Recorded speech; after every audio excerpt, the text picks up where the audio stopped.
Richard Sharpe and the Siege of Gavelga, December 1803. Written by Bernard Cornwell. Read by William Gaminara. Chapter 1. Richard Sharpe wanted to be a good officer. He truly did. He wanted it above all other things. But somehow it was just too difficult. Like trying to light a tinderbox in a rain-filled wind. Either the men disliked him, or they ignored him, or they were over-familiar, and he was unsure how to cope with any of the three attitudes, while the battalion's other officers plain disapproved of him. "You can put a racing saddle on a cart-horse," Captain Urquhart had said one night in the ragged tent which passed for the officers' mess, "but that don't make the beast quick."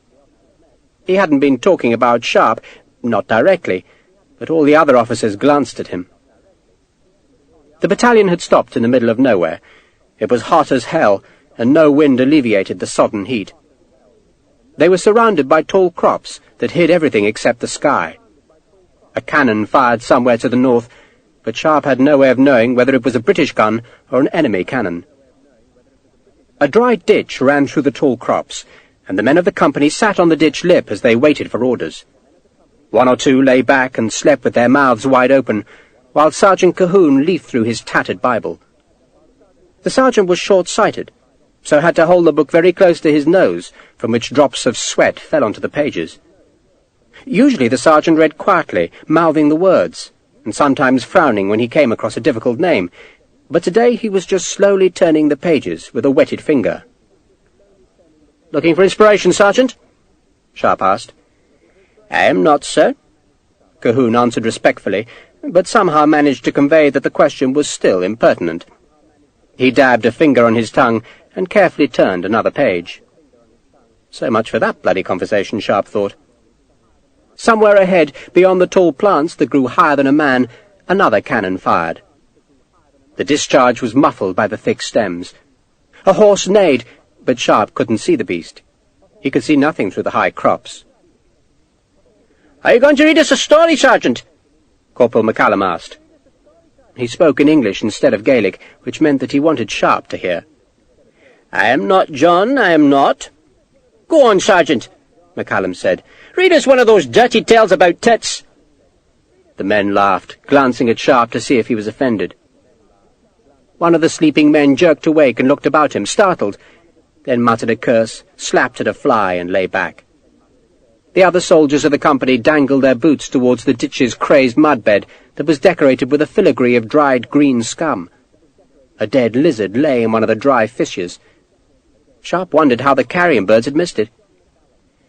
"The laughter of fools, John McCallum," Sergeant Cahoon said, "is like the crackling of thorns under the pot." "Away with you, Sergeant," McCallum said. "I heard it in the kirk once when I was a wee kid, all about a woman whose tits were like bunches of grapes." McCallum twisted to look at Sharpe. "Have you ever seen tits like grapes, Mr. Sharpe?" "Corporal," Sharpe said. The men laughed again. McCallum scowled. Sergeant Cahoon lowered his Bible and peered at the corporal. "The Song of Solomon, John McCallum," Cahoon said, "likens a woman's bosom to clusters of grapes, and I have no doubt it refers to the garments that modest women wore in the Holy Land. Perhaps their bodices possessed balls of knotted wool as decoration. I cannot say it is a matter for your merriment." Another cannon fired, and this time a round shot whipped through the tall plants close to the ditch. The stems twitched violently, discharging a cloud of dust and small birds into the cloudless sky.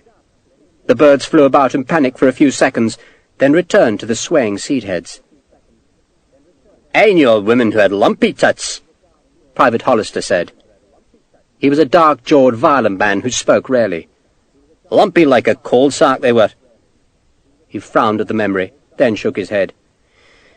"She died." "This conversation is not seemly," Cahoon said quietly, and the men shrugged and fell silent.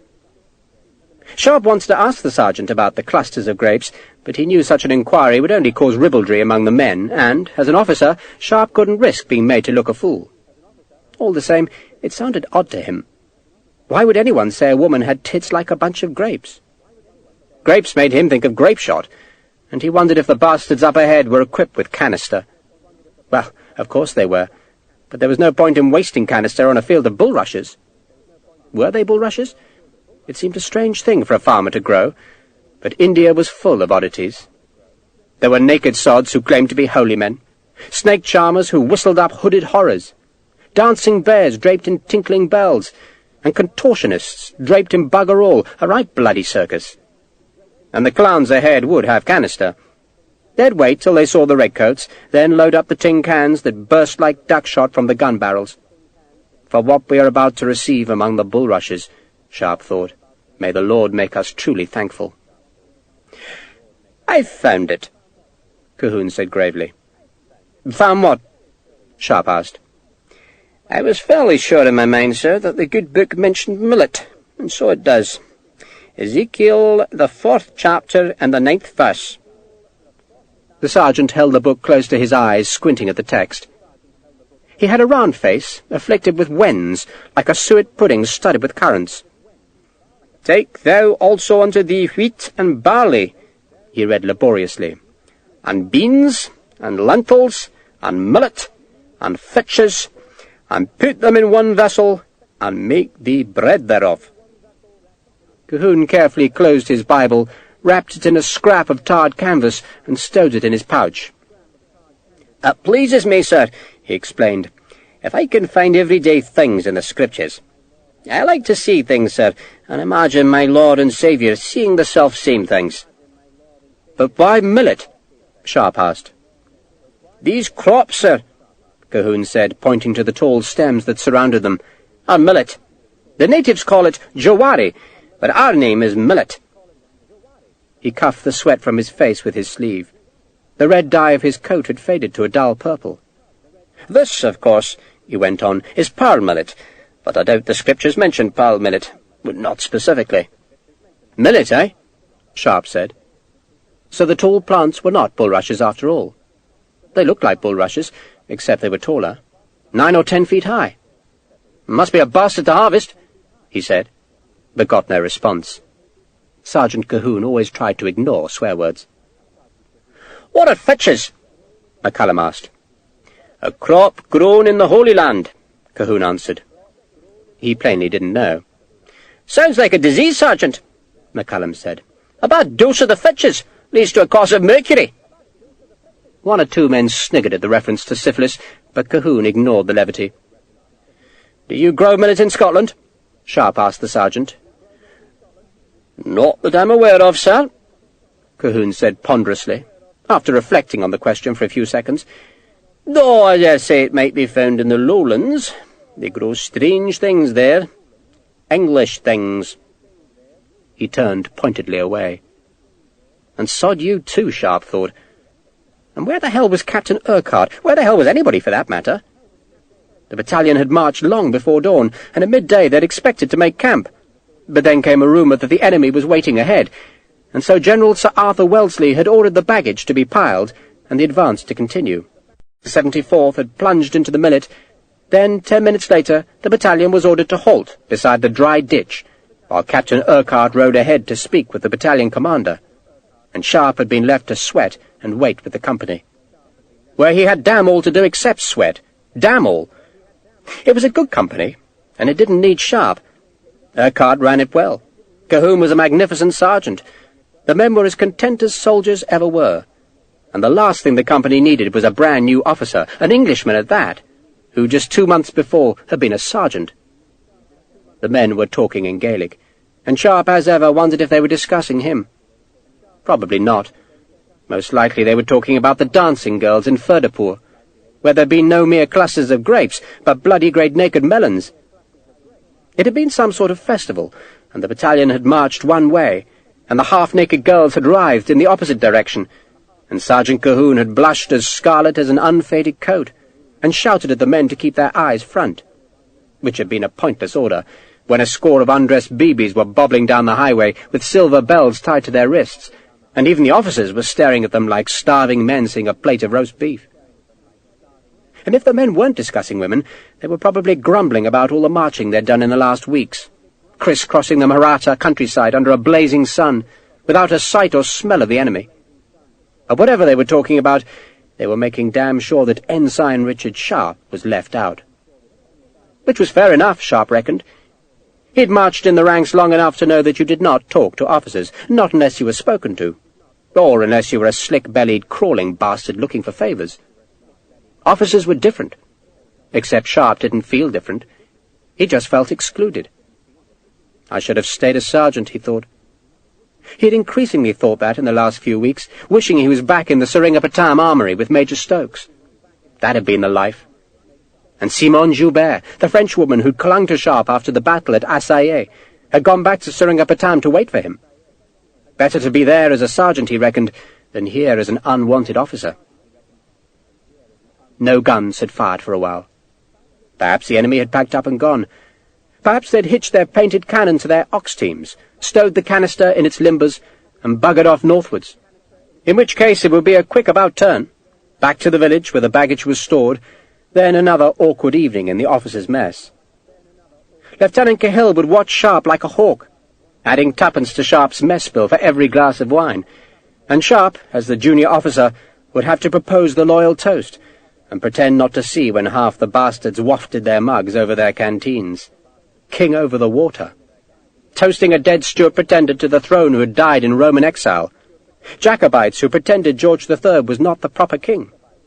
Not that any of them were truly disloyal, and the secret gesture of passing the wine over the water was not even a real secret, but rather was intended to goad Sharpe into English indignation.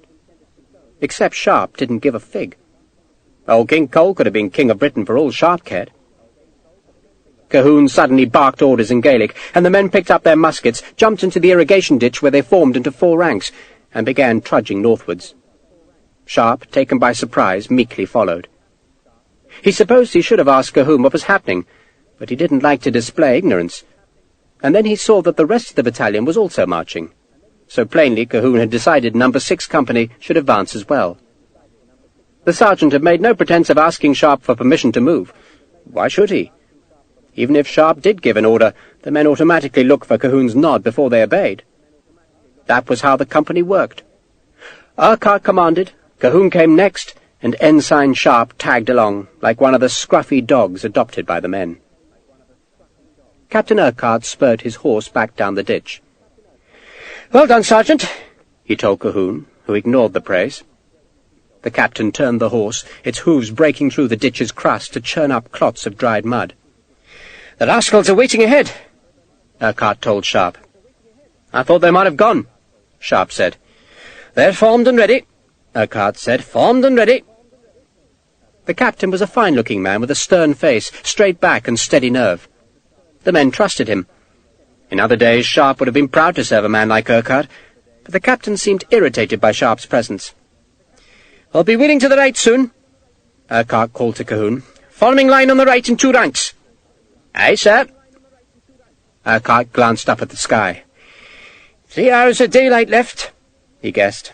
"Enough to do the job. You'll take the left files, Ensign?" "Yes, sir," Sharpe said, and knew that he'd have nothing to do there. The men understood their duty. The corporals would close the files, and Sharpe would simply walk behind them like a dog tied to a cart. There was a sudden crash of guns as a whole battery of enemy cannon opened fire.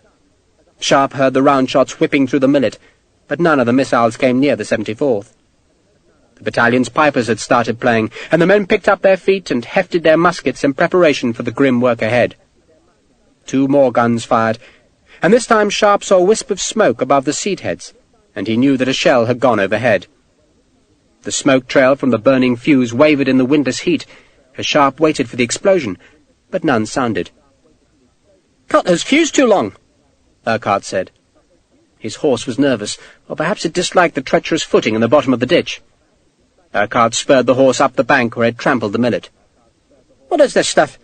he asked Sharpe. "Maize?" "Cahoon says it's millet," Sharpe said. "Pearl millet." Urquhart grunted, then kicked his horse on towards the front of the company. Sharpe cuffed sweat from his eyes. He wore an officer's red tailcoat with the white facings of the 74th. The coat had belonged to a Lieutenant Blaine, who had died at Assaye, and Sharpe had purchased the coat for $1 in the auction of a dead officer's effects.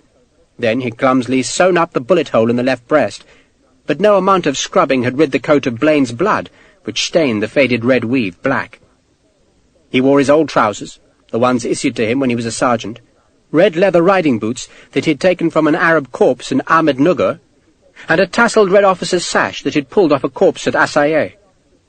For a sword, he wore a light cavalry sabre, the same weapon he'd used to save Wellesley's life at the Battle of Assaye. He didn't like the sabre much. It was clumsy, and the curved blade was never where you thought it was. You struck with the sword, and just when you thought it would bite home, you found that the blade still had 6 inches to travel. The other officers carried claymores, big, straight-bladed, heavy and lethal, and Sharpe should have equipped himself with one, but he'd balked at the auction prices. He could have bought every claymore in the auction if he'd wished, but he hadn't wanted to give the impression of being wealthy, which he was. But a man like Sharpe was not supposed to have money.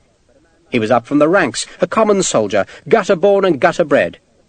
But he'd hacked down a half-dozen men to save Wellesley's life, and the general had rewarded Sergeant Sharpe by making him into an officer. And Ensign Sharpe was too canny to let his new battalion know that he possessed a king's fortune. A dead king's fortune. The jewels he'd taken from the Tipu Sultan in the blood and smoke-stinking Watergate at Seringapatam. Would he be more popular if it was known he was rich? He doubted it. Wealth did not give respectability, not unless it was inherited. Besides, it was not poverty that excluded Sharpe from both the officers' mess and the ranks alike, but rather that he was a stranger. The 74th had taken a beating at Assaye. Not an officer had been left unwounded, and companies that had paraded 70 or 80 strong before the battle now had only 40 to 50 men. The battalion had been ripped through hell and back, and its survivors now clung to each other. Sharpe might have been at Assaye. He might even have distinguished himself on the battlefield, but he hadn't been through the murderous ordeal of the 74th. He was an outsider. "Line to the right!" Sergeant Cahoon shouted, and the company wheeled right and shook itself into a line of 2 ranks. The ditch had emerged from the millet to join a wide, dry riverbed, and Sharpe looked northwards to see a rill of dirty white gun smoke on the horizon. Maratha guns, but a long way away. Now that the battalion was free of the tall crops, Sharpe could just detect a small wind. It wasn't strong enough to cool the heat, but it would waft the gun smoke slowly away. "Halt!" Urquhart called. "Face front!" The enemy cannon might be far off, but it seemed that the battalion would march straight up the riverbed into the mouths of those guns. But at least the 74th was not alone. The 78th, another Highland battalion, was on their right, and on either side of those 2 Scottish battalions were long lines of Madrasi sepoys. Urquhart rode back to Sharpe. "Stevenson's joined." The captain spoke loud enough for the rest of the company to hear. Urquhart was encouraging them by letting them know that the 2 small British armies had combined.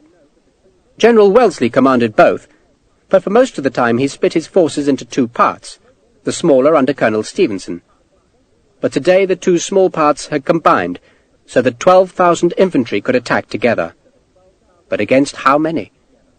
Sharpe couldn't see the Maratha army beyond their guns, but doubtless the bastards were there in force. "Which means the 94th's off to our left somewhere," Urquhart added loudly, and some of the men muttered their approval of the news. The 94th was another Scottish regiment, so today there were 3 Scottish battalions attacking the Marathas. 3 Scottish and 10 sepoy battalions, and most of the Scots reckoned that they could have done the job by themselves. Sharpe reckoned they could too.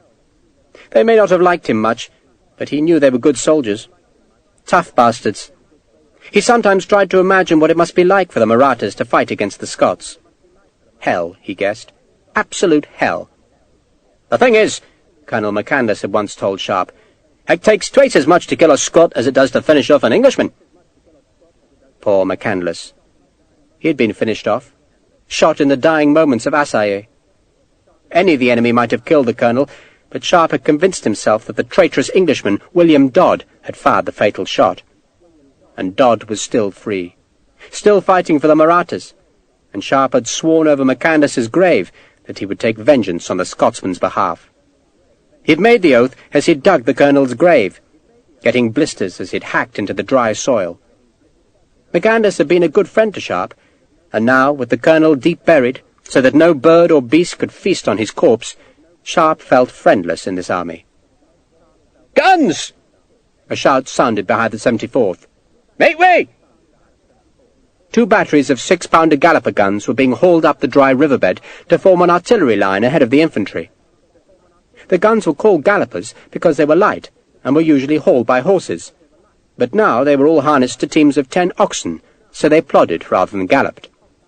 The oxen had painted horns, and some had bells about their necks. The heavy guns were all back on the road somewhere, so far back that they'd probably be too late to join this day's party. The land was more open now. There were a few patches of tall millet ahead, but off to the east there were arable fields, and Sharpe watched as the guns headed for that dry grassland. The enemy was watching too, and the first round shots bounced on the grass and ricocheted over the British guns. "A few minutes before the gunners bother themselves with us, I fancy," Urquhart said, then kicked his right foot out of its stirrup and slid down beside Sharpe. "Jock!" he called a soldier. "Hold on to my horse, will you?" The soldier led the horse off to a patch of grass, and Urquhart jerked his head, inviting Sharpe to follow him out of the company's earshot. The captain seemed embarrassed, as was Sharpe, who wasn't accustomed to such intimacy with Urquhart. "Do you use a cigar, Sharpe?" the captain asked. "Sometimes, sir." "Here." Urquhart offered Sharpe a roughly rolled cigar, then struck a light in his tinderbox. He lit his own cigar first, then held the box with its flickering flame to Sharpe. "The Major tells me a new draft has arrived in Madras." "That's good, sir. It won't restore our strength, of course, but it'll help," Urquhart said. He wasn't looking at Sharpe, but staring at the British guns that steadily advanced across the grassland. There were only a dozen of the cannon, far fewer than the Maratha guns. A shell exploded by one of the ox teams, blasting the beasts with smoke and scraps of turf, and Sharpe expected to see the guns stop as the dying beasts tangled the traces. But the oxen trudged on, miraculously unhurt by the shell's violence. "If they advance too far," Urquhart murmured, "I'll become so much scrap metal." "Are you happy here, Sharpe?" "Happy, sir?" Sharpe was taken aback by the sudden question. Urquhart frowned as if he found Sharpe's response unhelpful. "Happy," he said again. "Content." "Not sure a soldier's meant to be happy, sir." "Not true, not true," Urquhart said disapprovingly. He was as tall as Sharpe. Rumour said that Urquhart was a very rich man, but the only sign of it was his uniform, which was cut very elegantly in contrast to Sharpe's shabby coat. Urquhart rarely smiled, which made it difficult to be easy in his company. Sharpe wondered why the captain had sought this conversation, which seemed untypical of the unbending Urquhart. Perhaps he was nervous about the imminent battle. It seemed unlikely to Sharpe, after Urquhart had endured the cauldron of fire at Assaye, but he could think of no other explanation. "A fellow should be content in his work," Urquhart said with a flourish of his cigar. "And if he ain't, that's probably a sign that he's in the wrong line of business." "Don't have much work to do, sir," Sharpe said, wishing he didn't sound so surly. "Don't suppose you do," Urquhart said slowly. "I do see your meaning. Indeed I do." He shuffled his feet in the dust. "Company runs itself, I suppose. Cahoon's a good fellow, and Sergeant Craig's showing well, don't you think?" "Yes, sir." Sharpe knew he didn't need to call Urquhart sir all the time, but old habits died hard. "They're both good Calvinists, you see," Urquhart said. "Makes them trustworthy." "Yes, sir," Sharpe said. He wasn't exactly sure what a Calvinist was, and he wasn't going to ask. Maybe it was the same as a Freemason, and there were plenty of those in the 74th's mess, though Sharpe again didn't really know what they were. He just knew he was not one of them. "Thing is, Sharpe," Urquhart went on, though he didn't look at Sharpe as he spoke, "you're sitting on a fortune, if you follow me." "A fortune, sir?" Sharpe asked with some alarm. Had Urquhart somehow smelt out Sharpe's hoard of emeralds, rubies, diamonds, and sapphires? "You're an ensign," Urquhart explained, "and if you ain't happy, you can always sell your commission. Plenty of fine fellows in Scotland who'll pay you for the rank, even some fellows here. I gather the Scotch Brigade has some gentleman rankers." So Urquhart was not nervous about the coming fight, but rather about Sharpe's reaction to this conversation.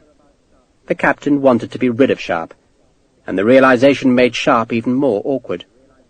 He wanted to be made an officer so badly, and already he wished he'd never dreamt of the promotion. What had he expected?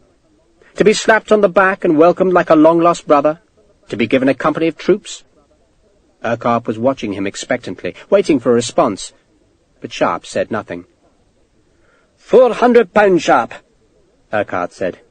That's the official rate for an ensign's commission, but between you and me, you can squeeze at least another 50, maybe even 100, and in guineas. But if you do sell to a ranker here, then make damn sure his note is good. Sharpe said nothing. Were there really gentlemen rankers in the 94th? Such men could afford to be officers, and had an officer's breeding, but until a commission was vacant, they served in the ranks, yet ate in the mess. They were neither fish nor fowl, like Sharpe himself, and any one of them would snap at the chance to buy a commission in the 74th. But Sharpe hardly needed the money. He possessed a fortune already, and if he wanted to leave the army, then all he needed to do was resign his commission and walk away. Walk away a rich man. Of course, Urquhart went on, oblivious of Sharpe's thoughts, if the note's written on a decent army agent, then you won't have any worries. Most of our fellows use John Borry in Edinburgh, so if you see one of his notes, then you can place full trust in it. Borry's an honest fellow. Another Calvinist, you see. And a Freemason, sir? Sharpe asked. He wasn't really sure why he asked, but the question just got blurted out. He supposed he wanted to know if it was the same thing as a Calvinist. I really couldn't say. Urquhart frowned at Sharpe, and his voice became colder. The point is, Sharpe, he's trustworthy. 450 guineas, Sharpe thought. It was not to be spat on.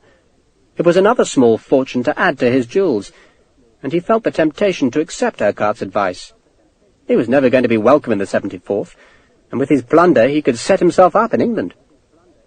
Coins on the barrel-head, Urquhart said. Think on it, Sharpe. Think on it. Jock, my horse! Sharpe threw away the cigar. His mouth was dry with dust, and the smoke was harsh. But as Urquhart mounted his horse, he saw the scarcely smoked cigar lying on the ground, and gave Sharpe an unfriendly look. For a second, it seemed as if the captain might say something. Then he pulled on the reins and spurred away. Bugger it, Sharpe thought. Can't do a thing right these days. The Mahratta cannon had got the range of the British Galloper guns now, and one of their round shot landed plumb on a carriage. One wheel splintered, tipping the 6-pounder gun onto its side. The gunners leapt off the limber, but before they could detach the spare wheel, the ox team bolted. They dragged the broken gun back towards the sepoys, leaving a vast plume of dust where the axle boss dragged through the dry soil. The gunners ran to head the oxen off, but then a second team panicked. The beasts had their painted horns down and were galloping away from the bombardment. The Mahratta guns were firing fast now. A round shot slashed into another gun team, spurting oxblood bright into the sky. The enemy guns were big brutes, and with a much longer range than the small British 6-pounders. A pair of shells exploded behind the panicked oxen, driving them even faster towards the sepoy battalions on the right of Wellesley's line. The limbers were bouncing frantically on the uneven ground, and every lurch sent shot tumbling or powder spilling. Saw General Wellesley turn his horse towards the sepoys. He was doubtless shouting at them to open ranks, and so allow the bolting oxen to pass through the line. But instead, quite suddenly, the men themselves turned and ran. "Jesus!" Sharpe said aloud, earning himself a reproving look from Sergeant Cahoon. 2 battalions of the sepoys were fleeing. Sharpe saw the general riding among the fugitives, and he imagined Wellesley shouting at the frightened men to stop and reform. But instead they kept running towards the millet. They had been panicked by the oxen, and by the weight of enemy shot that beat the dry grassland with dust and smoke. The men vanished in the high stalks, leaving nothing behind but a scatter of embarrassed officers, and, astonishingly, the 2 panicked gun teams, which had inexplicably stopped short of the millet, and now waited patiently for the gunners to catch them. "Sit yourselves down!" Urquhart called to his men, and the company squatted in the dry riverbed. One man took a stump of clay pipe from his pouch and lit it with a tinderbox. The tobacco smoke drifted slowly in the small wind. A few men drank from their canteens, but most were hoarding their water against the dryness that would come when they bit into their cartridges. Sharpe glanced behind, hoping to see the Puckerlees who brought the battalion water, but there was no sign of them. When he turned back to the north, he saw that some enemy cavalry had appeared on the crest, their tall lances making a spiky thicket against the sky. Doubtless the enemy horsemen were tempted to attack the broken British line, and so stampede more of the nervous sepoys. But a squadron of British cavalry emerged from a wood, with their sabres drawn, to threaten the flank of the enemy horsemen. Neither side charged, but instead they just watched each other. The 74th's pipers had ceased their playing. The remaining British galloper guns were deploying now, facing up the long, gentle slope to where the enemy cannon lined the horizon. "Are all the muskets loaded?" Urquhart asked Colquhoun. "They'd better be, sir, or I'll want to know why." Urquhart dismounted. He had a dozen full canteens of water tied to his saddle, and he unstrung 6 of them and gave them to the company. "Shout it out," he ordered, and Sharpe wished he had thought to bring some extra water himself. One man cupped some water in his hands and let his dog lap it up. The dog then sat and scratched its fleas, while its master lay back and tipped his shako over his eyes.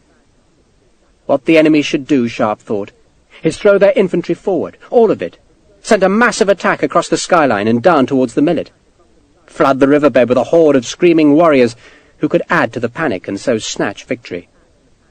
But the skyline stayed empty except for the guns and the stalled enemy lancers. And so the redcoats waited. Colonel William Dodd, commanding officer of Dodd's Cobras, spurred his horse to the skyline, from where he stared down the slope to see the British force in disarray. It looked to him as though 2 or more battalions had fled in panic, leaving a gaping hole on the right of the redcoat line. He turned his horse and kicked it to where the Maratha warlord waited under his banners. Dodd forced his horse through the aids until he reached Prince Manu Bapu. "Throw everything forward, Sahib," he advised Bapu. "Now!" Manu Bapu showed no sign of having heard Dodd. The Maratha commander was a tall and lean man with a long, scarred face and a short black beard. He wore yellow robes, had a silver helmet with a long horsetail plume, and carried a drawn sword that he claimed to have taken in single combat from a British cavalry officer. Dodd doubted the claim, for the sword was of no pattern that he recognized, but he wasn't willing to challenge Bapu directly on the matter. Bapu was not like most of the Maratha leaders that Dodd knew. Bapu might be a prince and the younger brother of the cowardly Rajah of Berar, but he was also a fighter. "Attack now!" Dodd insisted. Much earlier in the day he'd advised against fighting the British at all, but now it seemed that his advice had been wrong, for the British assault had dissolved in panic long before it reached musket range. "Attack with everything we've got, Sahib!" Dodd urged Bapu. "If I throw everything forward, Colonel Dodd," Bapu said in his oddly sibilant voice, "then my guns will have to cease fire. Let the British walk into the cannon fire, then we shall release the infantry." Bapu had lost his front teeth to a lance thrust and hissed his words, so that to Dodd he sounded like a snake. He even looked reptilian. Maybe it was his hooded eyes, or perhaps it was just his air of silent menace. But at least he could fight. Bapu's brother, the Rajah of Berar, had fled before the battle at Assaye, but Bapu, who had not been present at Assaye, was no coward. Indeed, he could bite like a serpent. "The British walked into the cannon fire at Assaye," Dodd growled, "and there were fewer of them, and we had more guns, but still they won." Bapu patted his horse, which had shied away from the sound of a nearby cannon. It was a big, black Arab stallion, and its saddle was encrusted with silver. Both horse and saddle had been gifts from an Arabian sheikh, whose tribesmen sailed to India to serve in Bapu's own regiment. They were mercenaries from the pitiless desert, who called themselves the Lions of Allah, and they were reckoned to be the most savage regiment in all of India. The Lions of Allah were arrayed behind Bapu, a phalanx of dark-faced, white-robed warriors, armed with muskets and long, curved scimitars. "You truly think we should fight them in front of our guns?" Bapu asked Dodd. "Muskets will kill more of them than cannon will," Dodd said. One of the things he liked about Bapu was that the man was willing to listen to advice.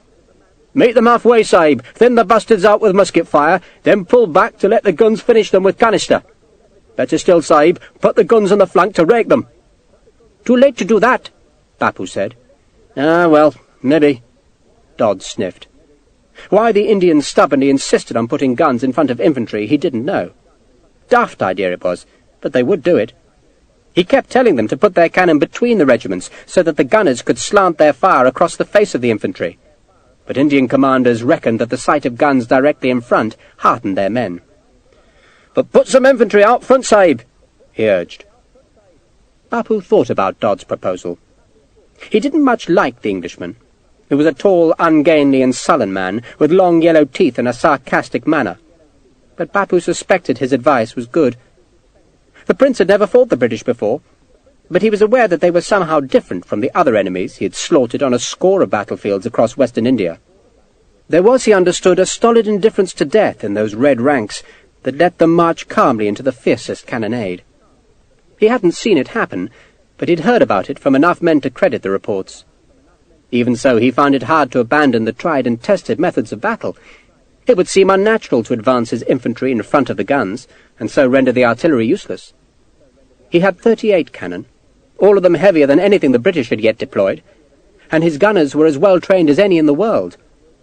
38 heavy cannon could make a fine slaughter of advancing infantry, yet if what Dodd said was true, then the red-coated ranks would stoically endure the punishment and keep coming. Except some had already run, which suggested they were nervous. So perhaps this was the day when the gods would finally turn against the British.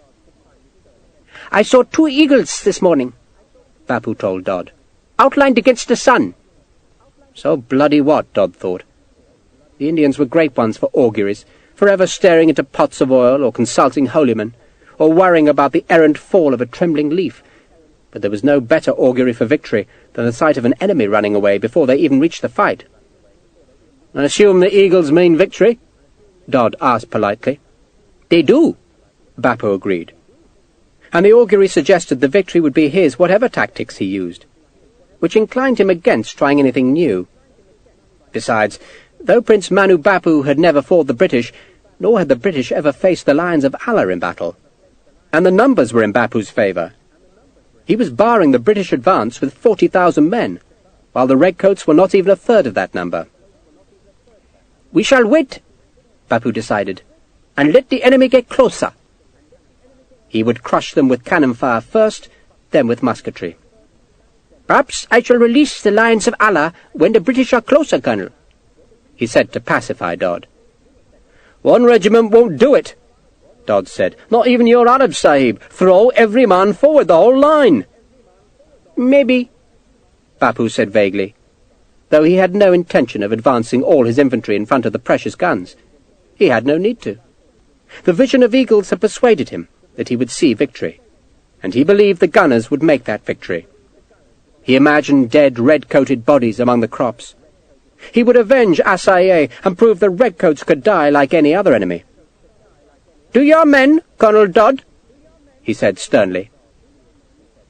Dodd wheeled his horse and spurred towards the right of the line where his cobras waited in 4 ranks.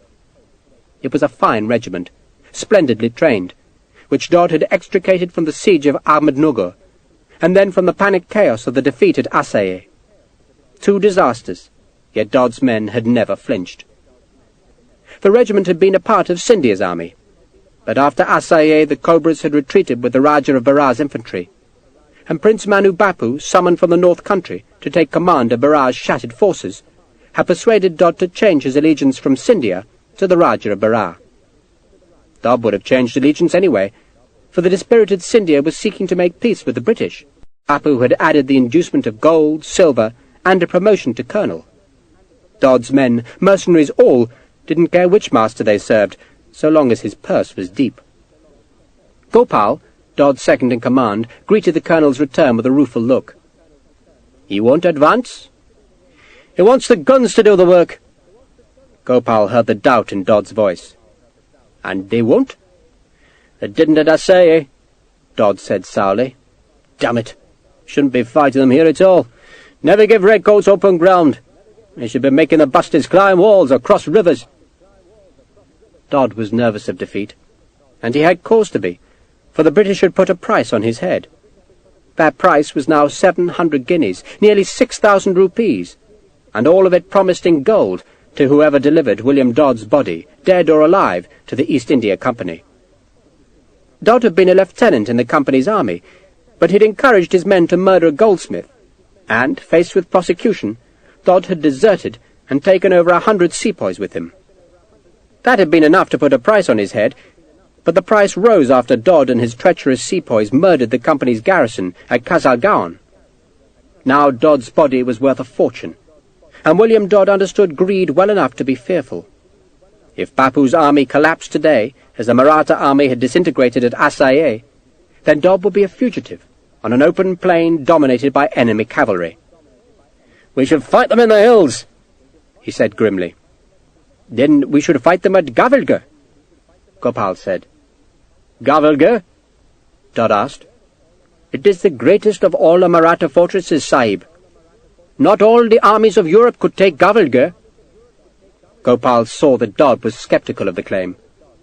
"Not all the armies of the world could take it, Sahib," he added earnestly. "It stands on cliffs that touch the sky, and from its walls men are reduced to the size of lice." "There's a way in, though," Dodd said. "There's always a way in." "There is, Sahib, but the way into Gavilge is across a neck of high rock that leads only to an outer fortress. A man might fight his way through those outer walls, but then he will come to a deep ravine, and find the real stronghold lies on the ravine's far side. There are more walls, more guns, a narrow path, and vast gates barring the way." Gopal sighed. "I saw it once, years ago, and prayed I would never have to fight an enemy who had taken refuge there." Dodd said nothing. He was staring down the gentle slope to where the red-coated infantry waited. Every few seconds a puff of dust showed where a round shot struck the ground. "If things go badly today," Gopal said quietly, "then we shall go to Gavilge, and there we shall be safe. The British can follow us, but they cannot reach us. They will break themselves on Gavilge's rocks, while we take our rest at the edge of the fortress's lakes. We shall be in the sky, and they will die beneath us like dogs." If Gopal was right, then not all the king's horses nor all the king's men could touch William Dodd at Gavilge. But first he had to reach the fortress, and maybe it would not even be necessary, for Prince Manu Bapu might yet beat the redcoats here. Bapu believed there was no infantry in India that could stand against his Arab mercenaries. Away on the plain, Dodd could see that the 2 battalions that had fled into the tall crops were now being brought back into the line. In a moment he knew that line would start forward again. "Tell our guns to hold their fire," he ordered Gopal. Dodd's Cobras possessed 5 small cannon of their own, designed to give the regiment close support. Dodd's guns were not in front of his white-coated men, but away on the right flank, from where they could lash a murderous slanting fire across the face of the advancing enemy. "Load with canister," he ordered, "and wait till they're close." The important thing was to win, but if fate decreed otherwise, then Dodd must live to fight again, at a place where a man could not be beaten. At Gavilge. The British line at last advanced. From east to west it stretched for 3 miles, snaking in and out of millet fields, through pasture land and across the wide, dry riverbed. The centre of the line was an array of 13 red-coated infantry battalions, 3 of them Scottish, and the rest sepoys. Regiments of cavalry advanced on the left flank and 4 on the right. Beyond the regular cavalry were 2 masses of mercenary horsemen, who had allied themselves to the British in hope of loot. Drums beat and pipes played. The colours hung above the shakos. A great swathe of crops was trodden flat as the cumbersome line marched north. The British guns opened fire, their small 6-pound missiles aimed at the Maratha guns. Those Maratha guns fired constantly. Sharpe, walking behind the left flank of No. 6 Company, watched one particular gun, which stood just beside a bright clump of flags on the enemy-held skyline. He slowly counted to 60 in his head, then counted it again, and worked out that the gun had managed 5 shots in 2 minutes. He couldn't be certain just how many guns were on the horizon, for the great cloud of powder smoke hid them. But he tried to count the muzzle flashes that appeared as momentary bright flames amidst the grey-white vapour, and, as best he could guess, he reckoned there were nearly 40 cannon there. 40 times 5 was, what, 200? So 100 shots a minute were being fired, and each shot, if properly aimed, might kill 2 men, one in the front rank and one behind. Once the attack was close, of course, the bastards would switch to canister, and then every shot could pluck a dozen men out of the line. But for now, as the redcoats silently trudged forward, the enemy was sending round shot down the gentle slope. A good many of these missed. Some screamed overhead, and a few bounced over the line, but the enemy gunners were good, and they were lowering their cannon barrels so that the round shot struck the ground well ahead of the redcoat line, and by the time the missile reached the target, it had bounced a dozen times and so struck at waist height or below. Grazing, the gunners called it, and it took skill. If the first graze was too close to the gun, then the ball would lose its momentum and do nothing but raise jeers from the redcoats as it rolled to a harmless stop. While if the first graze was too close to the attacking line, then the ball would bounce clean over the redcoats. The skill was to skim the ball low enough to be certain of a hit, and all along the line the round shots were taking their toll. Men were plucked back with shattered hips and legs. Sharpe passed one spent cannonball that was sticky with blood and thick with flies, lying 20 paces from the man it had eviscerated. "Close up!" the sergeant shouted, and the file closers tugged men to fill the gaps. The British guns were firing into the enemy's smoke cloud, but their shots seemed to have no effect, and so the guns were ordered further forward. The ox teams were brought up, the guns were attached to the limbers, and the 6-pounders trundled on up the slope. "Like ninepins!" Ensign Venables had appeared at Sharpe's side. Roderick Venables was 16 years old and attached to No. 7 Company. He had been the battalion's most junior officer till Sharpe joined, and Venables had taken it on himself to be a tutor to Sharpe in how officers should behave. "They're bowling us over like ninepins, eh, Richard?" Before Sharpe could reply, a half-dozen men of No. 6 Company threw themselves aside as a cannonball bounced hard and low towards them. It whipped harmlessly through the gap they'd made. The men laughed at having evaded it. Then Sergeant Cahoon ordered them back into their two ranks. "Aren't you supposed to be on the left of your company?" Sharpe asked Venables. "You're still thinking like a sergeant, Richard," Venables said. "Pig-Ears doesn't mind where I am." Pig-Ears was Captain Lomax, who had earned his nickname not because of any peculiarity about his ears, but because he had a passion for crisply fried pig-ears. Lomax was easy-going, unlike Urquhart, who liked everything done strictly according to regulations. "Besides," Venables went on, "there's damn all to do. The lads know their business." "Waste of time being an ensign," Sharpe said.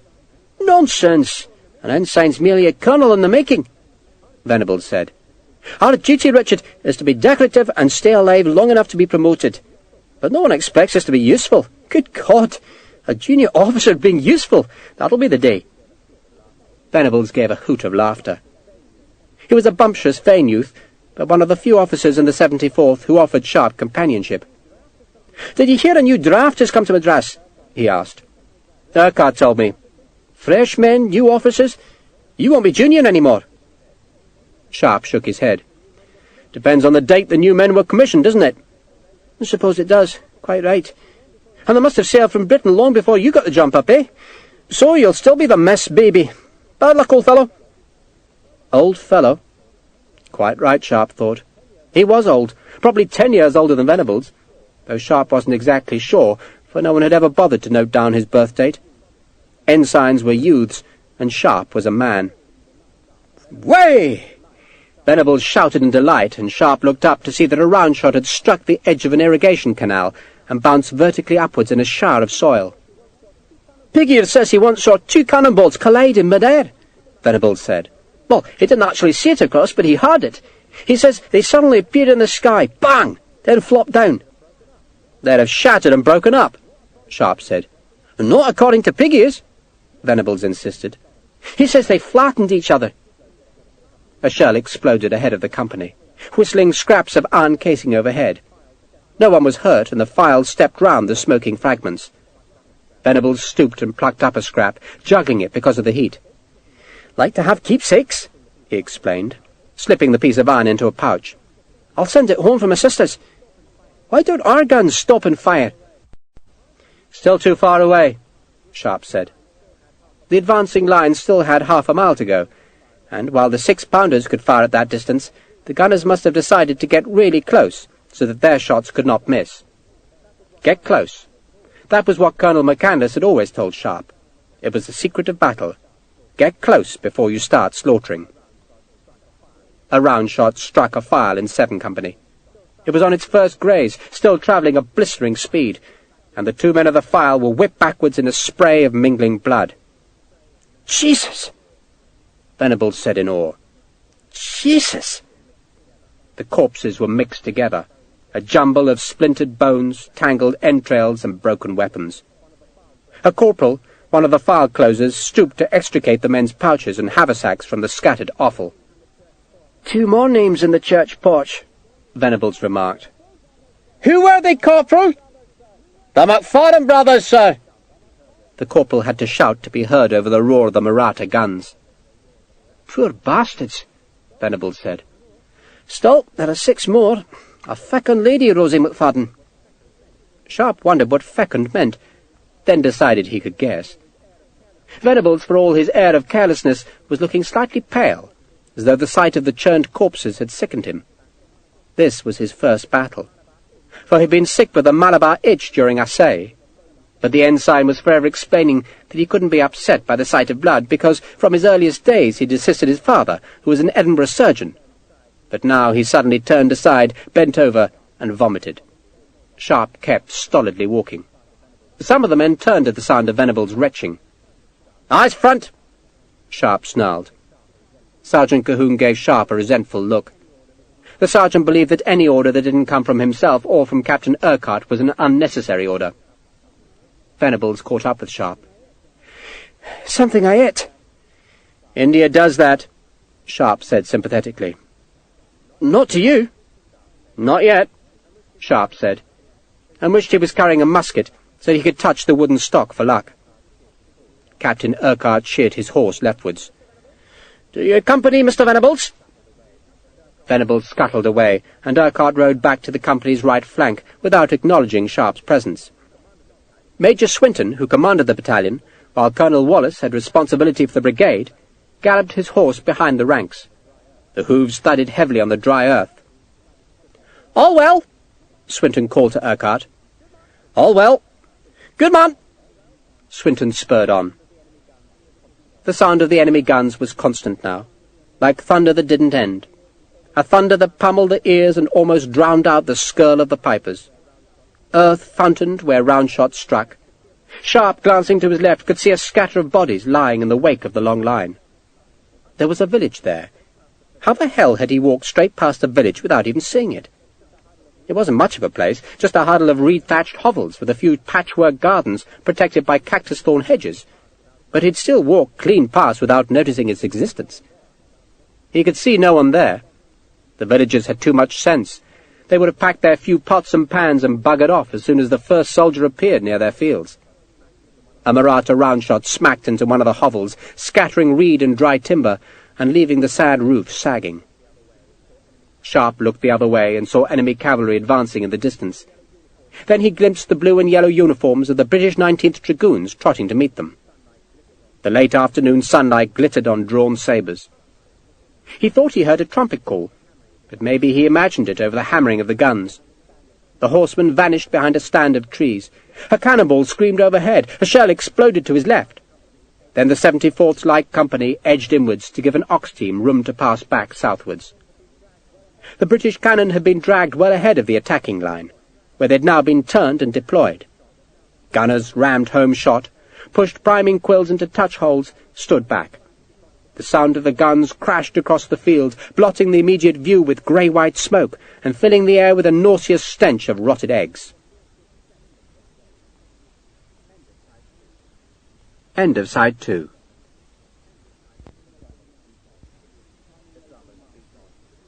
The drummers beat on, timing the long march north. For the moment, it was a battle of artillerymen, the puny British 6-pounders firing into the smoke cloud where the bigger Mahratta guns pounded at the advancing redcoats.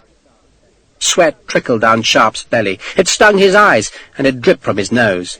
Flies buzzed by his face. He pulled the sabre free and found that its handle was slippery with perspiration. It and his right hand on the hem of his red coat. He suddenly wanted to piss badly, but this wasn't the time to stop and unbutton breeches. "Hold it," he told himself. "Till the bastards are beaten." "Or piss in your pants," he told himself. because in this heat no one would know it from sweat, and it would dry quickly enough. Might smell, though. Better to wait. And if any of the men knew he'd pissed his pants, he'd never live it down. Piss-pants Sharpe. A ball thumped overhead, so close that its passage rocked Sharpe's shako. A fragment of something whirred to his left. A man was on the ground vomiting blood. A dog barked as another tugged blue guts from an open belly. The beast had both paws on the corpse to give its tug purchase. A file closer kicked the dog away, but as soon as the man was gone, the dog ran back to the body. Sharpe wished he could have a good wash. He knew he was lousy, but then everyone was lousy. Even General Wellesley was probably lousy. Sharpe looked eastwards and saw the general spurring up behind the kilted 78th. Sharpe had been Wellesley's orderly at Assaye, and as a result he knew all the staff officers who rode behind the general. They'd been much friendlier than the 74th's officers, but then they hadn't been expected to treat Sharpe as an equal. Bugger it, he thought. Maybe he should take Urquhart's advice, go home, take the cash, buy an inn, and hang the sabre over the serving hatch. Would Simone Joubert go to England with him? She might like running an inn. The buggered dream, he would call it, and he would charge army officers twice the real price for any drink. The Mahratta guns suddenly went silent, at least those that were directly ahead of the 74th, and the change in the battle's noise made Sharpe peer ahead into the smoke cloud that hung over the crest just a quarter-mile away. More smoke wreathed the 74th, but that was from the British guns. The enemy gun smoke was clearing, carried northwards on the small wind, but there was nothing there to show why the guns at the centre of the Mahratta line had ceased fire. Perhaps the buggers had run out of ammunition. Some hope, he thought, some bloody hope. Or perhaps they were all reloading with canister to give the approaching redcoats a Rajah's welcome. God, but he needed a piss. And so he stopped, tucked the sabre into his armpit, then fumbled with his buttons. One came away. He swore, stooped to pick it up, then stood and emptied his bladder onto the dry ground. Then Urquhart was wheeling his horse. "Must you do that now, Mr. Sharpe?" he asked irritably. "Yes, sir, 3 bladders full, sir, and damn your bloody eyes, sir." "Sorry, sir," Sharpe said instead. So maybe proper officers didn't piss. He sensed the company was laughing at him, and he ran to catch up, fiddling with his buttons. Still there was no gunfire from the Mahratta centre. Why not? But then a cannon on one of the enemy flanks fired slantwise across the field, and the ball grazed right through No. 6 Company, ripping a front-rank man's feet off and slashing a man behind through the knees. Another soldier was limping, his leg deeply pierced by a splinter from his neighbour's bone. Corporal McCallum, one of the file closers, tugged men into the gap, while a piper ran across to bandage the wounded men. The injured would be left where they fell until after the battle, when, if they still lived, they'd be carried to the surgeons, and if they survived the knives and saws, they'd be shipped home, good for nothing except to be a burden on the parish. Or maybe the Scots didn't have parishes. Sharpe wasn't sure, but he was certain the buggers had workhouses. Everyone had workhouses, and paupers' graveyards. Better to be buried out here in the black earth of enemy India than condemned to the charity of a workhouse. Then he saw why the guns in the centre of the Mahratta line had ceased fire. The gaps between the guns were suddenly filled with men running forward. Men in long robes and headdresses. They streamed between the gaps, then joined together ahead of the guns beneath long green banners that trailed from silver-topped poles. Arabs, Sharpe thought. He'd seen some at Ahmednugger, but most of those had been dead. He remembered Sevaji, the Mahratta who fought alongside Colonel McCandless, saying that the Arab mercenaries were the best of all the enemy troops. Now there was a horde of desert warriors coming straight for the 74th and their kilted neighbours. The Arabs came in a loose formation. Their guns had decorated stocks that glinted in the sunlight, while curved swords were scabbarded at their waists.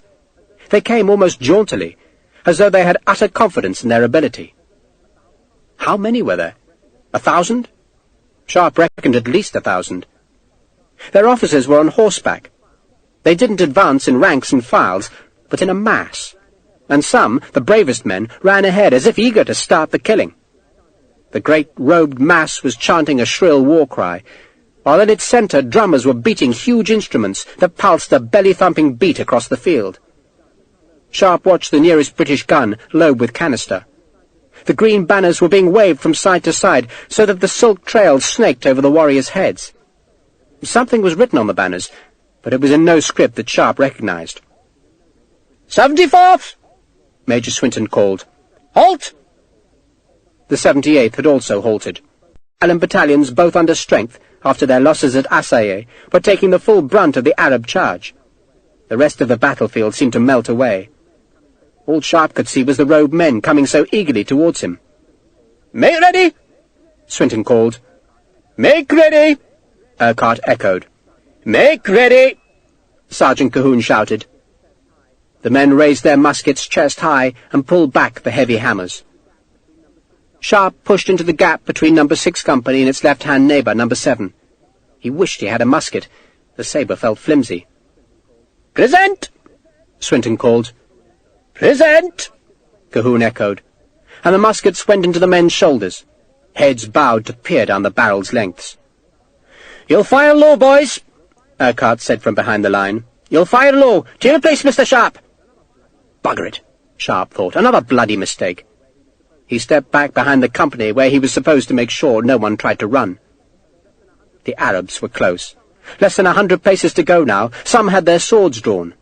The air, miraculously smoke-free, was filled with their blood-chilling war-cry, which was a weird, ululating sound.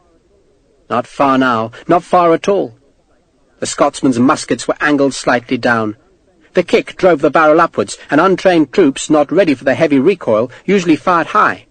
But this volley would be lethal. "Wait, boys, wait!" Pig-ears called to No. 7 Company. Ensign Venables slashed at weeds with his claymore. He looked nervous. Urquhart had drawn a pistol. He dragged the cock back, and his horse's ears flicked back as the pistol's spring clicked. Arab faces screamed hatred. Their great drums were thumping.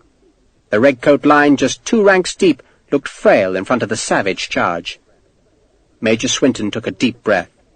Sharpe edged towards the gap again. Bugger it, he wanted to be in the front line where he could kill. It was too nerve-wracking behind the line. 74th! Swinton shouted. Then he paused. Men's fingers curled about their triggers. Let them get close, Swinton was thinking. Let them get close. Then kill them. Prince Manu Bapu's brother, the Rajah of Berar, was not at the village of Argam, where the Lions of Allah now charged to destroy the heart of the British attack. The Rajah did not like battle. He liked the idea of conquest. He loved to see prisoners paraded, and he craved the loot that filled his storehouses, but he had no belly for fighting. Manu Bapu had no such qualms. He was 35 years old. He'd fought since he was 15, and all he asked was the chance to go on fighting for another 20 or 40 years. He considered himself a true Maratha, a pirate, a rogue, a thief in armour, a looter, a pestilence, a successor to the generations of Marathas who dominated Western India by pouring from their hill fastnesses to terrorize the plump princedoms and luxurious kingdoms in the plains. A quick sword, a fast horse, and a wealthy victim. What more could a man want? And so Bapu had ridden deep and far to bring plunder and ransom back to the small land of Berar. But now all the Maratha lands were threatened. One British army was conquering their northern territory, and another was here in the south. It was this southern redcoat force that had broken the troops of Scindia and Berar at Assaye, and the Rajah of Berar had summoned his brother to bring his Lions of Allah to claw and kill the invader. This was not a task for horsemen, the Rajah had warned Bapu, but for infantry. It was a task for the Arabs. But Bapu knew this was a task for horsemen. His Arabs would win, of that he was sure, but they could only break the enemy on the immediate battlefield. He had thought to let the British advance right up to his cannon, then release the Arabs. But a whim, an intimation of triumph, had decided him to advance the Arabs beyond the guns. Let the Lions of Allah loose on the enemy's centre, and, when that centre was broken, the rest of the British line would scatter and run in panic. And that was when the Maratha horsemen would have their slaughter. It was already early evening, and the sun was sinking in the reddened west. But the sky was cloudless, and Bapu was anticipating the joys of a moonlit hunt across the flat Deccan plain. "We shall gallop through blood," he said aloud, then led his aides towards his army's right flank, so that he could charge past his Arabs when they had finished their fight. He would let his victorious lines of Allah pillage the enemy's camp, while he led his horsemen on a wild, victorious gallop through the moon-touched darkness. And the British would run. They would run like goats from the tiger. But the tiger was clever. He'd only kept a small number of horsemen with the army, a mere 15,000, while the greater part of his cavalry had been sent southwards to raid the enemy's long supply roads. The British would flee straight into those men's sabres. Bapu trotted his horse just behind the right flank of the lines of Allah. The British guns were firing canister, and Bapu saw how the ground beside his Arabs was being flecked by the blasts of shot. And he saw the robed men fall. But he saw how the others didn't hesitate, but hurried on towards the pitifully thin line of redcoats. The Arabs were screaming defiance, the guns were hammering, and Bapu's soul soared with the music. There was nothing finer in life, he thought, than this sensation of imminent victory, that fired the mind with noble visions. He might have spared a moment's thought and wondered why the British didn't use their muskets. They were holding their fire, waiting until every shot could kill. But the prince wasn't worrying about such trifles. In his dreams he was scattering a broken army, slashing at them with his tulwar, carving a bloody path south. A fast sword, a quick horse, and a broken enemy. It was the Maratha paradise, and the lions of Allah were opening its gates, so that this night Manu Bapu, prince, warrior, and dreamer, could ride into legend.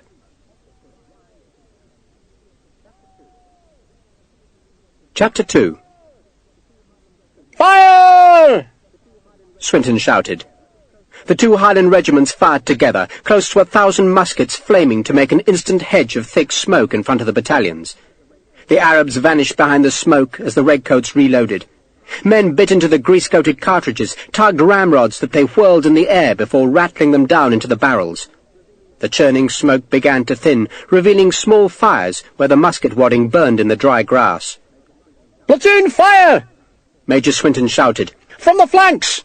Light company!" Captain Peters called on the left flank. "First platoon, fire! Kill them! Your mothers are watching!" Colonel Harness shouted. The colonel of the 78th was mad as a hatter and half delirious with a fever, but he'd insisted on advancing behind his kilted Highlanders.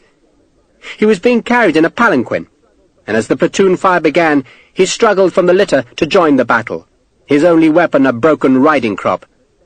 He'd been recently bled, and a stained bandage trailed from a coat sleeve. "Give 'em a flogging, you dogs! Give 'em a flogging!" The two battalions fired in half companies now, each half company firing 2 or 3 seconds after the neighbouring platoon, so that the volleys rolled in from the outer wings of each battalion, met in the centre, and then started again at the flanks. Clockwork fire, Sharpe called it, and it was the result of hours of tedious practice. Beyond the battalion's flanks, the 6-pounders bucked back with each shot, their wheels jarring up from the turf as the canisters ripped apart at the muzzles. Wide swathes of burning grass lay under the cannon smoke. The gunners were working in shirt-sleeves, swabbing, ramming, then ducking aside as the guns pitched back again. Only the gun commanders, most of them sergeants, seemed to look at the enemy, and then only when they were checking the alignment of the cannon. The other gunners fetched shot and powder, sometimes heaved on a handspike or pushed on the wheels as the gun was relayed, then swabbed and loaded again. "Water!" a corporal shouted, holding up a bucket to show that the swabbing water was gone. "Fire low! Don't waste your powder!" Major Swinton called as he pushed his horse into the gap between the centre companies. He peered at the enemy through the smoke. Behind him, next to the 74th's twin flags, General Wellesley and his aides also stared at the Arabs beyond the smoke clouds. Colonel Wallace, the brigade commander, trotted his horse to the battalion's flank. He called something to Sharpe as he went by, but his words were lost in the welter of gunfire. Then his horse half spun as a bullet struck its haunch. Wallace steadied the beast, looked back at the wound, but the horse didn't seem badly hurt. Colonel Harness was thrashing one of the native palanquin bearers who'd been trying to push the colonel back into the curtained vehicle. One of Wellesley's aides rode back to quieten the colonel and to persuade him to go southwards. "Steady now!" Sergeant Cahoon shouted. "Aim low!" The Arab charge had been checked, but not defeated. The first volley must have hit the attackers cruelly hard, for Sharpe could see a line of bang on the turf. The bodies looked red and white, blood against robes.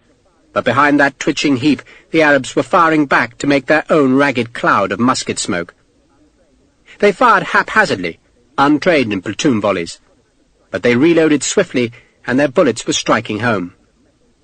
Sharpe heard the butcher's sound of metal hitting meat, saw men hurl backwards, saw some fall. The file closers hauled the dead out of the line and tugged the living closer together. "Close up! Close up!" The pipes played on, adding their defiant music to the noise of the guns. Private Hollister was hit in the head, and Sharpe saw a cloud of white flour drift away from the man's powdered hair as his hat fell off. Then blood soaked the whitened hair, and Hollister fell back with glassy eyes. "One platoon, fire!" Sergeant Cahoon shouted. He was so short-sighted that he could barely see the enemy, but it hardly mattered. No one could see much in the smoke, and all that was needed was a steady nerve, and Cahoon was not a man to panic. "Two platoon, fire!" Urquhart shouted. "Christ Jesus!" a man called close to Sharpe. He reeled backwards, his musket falling, then he twisted and dropped to his knees. "Oh, God! Oh, God!" he moaned, clutching at his throat. Sharpe could see no wound there, but then he saw blood seeping down the man's grey trousers. The dying man looked up at Sharpe. Tears showed in his eyes. Then he pitched forward. Sharpe picked up the fallen musket, then turned the man over to unstrap the cartridge box. The man was dead, or so near as to make no difference. "Flint!" a front-rank man called. "I need a flint!" Sergeant Cahoon elbowed through the ranks, holding out a spare flint. "And where's your own spare flint, John Hammond?" "Christ knows, Sergeant." "Then ask him, for you're on a charge." A man swore as a bullet tore up his left arm. He backed out of the ranks, the arm hanging useless and dripping blood. Sharpe pushed into the gap between the companies, put the musket to his shoulder and fired. The kick slammed into his shoulder, but it felt good. Something to do at last. He dropped the butt, fished a cartridge from the pouch and bit off the top, tasting the salt in the gunpowder. He rammed, fired again, loaded again. A bullet made an odd fluttering noise as it went past his ear. Then another whined overhead. He waited for the rolling volley to come down the battalion's face, then fired with the other men of 6 Company's 1st Platoon. Dropped the butt, new cartridge, bite, prime, pour, ramrod back in the hoops, gun up, butt into the bruised shoulder, and haul back the doghead. Sharpe did it as efficiently as any other man, but he'd been trained to it. That was the difference, he thought grimly. He was trained. But no one trained the officers. They had bugger all to do, so why train them? Ensign Venables was right. The only duty of a junior officer was to stay alive. But Sharpe couldn't resist a fight. Besides, it felt better to stand in the ranks and fire into the enemy's smoke than stand behind the company and do nothing. The Arabs were fighting well, damn well. Sharpe couldn't remember any other enemy who had stood and taken so much concentrated platoon fire. Indeed, the rope men were trying to advance, but they were checked by the ragged heap of bodies that had been their front ranks. How many damned ranks had they? A dozen? He watched a green flag fall, then the banner was picked up and waved in the air. Their big drums still beat, making a menacing sound to match the redcoats' pipers. The Arab guns had unnaturally long barrels that spewed dirty smoke and licking tongues of flame. Another bullet whipped close enough to Sharpe to bat his face with a gust of warm air. He fired again. Then a hand seized his coat collar and dragged him violently backwards. "Your place, Ensign Sharpe," Captain Urquhart said vehemently, "is here, behind the line." The captain was mounted, and his horse had inadvertently stepped back as Urquhart seized Sharpe's collar, and the weight of the horse had made the captain's tug far more violent than he'd intended. "You're not a private any longer," he said, steadying Sharpe, who'd almost been pulled off his feet. "Of course, sir," Sharpe said, and he didn't meet Urquhart's gaze, but stared bitterly ahead. He was blushing, knowing he'd been reprimanded in front of the men. Damn it to hell, he thought. "Prepare to charge!" Major Swinton called. "Prepare to charge!" Captain Urquhart echoed, spurring his horse away from Sharpe.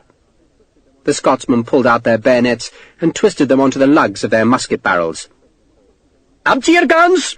Swinton called, and those men who were still loaded raised their muskets and fired a last volley. 74th! Swinton shouted. "Forward! I want to hear some pipes! Let me hear pipes! Go on, Swanton, go on! Wallace shouted. There was no need to encourage the battalion forward, for it was going willingly, but the colonel was excited. He drew his claymore and pushed his horse into the rear rank of No. 7 Company. "Onto them, lads! Onto them!" The redcoats marched forward, trampling through the scatter of little fires started by their musket wadding. The Arabs seemed astonished that the redcoats were advancing. Some drew their own bayonets, while others pulled long, curved swords from scabbards. "They won't stand!" Wellesley shouted. "They won't stand!" "They bloody well will," a man grunted. "Go on!" Swinton shouted. "Go on!" And the 74th, released to the kill, ran the last few yards and jumped up onto the heaps of dead before slashing home with their bayonets. Off to the right, the 78th were also charging home.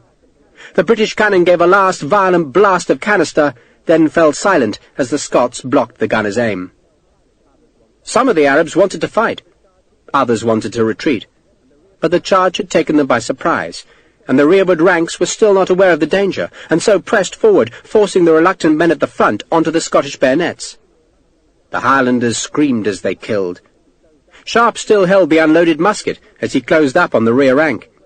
He had no bayonet, and was wondering whether he should draw his sabre, when a tall Arab suddenly hacked down a front rank man with a scimitar, then pushed forward to slash with the reddened blade at the second man in the file. Sharpe reversed the musket, swung it by the barrel, and hammered the heavy stock down onto the swordsman's head. The Arab sank down, and a bayonet struck into his spine, so that he twisted like a speared eel.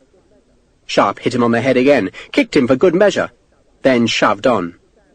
Men were shouting, screaming, stabbing, spitting, and right in the face of No. 6 Company, a knot of robed men were slashing with scimitars, as though they could defeat the 74th by themselves. Urquhart pushed his horse up against the rear rank and fired his pistol. One of the Arabs was plucked back, and the others stepped away at last, all except one Sharpe man, who screamed in fury and slashed with his long, curved blade. The front rank parted to let the scimitar cut the air between two files. Then the second rank also split apart to allow the Sharpe man to come screaming through on his own, with only Sharpe in front. "He's only a lad!" a Scottish voice shouted in warning as the ranks closed again. It was not a Sharpe man at all, but a boy. 12 or 13 years old, Sharpe guessed, as he fended off the scimitar with a musket barrel. The boy thought he could win the battle single-handed, and leapt at Sharpe, who parried the sword and stepped back to show he didn't want to fight. "Put it down, lad," he said. The boy spat, leapt, and cut again. Sharpe parried a third time, then reversed the musket and slammed its stock into the side of the boy's head. For a second the lad stared at Sharpe with an astonished look. Then he crumpled to the turf. "They're breaking!" Wellesley shouted from somewhere close by. "They're breaking!" Colonel Wallace was in the front rank now, slicing down with his claymore. He hacked like a farmer, blow after blow. He had lost his cocked hat, and his bald pate gleamed in the late sunlight. There was blood on his horse's flank, and more blood spattered on the white turnbacks of his coat-tails. Then the pressure of the enemy collapsed, and the horse twisted into the gap, and Wallace spurred it on. "Come on, boys, come on!" A man stooped to rescue Wallace's cocked hat. Its plumes were blood-soaked. The Arabs were fleeing. "Go!" Swinton shouted. "Go! Keep 'em running! Go!" A man paused to search a corpse's robes, and Sergeant Cahoon dragged the man up and pushed him on.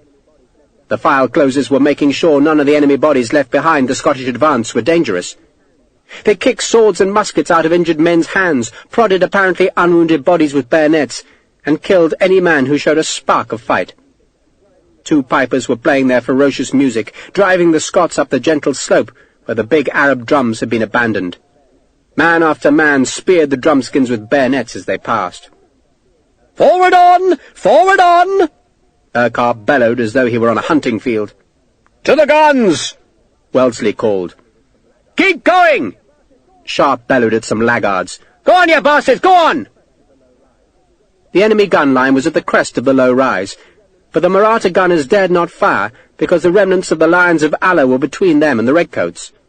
The gunners hesitated for a few seconds, then decided the day was lost, and fled. "Take the guns!" Wellesley called.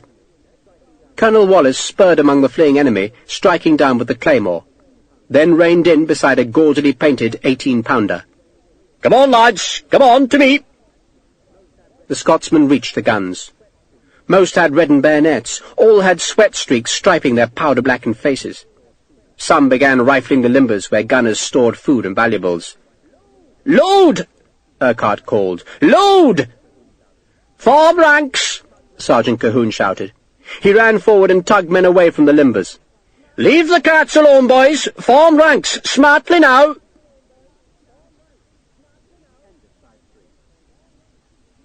End of Side 3. Up for the first time could see down the long reverse slope. 300 paces away were more infantry, a great long line of it massed in a dozen ranks, and beyond that were some walled gardens and the roofs of a village. The shadows were very long, for the sun was blazing just above the horizon. The Arabs were running towards the stationary infantry. "Where are the galloper guns?" Wallace roared, and an aide spurred back down the slope to fetch the gunners. "Give them a volley, Swinton!" Wellesley called. The range was very long for a musket, but Swinton hammered the battalion's fire down the slope, and maybe it was that volley, or perhaps it was a sight of the defeated Arabs that panicked the great mass of infantry. For a few seconds they stood under their big, bright flags, and then, like sand struck by a flood, they dissolved into a rabble. Cavalry trumpets blared. British and sepoy horsemen charged forward with sabres, while the irregular horse, those mercenaries who'd attached themselves to the British for the chance of loot, lowered their lances and raked back their spurs. It was a cavalryman's paradise, a broken enemy with nowhere to hide. Some Marathas sought shelter in the village, but most ran past it, throwing down their weapons as the terrible horsemen streamed into the fleeing horde with sabres and lances slicing and thrusting. "Buckle these!" Urquhart shouted, standing in his stirrups to look for the men and boys who brought water to the troops. There was none in sight, and the 74th was parched, the men's thirst made acute by the saltpetre and the gunpowder which had fouled their mouths. "Where the—" Urquhart swore, then frowned at Sharpe. "Mr. Sharpe, I'll trouble you to find out Buckley's." "Yes, sir," Sharpe said, not bothering to hide his disappointment at the order. He'd hoped to find some loot when the 74th searched the village, but instead he was to be a fetcher of water. He threw down the musket and walked back through the groaning, slow-moving litter of dead and dying men. Dogs were scavenging among the bodies. "Forward now!"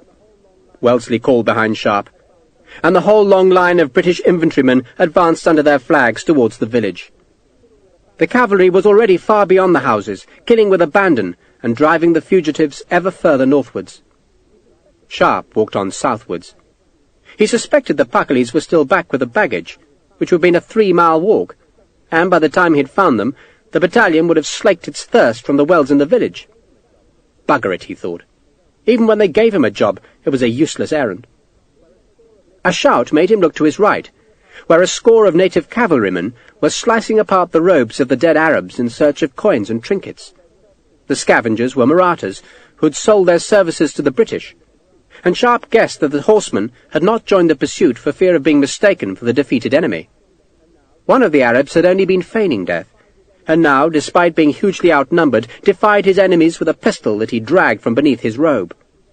The taunting cavalryman had made a ring, and the Arab kept twisting around to find that his tormentor had skipped away before he could aim the small gun. The Arab was a short man.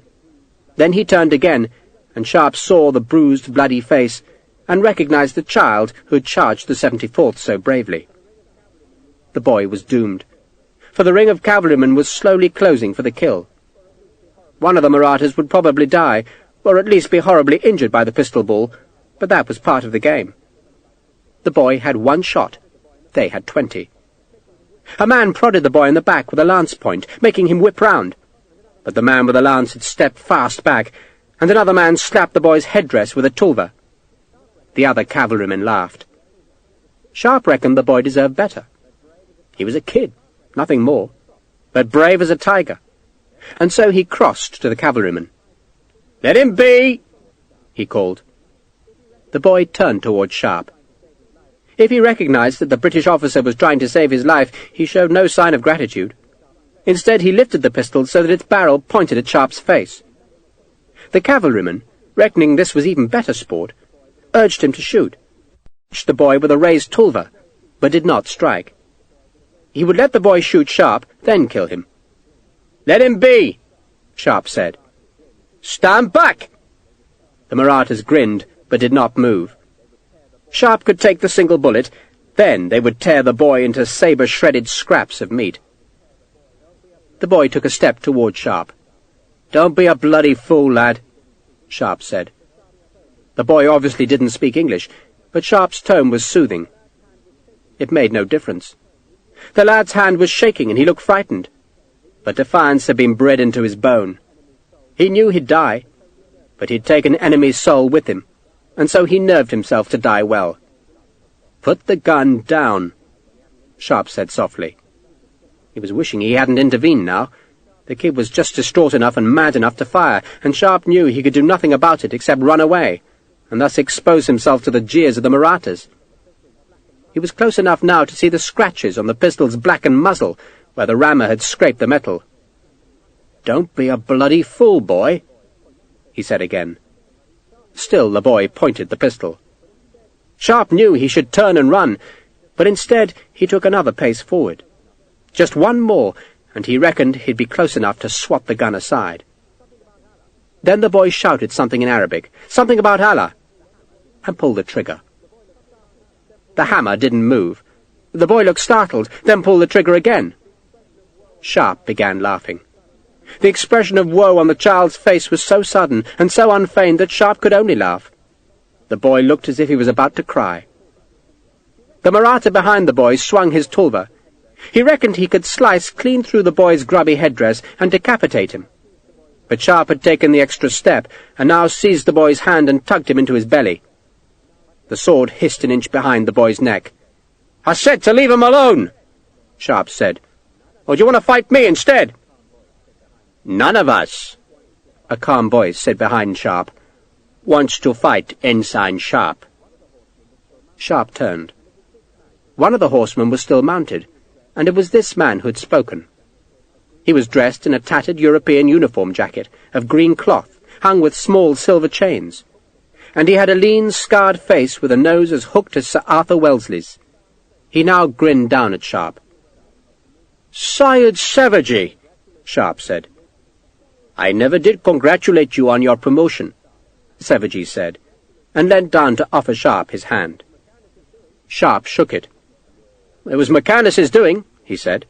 "No," Savaji disagreed. "It was yours." Savaji, who led this band of horsemen, waved his men away from Sharpe, then looked down at the boy who struggled in Sharpe's grip. "You really want to save that little wretch's life?" "Why not?" "A tiger cub plays like a kitten," Savaji said, "but it still grows into a tiger, and one day it eats you." "This one's no kitten," Sharpe said, thumping the boy on the ear to stop his struggles. Savaji spoke in quick Arabic, and the boy went quiet. "I told him you saved his life," Savaji explained to Sharpe, "and that he is now beholden to you." Savaji spoke to the boy again, who, after a shy look at Sharpe, answered. "His name's Ahmed," Savaji said, "and I told him you were a great English lord who commands the lives and deaths of 1,000 men." "You told him what?" "I told him you'd beat him bloody if he disobeys you," Savaji said, looking at his men, who, denied their entertainment, had gone back to looting the dead. You like being an officer?" he asked Sharpe. "I hate it." Savaji smiled, revealing red-stained teeth. "McCandless thought you would, but didn't know how to curb your ambition." Savaji slid down from his saddle. "I'm sorry McCandless died," the Indian said. "Me too." "You know who killed him?" "I reckon it was Dodd." Savaji nodded. "Me too." Syed Savaji was a high-born Maratha, the eldest son of one of the Rajah of Berat's warlords, but a rival in the Rajah's service had murdered his father, and Savaji had been seeking revenge ever since. If that revenge meant marching with the enemy British, then that was a small price to pay for family pride. Savaji had ridden with Colonel McCandless when the Scotsman had pursued Dodd, and thus he had met Sharpe. "Benny Singh was not with the enemy today," he told Sharpe. Sharpe had to think for a few seconds before remembering that Benny Singh was the man who'd poisoned Sevaji's father. "How do you know?" "His banner wasn't among the Maratha flags. Today we faced Manu Bapu, the Raja's brother. He's a better man than the Raja, but he refuses to take the throne for himself. He's also a better soldier than the rest, but not good enough, it seems. Dodd was there." "He was?" "He got away." Sevaji turned and gazed northwards. "And I know where they're going." "Where?" "To Gavilgar," Sevaji said softly. "To the Sky Fort." "Gavilgar?" "I grew up there." Sevaji spoke softly, still gazing at the hazed northern horizon. "My father was a Kilada of Gavilgar. It was a post of honor, Sharpe, for it's our greatest stronghold. It is the fortress in the sky, the impregnable refuge, the place that has never fallen to our enemies. And Benny Singh is now its Kilada.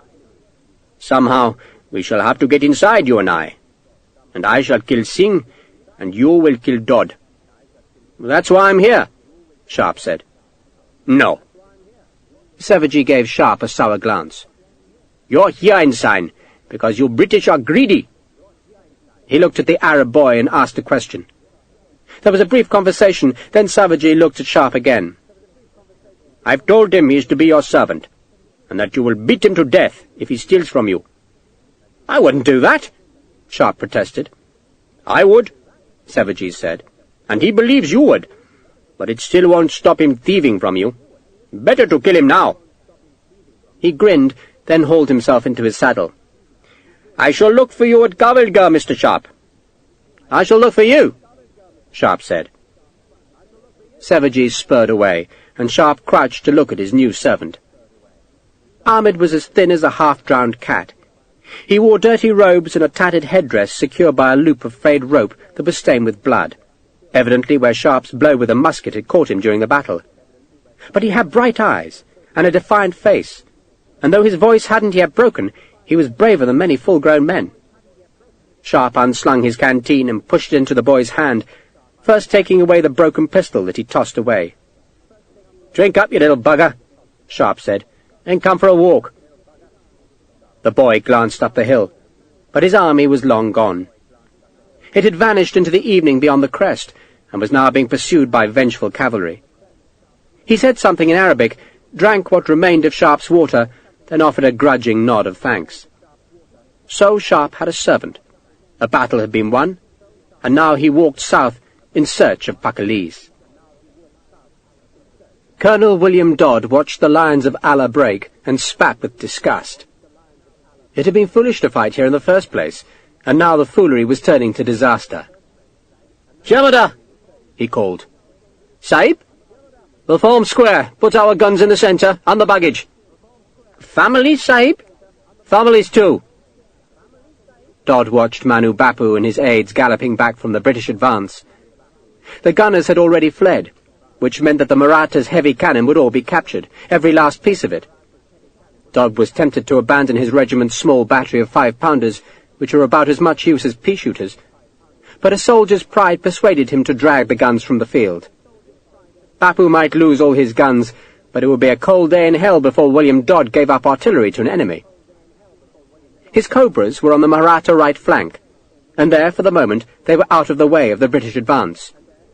If the rest of the Maratha infantry remained firm and fought, then Dodd would stay with them. But he saw that the defeat of the Arabs had demoralized Bapu's army. The ranks began to dissolve. The first fugitives began to run north, and Dodd knew this army was lost. First Assaye, now this. A goddamn disaster. He turned his horse and smiled at his white-jacketed men. "You haven't lost a battle," he shouted to them. "You haven't even fought today, so you've lost no pride. But you'll have to fight now. If you don't, if you break ranks, you'll die. If you fight, you'll live. Jimana, march!" The Cobras would now attempt one of the most difficult of all feats of soldiering, a fighting withdrawal. They marched in a loose square, the centre of which gradually filled with their women and children. Some other infantry tried to join the families, but Dodd snarled at his men to beat them away. "Don't go!" he shouted. The last thing he wanted was for his men to be infected by panic. Dodd trailed the square.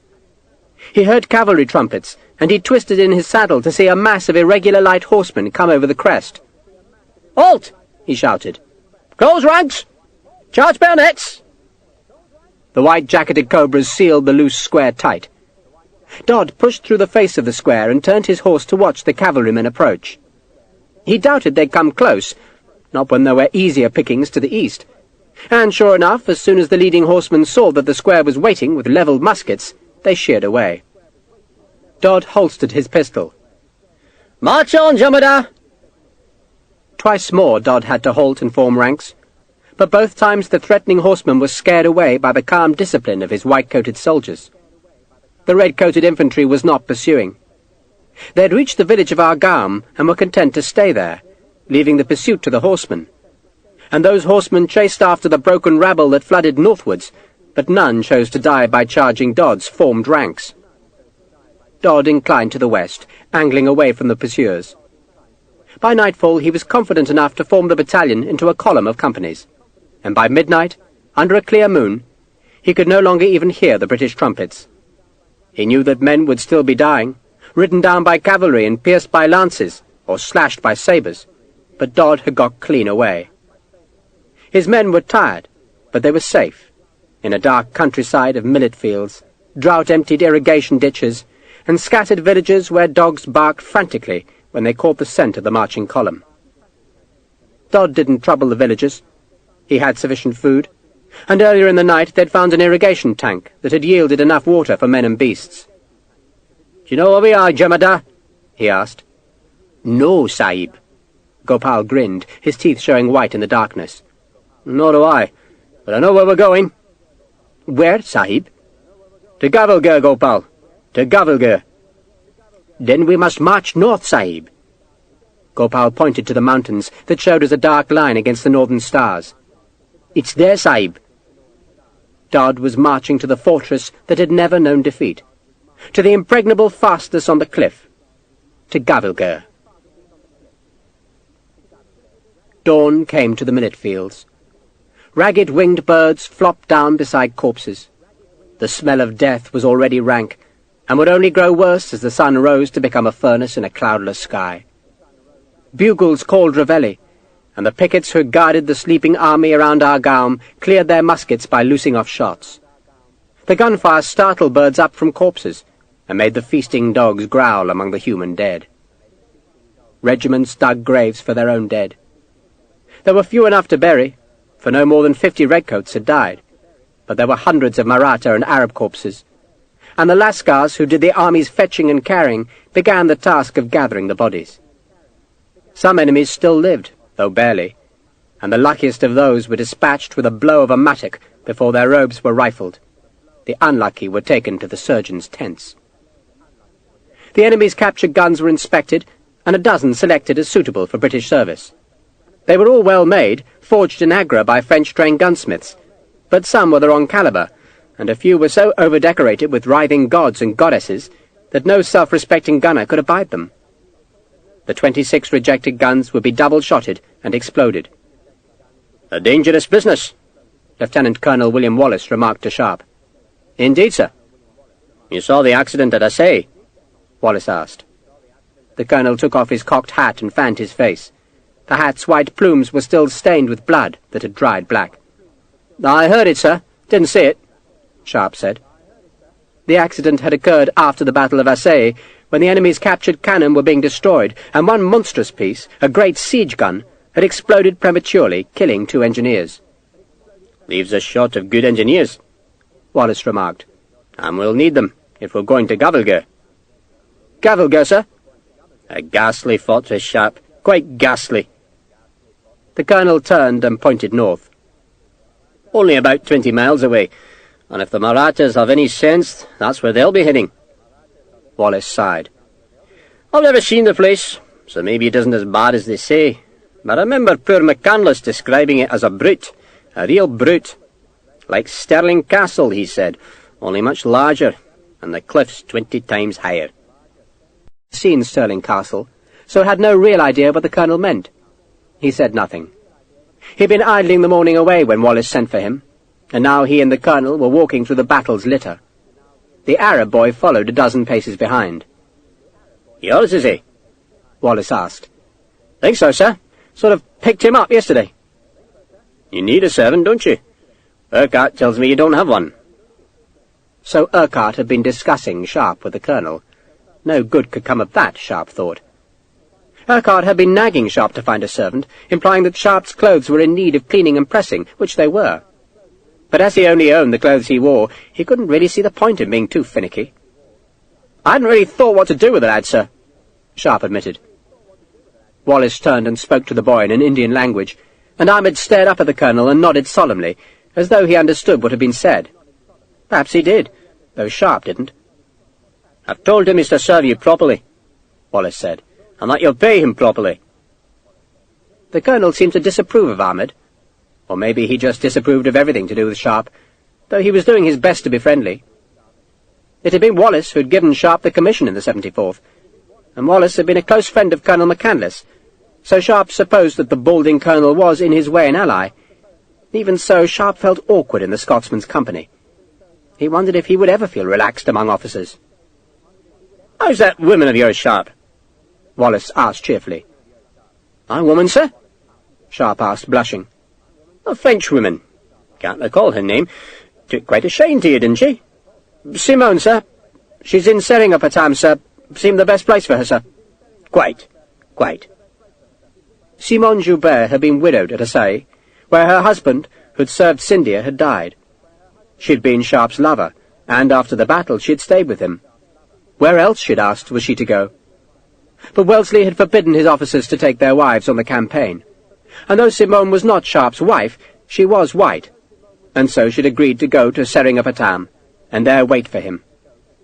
She'd carried a letter of introduction to Major Stokes, Sharpe's friend who ran the armoury, and Sharpe had given her some of the Tipu's jewels so that she could find servants and live comfortably. He sometimes worried he'd given her too many of the precious stones, but consoled himself that Simone would keep the surplus safe till he returned. "So, are you happy, Sharpe?" Wallace asked bluffly. "Yes, sir," Sharpe said bleakly. "Keeping busy?" "Not really, sir." "Difficult, isn't it?" Wallace said vaguely. He'd stopped to watch the gunners loading one of the captured cannon, a great brute that looked to take a ball of 20 or more pounds. The barrel had been cast with an intricate pattern of lotus flowers and dancing girls, then painted with garish colours.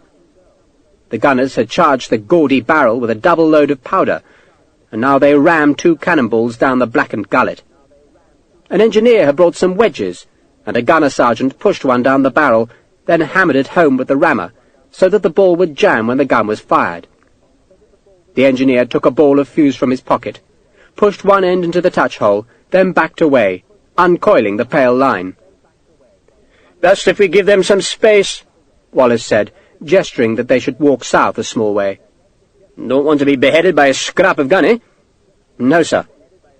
"Very difficult," Wallace said, picking up his previous thought. "Coming up from the ranks. Admirable, Sharpe, admirable, but difficult, yes?" "I suppose so, sir," Sharpe said unhelpfully. Wallace sighed, as though he was finding the conversation unexpectedly hard-going. "Urquhart tells me you seem—" The colonel paused, looking for the tactful word. "Unhappy?" "Takes time, sir." Of course, these things do, quite."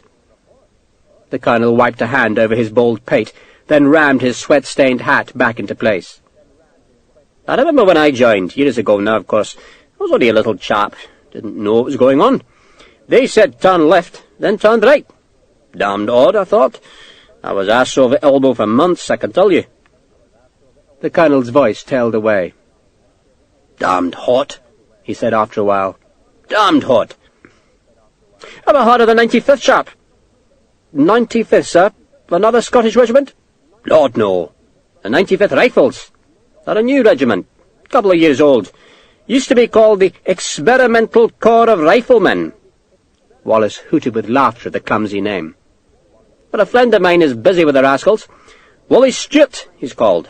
The Honourable William Stewart. Capital fellow. But Wally's got some damned odd ideas. His fellows wear green coats. Green!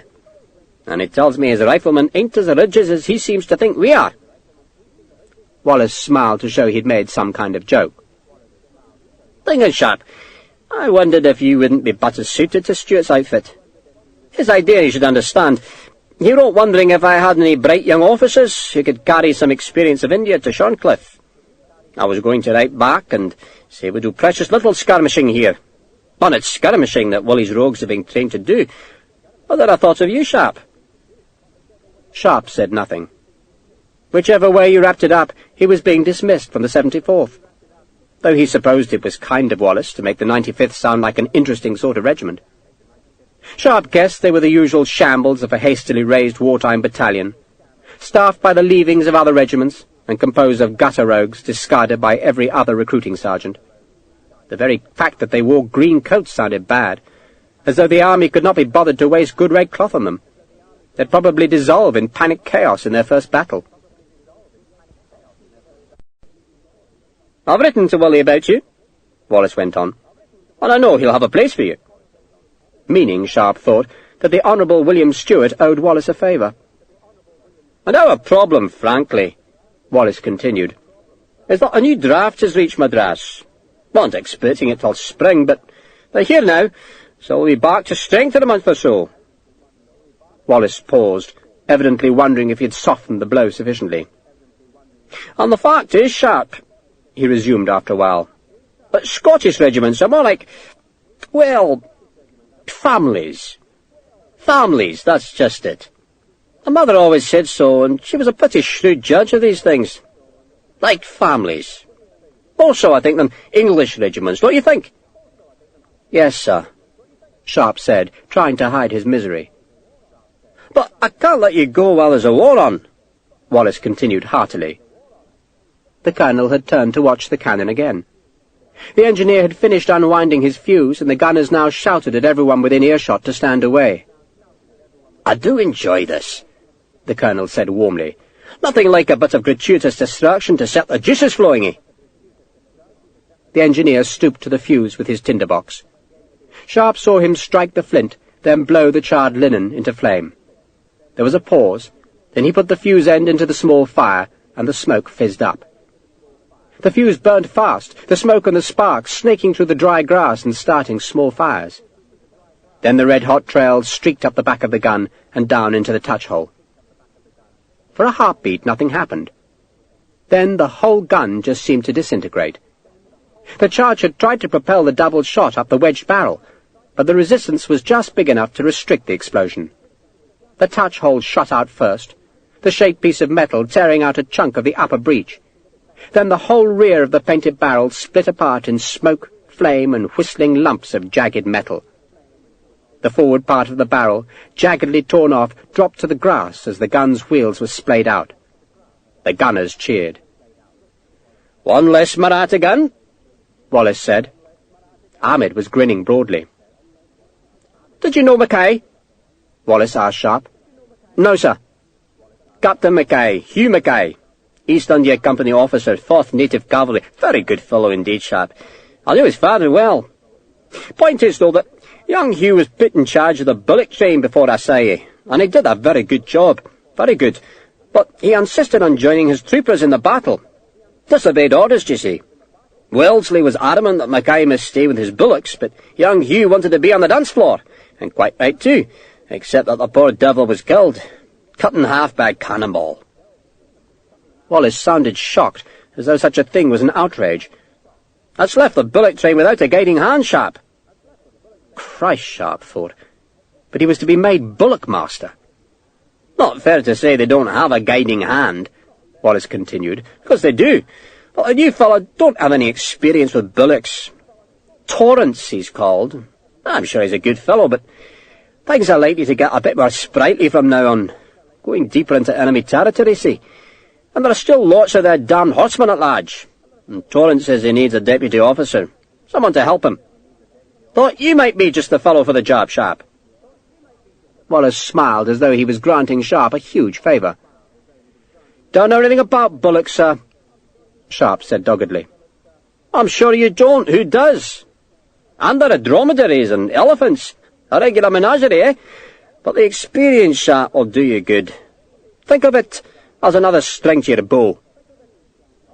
Sharpe knew a further protest would do no good, so he nodded. Yes, sir, he said. Good, good, splendid. Wallace could not hide his relief. It won't be for long, Sharpe. Sunday is already suing for peace, and the Rajah of Berar is bound to follow. We may not even have to fight at Gavelgar, if that's where the rogues do take refuge. So, go and help Torrance. Then you can sit across for England, eh? Become a green jacket. So Ensign Sharpe had failed. Failed utterly. He'd been an officer for 2 months, and now he was being booted out of a regiment. Sent to the bullocks and the dromedaries, whatever the hell they were. And after that to the green-coated dregs of the army. Bloody hellfire, he thought. Bloody hellfire. The British and their allied cavalry rode all night, and in the dawn they briefly rested, watered their horses, then hauled themselves into their saddles and rode again. They rode till their horses were reeling with tiredness and white with sweat, and only then did they give up the savage pursuit of the Maratha fugitives. Their sabre arms were weary, their blades blunted, and their appetites slaked. The night had been a wild hunt of victory, a slaughter under the moon that had left the plain reeking with blood, and the sun brought more killing and wide-winged vultures that flapped down to the feast. The pursuit ended close to a sudden range of hills that marked the northern limit of the Deccan plain. The hills were steep and thickly wooded, no place for cavalry, and above the hills reared great cliffs, dizzyingly high cliffs, that stretched from the eastern to the western horizon like the nightmare ramparts of a tribe of giants. In places there were deep re-entrants cut into the great cliff, and some of the British pursuers, gaping at the vast wall of rock that barred their path, supposed that the wooded clefts would provide a path up to the cliff's summit, though none could see how anyone could reach the highland if an enemy chose to defend it. Between two of the deep re-entrants, a great promontory of rock jutted from the cliff face, like the prow of a monstrous stone ship. The summit of the jutting rock was 2,000 feet above the horsemen on the plain, and one of them, scrubbing blood from his sabre-blade with a handful of grass, glanced up at the high peak, and saw a tiny puff of whiteness drifting from its crest. He thought it a small cloud, but then he heard a faint bang of gunfire, and a second later a round shot dropped vertically into a nearby patch of millet. His captain pulled out a telescope and trained it high into the sky. He stared for a long time, then gave a low whistle. "What is it, sir?" "It's a fortress," the captain said. He could just see black stone walls, shrunken by distance, poised above the grey-white rock. "The bloody sky," he said grimly. "That's what it is. It's Gavelgar." More guns fired from the fortress, but they were so high in the air that their shots lost all their forward momentum long before they reached the ground. The balls fell like nightmare rain, and the captain shouted at his men to lead their horses out of range. "Their final refuge," he said, then laughed. "Well, it's nothing to do with us, boys. The infantry will have to deal with that big bastard." The cavalrymen slowly moved southwards. Some of their horses had lost shoes, which meant they had to be walked home, but their night's work was well done. They'd ravaged a broken army, and now the infantry must cope with the Marathas' final refuge. A sergeant shouted from the right flank, and the captain turned westwards to see a column of enemy infantry appearing from a grove of trees just over a mile away. The white-coated battalion still possessed their artillery, but they showed no sign of wanting a fight. A crowd of civilians and several companies of fugitive Marathas had joined the regiment, which was heading for a road that twisted into the hills beneath the fort, then zigzagged its way up the face of the rock promontory. If that road was the only way into the fort, the cavalry captain thought, then God help the redcoats who had to attack Gavelgar. He stared at the infantry through his telescope. The white-coated troops were showing small interest in the British cavalry, but it still seemed prudent to quicken his pace southwards. A moment later, and the cavalry was hidden behind millet fields. The captain turned a last time and gazed again at the fortress on the soaring cliffs. It seemed to touch the sky, so high it stood above all India. "Bastard of a place," the captain said wonderingly, then turned and left. He'd done his job, and now the infantry must climb to the clouds to do theirs. Colonel William Dodd watched the blue-coated cavalrymen walk their tired horses southwards until they vanished beyond a field of standing millet. The subadar in charge of the regiment's small cannon had wanted to unlimber and open fire on the horsemen, but Dodd had refused his permission. There would have been no point in attacking, for by the time the guns were loaded, the cavalrymen would have walked out of range. He watched a last salvo of round shot plummet to earth from the fort's high guns. Those cannon were of little use, Dodd thought, except to overawe people on the plain. It took Dodd's regiment over 7 hours to climb to the fort of Gavilgur, and by the time he reached the summit, Dodd's lungs were burning, his muscles aching, and his uniform soaked with sweat.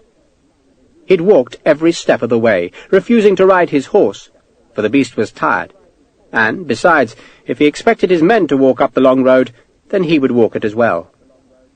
He was a tall, sallow-faced man with a harsh voice and an awkward manner. But William Dodd knew how to earn his men's admiration. They saw that he walked when he could have ridden, and so they didn't complain as the steep climb sapped their breath and stole their strength. The regiment's families, its baggage, and its battery of cannon were still far below, on the twisting, treacherous track that in its last few miles was little more than a ledge hacked from the cliff. Dodd formed his cobras into 4 ranks as they approached Gavilgur's southern entrance, where the great metal-studded gates were being swung open in welcome. "March smartly now," Dodd called to his men. "You've nothing to be ashamed of. You lost no battle." He pulled himself up into his saddle and drew his gold-hilted sword to salute the flag of Berar that flapped above the high gate tower. Then he touched his heels to the mare's flanks and led his undefeated men into the tower's long entrance tunnel. He emerged into the afternoon sun to find himself staring at a small town that was built within the stronghold's ramparts and on the summit of Gavilgur's promontory. The alleys of the town were crammed with soldiers, most of them Maratha cavalrymen, who had fled in front of the British pursuit. But, twisting in his saddle, Dodd saw some infantry of Gavilgur's garrison standing on the fire step. He also saw Manu Bapu, who had outridden the British pursuit and now gestured to Dodd from the gate tower's turret. Dodd told one of his men to hold his horse, then climbed the black walls to the top fire step of the tower, where he stopped in awed astonishment at the view. It was like standing at the edge of the world. The plain was so far beneath, and the southern horizon so far away, that there was nothing in front of his eyes but endless sky. This, Dodd thought, was a god's view of earth, the eagle's view. He leant over the parapet and saw his guns struggling up the narrow road. They wouldn't reach the fort till long after nightfall. "You were right, Colonel," Manu Bapu said ruefully. Dodd straightened to look at the Maratha prince. "It's dangerous to fight the British in open fields," he said. "They're here." Dodd gestured at the approach road. "Here they'll die, Sahib." "The fort's main entrance," Bapu said in his sibilant voice, "is on the other side, to the north." Dodd turned and gazed across the roof of the central palace. He could see little of the great fortress's northern defences, though a long way away he could see another tower like the one on which he now stood. "Is the main entrance as difficult to approach as this one?" he asked. "No, but it isn't easy. The enemy has to approach along a narrow strip of rock, then fight through the outer fort. After that comes a ravine, and then the inner fort. I want you to guard the inner gate." Dodd looked suspiciously at Bapu. "Not the outer fort?" Dodd reckoned his cobras should guard the place where the British would attack. That way the British would be defeated. "The outer fort is a trap," Bapu explained. He looked tired, but the defeated Agam had not destroyed his spirit, merely sharpened his appetite for revenge. "If the British capture the outer fort, they will think they have won. They won't know that an even worse barrier waits beyond the ravine. That barrier has to be held. I don't care if the outer fort falls, but we must hold the inner. That means our best troops must be there." "It will be held," Dodd said. Bapu turned and stared southwards.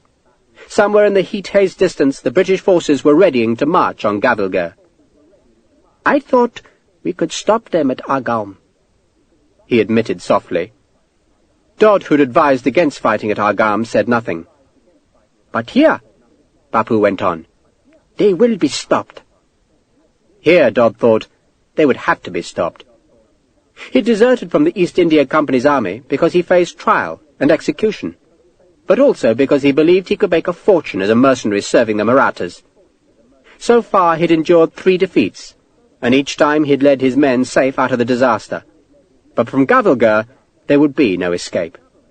The British would block every approach, so the British must be stopped.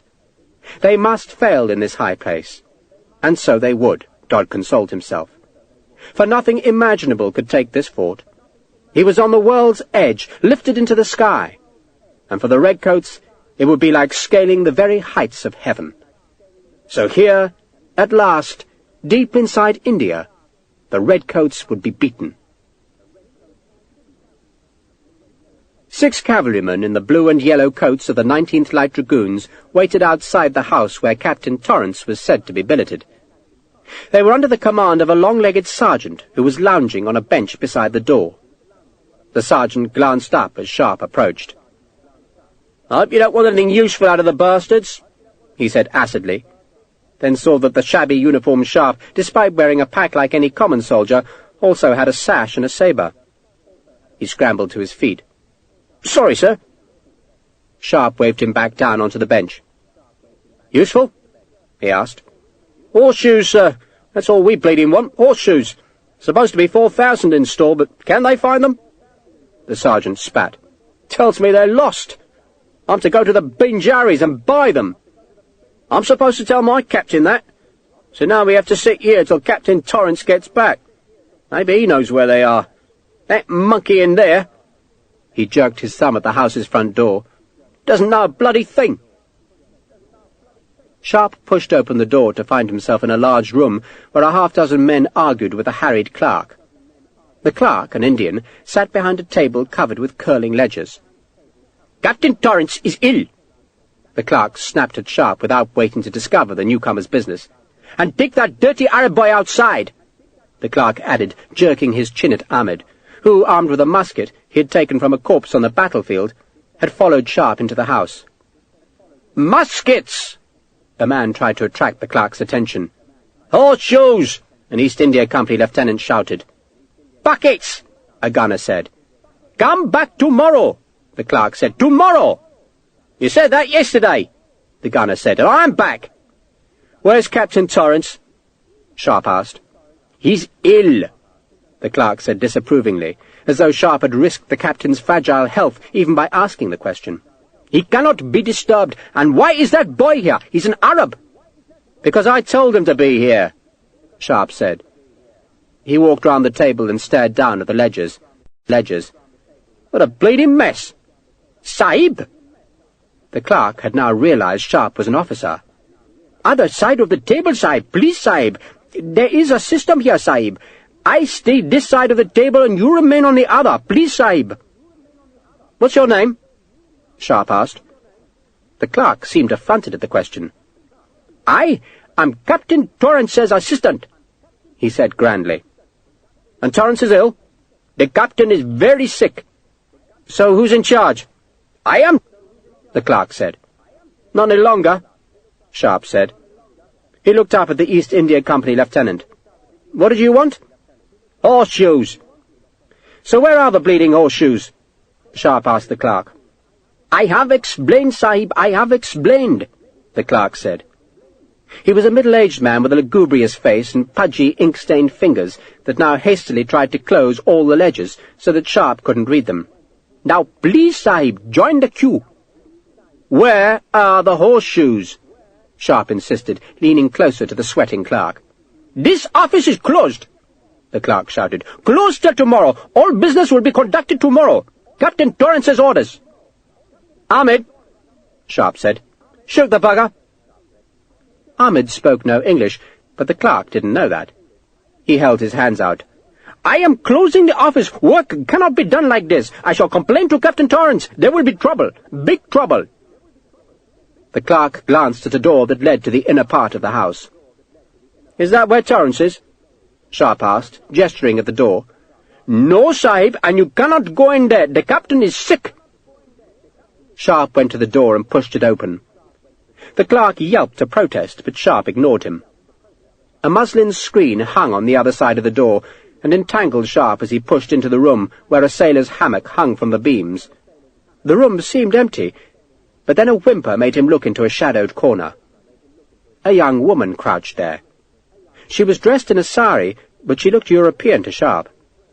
She had been sewing gold braid onto the outer seams of a pair of breeches, but now stared in wide-eyed fright at the intruder.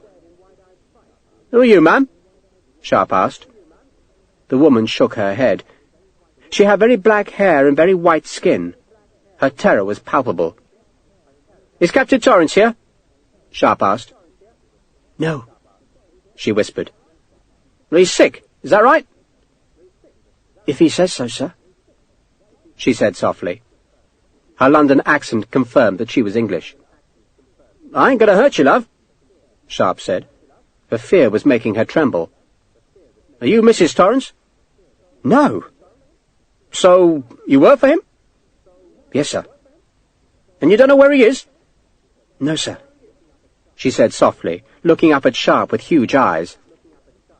She was lying, he reckoned, but he guessed she had good reason to lie, perhaps fearing Torrance's punishment if she told the truth. He considered soothing the truth out of her, but reckoned it might take too long. He wondered who she was. She was pretty, despite her terror, and he guessed she was Torrance's Bibi. Lucky Torrance, he thought ruefully. "I'm sorry to have disturbed you, ma'am," he said.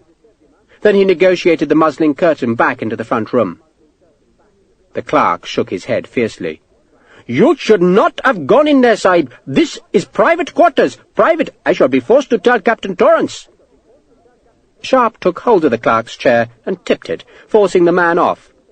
The men waiting in the room gave a cheer. Sharpe ignored them, sat on the chair himself, and pulled a tangle of ledgers towards him. "I don't care what you tell Captain Torrance," he said, "so long as you tell me about the horseshoes first." "They are lost," the clerk protested. "How were they lost?" Sharpe asked. The clerk shrugged. "Things get lost," he said. Sweat was pouring down his plump face as he tentatively tried to tug some of the ledgers away from Sharpe, but he recoiled from the look on the ensign's face. The clerk said again weakly, "It's the nature of things to get lost." "Muskets?" Sharpe asked. "Lost," the clerk admitted. "Buckets?" "Lost," the clerk said. "Paperwork?" Sharpe said. The clerk frowned. "Paperwork, Sahib?" "If something's lost," Sharpe said patiently, "there's a record. This is the bloody army. You can't have a piss without someone making a note of it. So, show me the records of what's been lost."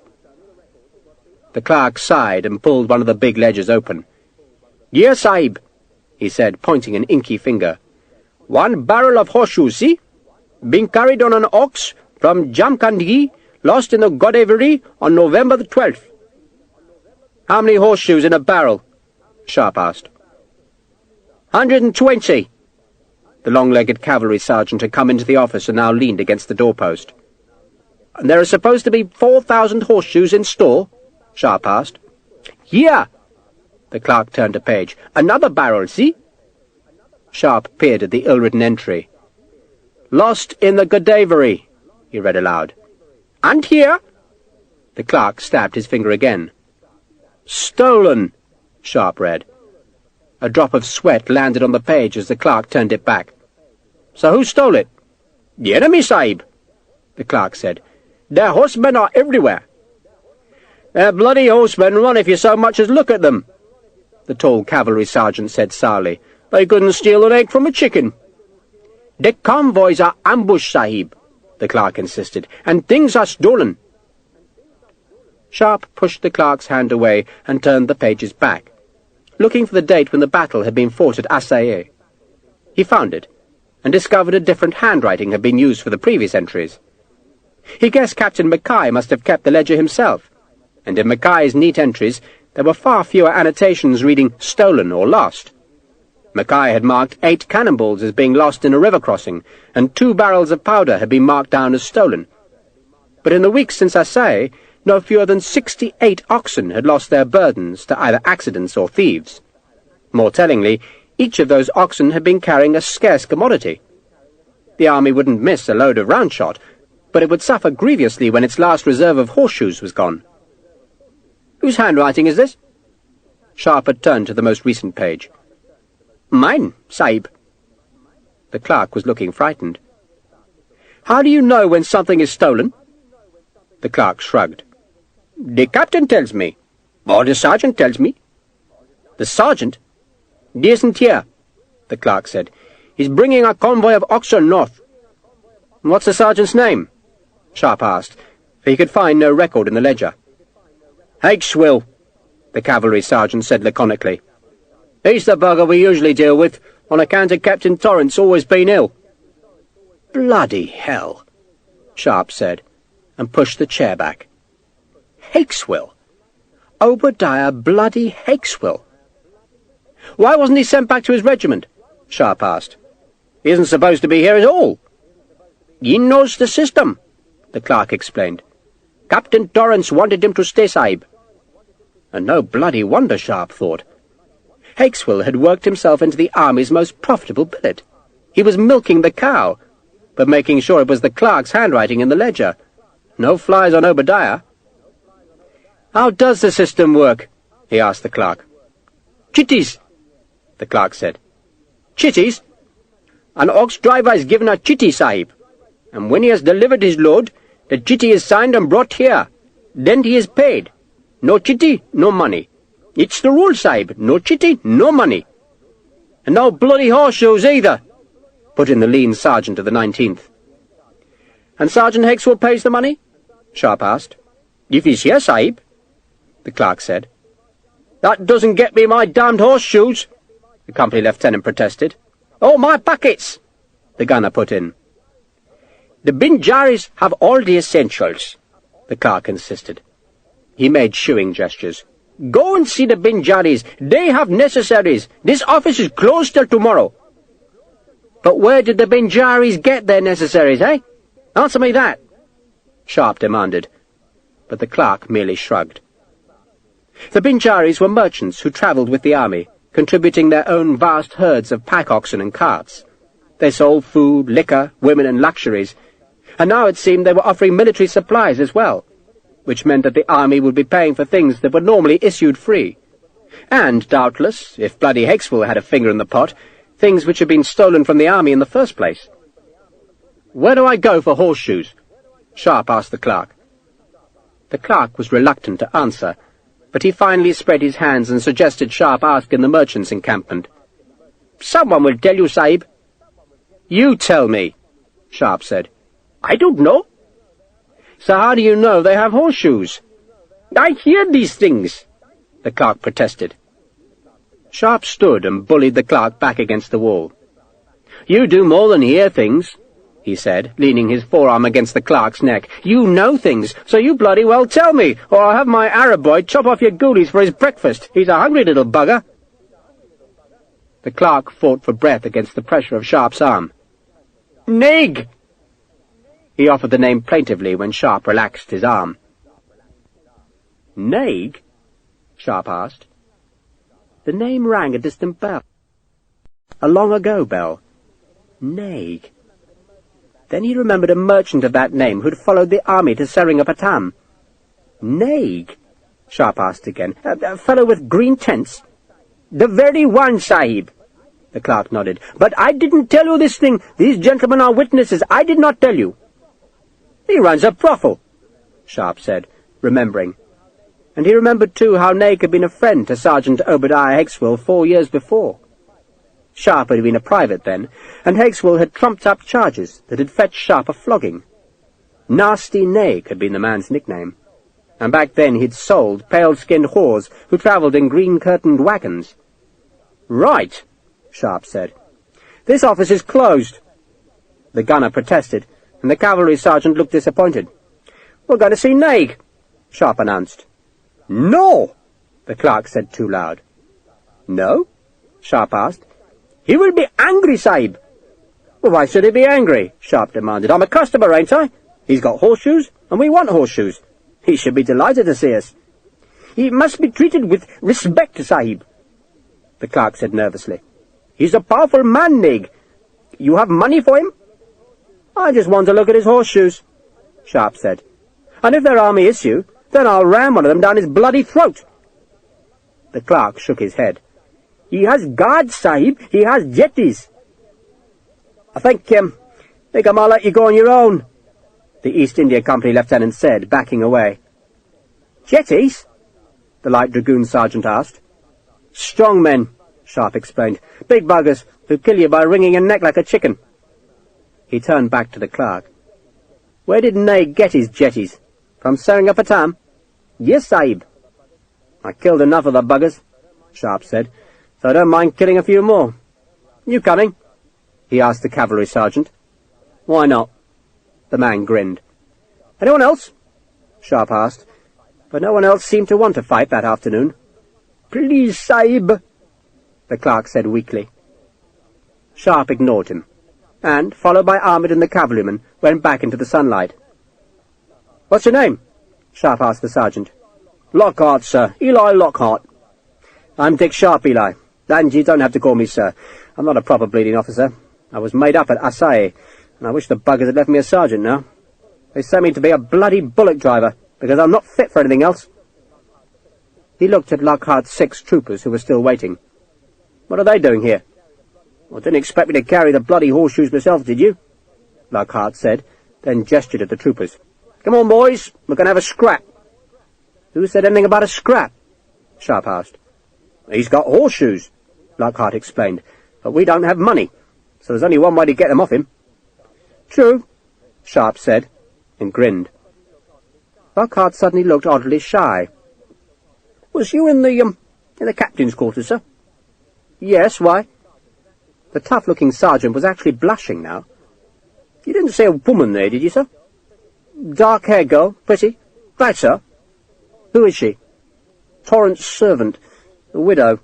He brought her and her husband out from England, but a fellow died and left her on her own. Torrance won't let her go." "And you'd like to take her off his hands? Is that it?" "Well, I've only ever seen her at a distance," the sergeant admitted. "Torrance was in another regiment, one of the Madrasis, but we camped together often enough." "She's still there," Sharpe said dryly. "Still alive." "He keeps her close, he does," Lockhart said, then kicked a dog out of his path. The 8 men had left the village and entered the sprawling encampment where the merchants with their herds, wagons and families were camped. Great white oxen with painted horns were hobbled by pegs, and children scurried among the beasts collecting their dung, which they slapped into cakes that would be dried for fuel. "So tell me about these jetties," Lockhart asked. "Like circus strongmen," Sharpe said. "Only it's some kind of religious thing. Don't ask me. None of it makes bleeding sense to me. Got muscles like mountains they have, but they're slow. I killed 4 of the buggers at Seringapatam." "And you know Hakeswill?" "I know bloody Hakeswill. Recruited me, he did, and he's been persecuting me ever since. He shouldn't even be with this army. He's supposed to be with the Havercakes down south, but he came up here with a warrant to arrest me. That didn't work, so he's just stayed, hasn't he? And he's working the bleeding system. You can wager your last shilling that he's the bastard who supplies Naig and splits the profit." Sharpe stopped to look for green tents. "How come you don't carry your own spare horseshoes?" "Oh, we do, but when they've gone you have to get more from the supplies. That's how the system's supposed to work. And yesterday's pursuit left half the hooves wrecked. We need shoes." Sharpe had seen a cluster of faded green tents. "That's where the bastard is," he said, then looked at Lockhart. "This could get nasty." Lockhart grinned. He was as tall as Sharpe and had a face that looked as though it had survived a lifetime of tavern brawls. "Oh, ain't I?" "Is that thing loaded?" Sharpe nodded at the pistol at Lockhart's belt. A sabre also hung there, just like the one at Sharpe's hip. "It will be." Lockhart drew the pistol, and Sharpe turned to Ahmed and mimed the actions of loading the musket. Ahmed grinned and pointed to the lock, indicating that his weapon was already charged. "How many of the buggers will be waiting for us?" Lockhart asked. "A dozen," Sharpe guessed. Lockhart glanced back at his 6 men. "We can deal with a dozen buggers?" "Right," Sharpe said. "So let's bloody well make some trouble." He grinned, because for the first time since he'd become an officer, he was enjoying himself, which meant someone was about to get a thumping. Chapter 3. Major General Sir Arthur Wellesley rode northwards among a cavalcade of officers whose horses kicked up a wide trail of dust that lingered in the air long after the horsemen had passed. 2 troops of East India Company cavalry provided the general's escort.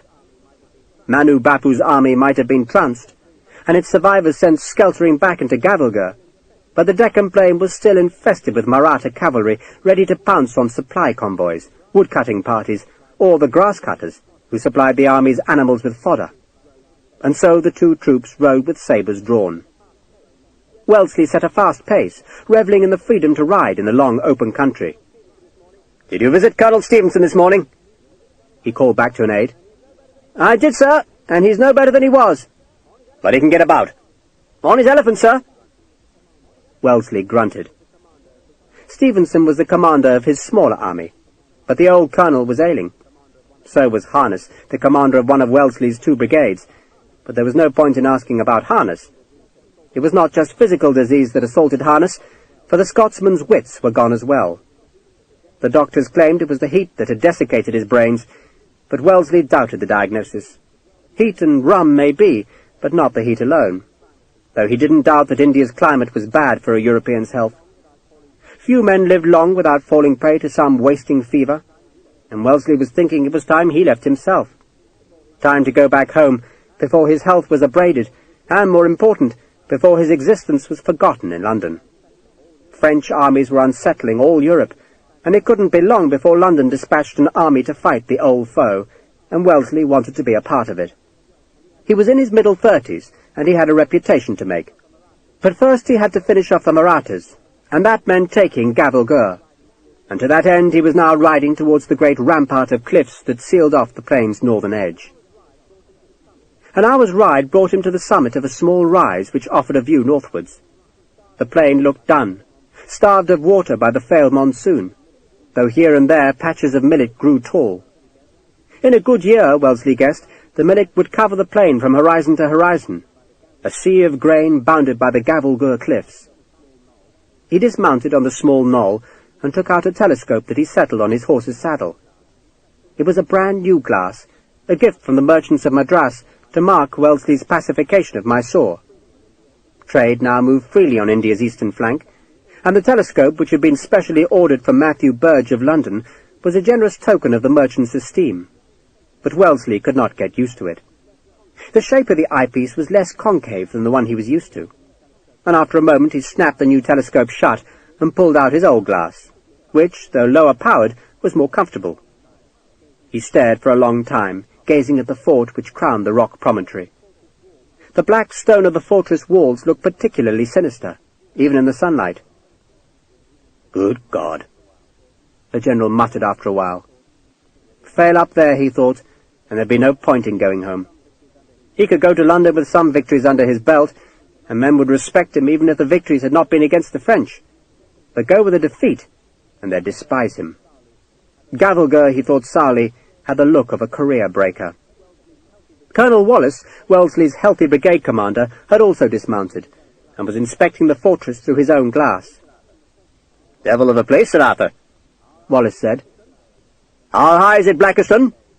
Wellesley called to one of his aides, an engineer. "I took a triangulation yesterday, sir," Blackiston said, "and discovered the fortress walls at 1,800 feet above the plain." "Is there water up there?" Colonel Butters, the chief engineer, asked. "We hear there is, sir," Blackiston said. "It's in the fort, huge things like lakes. But the water level must be low this year," Butters suggested. "I doubt it's low enough, sir," Blackiston murmured, knowing that Butters had been hoping that thirst might defeat the garrison. "And the rascals will have food, no doubt," Wellesley commented. "Doubtless," Wallace agreed dryly. "Which means they'll have to be prized out," the general said, then bent to the glass again and lowered the lens to look at the foothills below the bluff. Just south of the fort was a conical hill that rose almost halfway up the flank of the great promontory. "Can we get guns on that near hill?" he asked. There was a pause while the other officers decided which hill he was referring to. Colonel Butters flinched. "Well, we can get them up there, sir, but I doubt they'll have the elevation to reach the fort."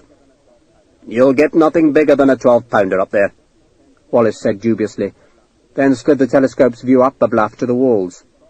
and you'll need bigger shot than 12-pounders to break down that wall. Sharpe! The warning call came from the officer commanding the East India Company cavalry, who was pointing to where a group of Maratha horsemen had appeared in the south. They had evidently been following the lingering dust cloud left by the general's party, and though the approaching horsemen only numbered about 20 men, the sepoy cavalry wheeled to face them and spread into a line. "It's all right," Wellesley called. "They're ours. I asked them to meet us here." He had inspected the approaching horsemen through his telescope, and now, waving the sepoy cavalry back, he walked to greet the Siladas. "Sayud Sevaji." Wellesley acknowledged the man in the shabby green and silver coat who led the cavalrymen. "Thank you for coming." Sayud Sevaji nodded brusquely at Wellesley, then stared up at Gavilgur. "You think you can get in?" "I think we must," Wellesley said. "No one ever has," Sevaji said with a sly smile. Wellesley returned the smile, but slowly, as if accepting the implied challenge, and then, as Sevaji slid down from his saddle, the general turned to Wallace. "You've met Sayud Sevaji, Wallace?" "I have not had that pleasure, sir." Wellesley made the introduction, then added that Sayud Sevaji's father had been one of the Raja of Berat's generals. "But is no longer?" Wallace asked Sevaji. "Benny Singh murdered him," Sevaji said grimly. "So I fight with you, Colonel, to gain my chance to kill Benny Singh. And Benny Singh now commands that fortress." He nodded towards the distant promontory. "So, how do we get inside?" Wellesley asked. The officers gathered around Sevaji as the Indian drew his tulwar and used its tip to draw a figure 8 in the dust. He tapped the lower circle of the 8, which he'd drawn far larger than the upper. "That's what you're looking at," he said. "The inner fort. And there are only 2 entrances. There's a road that climbs up from the plain and goes to the southern gate." He drew a squiggly line that tailed away from the bottom of the figure 8. "But that road is impossible. You will climb straight into their guns. A child with a pile of rocks could keep an army from climbing that road. The only possible route into the inner fort is through the main entrance." He scratched a brief line across the junction of the 2 circles. "Which will not be easy?" Wellesley asked dryly. Sevaji offered the general a grim smile. "The main entrance is a long corridor, barred by 4 gates and flanked by high walls. But even to reach it, Sir Arthur, you will have to take the outer fort." He tapped the smaller upper circle of the figure 8. Wellesley nodded. "And that too is difficult." "Again, 2 entrances," Sevaji said. "One is a road that climbs from the plain. You can't see it from here, but it twists up the hills to the west, and it comes to the fort, here." He tapped the waist of the figure 8. "It's an easier climb than the southern road, but for the last mile of the journey, your men will be under the guns of the outer fort. And the final half-mile, General, is steep." He stressed the last word. "On one side of the road is a cliff, and on the other is a precipice, and the guns of the outer fort can fire straight down that half-mile of road." Colonel Butters shook his head in gloomy contemplation of Sevaji's news. "How come you know all this?" he asked. "I grew up in Gavilgur," Sevaji said. "My father, before he was murdered, was Kilada of the fortress." "He knows," Wellesley said curtly. "And the main entrance to the outer fort?" "That," Sevaji said, "is the fortress's weakest point." He scratched a line that pierced the uppermost curve of the small circle. "It's the only level approach to the fortress, but it's very narrow. On one side," he tapped the eastern flank of the line, "the ground falls steeply away. On the other is a reservoir tank, so to reach the fort you must risk a narrow neck of land that is swept by 2 ramparts of guns, one above the other." "2 walls?" Wallace asked. "Set on a steep hill," Sevaji said, nodding. "You must fight uphill across both walls. There's an entrance, but it's like the inner fort's entrance, a series of gates with a narrow passage leading from one to the other, and men above you on both sides hauling down rocks and round-shot." "And once we've captured the outer fort," Wellesley asked, "what then?" Sevaji offered a wolfish smile. "Then your troubles are just beginning, Sir Arthur." He scuffed out the diagram he had made in the dust and scratched another. This one showing 2 circles, one large and one small, with a space between them. The 2 forts are not connected. They are separated here. He tapped the space between the circles with his tulva. And that is a ravine, a deep ravine. So once you have the outer fort, you still have to assault the inner fort. And its defenses will be untouched. It has a wall which stands at the top of the ravine's cliff, and that is where your enemy will be taking refuge, inside the wall of the inner fort. My father reckoned no enemy could ever capture Gavelgur's inner fort. If all India should fall, he said, then its heart would still beat at Gavelgur. Wellesley walked a few paces north to stare at the high promontory. How big is the garrison? Normally, Savaji said, about 1,000 men. But now, it could be 6 or 7 times that many. There is room inside for a whole army. And if the fort didn't fall, Wellesley thought, then the Marathas would take heart. They'd gather a new army, and in the new year raid southwards again. There would be no peace in western India till Gavelgur fell. Major Blackiston! Sir! You'll make an exploration of the plateau. The general turned to Savaji. Will you escort Major Blackiston up into the hills? I want sketches, Blackiston, of the neck of land leading to the main entrance. I want you to tell me where we can place breaching batteries. I need to know how we can get guns up to the top of the hills. And I need to know it all within 2 days. 2 days? Blackiston sounded appalled. Well, we don't want the rascals to take root up there, do we? Speed, Blackiston, speed. Can you leave now? His question was directed at Savaji. I can, Savaji answered. Wellesley waved Blackiston on his way. 2 days, Major. I want you back tomorrow evening. Colonel Butters frowned at the far hills. You're taking the army to the top? Half the army, Wellesley said. The other half will stay on the plain. He would need to hold Gavelgur between his redcoats like a nut, and hope that when he squeezed, it was the nut and not the nutcracker that broke.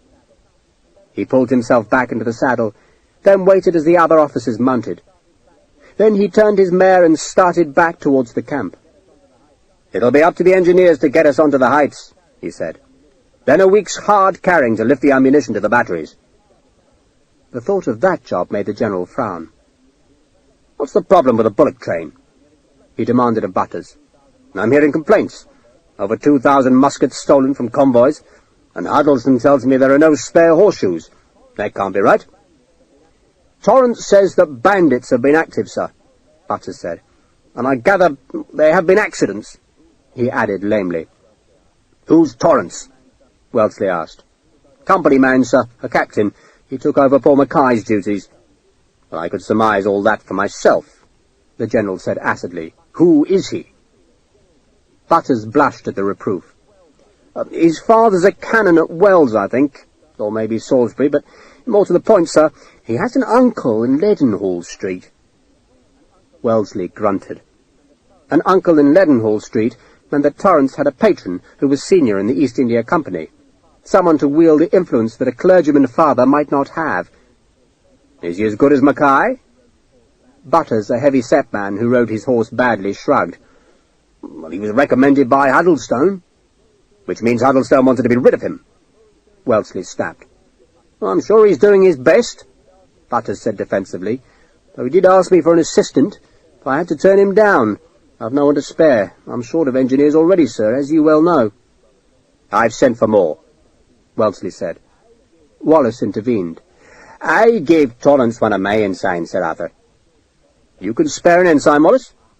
Sharpe, sir. Ah! Wellesley grimaced. Never does work out, does it? You lift from the ranks, and you do him no favours. He might be happier in an English regiment, Wallace said. So I'm recommending he exchanges them to the rifles. You mean they're not particular? Wellesley asked, then scowled. How the devil are we to fight a war without horseshoes? He kicked back at the mare, angry at the predicament. My God, Butters, but your Captain Torrance must do his job. Wellesley, better than anyone, knew that you could never take Gavelgur if the supply train failed. And Gavelgur had never been taken. Dear God, Wellesley thought, how was it ever to be done? Big buggers. Sergeant Eli Lockhart murmured as they neared the two green tents. The cavalryman was speaking of the guards who lolled in chairs outside Naig's tents. There were 4 in view, and 2 of them had bare, oiled chests that bulged with unnatural muscle. Their hair was never cut, but was instead coiled around their heads. They were keeping guard outside the larger of the tents. The one Sharpe guessed was Naig's brothel. The other tent might have been the merchant's living quarters, but its entrance was tightly laced, so Sharpe couldn't glimpse inside. "The 2 greasy fellows are the jetties," Sharpe said. "Big as bloody beeves, they are," Lockhart said. "Do they really wring your neck?" "Back to front," Sharpe said, "or else they drive a nail into your skull with their bare hand." He swerved aside to go past the tents. It was not that he feared to pick a fight with Naig's guards. Indeed, he expected a scrap, but there was no point in going bald-headed into battle. A bit of cleverness would not go amiss. "I'm being canny," he explained to Lockhart, then turned to make sure that Ahmed was keeping up. The boy was holding Sharpe's pack as well as his musket. The 4 guards, all of them armed with firelocks and tulwars, watched the British soldiers walk out of sight. "I didn't like the look of us," Lockhart said. "Mangy buggers they are," Sharpe said. He was glancing about the encampment and saw what he wanted just a few paces away. It was some straw, and near it was a smouldering campfire, and he screwed a handful of the straw stalks into a spill that he lit and carried to the rear of the smaller tent. He pushed the flaming spill into a fold of the canvas. A child watched, wide-eyed. "If you say anything," Sharpe told the half-naked child, "I'll screw your head off back to front." The child, who didn't understand a word, grinned broadly. "You're not really supposed to be doing this, are you?" Lockhart asked. "Nope," Sharpe said. Lockhart grinned but said nothing. Instead, he just watched as the flames licked at the faded green canvas, which for a moment or 2 resisted the fire. The material blackened, but didn't burn. Then suddenly it burst into fire that licked greedily up the tent's high side. "That'll wake 'em up," Sharpe said. "What now?" Lockhart asked, watching the flames sear up the tent's side. "We rescue what's inside, of course." Sharpe drew his sabre. "Come on, lads!" He ran back to the front of the tent. "Fire!" he shouted. "Fire! Fetch water! Fire!" The 4 guards stared uncomprehendingly at the Englishman, then leapt to their feet as Sharpe slashed at the laces of the small tent's doorway. One of them called a protest to Sharpe. "Fire!" Lockhart bellowed at the guards, who, still unsure of what was happening, didn't try to stop Sharpe. Then one of them saw the smoke billowing over the ridge of the tent. He yelled a warning into the larger tent, as his companion suddenly moved to pull the Englishman away from the tent's entrance. "Hold them off!" Sharpe called, and Lockhart's 6 troopers closed on the 3 men. Sharpe slashed at the lacing, hacking down through the tough rope as the troopers thumped into the guards. Someone swore. There was a grunt as a fist landed, then a yelp as a trooper's boot slammed into a jetty's groin. Sharpe sawed through the last knot, then pushed through the loosened tent flaps. "Jesus!" He stopped, staring at the boxes and barrels and crates that were stacked in the tent's smoky gloom. Lockhart had followed him inside. "Doesn't even bother to hide the stuff properly, does he?" the sergeant said in amazement, then crossed to a barrel and pointed to a 19 that had been cut into one of the staves. "That's our mark! The bugger's got half our supplies!" He looked up at the flames that were now eating away the tent roof. "We'll lose the bloody lot if we don't watch it." "Cut the tent ropes," Sharpe suggested, "and push it all down." The 2 men ran outside and slashed at the guy ropes with their sabres, but more of Naig's men were coming from the larger tent now. "Watch your back, Eli!" Sharpe called, then turned and sliced the curved blade towards a jetty's face. The man stepped back, and Sharpe followed up hard, slashing again, driving the huge man further back. "Now bugger off!" he shouted at the vast brute. "There's a bloody fire! Fire!" Lockhart had put his attacker on the ground and was now stamping on his face with a spurred boot. The troopers were coming to help, and Sharpe let them deal with Naig's men while he cut through the last of the guy ropes, then ran back into the tent and heaved on the nearest pole. The air inside the tent was choking with swirling smoke. But at last the whole heavy array of canvas sagged towards the fire, lifting the canvas wall behind Sharpe into the air. "Sahib!" Ahmed's shrill voice shouted, and Sharpe turned to see a man aiming a musket at him. The lifting tent flamp was exposing Sharpe, but he was too far away to rush the man. Then Ahmed fired his own musket, and the man shuddered, turned to look at the boy, then winced as the pain in his shoulder struck home. He dropped the gun and clapped a hand onto the wound. The sound of the shot startled the other guards, and some reached for their own muskets, but Sharpe ran at them and used his sabre to beat the guns down. "There's a bloody fire!" he shouted into their faces. "A fire! You want everything to burn?"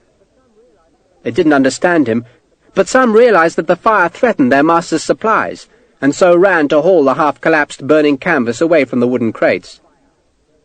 "But who started the fire?" a voice said behind Sharpe, and he turned to see a tall, fat Indian dressed in a green robe that was embroidered with looping fish and long-legged waterbirds. The fat man was holding a half-naked child by the hand, the same small boy who'd watched Sharpe push the burning straw into a crease of the canvas. "British officers," the fat man said, "have a deal of freedom in this country, but does that mean they can destroy an honest man's property?" "Are you Naig?" Sharpe asked. The fat man waved to his guards so that they gathered behind him. The tent had been dragged clear of the crates and was burning itself out harmlessly. The green-robed man now had 16 or 17 men with him, 4 of them jetties and all of them armed, while Sharpe had Lockhart and his battered troopers and one defiant child who was reloading a musket as tall as himself. "I will give you my name," the fat man said unpleasantly, "when you tell me yours." "Sharpe. Ensign Sharpe." "A mere ensign!" The fat man raised his eyebrows. "I thought ensigns were children, like this young man." He patted the half-naked boy's head. "I am Naig." "So perhaps you can tell me," Sharpe said, "why that tent was stuffed full of our supplies." "Your supplies?" Naig laughed. "They are my goods, Ensign Sharpe. Perhaps some of them are stored in old boxes that once belonged to your army, but what of that? I buy the boxes from the quartermaster's department." "Lying bastard," Sergeant Lockhart growled. He had prized open the barrel with the number 19 incised on its side, and now flourished a horseshoe. "Ours," he said. Naig seemed about to order his guards to finish off Sharpe's small band, but then he glanced to his right and saw that 2 British officers had come from the larger tent. The presence of the 2, both captains, meant that Naig could not just drive Sharpe away, for now there were witnesses. Naig might take on an ensign and a few troopers, but captains carried too much authority. One of the captains, who wore the red coat of the Scotch Brigade, crossed to Sharpe. "Trouble?" he asked. His revels had plainly been interrupted, for his trousers were still unbuttoned, and his sword and sash were slung across one shoulder. "This bastard, sir, has been pilfering our supplies." Sharpe jerked his thumb at Naig, then nodded towards the crates. "It's all marked as stolen in the supply ledgers, but I'll wager it's all there. Buckets, muskets, horseshoes." The captain glanced at Naig, then crossed to the crates. "Open that one," he ordered, and Lockhart obediently stooped to the box and levered up its nailed lid with his sabre. "I have been storing these boxes," Naig explained. He turned to the second captain, an extraordinarily elegant cavalryman in company uniform, and he pleaded with him in an Indian language. The company captain turned away, and Naig went back to the Scotsman. The merchant was in trouble now, and he knew it. "I was asked to store the boxes," he shouted at the Scotsman.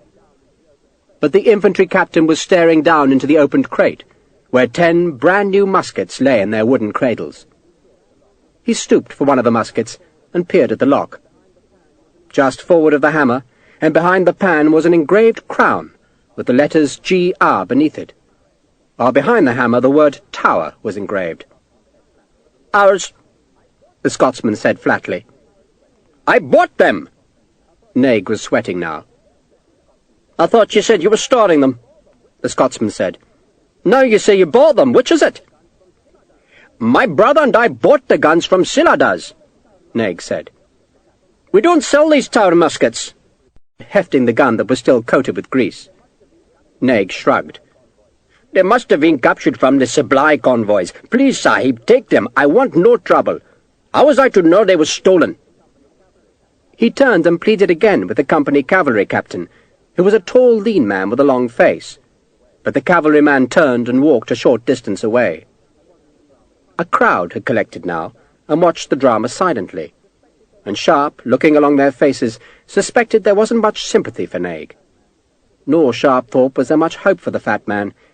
Naig had been playing a dangerous game, but with such utter confidence that he hadn't even bothered to conceal the stolen supplies. At the very least, he could have thrown away the government issue boxes and tried to file the lock markings off the muskets. But Naig must have believed he had powerful friends who could protect him. The cavalryman seemed to be one of those friends, for Naig had followed him and was hissing in his ear. But the cavalryman merely pushed the Indian away, then turned to Sharpe. "Hang him," he said curtly. "Hang him?" Sharpe asked in puzzlement. "It's the penalty for theft, ain't it?" the cavalryman insisted. Sharpe looked to the Scottish captain, who nodded uncertainly. "That's what the general said," the Scotsman confirmed.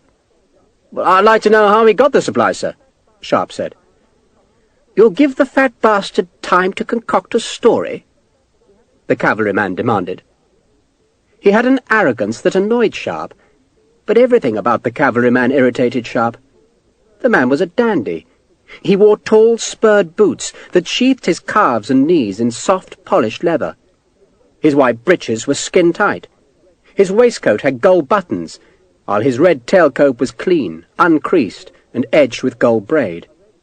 He wore a frilled stock.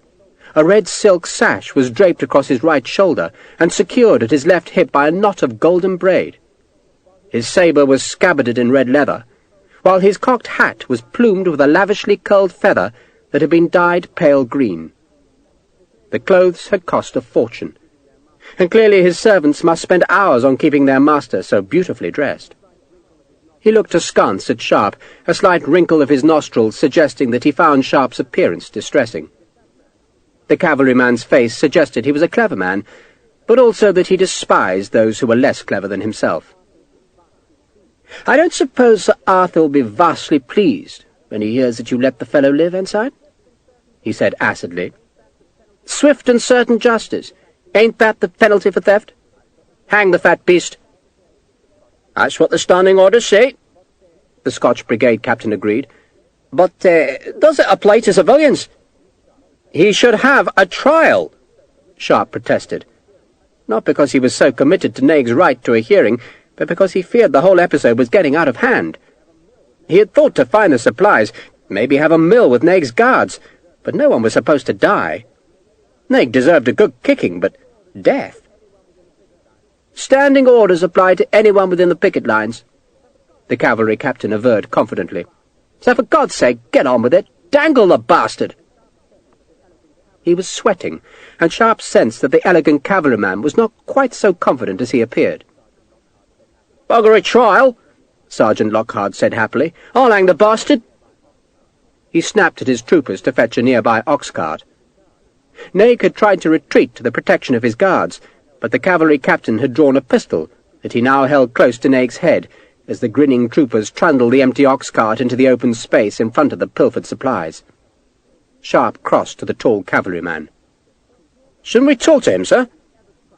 "My dear fellow, have you ever tried to get the truth out of an Indian?" the captain asked. "They swear by 1,000 gaudy gods that they'll tell the truth, then lie like a rug. Be quiet!" Naig had begun to protest, and the cavalryman rammed the pistol into the Indian's mouth, breaking a tooth and gashing Naig's gum. "Another damned word, Naig, and I'll castrate you before I hang you." The cavalryman glanced at Sharpe, who was frowning. "Are you squeamish, Ensign?" "Don't seem right, sir. I mean, I agree he deserves to be hung, but shouldn't we talk to him first?" "If you like conversation so much," the cavalryman drawled, "institute a philosophical society. Then you can enjoy all the hot air you like.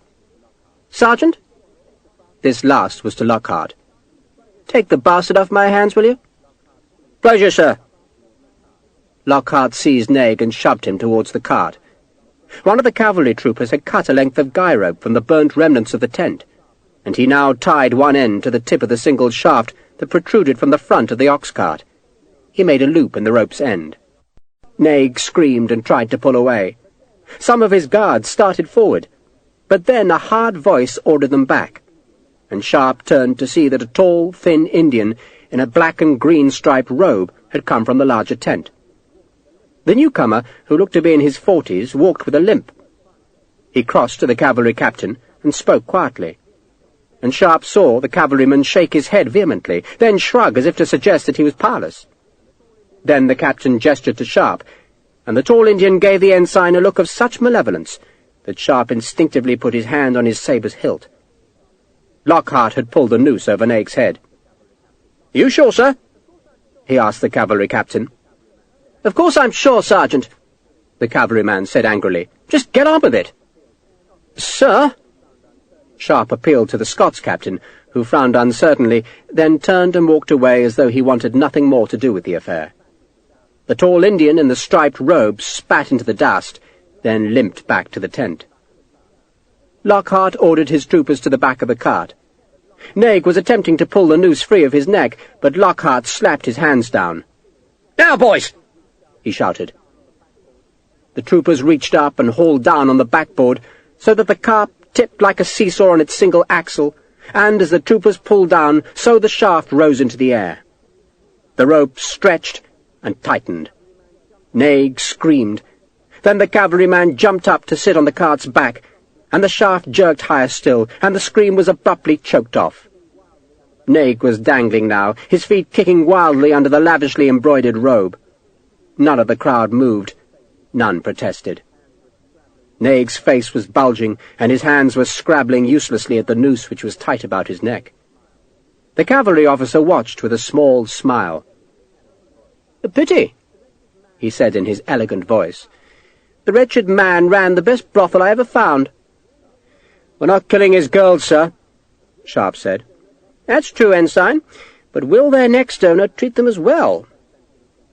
The cavalryman turned to the big tent's entrance and took off his plumed hat to salute a group of sari-clad girls who now watched wide-eyed as their employer did the gallows dance.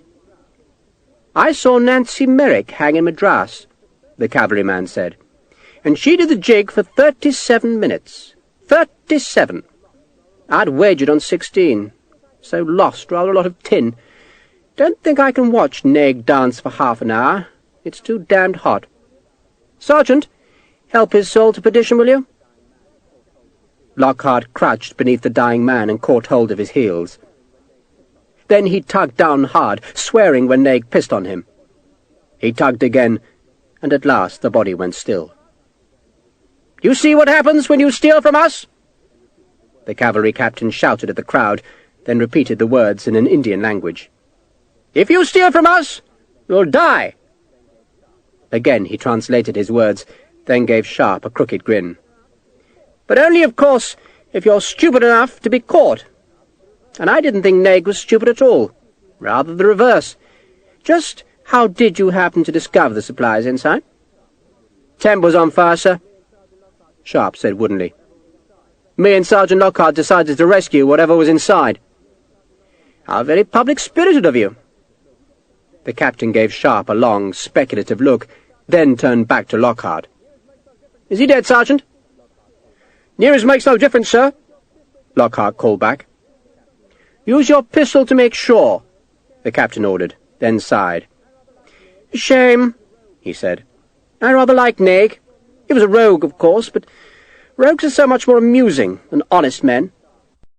He watched as Lockhart lowered the shaft, then stooped over the prostrate body and put a bullet into its skull. "I suppose I'll have to find some carts to fetch these supplies back where they belong," the captain said. "I'll do that, sir," Sharpe said. "You will?" The captain seemed astonished to discover such willingness. "Why on earth would you want to do that, Ensign?" "It's my job, sir," Sharpe said. "I'm Captain Torrance's assistant." "You poor benighted bastard," the captain said pityingly. "Poor, sir? Why?" "Because I'm Captain Torrance. Good day to you, Ensign." Torrance turned on his heel and walked away through the crowd.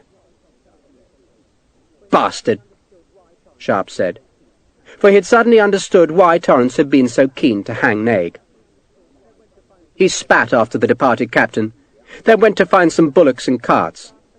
The army had its supplies back, but Sharpe had made a new enemy. As if Hakeswell were not enough, he now had Torrance as well. The palace in Gavilgur was a sprawling one-story building that stood on the highest point within the inner fort. To its north was a garden that curled about the largest of the fortress's lakes. The lake was a tank, a reservoir, but its banks had been planted with flowering trees, and a flight of steps led from the palace to a small stone pavilion on the lake's northern shore. The pavilion had an arched ceiling, on which the reflections of the lake's small waves should have rippled, but the season had been so dry that the lake had shrunk, and the water level was some 8 or 9 feet lower than usual. The water and the exposed banks were rimed with a green, foul-smelling scum, but Benny Singh, the Kiladar of Gavilgur, had arranged for spices to be burned in low, flat braziers, so that the dozen men inside the pavilion were not too offended by the lake's stench. "If only the Rajah was here," Benny Singh said, "we should know what to do." Benny Singh was a short, plump man with a curling moustache and nervous eyes. He was the fortress commander, but he was a courtier by avocation, not a soldier, and he'd always regarded his command of the great fortress as a license to make his fortune, rather than to fight the Rajah's enemies. Prince Manu Bapu was not surprised that his brother had chosen not to come to Gavilgur, but had instead fled further into the hills. The Rajah was like Benny Singh. He had no belly for a fight. But Bapu had watched the first British troops creep across the plain beneath the fort's high walls, and he welcomed their coming. "We don't need my brother here to know what we must do," he said. "We fight." The other men, all commanders of the various troops that had taken refuge in Gavilgur, voiced their agreement.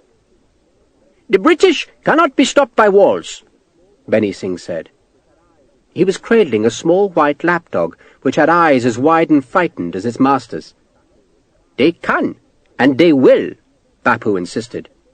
Singh shook his head. "Were they stopped at Saringapatam, at Ahmednagar, they crushed those city walls as though they had wings.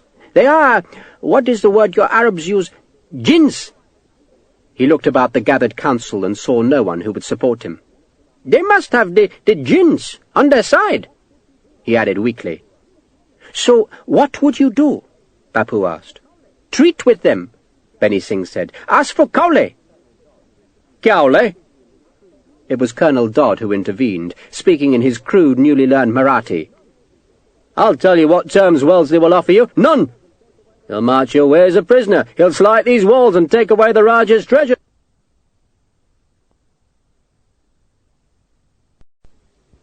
"There are no treasures here," Benny Singh said, but no one believed him. He was soothing the little dog, which had been frightened by the Englishman's harsh voice. "And he'll give your women to his men as playthings," Dodd added nastily. Benny Singh shuddered. His wife, his concubines, and his children were all in the palace, and they were all dear to him. He pampered them, worshipped them, and adored them. Perhaps I should remove my people from the fort," he suggested hesitantly. "I could take them to Multai. The British will never reach Multai." "You'd run away?" Dodd asked in his harsh voice. "You bloody won't." He spoke those 3 words in English, but everyone understood what they meant. He leant forward. "If you run away," he said, "the garrison loses heart. The rest of the soldiers can't take their women away, so why should you? We fight them here and we stop them here. Stop them dead." He stood and walked to the pavilion's edge, where he spat onto the green-scummed bank before turning back to Benny Singh. "Your women are safe here, Kilada. I could hold this fortress from now till the world's end, with just 100 men." "The British are jinns," Benny Singh whispered. The dog in his arms was shivering. "They're not jinns," Dodd snapped. "There are no demons. They don't exist." "Winged jinns," Benny Singh said in almost a whimper. "Invisible jinns in the air." Dodd spat again.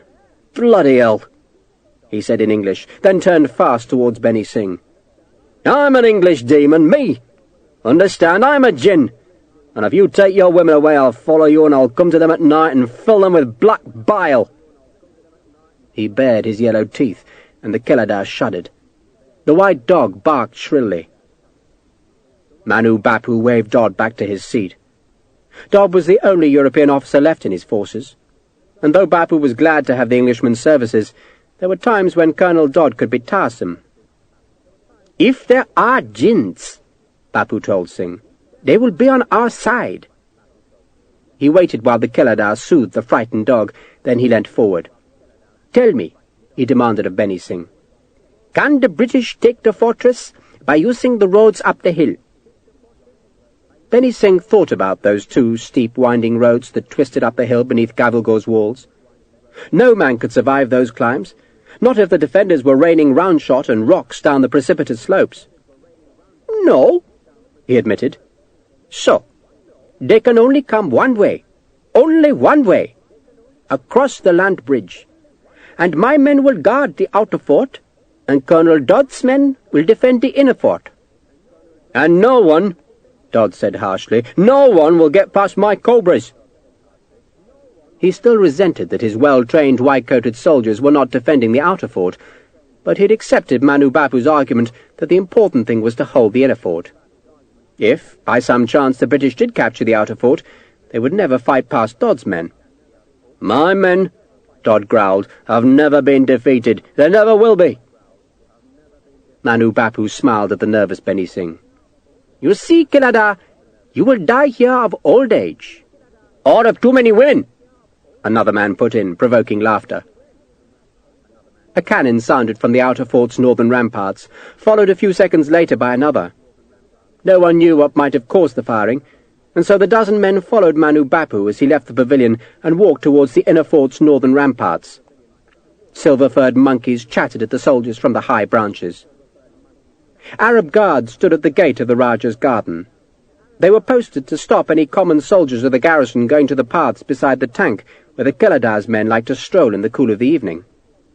100 paces beyond the garden gate was a steep-sided rock pit, about twice as deep as a man stood high, and Dodd paused to look down into its shadowed depths. The sides had been chiselled smooth by stoneworkers, so that nothing could climb up from the floor that was littered with white bones. "The traitor's hole," Bapu said, as he paused beside Dodd. "But the bones are from baby monkeys." "But they do eat men?" Dodd asked, intrigued by the shadowed blackness at the foot of the hole. "They kill men," Bapu said, "but don't eat them. They're not—" "Well, I can't see any," Dodd said, disappointed. Then suddenly a sinuous shadow writhed swiftly between 2 crevices. "There," he said happily. "Don't they grow big enough to eat men?" "Most years they escape," Bapu said. "The monsoon floods the pit, and the snakes swim to the top and wriggle out. Then we must find new ones. This year we've been saved the trouble. These snakes will grow bigger than usual." Benny Singh waited a few paces away, clutching his small dog, as though he feared Dodd would throw it down to the snakes. "There's a bastard who ought to be fed to the snakes," Dodd said to Bapu, nodding towards the Keladar. "My brother likes him," Bapu said mildly, touching Dodd's arm to indicate that they should walk on. "They share tastes." "Such as?" "Women, music, luxury. We really do not need him here." Dodd shook his head. "If you let him go, Sahib, then half the damned garrison will want to run away, and if you let the women go, what will the men fight for?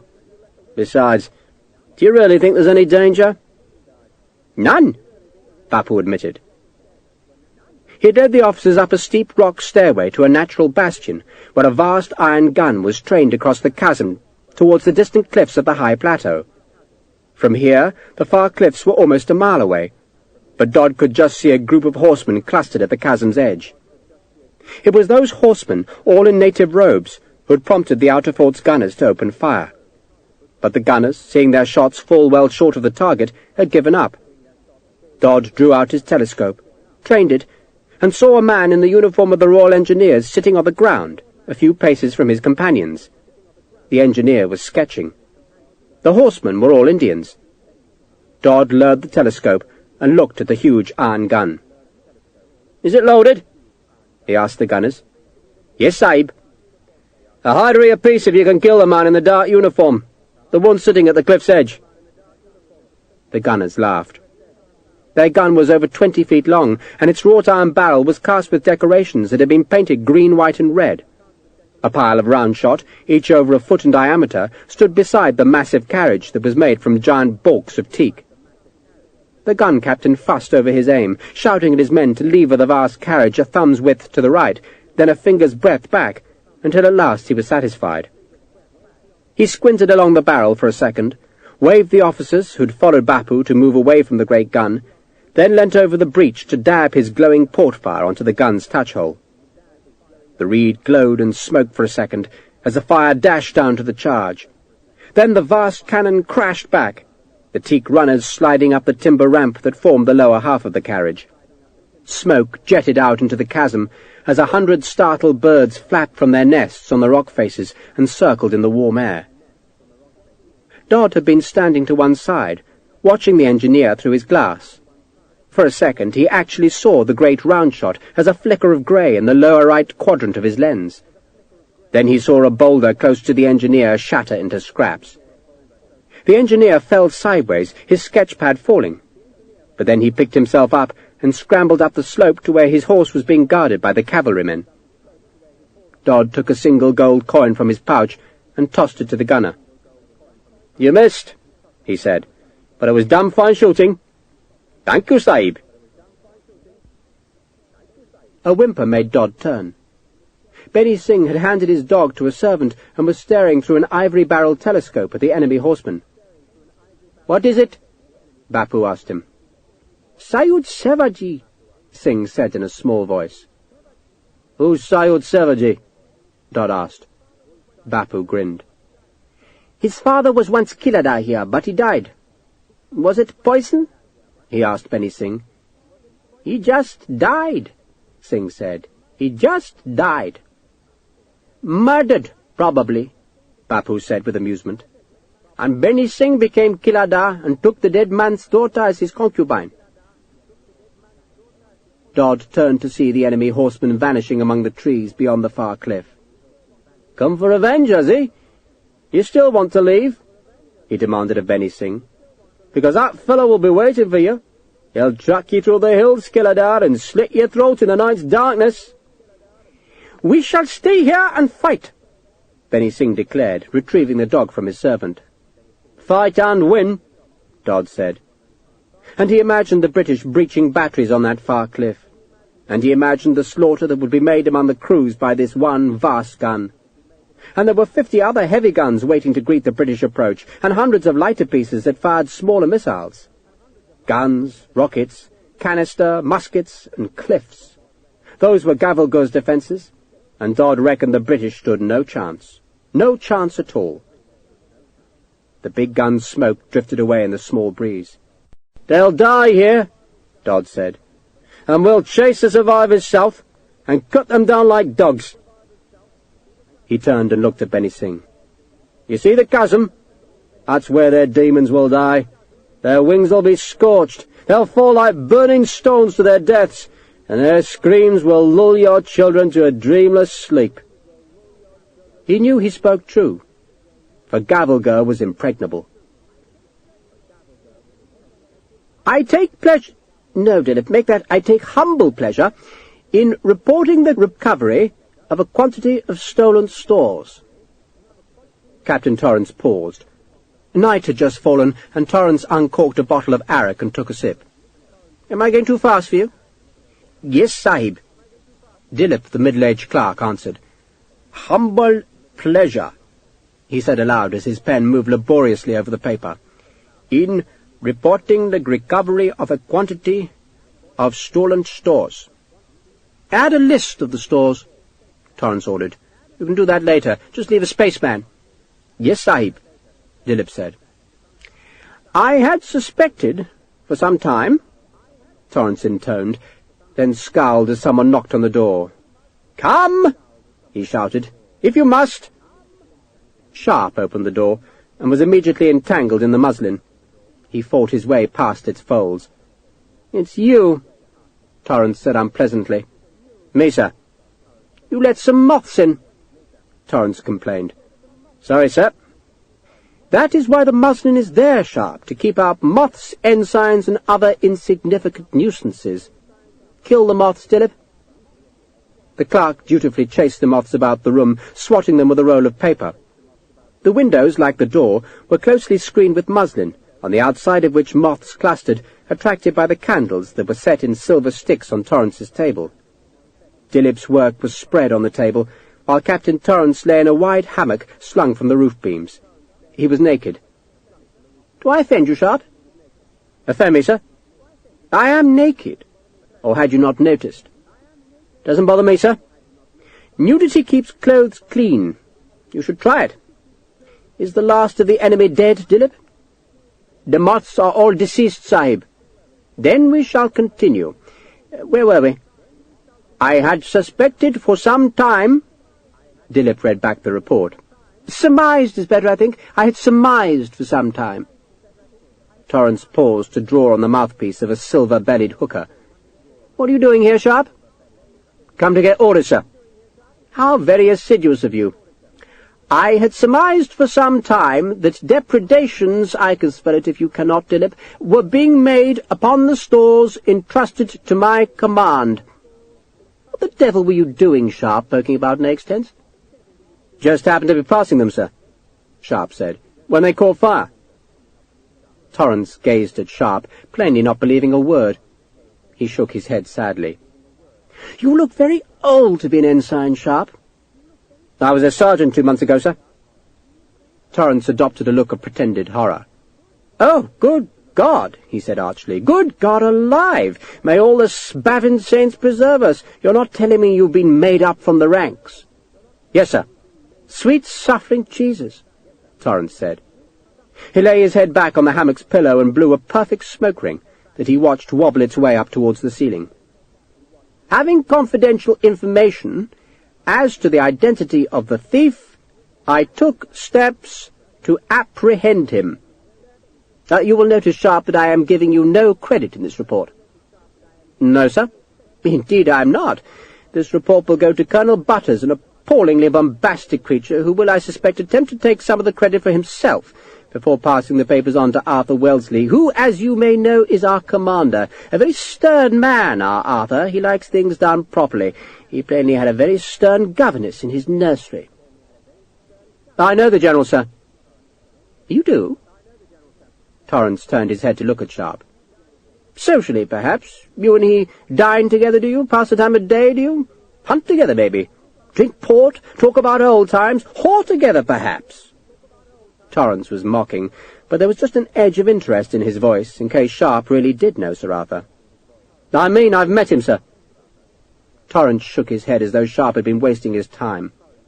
"Do stop calling me sir. It may be your natural subservience, Sharpe, or more likely it's the natural air of superiority that emanates from my person, but it ill becomes an officer, even one dredged up from the ranks.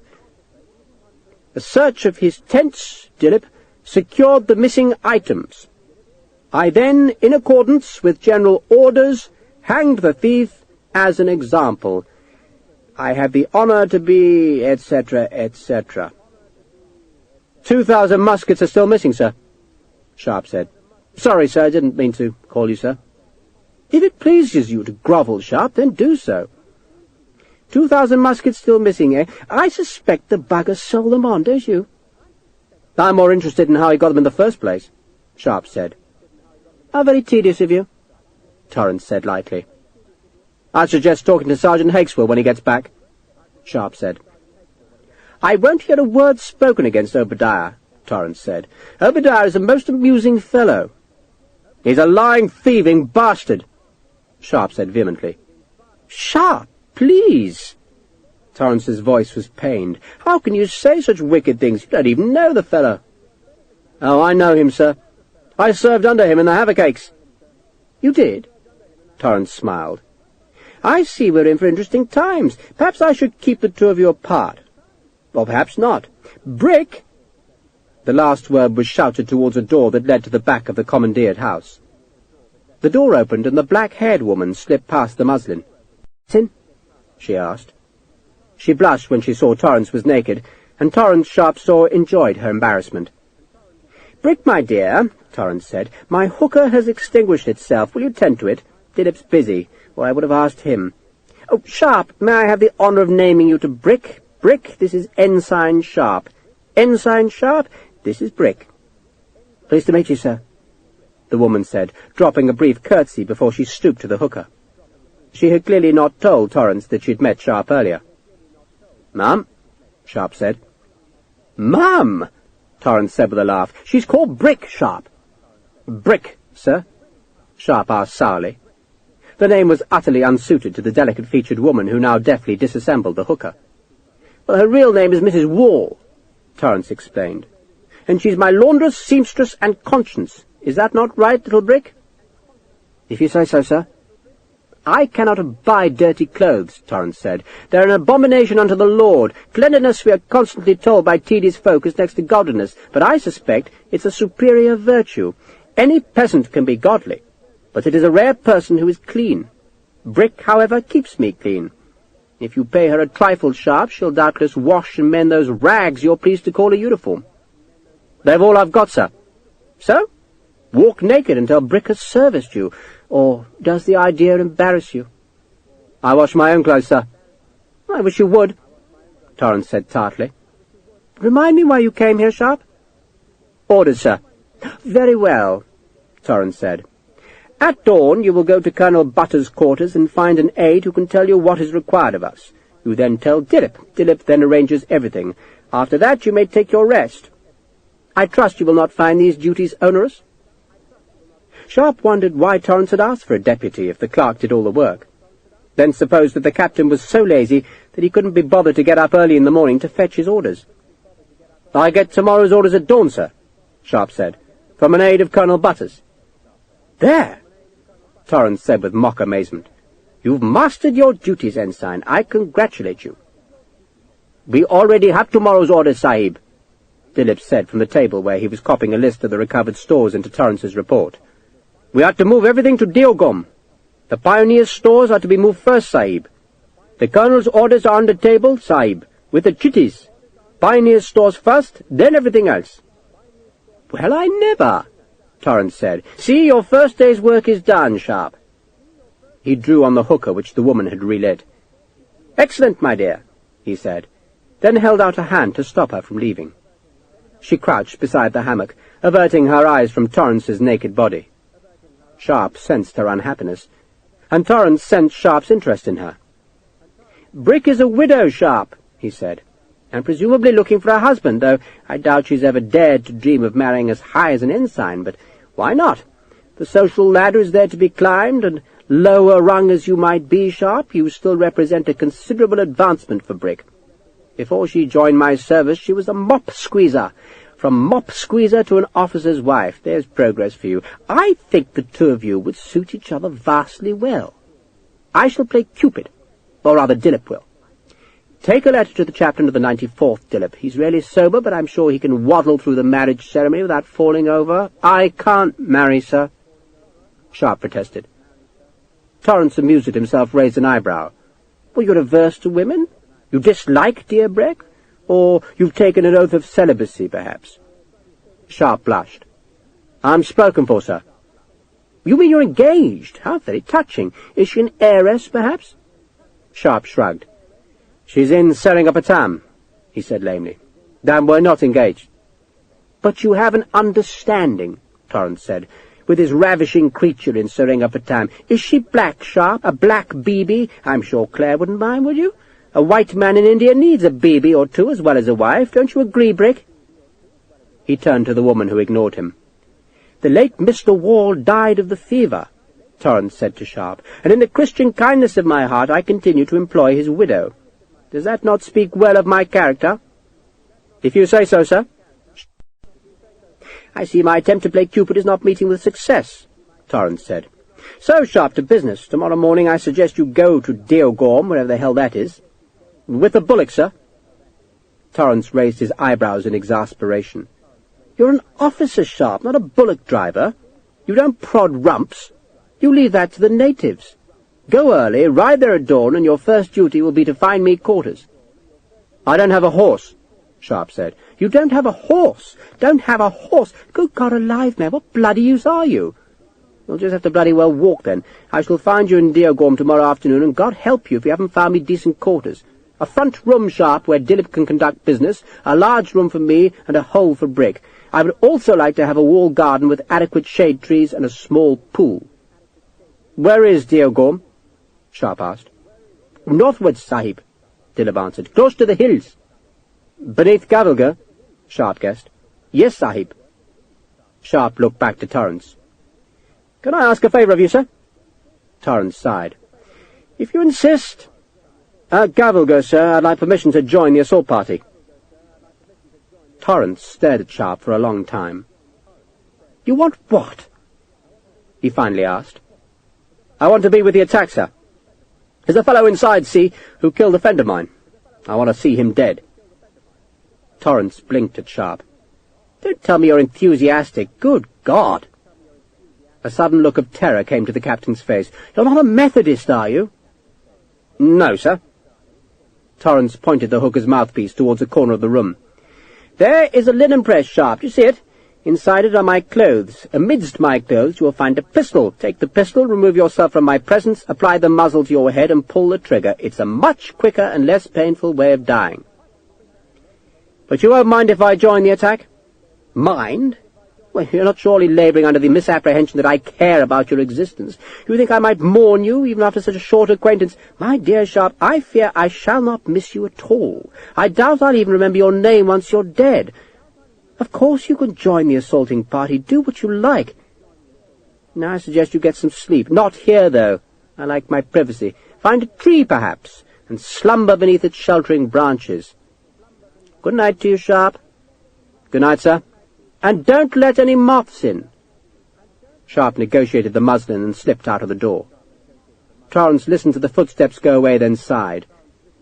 A tedious man, Dillip. Yes, Sahib. I wonder why he was made an officer.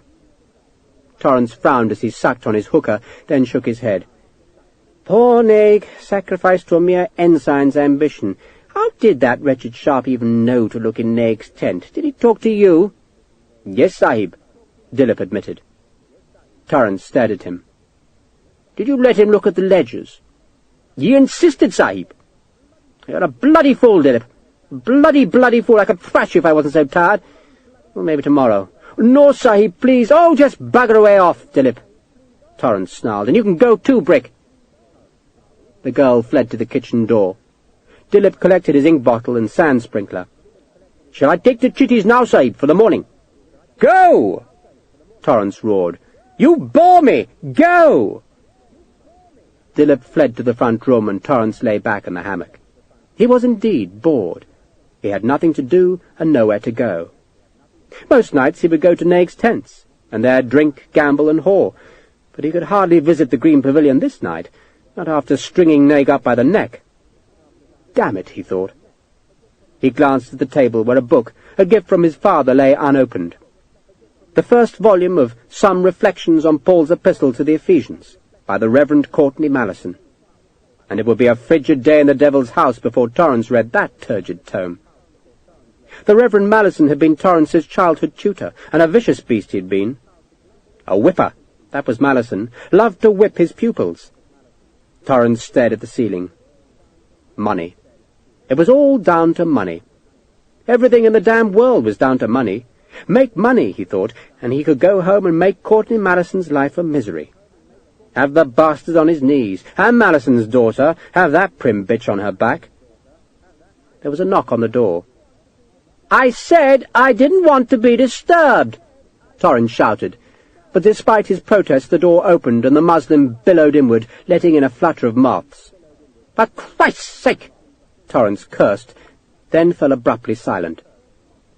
He fell silent, for the first man through the door was a jetty, his bare torso gleaming with oil, and behind him came the tall man with a limp, the same man who'd pleaded for Naig's life. His name was Jama, and he was Naig's brother, and his presence made Torrance acutely aware of his nudity. He swung off the hammock and reached for his dressing-gown, but Jama twitched the silk garment off the chair back. Captain Torrance, he said with a bow. Who let you in? Torrance demanded. "I expect to see you in our small establishment tonight, Captain," Jama said. Where his brother had been plump, noisy, and a braggart, Jama was lean, silent, and watchful. Torrance shrugged. "Well, maybe tomorrow night." "You will be welcome, Captain, as always." Jama took a small sheaf of papers from his pocket and fanned his face with them. 10,000 welcomes, Captain." 10,000 rupees. That was the value of the papers in Jama's hand, all of them notes signed by Torrance. He'd signed far more, but the others he'd paid off with supplies filched from the convoys. Jama was here to remind Torrance that his greatest debts remained unpaid. "About today," Torrance said awkwardly.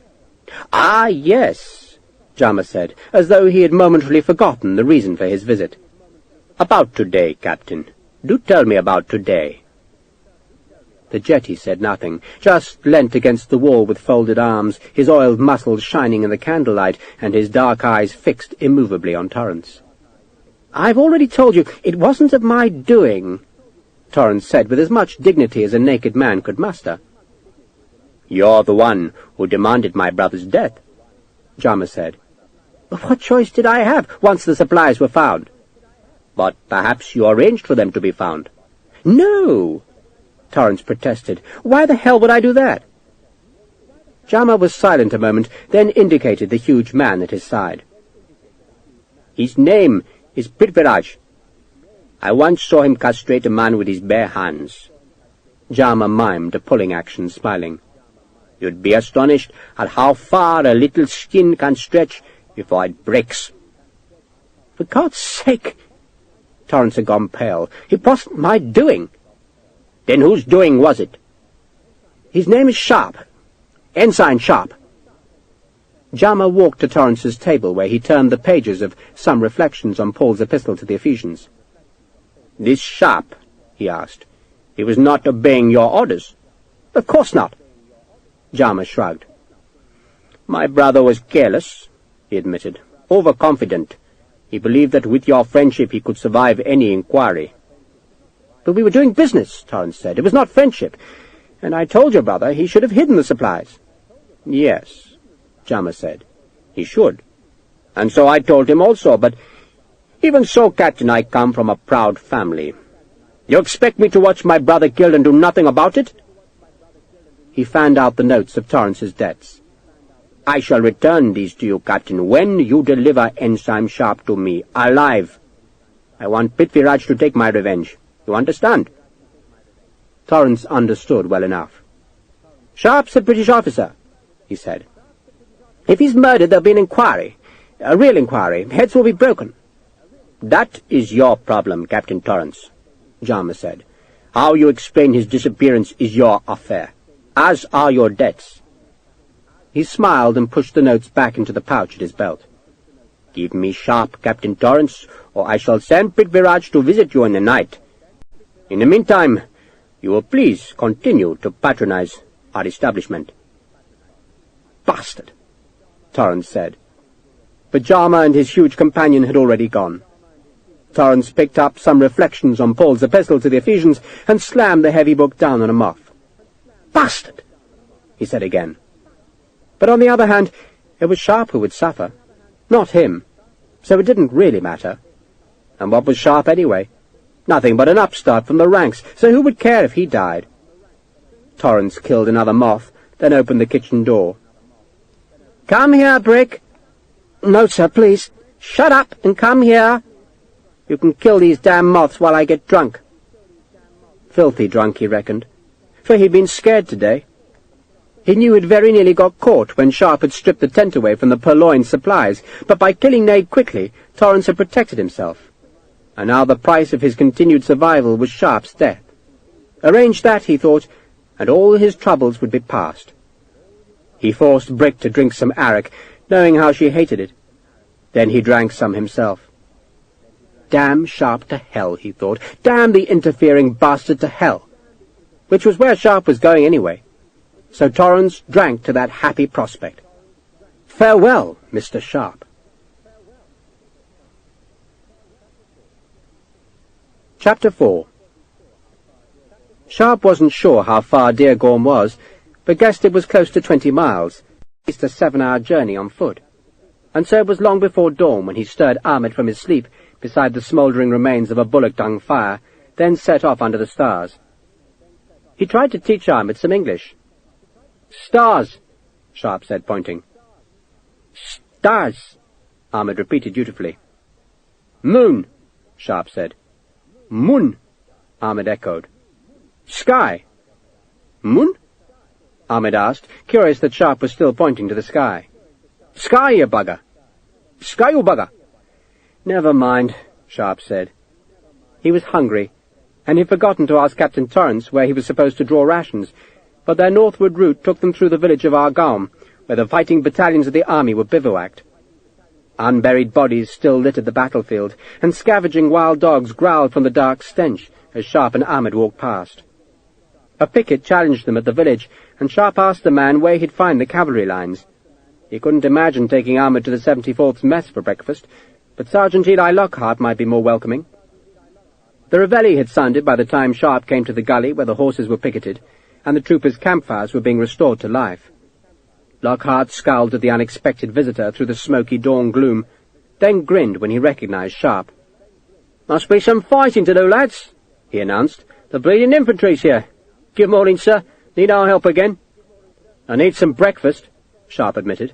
"See, that'll start you off. Smithers, pork chops. Davis, some of that bread you're hiding from me. Look lively now." Lockhart turned back to Sharpe. "Don't ask me where the chops come from, sir. I might have to lie."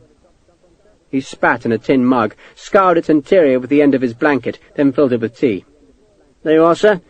Does your boy want some? There you are, lad." Lockhart, a mug of tea in his own hand, then insisted on taking Sharpe to the picketed horses. "See, sir." He lifted a horse's leg to show off the new horseshoe. "My governor's beholden to you. I might introduce you after breakfast." Sharpe assumed that Lockhart was talking of his troop commander, but once the pork chops and bread had been eaten, the sergeant led Sharpe across to the lines of the native cavalry, and then to the tent of the 7th Native Cavalry's commanding officer, who it seemed was in charge of all the army's cavalry. "He's called Huddleston," Lockhart said, "and he's a decent fellow. He'll probably offer us another breakfast." Colonel Huddleston did indeed insist that both Lockhart and Sharpe join him for a breakfast of rice and eggs. Sharpe was beginning to see that Lockhart was a useful man, someone who was trusted by his officers and liked by his troopers, for Huddleston greeted the sergeant warmly and immediately plunged into a conversation about some local horses that had been purchased for remounts, and which Huddleston reckoned would never stand the strain of battle, though Lockhart seemed to feel that a few of them would be adequate. "So, you're the fellow who smoked out an egg," Huddleston said to Sharpe after a while. "Didn't take much doing, sir." "Well, no one else did it, man. Don't shy away from the credit. I'm damn grateful to you." "I could have done it without Sergeant Lockhart, sir." "Damned army would come to a stop without Eli, ain't that so?" the colonel said, and Lockhart, his mouth full of egg, just grinned. Huddleston turned back to Sharpe. "So they gave you to Torrance?" "Yes, sir." "He's a lazy bugger," Huddleston said vengefully. Sharpe, astonished at the open criticism, said nothing. "He's one of my own officers," Huddleston went on, "and I confess I wasn't sorry when he asked to be given duty with a bullock train." "He asked, sir?" Sharpe found it curious that a man would prefer to be with a baggage when he could be in a fighting unit. "Well, his uncle is grooming him for a career in the company," Huddleston said. "An uncle in Leadenhall Street. Know what Leadenhall Street is, Sharpe?" "The company officer, sir?" "The very same. The uncle pays him an allowance, and he wants Torrance to get some experience in dealing with Binjaris. Got it all planned out. A few years in the company's army, another few trading in spices, then home to inherit his uncle's estate and his seat in the court of directors. One day we'll all be tugging our forelocks to the lazy bugger. Still, if he wants to run the baggage train, it's no skin off our bums, Sharpe. No one likes a job, so Torrance is welcome to it. But my guess is that you'll be doing most of his work." The colonel frowned. "He arrived in India with 3 English servants. Can you believe it? It ain't as if servants are hard to find here, but Torrance wanted the cachet of white scullions. 2 of them died of the fever. Then Torrance had the nerve to say that one of them hadn't earned the cost of the voyage out, and so he's forcing the widow to stay on and pay the debt." Huddleston shook his head, then gestured for his servant to pour more tea. "So what brings you here, Ensign?" "On my way to Diogorm, sir." "He really came to beg his breakfast, Colonel," Lockhart put in. "And I've no doubt the sergeant fed you before you came to steal my victuals?" Huddleston asked, then grinned. "You're in luck, Ensign. We're moving up to Dergorm today. You can ride with us." Sharpe blushed. "I've no horse, sir." "Eli?" Huddleston looked at Lockhart. "I've got a horse you can ride, sir." "Good." Huddleston blew on his tea. "Welcome to the cavalry, Sharpe." Lockhart found 2 horses, one for Sharpe and the other for Ahmed. Sharpe, ever uncomfortable on horseback, struggled into the saddle under the cavalry's sardonic gaze, while Ahmed jumped up and kicked back his heels, revelling in being back on a horse. They went gently northwards, taking care not to tire the horses. Sharpe, as he rode, found himself thinking about Claire Wall, and that made him feel guilty about Simone Joubert, the young French widow who waited for him in Seringapatam. He had sent her there with a southbound convoy and a letter for his friend Major Stokes, and doubtless Simone was waiting for Sharpe to return when the campaign against the Marathas was over. But now he needed to warn her that he was being posted back to England. Would she come with him? Did he want her to come? He wasn't sure about either question, though he felt obscurely responsible for Simone. He could give her a choice, of course, but whenever Simone was faced by a choice, she tended to look limp and wait for someone else to make the decision. He had to warn her, though. Would she even want to go to England? But what else could she do? She had no relatives in India, and the nearest French settlements were miles away. His thoughts were interrupted at mid-morning when Eli Lockhart spurred alongside his horse. "See it?" "See what?" "Up there."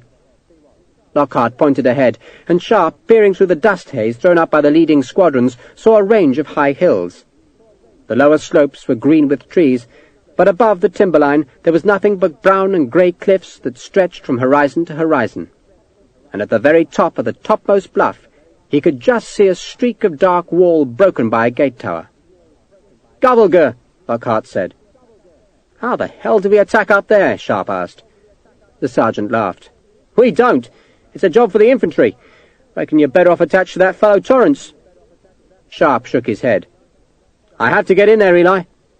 "Why?" Sharpe gazed at the distant wall. "There's a fellow called Dodd in there, and the bastard killed a friend of mine."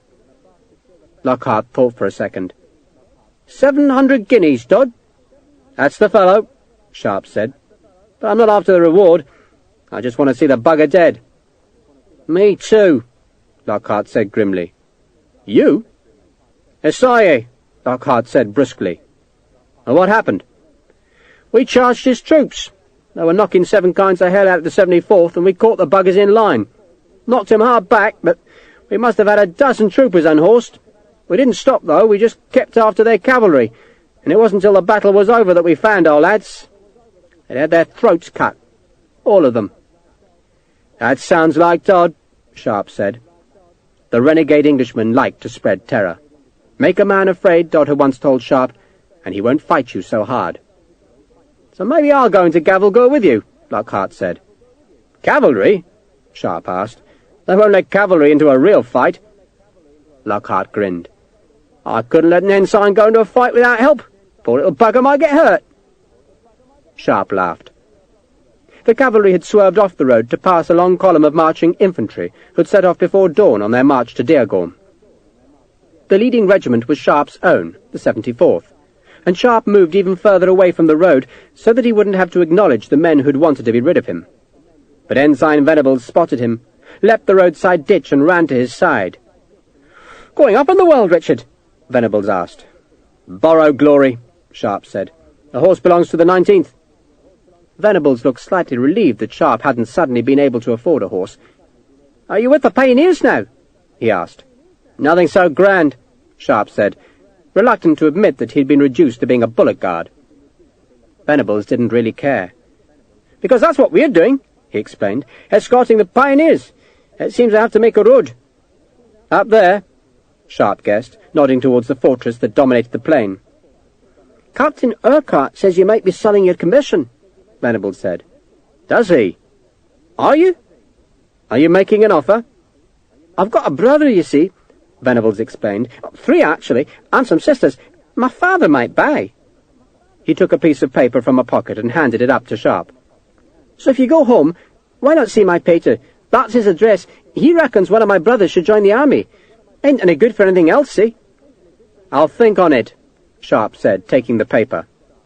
The cavalry had stretched ahead, and so he clapped his heels back and the horse jerked forward, throwing Sharpe back in the saddle. For a second he sprawled, almost falling over the beast's rump. Then he flailed wildly to catch his balance and just managed to grasp the saddle pommel. He thought he heard laughter as he trotted away from the battalion. Gavelgur soared above the plain like a threat, and Sharpe felt like a poacher with nowhere to hide. From up there, Sharpe reckoned, the approaching British army would look like so many ants in the dust. He wished he had a telescope to stare at the high distant fortress, but he'd been reluctant to spend money. He wasn't sure why. It wasn't that he was poor. Indeed, there were few soldiers richer. Yet he feared that the real reason was that he felt fraudulent wearing an officer's sash, and that if he were to buy the usual appurtenances of an officer, a horse and a telescope and an expensive sword, then he'd be mocked by those in the army who claimed he should never have been commissioned in the first place. Nor should he thought. He'd been happier as a sergeant, much happier. All the same, he wished he had a telescope, as he gazed up at the stronghold and saw a great billow of smoke jet from one of the bastions. Seconds later he heard the fading boom of the gun, but he saw no sign of the shot falling. It was as though the cannonball had been swallowed into the warm air. A mile short of the foothills the road split into three. The sepoy horsemen went westwards, while the 19th Light Dragoons took the right-hand path that angled away from the domineering fortress. The country became more broken as it was cut by small gullies and heaped with low wooded ridges, the first hints of the tumultuous surge of land that ended in the vast cliffs. Trees grew thick in those foothills, and Deargorm was evidently among the low-wooded hills. It lay east of Gavelgur, safely out of range of the fortress's guns. A crackle of musketry sounded from a timbered cleft, and the 19th Dragoons, riding ahead of Sharpe, spread into a line. Ahmed grinned and made sure his musket was loaded. Sharpe wondered which side the boy was on. Another spatter of muskets sounded, this time to the west. The Marathas must have had men in the foothills. Perhaps they were stripping the villagers of the stored grain. The sepoys of the East India Company cavalry had vanished, while the horsemen of the 19th were filing into the wooded cleft. A gun boomed in the fort, and this time Sharpe heard a thump as a cannonball fell to earth like a stone far behind him. A patch of dust drifted from a field where the shot had plummeted. Then he and Ahmed followed the dragoons into the gully, and the leaves hid them from the invisible watchers high above. The road twisted left and right, then emerged into a patchwork of small fields and woods.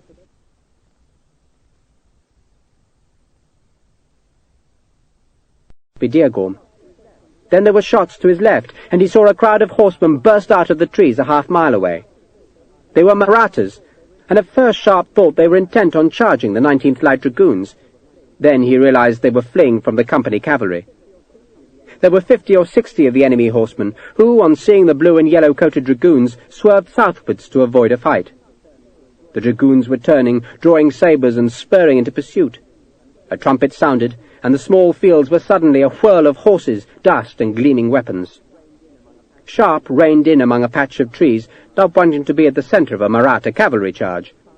The enemy horse pounded past in a blur of hooves, shining helmets and lance points. The company cavalry was still a quarter-mile behind when Ahmed suddenly kicked back his heels and shot out of the hiding-place to follow the Maratha cavalry. Sharpe swore. The little bastard was running back to join the Marathas. Not that Sharpe could blame him, but he still felt disappointed. He knew he had no chance of catching Ahmed, who had unslung his musket and now rode up behind the rearmost enemy horseman. That man looked round, saw Ahmed was not in British uniform, and so ignored him. Ahmed galloped alongside, then swung his musket by its barrel so that the heavy stock cracked into the Maratha's forehead. The man went off the back of his horse as though jerked by a rope. His horse ran on, stirrups flapping. Ahmed reined in, turned, and jumped down beside his victim. Sharpe saw the flash of a knife. The sepoy cavalry was closer now, and they might think Ahmed was the enemy, so Sharpe shouted at the boy to come back. Ahmed scrambled back into his saddle and kicked his horse to the trees where Sharpe waited. He'd plundered a sabre, a pistol, and a leather bag, and had a grin as wide as his face. The bag held 2 stale loaves of flat bread, some glass beads, and a small book in a strange script. Ahmed gave 1 loaf to Sharpe, threw away the book, draped the cheap beads about his neck, and hung the sabre at his waist. then watched as the dragoons cut into the rearward ranks of the fugitives. There was the blacksmith's sound of steel on steel. 2 horses stumbled in flurries of dust. A man staggered, bleeding, into a ditch. Pistols banged. A lance shivered, point downwards, in the dry turf, and then the enemy horse was gone, and the British and sepoy cavalry reined in. "Why can't you be a proper servant?" Sharpe asked Ahmed. "Clean my boots, wash my clothes, make my supper, eh?" Ahmed, who didn't understand a word, just grinned. "Instead I get some murderous urchin. So come on, you bugger." Sharpe kicked his horse towards the village. He passed a half-empty tank where some clothes lay to dry on bushes. Then he was in the dusty main street, which appeared to be deserted, though he was aware of faces watching nervously from dark windows and curtain-hung doorways. Dogs growled from the shade, and 2 chickens scratched in the dust. The only person in sight was a naked holy man who sat cross-legged under a tree, with his long hair cascading to the ground about him. He ignored Sharpe, and Sharpe ignored him. "We have to find a house," Sharpe told the uncomprehending Ahmed. "House, see? House." The village headman, the Nake, ventured into the street. That is, Sharpe assumed he was the Nake, just as the Nake assumed that the mounted soldier was the leader of the newly arrived cavalrymen. He clasped his hands before his face and bowed to Sharpe, then clicked his fingers to summon a servant carrying a small brass tray on which stood a little cup of arrack. The fierce liquor made Sharpe's head feel suddenly light. The Nake was talking 10 to the dozen, but Sharpe quietened him with a wave. "No good talking to me," he said. "I'm nobody. Talk to him." He pointed to Colonel Huddleston, who was leading his Indian cavalrymen into the village. The troopers dismounted as Huddleston talked to the headman. There was a squawk as the 2 chickens were snatched up. Huddleston turned to the sound, but his men all looked innocent. High above Sharpe, a gun banged in the fortress. The shot seared out, to fall somewhere in the plain where the British infantry marched. The dragoons came into the village, some with bloodied sabres, and Sharpe surrendered the 2 horses to Lockhart. Then he searched the street to find a house for Torrance. He saw nothing which had a walled garden, but he did find a small mud-walled home that had a courtyard, and he dropped his pack in the main room as a sign of ownership. There was a woman with 2 small children who shrank away from him. "It's all right," Sharpe said. "You get paid. No one will hurt you." The woman wailed and crouched as though expecting to be hit. "Bloody hell," Sharpe said. "Does no one in this bleeding country speak English?" He had nothing to do now until Torrance arrived. He could have hunted through the village to discover paper, a pen and ink, so he could write to Simone and tell her about going to England. Decided that chore could wait. He stripped off his belt, sabre and jacket, found a rope bed, and lay down. Far overhead the fortress guns fired. It sounded like distant thunder. Sharpe slept. Sergeant Obadiah Hexwell tugged off his boots, releasing a stench into the room that caused Captain Torrance to close his eyes. "Good God," Torrance said weakly. The captain felt ill enough already. He had drunk the best part of a bottle of arrack, had woken in the night with gripes in the belly, and then slept unevenly until dawn, when someone had scratched at his door, and Torrance had shouted at the pest to go away, after which it had last fallen into a deeper sleep. Now he'd been woken by Hexwell, who, oblivious of the stench, began to unwrap the cloths that bound his feet. It smelt, Torrance thought, like rotted cheese that had been stored in a corpse's belly. He shifted his chair slightly towards the window and pulled his dressing-gown tighter about his chest. "I'm truly sorry about Naig," Torrance said. Hexwell had listened in disbelief to the tale of Naig's death, and seemed genuinely saddened by it, just as he had been shocked by the news that Sharpe was now Torrance's assistant. "The bleeding Scotch didn't want him, sir, did they?" Hexwell said. "Never thought the Scotch had much sense, but they had wits enough to get rid of Sharpe." Hexwell had uncovered his right foot, and Torrance, barely able to endure the stink, suspected there was black fungus growing between the sergeant's toes. "Now you've got him, sir," Hexwell went on, "and I pities you, I does. Decent officer like you, sir. Last thing you deserved, bleeding Sharpe. He ain't got no right to be an officer, sir, not Sharpe. He ain't a gentleman like your good self, sir. He's just a common toad like the rest of us." "So why was he commissioned?" Torrance asked, watching as Hexwell tugged at the crusted cloth on his left foot. On account of saving the General's life, sir. Leastwise, that's what it's said. Hexwell paused as a spasm made his face twitch. Saved Sir Arthur's life at Assaye. Not that I believe it, sir, but Sir Arthur does, and the result of that, sir, is that Sir Arthur thinks bloody Sharpe is a blue-eyed boy. Sharpe farts, and Sir Arthur thinks the wind's turned southerly. Does he now? Torrance asked. That was worth knowing. 4 years ago, sir, Hexwell said, I had Sharpe flogged. Would have been a dead un too, sir, he would, like he deserved. Only Sir Arthur stopped the flogging after 200 lashes. Stopped it! The injustice of the act still galled the sergeant. Nay, he's a bleeding officer. I tells you, sir, the army ain't what it was. Gone to the dogs it has. He pulled the cloth from his left foot, then frowned at his toes. I washed them in August, he said in wonderment. But it don't look like it, does it? It is now December, Sergeant, Torrance said reprovingly. A good sluice should last 6 months, sir. Some of us engage in a more regular toilet, Torrance hinted. Well, you would, sir, being a gentleman. Thing is, sir, I wouldn't normally take the toe rags off, only there's a blister. Hexwell frowned. Haven't had a blister in years. Poor Naig.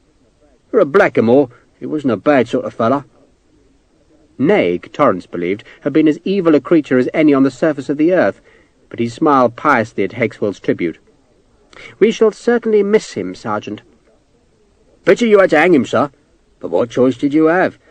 Between the devil and the deep blue buggeration, that's where you were, sir. But poor Naig. Hexwell shook his head in sad remembrance. You should have strung up Sharpe, sir. More's a pity you couldn't. Strung him up proper, like what he deserves. A murdering bastard he is, murdering! And an indignant Hexwell told Captain Torrance how Sharpe had tried to kill him, first by throwing him among the Tippoo's tigers, then by trapping him in a courtyard with an elephant trained to kill by crushing men with its forefoot. Only the tigers weren't hungry, see, on account of being fed. And as for the elephant, sir, I had me knife, didn't I? I jabbed it in the paw, I did. He mimed the stabbing action. Right in its paw, deep in. It didn't like it. I can't die, sir. I can't die. The sergeant spoke hoarsely, believing every word. He'd been hanged as a child, but he'd survived the gallows, and now believed he was protected from death by his own guardian angel. Mad, Torrance thought, bedlam mad, but he was nevertheless fascinated by Obadiah Hexwell. To look at, the sergeant appeared the perfect soldier. It was the twitch that suggested something more interesting lay behind the bland blue eyes, and what lay behind those childish eyes, Torrance had decided, was a breathtaking malevolence, yet one that was accompanied by an equally astonishing confidence. Hexwell, Torrance had decided, would murder a baby and find justification for the act. "So you don't like Mr. Sharpe?" Torrance asked. I hates him, sir, and I don't mind admitting it. I him I have, sliver his way up the ranks like a bleeding eel up a drain. Hexwell had taken out a knife, presumably the one which he had stabbed into the elephant's foot, and now cocked his right heel on his left knee and laid the blade against the blister. Torrance shut his eyes to spare himself the sight of Hexwell performing surgery.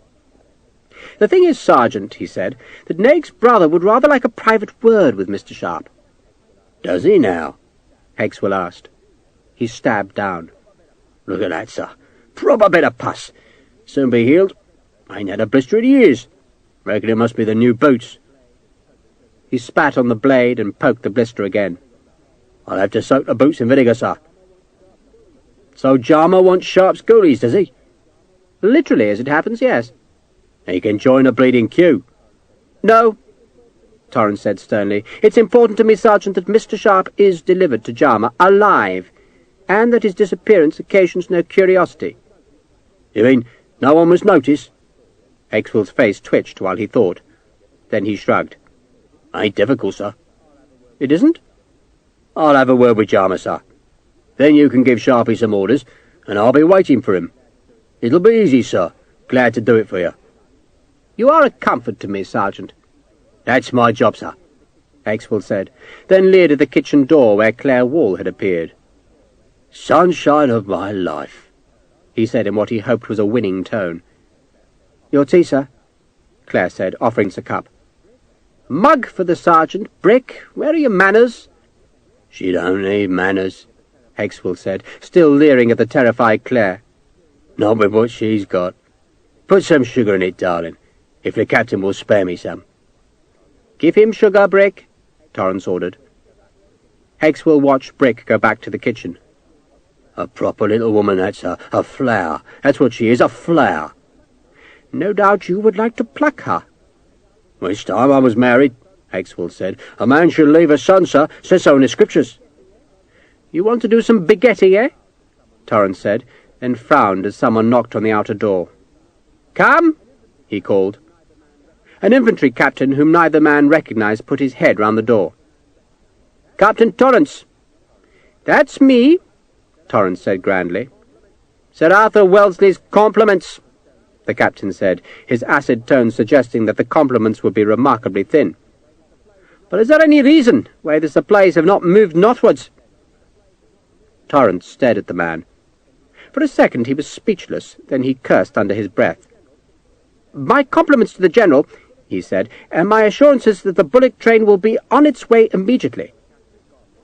He waited until the captain had gone, then swore again. What happened, sir? Hexwell asked. The bloody chitties, Torrance said. Still here. Dillard must have come for them this morning, but I told him to bugger off. He swore again. Bloody Wellesley will pull my guts out backwards for this. Hexwell found the chitties on the table and went to the door, leaving small bloody marks on the floor from his open blister. Dilly! Dilly! You black bastard heathen swine! Here, take these. On your way. Damn! Torrance said, standing and pacing the small room. Damn, damn, damn! Nothing to worry about, sir, Hexwell said. Easy for you to say, Sergeant. Hexwell grinned as his face was distorted by twitches. Just blame someone else, sir, he said, as is usually done in the army. Who? Sharpe? You said yourself he's Wellesley's blue-eyed boy. I'm supposed to blame him, or you, perhaps? Hexwell tried to calm the captain down by giving him his cup of tea. Blame Dilly, sir, on account of him being a heathen bastard as black as my new boots. He'll simply deny everything when questioned, Torrance protested. Hexwell smiled. Won't be in a position to deny anything, sir, will he? On account of being... He paused, stuck his tongue out, opened his eyes wide, and made a choking noise. Good God, Sergeant, Torrance said, shuddering at the horrid picture suggested by Hexwell's contorted face. Besides, he's a good clerk. It's damned difficult to replace good men. It's easy, sir. Jarmer will give us a man. Give us a good man. Hexwell grinned. It'll make things much easier, sir, if we can trust the clerk as well as each other. Torrance flinched at the thought of being in league with Obadiah Hexwell, yet if he was ever to pay off his debts, he needed the sergeant's cooperation. And Hexwell was marvellously efficient. He could strip the supplies bare and not leave a trace of his handiwork, always making sure someone else took the blame. And doubtless the sergeant was right. If Jarmer could provide a clerk, then the clerk could provide a full set of accounts. And if Dillip was blamed for the late arrival of the Pioneer stores, then Torrance would be off that particularly sharp and nasty hook. As ever, it seemed as though Hexwell could find his way through the thorniest of problems. Just leave it to me, sir, Hexwell said. I'll look after everything, sir, I will. He bared his teeth at Claire, who'd brought his mug of tea. You're the flower of womanhood, he told her, then watched appreciatively as she scuttled back to the kitchen. Her and me, sir, are meant for each other. Says so in the scriptures. Not till Sharpe's dead, Torrance said. He'll be dead, sir, Hexwell promised, and the sergeant shivered as he anticipated the riches that would follow that death. Not just Claire Wall, but the jewels, the jewels. Hexwell had divined that it had been Sharpe who'd killed the Tipu Sultan in Seringapatam, and Sharpe, who must have stripped the ruler's body of its diamonds and emeralds and sapphires and rubies, was still hiding those stones. From far away, dulled by the heat of the day, came the sound of artillery firing.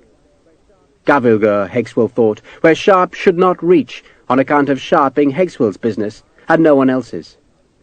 I will be rich, the sergeant promised himself. I will be rich. Colonel William Dodd stood on the southernmost battlements of Gavilgur with his back against the parapet, so that he was staring down into a palace courtyard where Benny Singh had erected a striped pavilion. Small silver bells that tinkled prettily in the small breeze were hung from the pavilion's fringed hem, while under the canopy a group of musicians played the strange, long-necked stringed instruments which made a music that, to Dod's ears, sounded like the slow strangulation of cats. Benny Singh and a dozen pretty creatures in saris were playing some form of blind man's buff, and their laughter rose to the ramparts, making Dodd scowl. Though if truth were told, he was inordinately jealous of Benny Singh. The man was plump, short, and timid, yet he seemed to work some magical spell on the ladies, while Dodd, who was tall, hard, and scarred to prove his bravery, had to make do with a whore. Damn the Killadar. Dodd turned sharply away and stared over the heat-baked plain. Beneath him, and just far enough to the east to be out of range of Gavelgur's largest guns, the edge of the British encampment showed. From this height, the rows of dull white tents looked like speckles. To the south, still a long way off, Dodd could see the enemy baggage train trudging towards its new encampment. It was odd, he thought, that they should make the oxen carry their burdens through the hottest part of the day.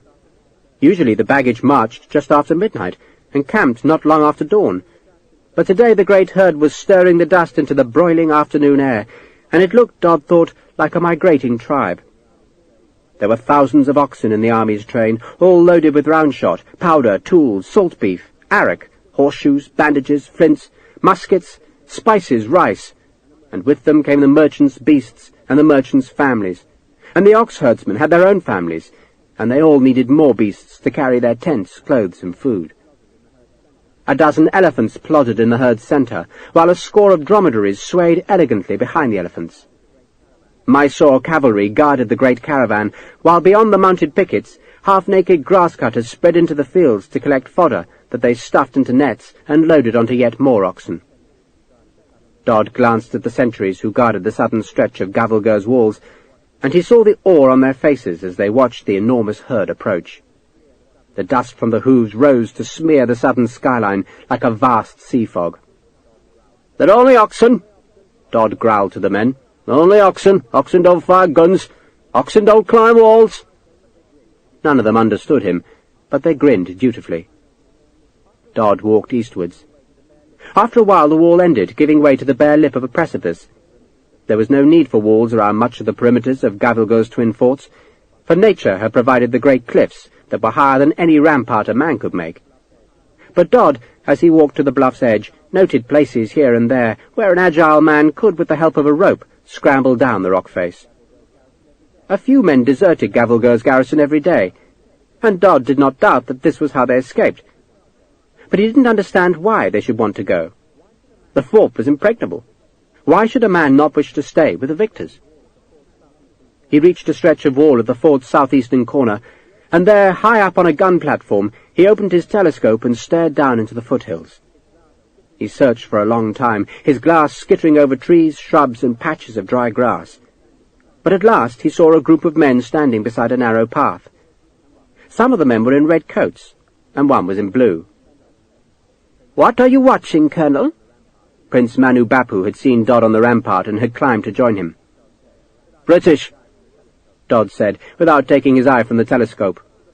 "They're surveying a route up to the plateau." Bapu shaded his eyes and stared down, but without a telescope he couldn't see the group of men. "It will take them months to build a road up to the hills." "It'll take them 2 weeks," Dodd said flatly. "Less. You don't know how their engineers work, Sahib, but I do. They'll use powder to break through obstacles and 1,000 axemen to widen the tracks. They'll start their work tomorrow, and in a fortnight they'll be running guns up to the hills." Dodd collapsed the telescope. "Let me go down and break the bastards," he demanded. "No," Bapu said. He had already had this argument with Dodd, who wanted to take his cobras down into the foothills and there harass the road-makers. Dodd didn't want a stand-up fight, a battle of musket line against musket line, but instead wanted to raid, ambush, and scare the enemy. He wanted to slow the British work, to dishearten the sappers, and, by such delaying tactics, force Wellesley to send forage parties far into the countryside, where they'd be prey to the Maratha horsemen who still roamed the Deccan plain. Bapu knew Dodd was right, and that the British road could be slowed by a campaign of harassment, but he feared to let the white-coated cobras leave the fortress. The garrison was already nervous, awed by the victories of Wellesley's small army, and if they saw the cobras march out of the fort, then many would think they were being abandoned, and the trickle of deserters would become a flood. "We have to slow them down," Dodd snarled. "We shall," said. "I shall send Thiladas, Colonel, and reward them for every weapon they bring to the fort. But you will stay here and help prepare the defences." He spoke firmly, showing that the subject was beyond discussion, then offered Dodd a gap-toothed smile and gestured towards the palace at the centre of the inner fort. "Come, Colonel, I want to show you something." The two men walked through the small houses that surrounded the palace, past an Arab sentry who protected the palace precincts, then through some flowering trees where monkeys crouched. Dodd could hear the tinkle of the bells where Benny Singh was playing with his women, but that sound faded as the path twisted deeper into the trees. The path ended at a rock face that was pierced by an arched wooden door. Dodd looked up while Bapu unlocked the door and saw that the great rock slab formed the palace foundations, and when Bapu thrust back the creaking door, he understood that it led into the palace cellars. A lantern stood on a shelf just inside the door, and there was a pause while Bapu lit its wick. "Come," Bapu said, and led Dodd into the marvellous coolness of the huge low cellar. "It is rumoured," Bapu said, "that we store the treasures of Berar in here, and in one sense it is true. But they are not the treasures that men usually dream of." He stopped by a row of barrels and casually knocked off their lids, revealing that the tubs were filled with copper coins. "No gold or silver," Bapu said, "but money all the same. Money to hire new mercenaries, to buy new weapons, and to make a new army." Bapu trickled a stream of the newly minted coins through his fingers. "We have been lax in paying our men," he confessed. "My brother, for all his virtues, is not generous with his treasury." Dodd grunted. He was not sure what virtues the Rajah of Berar did possess, certainly not valour nor generosity. But the Rajah was fortunate in his brother, for Bapu was loyal and evidently determined to make up for the Rajah's shortcomings. "Gold and silver," Dodd said, "will buy better arms and more men." "My brother will not give me gold or silver, only copper. And we must work with what we have, not with what we dream of." Bapu put the lids back onto the barrels, then edged between them to where rack after rack of muskets stood. "These, Colonel," he said, "are the weapons for that new army." There were thousands of muskets, all brand new, and all equipped with bayonets and cartridge boxes. Some of the guns were locally made copies of French muskets, but several hundred looked to Dodd to be of British make. He lifted one from the racks and saw the tower mark on its lock. "How did you get these?" he asked, surprised. Bapu shrugged. "We have agents in the British camp. They arrange it. We meet some of their supply convoys well to the south and pay for their contents. It seems there are traitors in the British army who would rather make money than seek victory." "You buy guns with copper?" Dodd asked scathingly. He couldn't imagine any man selling a tower musket for a handful of copper. "No," Bapu confessed. "To buy the weapons and the cartridges we need gold, so I use my own. My brother, I trust, will repay me one day." Dodd frowned at the hawk-faced Bapu. "You're using your money to keep your brother on the throne?" he asked. And though he waited for an answer, none came. Dodd shook his head, implying that Bapu's nobility was beyond understanding. Then he cocked and fired the unloaded musket. The spark of the flint flashed a sparkle of red light against the stone ceiling. "A musket in its rack kills no one," he said.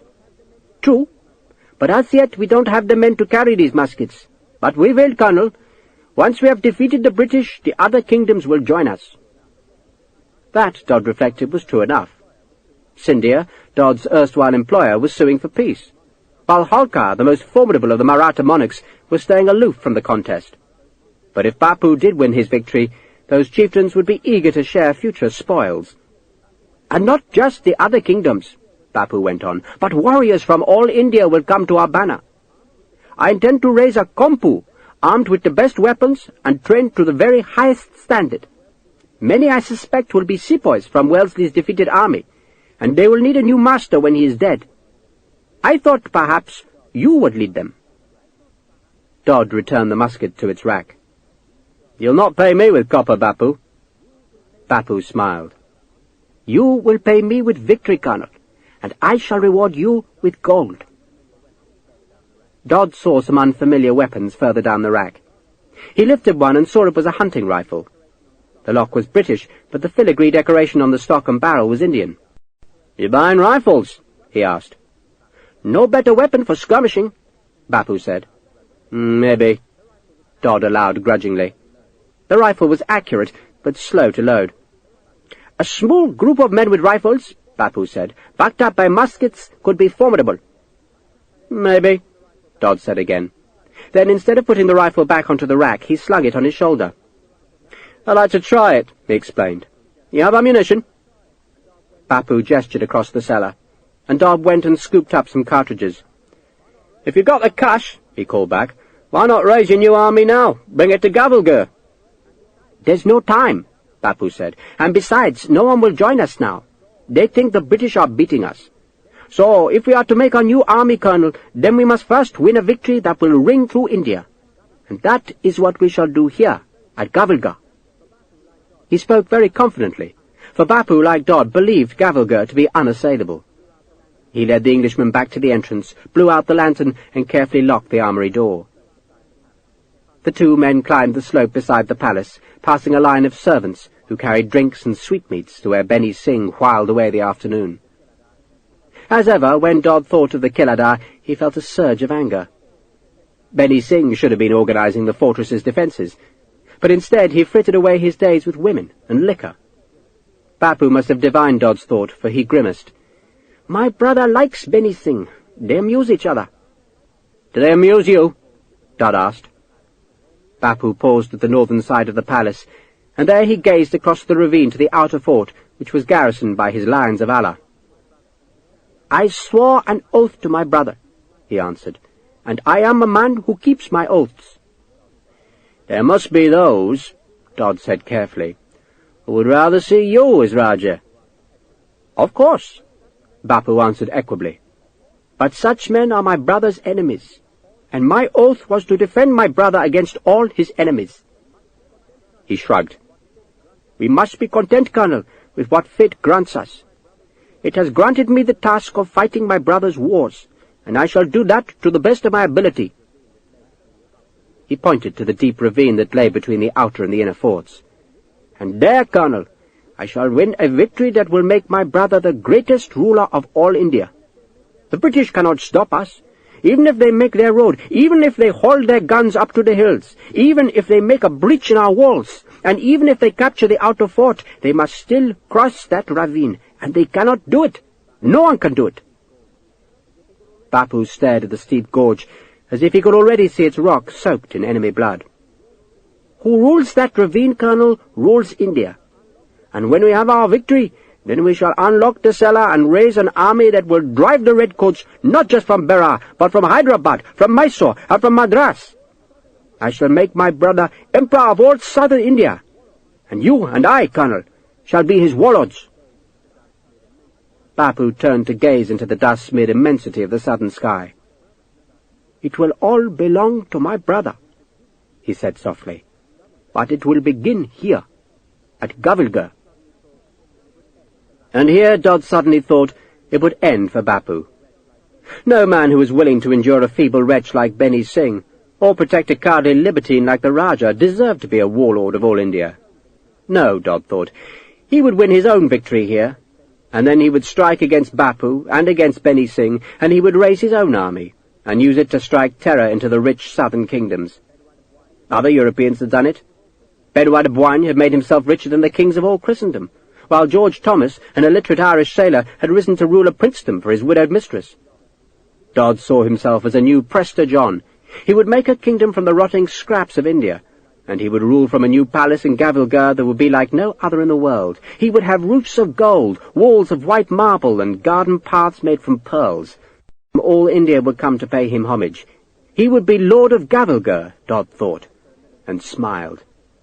Not bad for a miller's son from Suffolk, but Gavalgur was a place to stir dreams, for it lifted men's thoughts into the heavens, and Dodd knew that India, above all the lands on God's earth, was a place where dreams could come true. Here a man was either made rich beyond all desire, or else became nothing. And Dobb would not be nothing. He would be Lord of Gavilgur and the terror of India. Once the Redcoats were defeated. "Is this the best you could manage, Sharpe?" Torrance inquired, looking about the main room of the commandeered house. "No, sir," Sharpe said. "There was a lovely house just up the road, big shady courtyard, couple of pools, a fountain and a gaggle of dancing girls, but I thought you might prefer the view from these windows." "Sarcasm ill becomes an ensign," Torrance said, dropping his saddlebags on the earthen floor. "Indeed, very little becomes Ensign Sharpe, except a humble devotion to serving their betters. I suppose the house will have to suffice. Who's that?" He shuddered as he stared at the woman whose house he was occupying. "She lives here, sir." "Not now she doesn't. Get rid of the black bitch and her foul children. Brick!" Claire Wall came in from the sunlight carrying a sack. "Sir?" "I'm hungry, Brick. Find the kitchen." "We made a late start, Sharpe," Torrance explained, "and missed dinner." "I imagine that's why the General wants to see you, sir," Sharpe said. "Not because you missed dinner, but because the supplies weren't here on time." Torrance stared at Sharpe in horror. "Wellesley wants to see me." 6 o'clock, sir, at his tent." "Oh, Christ!" Torrance threw his cocked hat across the room. "Just because the supplies were a little late." 12 hours late, sir." Torrance glared at Sharpe, then fished a watch from his fob. "It's 5:30 already. God help us. Can't you brush that coat, Sharpe?" "He doesn't want to see me, sir. Just you." "Well, he's bloody well going to see both of us. Clean uniform, Sharpe, hair brushed, paws washed, face scrubbed, Sunday best." Torrance frowned suddenly. "Why didn't you tell me you saved Wellesley's life?" "Is that what I did, sir?" "I mean, good God, man, he must be grateful to you," Torrance asked. Sharpe just shrugged. "You saved his life," Torrance insisted, "and that means he's in your debt, and you must use the advantage. Tell him we don't have enough men to run the supply train properly. Put in a good word for me, Sharpe, and I'll repay the favour. Brick, forget the food. I need a clean stock, boots polished, hat brushed, and give my dress coat a pressing." Sergeant Hegswell edged through the door. "Your hammock, sir," he said to Torrance, then saw Sharpe, and a slow grin spread across his face. "Look who it isn't. Sharpie." Torrance wheeled on the sergeant. "Mr. Sharpe is an officer, Hegswell. In this unit we do observe the proprieties." "I forgot myself, sir," Hegswell said, his face twitching, "on account of being reunited with an old comrade. Mr. Sharpe, ever so pleased to see you, sir." "Lying bastard," Sharpe said. "Ain't officers supposed to observe the property, sir?" Hegswell demanded of Torrance, but the captain had gone in search of his native servant, who had charge of the luggage. Hegswell looked back to Sharpe. "Fated to be with you, Sharpie." "You stay out of my light, Obadiah," Sharpe said, "or I'll slit your throat." "I can't be killed, Sharpie, can't be killed." Hegswell's face wrenched itself into a series of twitches. "It says so in the scriptures." He looked Sharpe up and down, then shook his head ruefully. "I've seen better things dangling off the tails of sheep, I have. You ain't an officer, Sharpie, you're a bleeding disgrace." Torrance backed into the house, shouting at his servant to drape the windows with muslin, then turned and hurried to the kitchen to harry Claire. He tripped over Sharpe's pack and swore. "Whose is this?" "Mine," Sharpe said. "You're not thinking of billeting yourself here, are you, Sharpe?" "Good as anywhere, sir." "I like my privacy, Sharpe. Find somewhere else." Torrance suddenly remembered he was speaking to a man who might have influence with Wellesley. "If you'd be so kind, Sharpe, I just can't abide being crowded. An affliction, I know, but there it is. I need solitude. It's my nature. Brick, did I tell you to brush my hat? And the plume needs a combing." Sharpe picked up his pack and walked out to the small garden where Ahmed was sharpening his new tulva. Claire Wall followed him into the sunlight, muttered something under her breath, then sat and started to polish one of Torrance's boots. "How the hell do you stay with him?" Sharpe asked. She paused to look at Sharpe. She had oddly hooded eyes that gave her face an air of delicate mystery. "What choice do I have?" she asked, resuming her polishing. Sharpe sat beside her, picked up the other boot and rubbed it with blackball. "So what's he going to do if you bugger off?" She shrugged. "I owe him money." "Like hell. How can you owe him money?" "He brought my husband and me here," she said. "Paid our passage from England. We agreed to stay 3 years. Then Charlie died." She paused again, her eyes suddenly gleaming, then sniffed and began to polish the boot obsessively. Sharpe looked at her. She had dark eyes, curling black hair, and a long upper lip. If she wasn't so tired and miserable, he thought, she would be a very pretty woman. How old are you, love? She gave him a sceptical glance. Who's your woman in Seringapatam, then? She's a Frenchie, Sharpe said. A widow, like you. Officer's widow? Claire asked. Sharpe nodded. And you're to marry her? Claire asked. Nothing like that, Sharpe said. Like what, then? She asked. I don't know, really, Sharpe said. He spat on the boot's flank and rubbed the spittle into the bootblack. But you like her? Claire asked, picking the dirt from the boot's spur. She seemed embarrassed to pose the question, for she hurried on. I'm 19, she said, but nearly 20. Well, then you're old enough to see a lawyer, Sharpe said. You ain't indentured to the captain. You have to sign papers, don't you? Or make your mark on a paper. That's how it was done in the foundling home where they dumped me. Wanted to make me into a chimney sweep, they did. Bloody hell. But if you didn't sign indenture papers, you should talk to a lawyer. Claire paused, staring at a sad tree in the courtyard centre that was dying from the drought. I wanted to get married a year back, she said softly. And that's what Tom told me. They were called Tom, see? A cavalryman he was. Only a youngster. What happened? Fever, she said bleakly. But it wouldn't have worked anyway, because Torrance would never let me marry. She began polishing the boot again. He said he'd see me dead first. She shook her head. But what's the point in seeing a lawyer? You think a lawyer would talk to me? They like money, lawyers do. And do you know a lawyer in India that ain't in the company's pocket?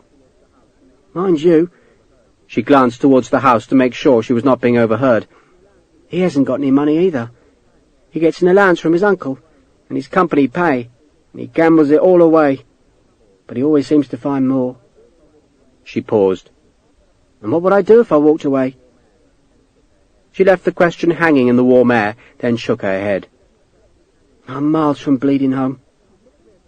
I don't know. He was good to me at first. I liked him. I didn't know him then, you see. She half smiled. Funny, isn't it? You think because someone's a gentleman and the son of a clergyman, they have to be kind. But he ain't. She vigorously brushed the boot's tassel. And he's been worse since he met that Hakeswill. I do hate him. She sighed. Just 14 months to go, she said wearily, and then I'll have paid the debt. Hell no, Sharpe said. Walk away from the bugger. She picked up Torrance's hat and began brushing it.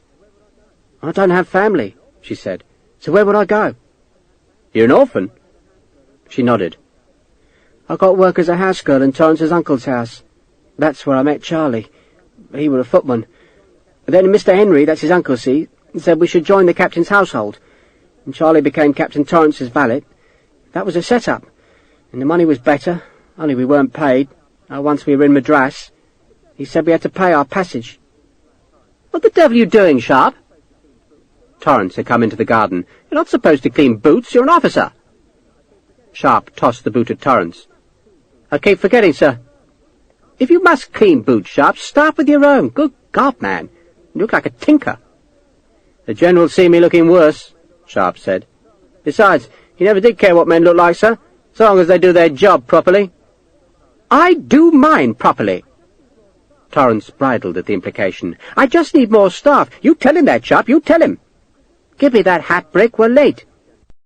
In fact, Torrance arrived early at the general's tent and had to kick his heels in the evening sunshine. What exactly did the general say when he summoned me? He asked Sharpe. He sent an aide, sir, Captain Campbell, wanted to know where the supplies were. You told him they were coming? Told him the truth, sir. Which was? I didn't bloody well know where they were. Oh, Christ! Thank you, Sharpe, thank you very much. Torrance twitched at his sash, making the silk fall more elegantly. Do you know what loyalty is? Before Sharpe could answer, the tent flaps were pushed aside, and Captain Campbell ducked out into the sunlight. Wasn't expecting you, Sharpe, he said genially, holding out his hand. Sharpe shook hands. How are you, sir? Busy, Campbell said. You don't have to go in if you don't want. He does, Torrance said. Sharpe shrugged. Might as well, he said, then ducked into the tent's yellow light as Campbell pulled back the flap. The General was in his shirt-sleeves, sitting behind a table that was covered with Major Blackiston's sketches of the land bridge to Gavilga. Blackiston was beside him, travel-stained and tired, while an irascible-looking Major of the Royal Engineers stood 2 paces behind the table. If the General was surprised to see Sharpe, he showed no sign of it, but instead looked back to the drawings. "How wide is the approach?" he asked. At its narrowest, sir, about 50 feet. Blackiston tapped one of the sketches.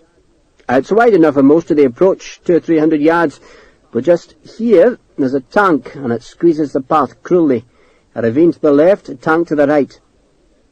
"Fall to your death on one side," the General said, "and drown on the other. And doubtless the 50 feet between is covered by their guns." Smothered, sir.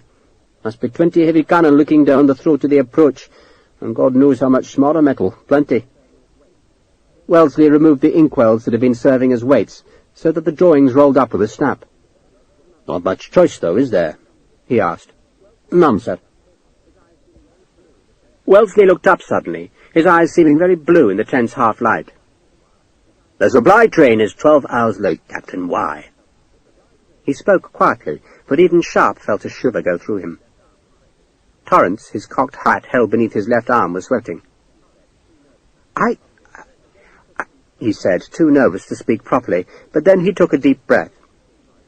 "I was ill, sir, and unable to supervise properly, and my clerk failed to issue the chitteries. It was a most regrettable occurrence, sir, and I can assure you it will not happen again." The General stared at Torrance in silence for a few seconds. "Colonel Wallace gave you Ensign Sharpe as an assistant. Did Sharpe also fail to obey your orders?" "I had sent Mr. Sharpe ahead, sir," Torrance said. The sweat was now pouring down his face and dripping from his chin. "So why did the clerk fail in his duties?" "Treachery, sir," Torrance said. The answer surprised Wellesley, as it was meant to. He tapped his pencil on the table's edge. "Treachery?" he asked in a low voice. "It seemed the clerk was in league with a merchant, sir, and had been selling him supplies, and this morning, sir, when he should have been issuing the chitties, he was employed on his own business." "And you were too ill to detect his treachery?" "Yes, sir," Torrance said almost pleadingly. "At first, sir, yes, sir." Wellesley gazed at Torrance for a few silent seconds, and the captain had the uncomfortable feeling that the blue eyes saw right into his soul. "So where is this treacherous clerk now, Captain?" Wellesley asked at last. "We hanged him, sir," Torrance said, and Sharpe, who hadn't heard of Dillip's death, stared at him in astonishment. The General slapped the table, making Torrance jump in alarm. "You seem very fond of hanging, Captain Torrance." "A necessary remedy for theft, sir, as you have made plain." "I, sir? I?" The General's voice, when he became angry, did not become louder, but more precise, and therefore more chilling. "The general order mandating summary death by hanging for thievery, Captain, applies to men in uniform. Kings and company men only. It does not apply to civilians. Does the dead man have family?" "No, sir," Torrance said. He didn't really know the answer, but decided it was better to say no than to prevaricate.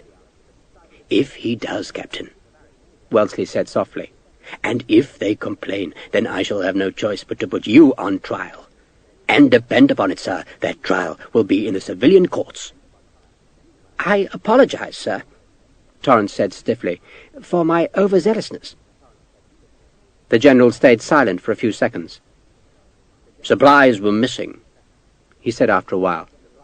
"Yes, sir," Torrance agreed weakly. "Yet you never reported the thefts," Wellesley said. "I didn't believe you wished to be troubled by every mishap, sir," Torrance said. "Mishap?" Wellesley snapped. "Muskets are stolen, and you call that a mishap? Such mishaps, Captain Torrance, lose wars. In future you will inform my staff when such depredations are made." He stared at Torrance for a few seconds, then looked at Sharpe. "Colonel Huddleston tells me it was you, Sharpe, who discovered the missing supplies." "All but the muskets, sir. They're still missing." "How did you know where to look?" "Captain Torrance's clerk told me where to buy supplies, sir." Sharpe shrugged. "I guess they were the missing items, sir." Wellesley grunted.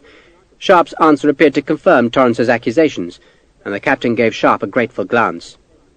Wellesley saw the glance and rapped the table, demanding Torrance's attention. "It's a pity, Captain, that we could not have questioned the merchant before you so summarily executed him. May I presume you did interrogate the clerk?" "My sergeant did, sir, and the wretch confessed to having sold items to Naig." Torrance blushed as he told the lie, but it was so hot in the tent, and he was sweating so heavily that the blush went unnoticed. "Your sergeant?" Wellesley asked. "You mean your havildar?" "Sergeant, sir," Torrance said. "I inherited him from Captain Mackay, sir. Sergeant Hickswill." "Hickswill?" the General said in astonishment. "What's he still doing here? He should be back with his regiment." "He stayed on, sir," Torrance said, "with 2 of his men. His other 2 died, sir, fever, and he had no alternative orders, sir, and he was too useful to let go, sir." "Useful?" Wellesley said. He had been the commanding officer of the 33rd Hickswill's regiment, and he knew the sergeant well. He shook his head. "If you find him useful, Torrance, then he can stay till Gavelger's fallen, but then he returns to his regiment. You'll make sure of that, Campbell?" "Yes, sir," the aide said. "But I believe some of the 33rd are on their way here, sir, so the sergeant can return with them." "The 33rd coming here?" Wellesley asked in surprise. "I ordered no such thing." "It's just a company, sir," Campbell explained. "I believe headquarters detailed them to escort a convoy." "Doubtless we can make use of them," the General said grudgingly. "Is it awkward for you, Sharpe, serving with Hickswill?" Officers who were promoted from the ranks were never expected to serve with their old regiments, and Wellesley was plainly wondering whether Sharpe found his old comrades an embarrassment. "I dare say you'll get by," the General said, not waiting for an answer. "You usually do. Wallace tells me he's recommended you for the rifles." "Yes, sir." "That could suit you, Sharpe, suit you very well. In the meantime, the more you learn about supplies, the better." The cold eyes looked back to Torrance, though it appeared the General was still talking to Sharpe. "There is a misapprehension in this army that supplies are of small importance, whereas wars are won by efficient supply, more than they are won by acts of gallantry, which is why I want no more delays." "There will be none, sir," Torrance said hastily. "And if there are," Wellesley said, "there will be a court-martial. You may depend upon that, Captain. Major Elliot?" The General spoke to the engineer, who until now had been a spectator of Torrance's discomfiture. "Tell me what you need to build our road, Major." 100 bullocks," Elliot said sourly. "And none of your spavin beasts, Torrance. I want 100 prime Mysore oxen to carry timber and roadstone. I'll need rice every day for a half-battalion of sepoys and an equivalent number of pioneers." "Of course, sir," Torrance said. "And I'll take him." Elliot stabbed a finger at Sharpe. "Because I need someone in charge of the bullocks who knows what he's doing." Torrance opened his mouth to protest, then sensibly shut it. Wellesley glanced at Sharpe. "You'll attach yourself to Major Elliot, Sharpe, be with him at dawn tomorrow with the bullocks, and you, Captain Torrance, will ensure the daily supplies go up the road every dawn, and I want no more summary hangings." "Of course not, sir." Torrance, relieved to be let off so lightly, ducked his head in an awkward bow. "Good day to you both," the General said sourly, then watched as the 2 officers left the tent. He rubbed his eyes and stifled a yawn. "How long to drive the road, Elliot?" 2 weeks, the Major suggested. "You've got 1 week. 1 week." The General forestalled Elliot's protest. "Good day to you, Elliot." The engineer grumbled as he ducked out into the fading light. Wellesley grimaced. "Is Torrance to be trusted?" he asked. "Comes from a good family, sir," Blackiston said. "So did Nero, as I recall," Wellesley retorted. "But at least Torrance has got Sharpe, and if Sharpe won't make a good officer, he's got the makings of a decent sergeant. He did well to find those supplies." "Very well, sir," Campbell said warmly. Wellesley leant back in his chair. A flicker of distaste showed on his face as he recalled the terrible moment when he'd been unhorsed at Assaye. He didn't remember much of the incident, for he'd been dazed, but he did recall watching Sharpe kill with a savagery that had astonished him. He disliked being beholden to such a man, but the General knew he wouldn't be alive if Sharpe hadn't risked his own life. "I should never have given Sharpe a commission," he said ruefully. "Like that would have been quite content with a fiscal reward, a fungible reward. That's what our men want, Campbell, something that can be turned into rum or arrack." "He appears to be a sober man, sir," Campbell said. "Probably because he can't afford the drink. Officers' messes are damned expensive places, Campbell, as you well know. I reward Sharpe by plunging him into debt, And God knows if the rifles are any cheaper, I can't imagine there will be. You need something fungible, Campbell, something fungible. Wellesley turned and rummaged in the saddlebags that were piled behind his chair. He brought out the new telescope with a shallow eyepiece that had been a gift from the merchants of Madras. Find a goldsmith in the camp followers, Campbell. See if the fellow can replace the brass plate. With what, sir? Nothing too flowery, the General thought, because the glass was only going to be pawned to pay mess bills or buy gin. Ingratitude, A.W., he said. Oh, and add the date of assay, then give it to Sharpe with my compliments. Oh, that's very generous of you, sir, Campbell said, taking the glass. But perhaps it would be better if you presented it to him. Maybe, Blackison. Where do we sight guns? The General unrolled the sketches. Candles, he ordered, for the light was fading fast. The shadows stretched and joined and turned to night around the British camp. Candles were lit, lanterns hung from ridge-poles, and fires fed with bullock dung. The pickets stared at shadows in the darkness, but some, lifting their gaze, saw that high above them the tops of the cliffs were still in daylight, and there, like the home of the gods, the walls of a fortress showed deadly black, where Gavelga awaited their coming. Chapter 5. The first part of the road was easy enough to build, for the existing track wound up the gentler slopes of the foothills. But even on the first day, Major Elliot was filled with gloom. "Can't do it in a week," the engineer grumbled. "Man's mad, expects miracles. Jacob's ladder, that's what he wants." He cast a morbid eye over Sharpe's bullocks, all of them prime Mysore beasts, with brightly painted horns from which tassels and small bells hung. "Never did like working with oxen," Elliot complained. "Bring any elephants?" "Well, I can ask for them, sir." "Nothing like an elephant. Right, Sharpe, load the beast with small stones and keep following the track till you catch up with me. Got that?" Elliot hauled himself onto his horse and settled his feet in the stirrups. "Bloody miracles, that's what he wants," the Major growled, then spurred onto the track. "Elliot!" Major Simons, who commanded the half-battalion of sepoys who guarded the pioneers building the road, called in alarm. "I haven't reconnoitred beyond the small hillock, the one with the 2 trees. Can't wait for your fellows to wake up, Simons. Got a road to build in a week. Can't be done, of course, but we must look willing. Pinkney, I need a havildar and some stout fellows to carry pegs. Tell them to follow me." Captain Pinkney, the officer in charge of the East India Company pioneers, spat onto the verge. "Waste of bloody time." "What is?" Sharpe asked. "Bugging out the route. We follow the footpath, of course. Bloody natives have been scurrying up and down these hills for centuries." He turned and shouted at a havildar to organize a party to follow Elliot up the hill, then set the rest of his men to loading the oxen's panniers with small stones. The road made good progress, despite Elliot's misgivings, and 3 days after they'd begun, the pioneers cleared a space among the trees to establish a makeshift artillery park, where the siege guns could wait while the rest of the road was forged. Sharpe was busy, and because of that, happy. He liked Simons and Pinkney, and even Elliot proved affable. The Major had taken Wellesley's demands that the road be made in a week as a challenge, and he pressed the pioneers hard. The enemy seemed to be asleep. Elliot would ride far ahead to reconnoitre the route, and never once saw a Maratha. "Stupid fools," Elliot said one night beside the fire. "They could hold us here for months." "You still shouldn't ride so far ahead of my pickets," Simons reproved the Major. "Stop fussing, man," Elliot said. And next morning, as usual, he rode out in front to survey the day's work. Sharpe was again bringing stones up the road that morning. He was walking at the head of his ox train on the wooded stretch above the newly made artillery park. The day's heat was growing, and there was little wind in the thick woods of teak and cork trees that covered the low hills.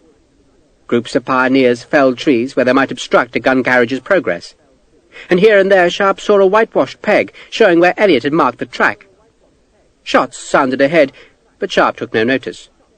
The upland valleys had become a favourite hunting ground for the shikaries, who used nets, snares, and ancient matchlocks to kill hares, wild pigs, deer, quail, and partridge that they sold to the officers. And Sharpe assumed a party of the hunters was close to the track. But after a few seconds, the firing intensified. The musketry was muffled by the thick leaves, but for a moment the sound was constant, almost at battle pitch, before, as suddenly as it had erupted, it stopped. His bullock drivers had halted, made nervous by the firing. "Come on," Sharpe encouraged them. None of them spoke English, and Sharpe had no idea which language they did speak, but they were good-natured men, eager to please, and they prodded their heavily laden bullocks onwards. Ahmed had unslung his musket and was peering ahead. He suddenly raised the gun to his shoulder, and Sharpe pushed it down before the boy could pull the trigger. "They're ours," he told the lad. "Sepoys." A dozen sepoys hurried back through the trees. Major Simons was with them, and as they came closer, Sharpe saw the men were carrying a makeshift stretcher made from tree branches and jackets. "It's Elliot!" Simons paused by Sharpe as his men hurried ahead. "Bloody fool got a chest wound. He won't live. Stupid man was too far forward. I told him not to get ahead of the pickets." Simons took a ragged red handkerchief from his sleeve and wiped the sweat from his face. "One less, engineer." Sharpe peered at Elliot, who was blessedly unconscious. His face had gone pale, and pinkish blood was bubbling at his lips with every laboured breath. "He won't last a day," Simons said brutally. "I suppose we should get him back to the surgeons." "Where are the enemy?" Sharpe asked. "They ran," Simons said. "Half a dozen of the bastards were waiting in ambush. They shot Elliot, took his weapons, but ran off when they saw us." 3 shikaris died that afternoon, ambushed in the high woods. And that night, when the road builders camped in one of the grassy upland valleys, some shots were fired from a neighbouring wood. Bullets hissed overhead, but none found a target. The pickets blazed back until a havildar shouted at them to hold their fire. Captain Pinkney shook his head. "I thought it was too good to last," he said gloomily. "It'll be slow work now." He poked the fire around which a half-dozen officers were sitting. Major Simons grinned. "If I was the enemy," he said, "I'd attack Mr. Sharpe's oxen instead of attacking engineers. If they cut our supply line, they'd do some real damage." "There's no point in shooting engineers," Pinkney agreed. "We don't need Royal Engineers anyway. They've been making roads for years. The fellows in the blue coats just get in the way. Mind you, they'll still send us another." "If there are any left," Sharpe said. The campaign had been fatal for the engineers. 2 had died blowing up the enemy guns at Assaye, another 3 were fevered, and now Elliot was either dying or already dead. "They'll find one," Pinkney grumbled. "If there's something the King's army doesn't need, then you can be sure they've got a healthy supply of it." "The company army's better?" Sharpe asked. "It is," Major Simons said. "We work for a sterner master than you, Sharpe. It's called bookkeeping. You fight for victories, we fight for profits. Leadenhall Street won't pay for fancy engineers in blue coats, not when they can hire playmen like us at half the cost." "They can afford me," Sharpe said. "Cheap as they come, I am." Next morning, Simons threw a strong picket line ahead of the work parties. But no Marathas opposed the pioneers, who were now widening the track where it twisted up a bare and steep slope that was littered with rocks. The track was ancient, worn into the hills by generations of travellers, but it had never been used by wagons, let alone by heavy guns. Merchants who wanted to carry their goods up the escarpment had used the road leading directly to the fortress's southern gate, while this track, which looped miles to the east of Gavelgur, was little more than a series of paths connecting the upland valleys where small farms had been hacked from the jungle. It was supposed to be tiger country, but Sharpe saw none of the beasts. At dawn, he'd returned to Deogorm to collect rice for the sepoys, and then spent the next 4 hours climbing back to where the pioneers were working. He was nervous at first, both of tigers and of an enemy ambush, but the worst he suffered was a series of drenching rainstorms that swept up the mountains. The rain stopped when he reached the working parties who were driving the road through a small ridge. Pinkney was setting a charge of gunpowder that would loosen the rock and let him cut out a mile of looping track. His servant brought a mug of tea that Sharpe drank sitting on a rock. He stared southwards, watching the veils of grey rain sweep across the plain. "Did Wellesley say anything about sending a new engineer?" Major Simons asked him. "I just collected the rice, sir," Sharpe said. "I didn't see the General." "I thought you were supposed to be a friend of his," Simons observed sourly. "Everyone thinks that," Sharpe said, "except him and me." "But you saved his life." Sharpe shrugged. "I reckon so. Either that or stopped him getting captured. And killed a few men doing it, I hear." Sharpe looked at the tall Simons with some surprise, for he had not realized that his exploit had become common knowledge. "Don't remember much about it." "I suppose not. Still," Simons said, "a feather in your cap?" "I don't think Wellesley thinks that," Sharpe said. "You're a King's officer now, Sharpe," Simons said enviously. As an East India Company officer, he was trapped in the company's cumbersome system of promotion. If Wellesley thrives, he'll remember you. Sharpe laughed. I doubt it, sir. He ain't the sort. He turned southwards again because Ahmed had called a warning in Arabic. The boy was pointing downhill, and Sharpe stood to see over the crown of the slope. Far beneath him, where the road passed through one of the lush valleys, a small party of horsemen was approaching, and one of the riders was in a blue coat.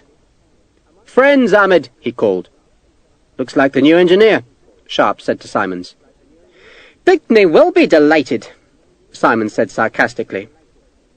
Pinkney came back to inspect the approaching party through a telescope, and spat when he saw the blue coat of the Royal Engineers. "Another interfering bastard to teach me how to suck eggs," he said.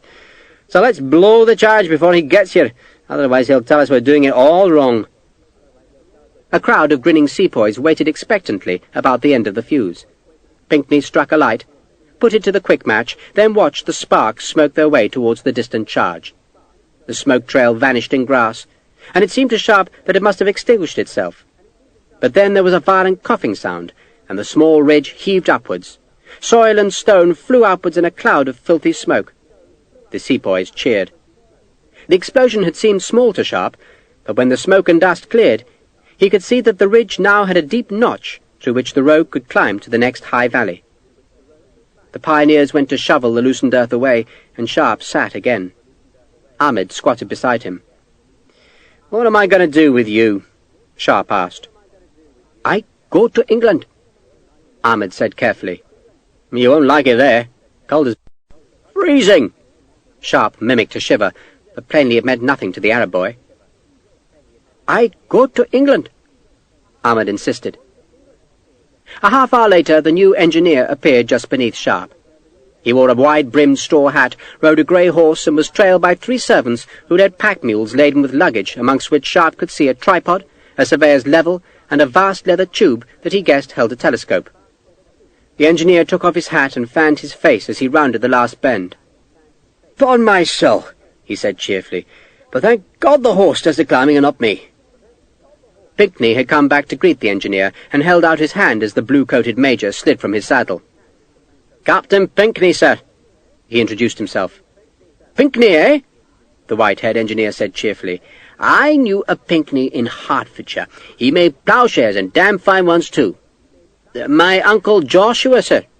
"Then you must be Hugh's boy, yes? An honour." He shook Pinkney's hand vigorously. "Major John Stokes at your service. I don't suppose you need me, do you? You must have built more roads than I ever did."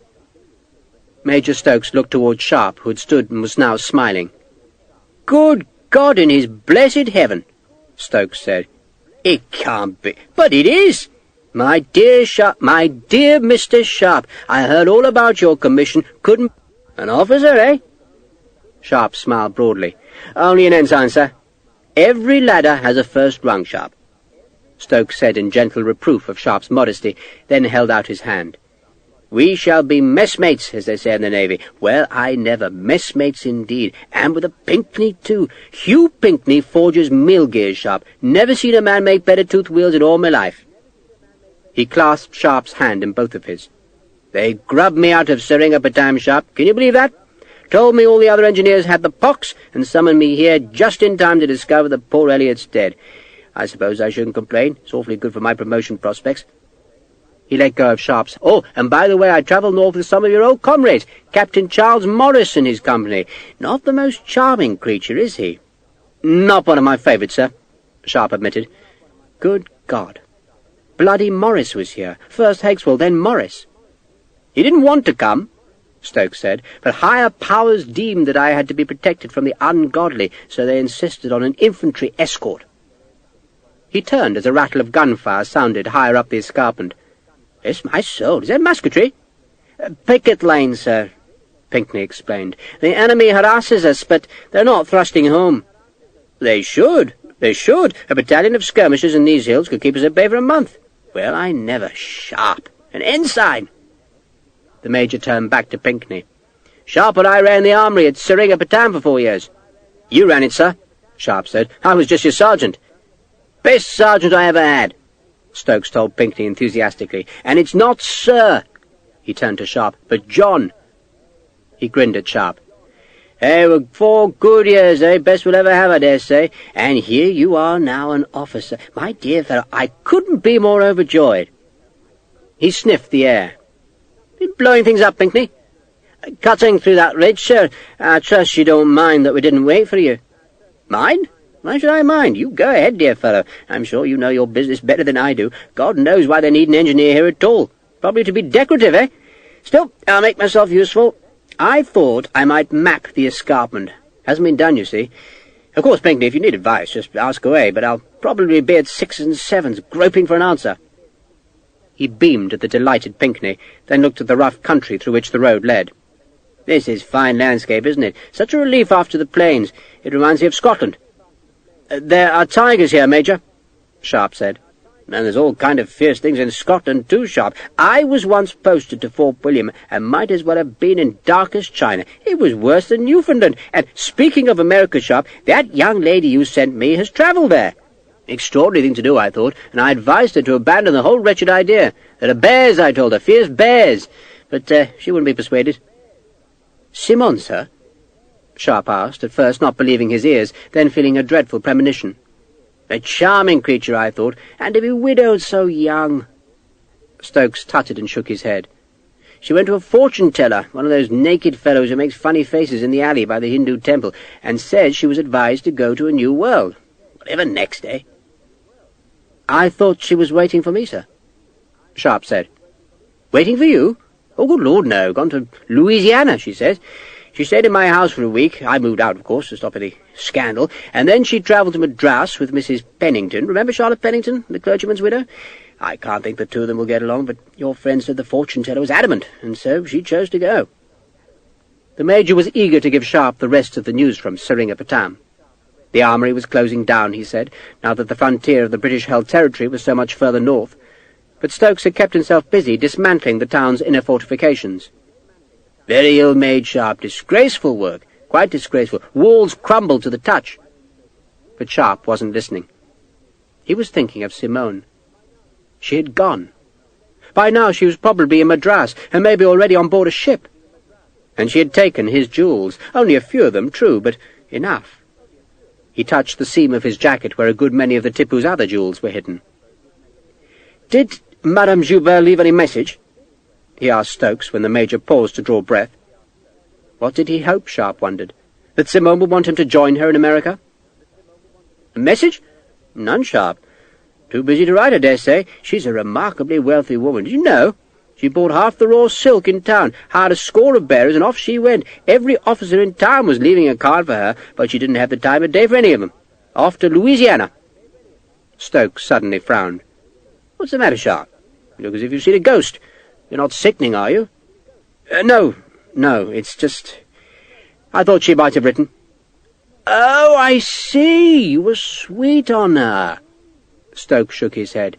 I feel for you, Sharpe. On my soul I do, but what hope could you have? A woman with her sort of fortune doesn't look at fellows like us. On my soul, no. She's rich. She'll marry high, Sharpe, or as high as a woman can in French America. Her sort of fortune, indeed. Simone had no fortune. She'd been penniless when Sharpe met her. But he'd trusted her. God damn the frog bitch, stolen a small fortune. Doesn't matter, he told Stokes.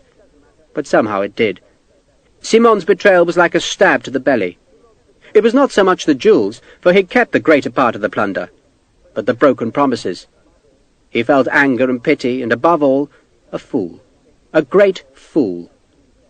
He turned away from Stokes and stared down the track to where a dozen oxen, escorted by 2 companies of sepoys, were trudging towards him. I've got work coming, he said, not wanting to discuss Simone any further.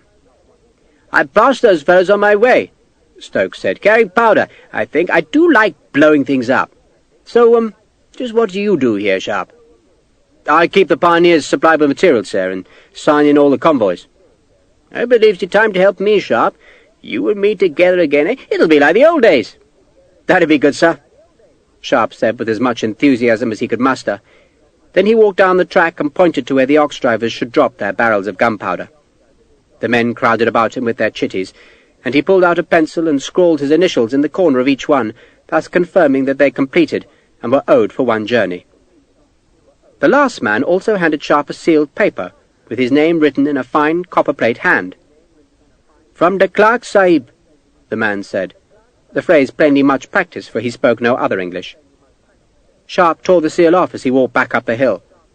The letter was not from the clerk at all, but from Torrance. "Bloody hell!" he cursed. "What is it?" Stokes asked.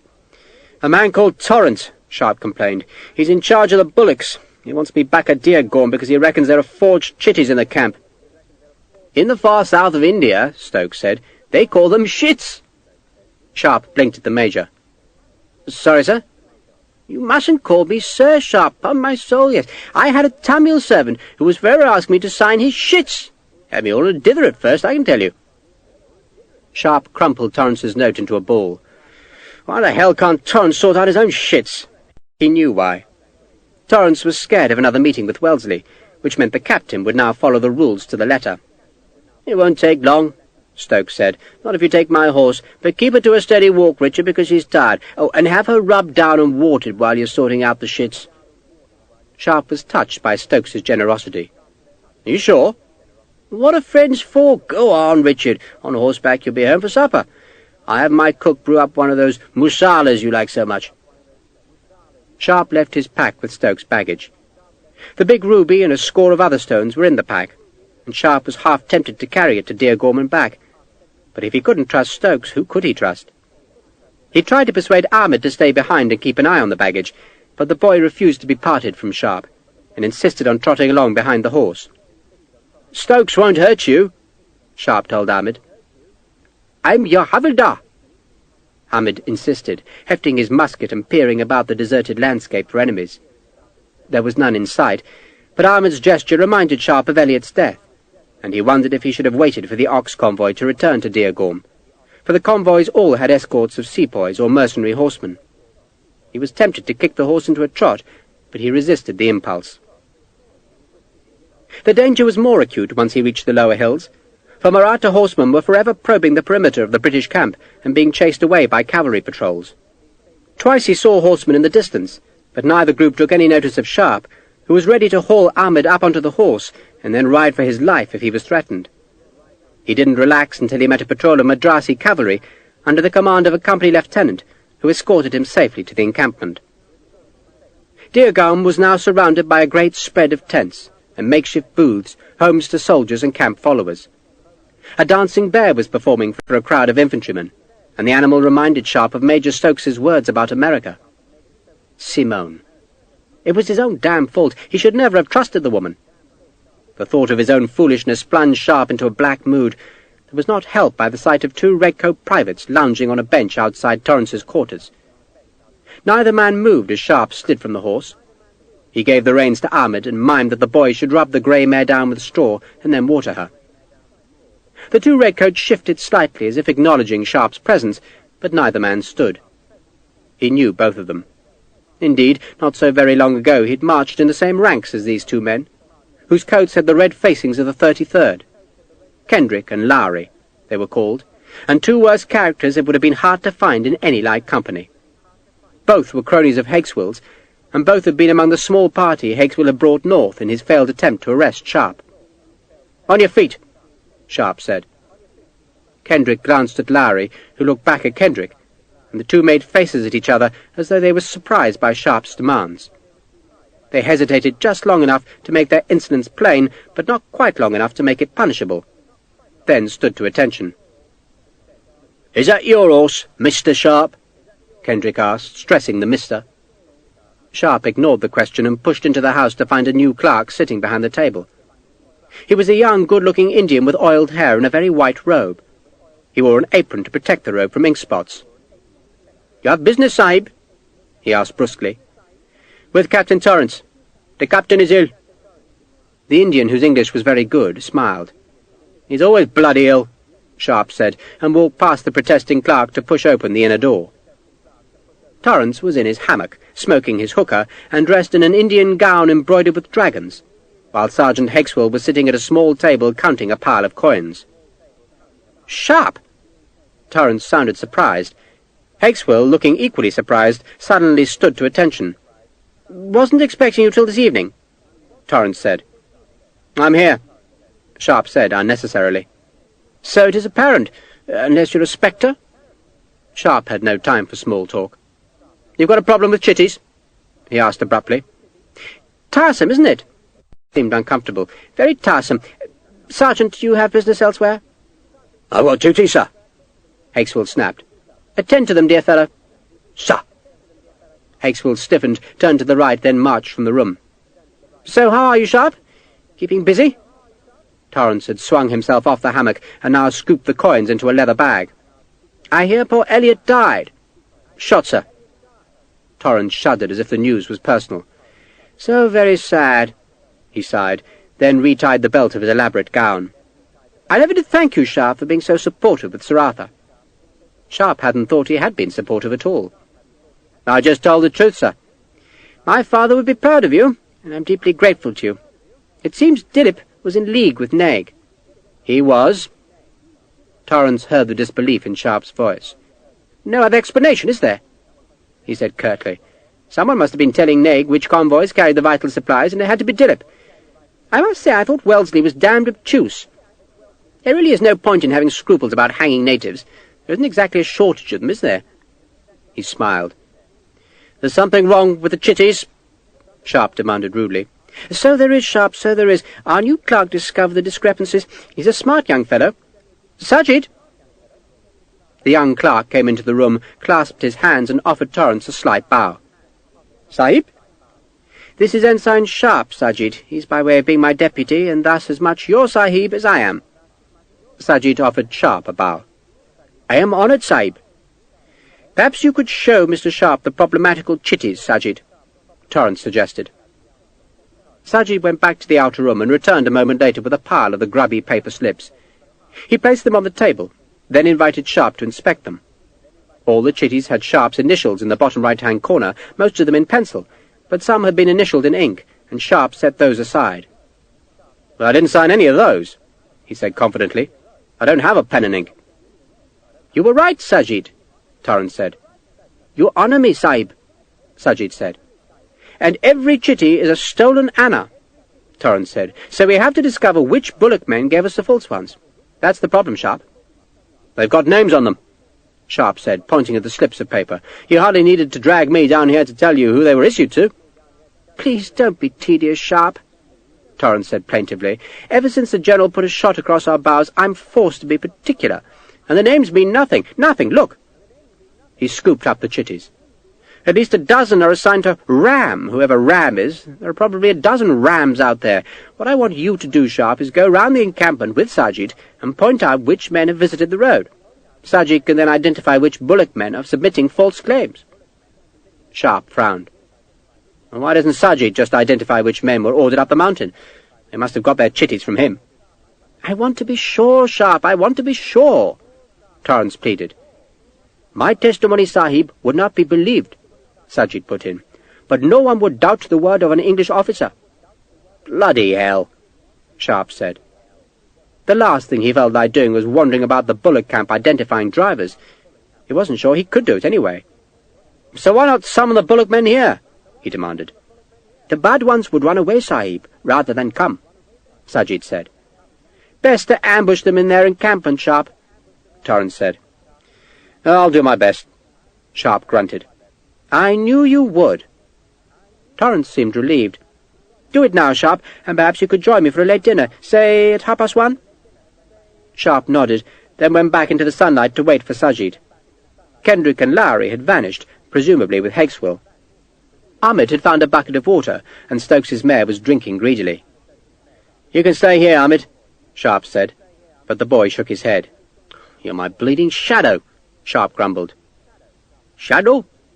Sharpe pointed to his own shadow. "Shadow!" Ahmed grinned, all white teeth in a grubby face. He liked the word. "Sharpe's shadow," he said. Sajid emerged from the house with a pink silk parasol that he offered to Sharpe. Sharpe refused, and the clerk, who discarded his apron, gratefully shaded himself from the fierce midday sun.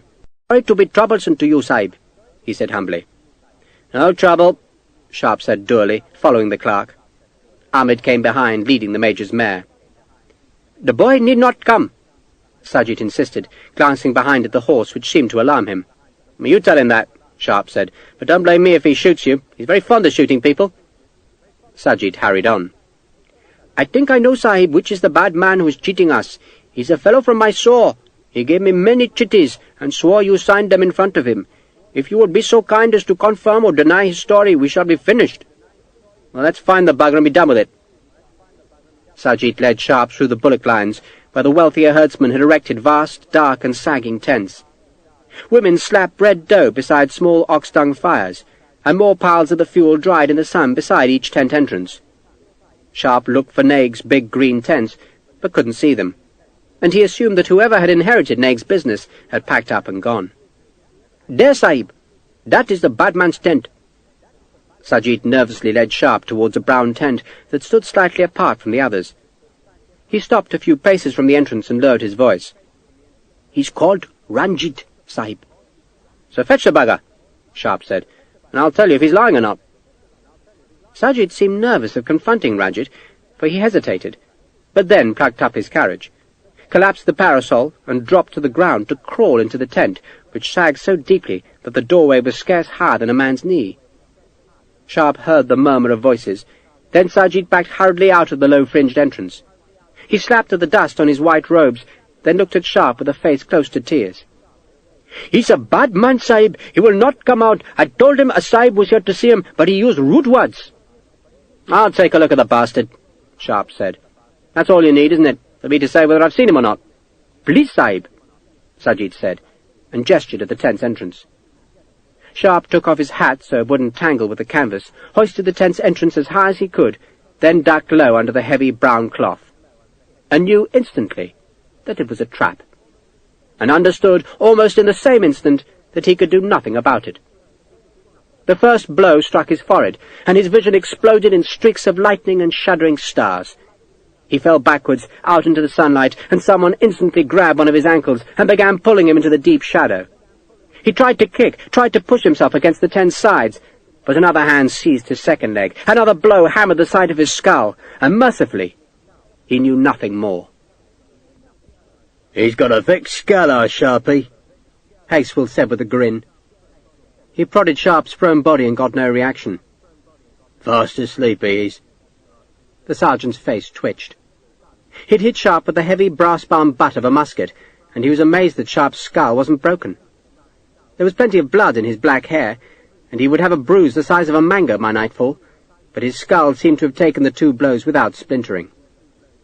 "He always was a thick-headed bugger," Haxwell said. "Now strip him." "Strip him?"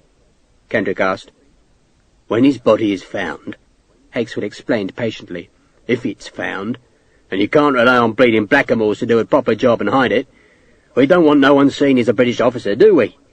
Not that he is an officer. He's just a jumped-up bit of muck. So strip him, and cover his eyeballs." Kendrick and Lowry jerked and tugged Sharpe's coat free, then handed the garment to Haxwell, who ran his fingers along the hems. "Got it," he exulted when he felt the lumps in the cloth. He took out a knife, slit the coat, and the 2 privates stared in awe as he eased the glittering jewels out of the tightly sewn seam. It was dark in the shadowed tent, but the stones gleamed bright. "Get on with it," Haxwell said. "The rest of his clothes off." "What are you doing?" Sajid had sidled into the tent and now stared at the jewels. "None of your bleeding business," Haxwell said. "You have jewels?" Sajid asked. Haxwell slid out his bayonet and stabbed it at Sajid, checking the lunge a fraction before the blade would have punctured the clerk's neck. "The jewels ain't your business, Sajid. The jewels are my business. Your business is Sharpe, got it? I agree to give him to your bleeding uncle, but I gets what he carries." "My uncle will pay well for good stones," Sajid said. "Your Uncle Jam is a bleeding monkey who'd cheat me soon as fired at me, so forget the bleeding stones, they're mine." Haxwell thrust the first handful into a pocket and started searching the rest of Sharpe's clothes. He slit open all the seams, then cut Sharpe's boots apart to discover a score of rubies hidden in the folded boot-tops. They were small rubies, scarce bigger than peas, and Haxwell was looking for one large ruby. "I saw it. I did. The bloody tipple had it on his hat. Large as life. But look at his hair." Kendrick obediently ran his fingers through Sharpe's blood-encrusted hair. "Nothing there, Sarge." "Well, turn the bugger over. Have a look you know where." "Not me." "Don't be so bloody squeamish, and tie his hands fast now. You don't want to sob waking up, do you?" The clothes and boots yielded 63 stones. There were rubies, emeralds, sapphires, and 4 small diamonds, but no large ruby. Hexwell frowned. Surely Sharpe wouldn't have sold the ruby? Still, he consoled himself, there was a fortune here, and he couldn't resist putting all the stones together on a mat and staring at them. "I do like a bit of glitter," he breathed as his fingers greedily touched the jewels. He put 10 of the smaller stones in one pile, another 10 in a second, and pushed the 2 piles towards Kendrick and Larry. "That's your cut, boys. Keep you in whores for the rest of your lives, that will." "Perhaps I will tell my uncle about your stones," Sargent said, staring at the jewels.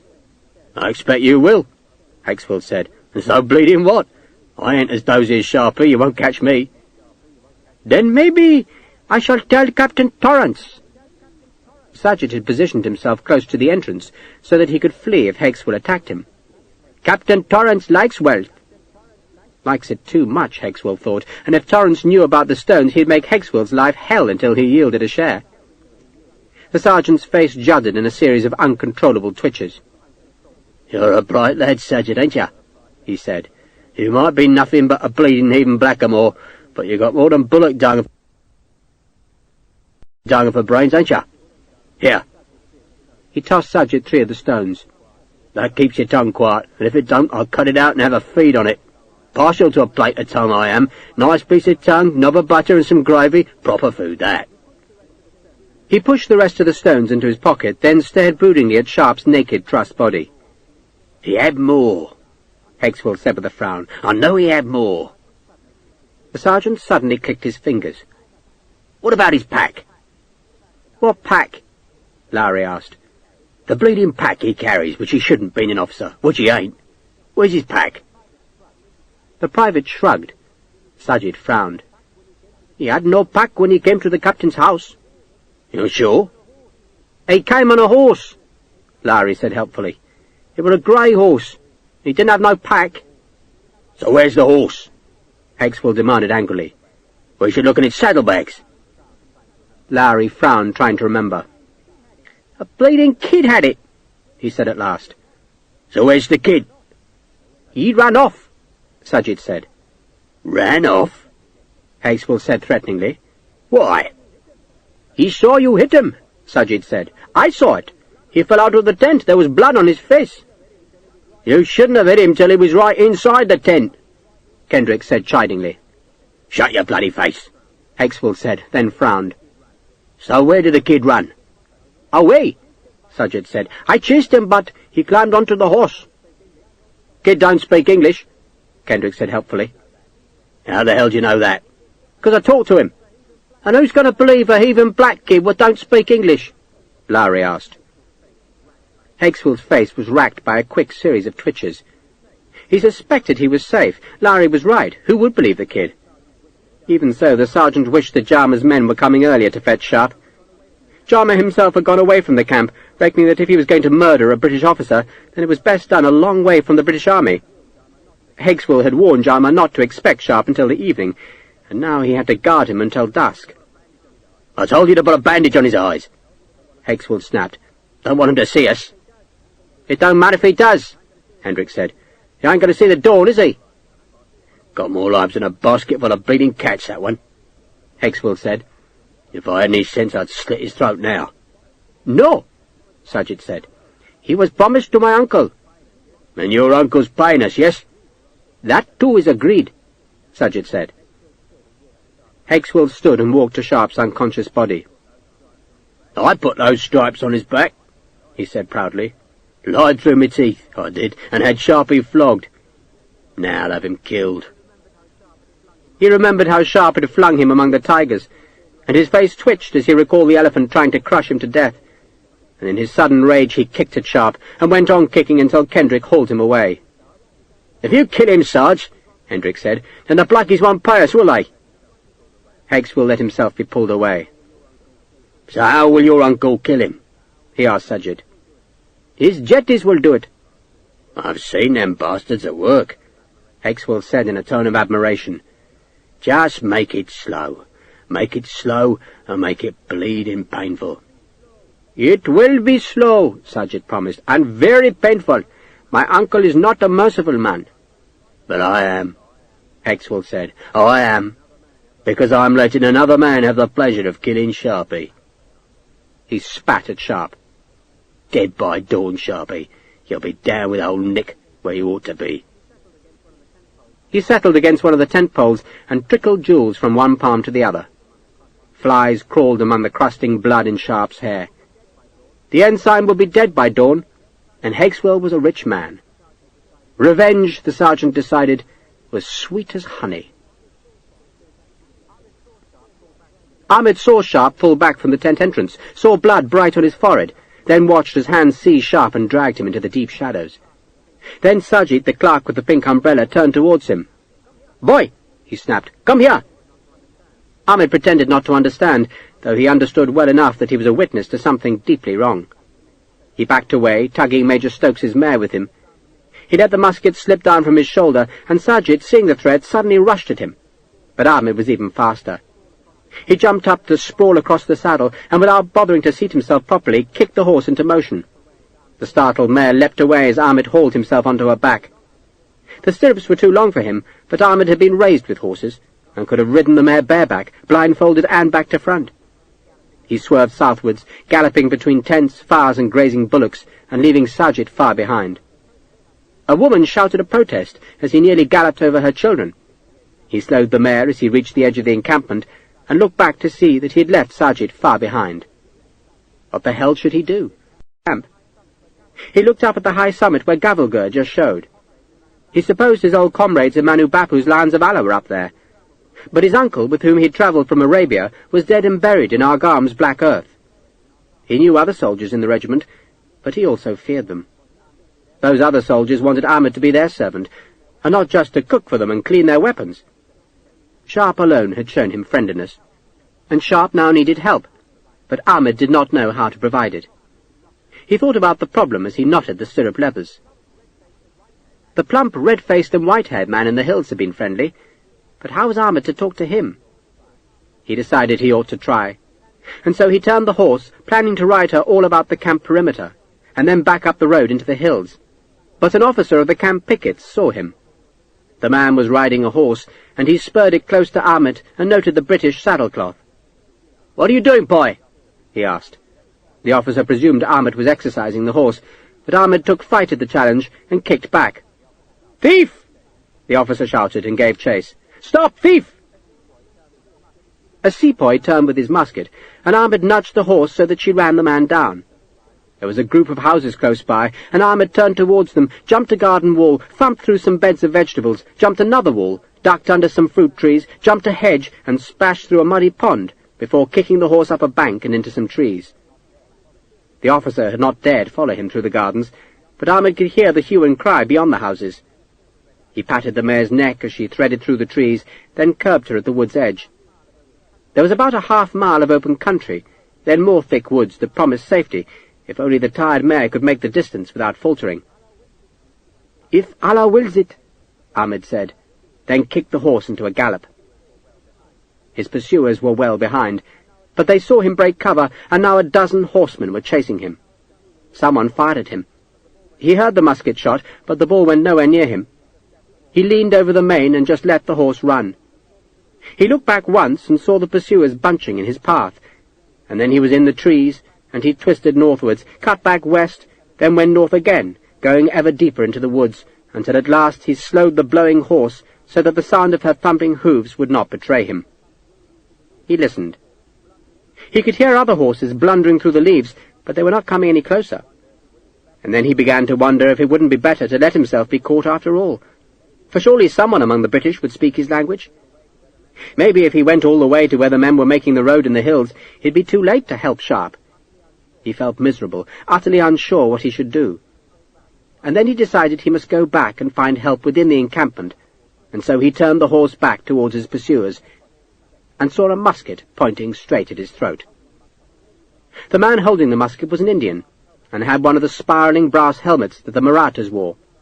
He was a cavalryman, but he'd picketed his horse a few yards away and had crept up on Ahmed on foot. The man grinned. Ahmed wondered if he should just kick the tired mare and risk his luck. But then another Maratha stepped from the leaves, and this one held a curved tulva.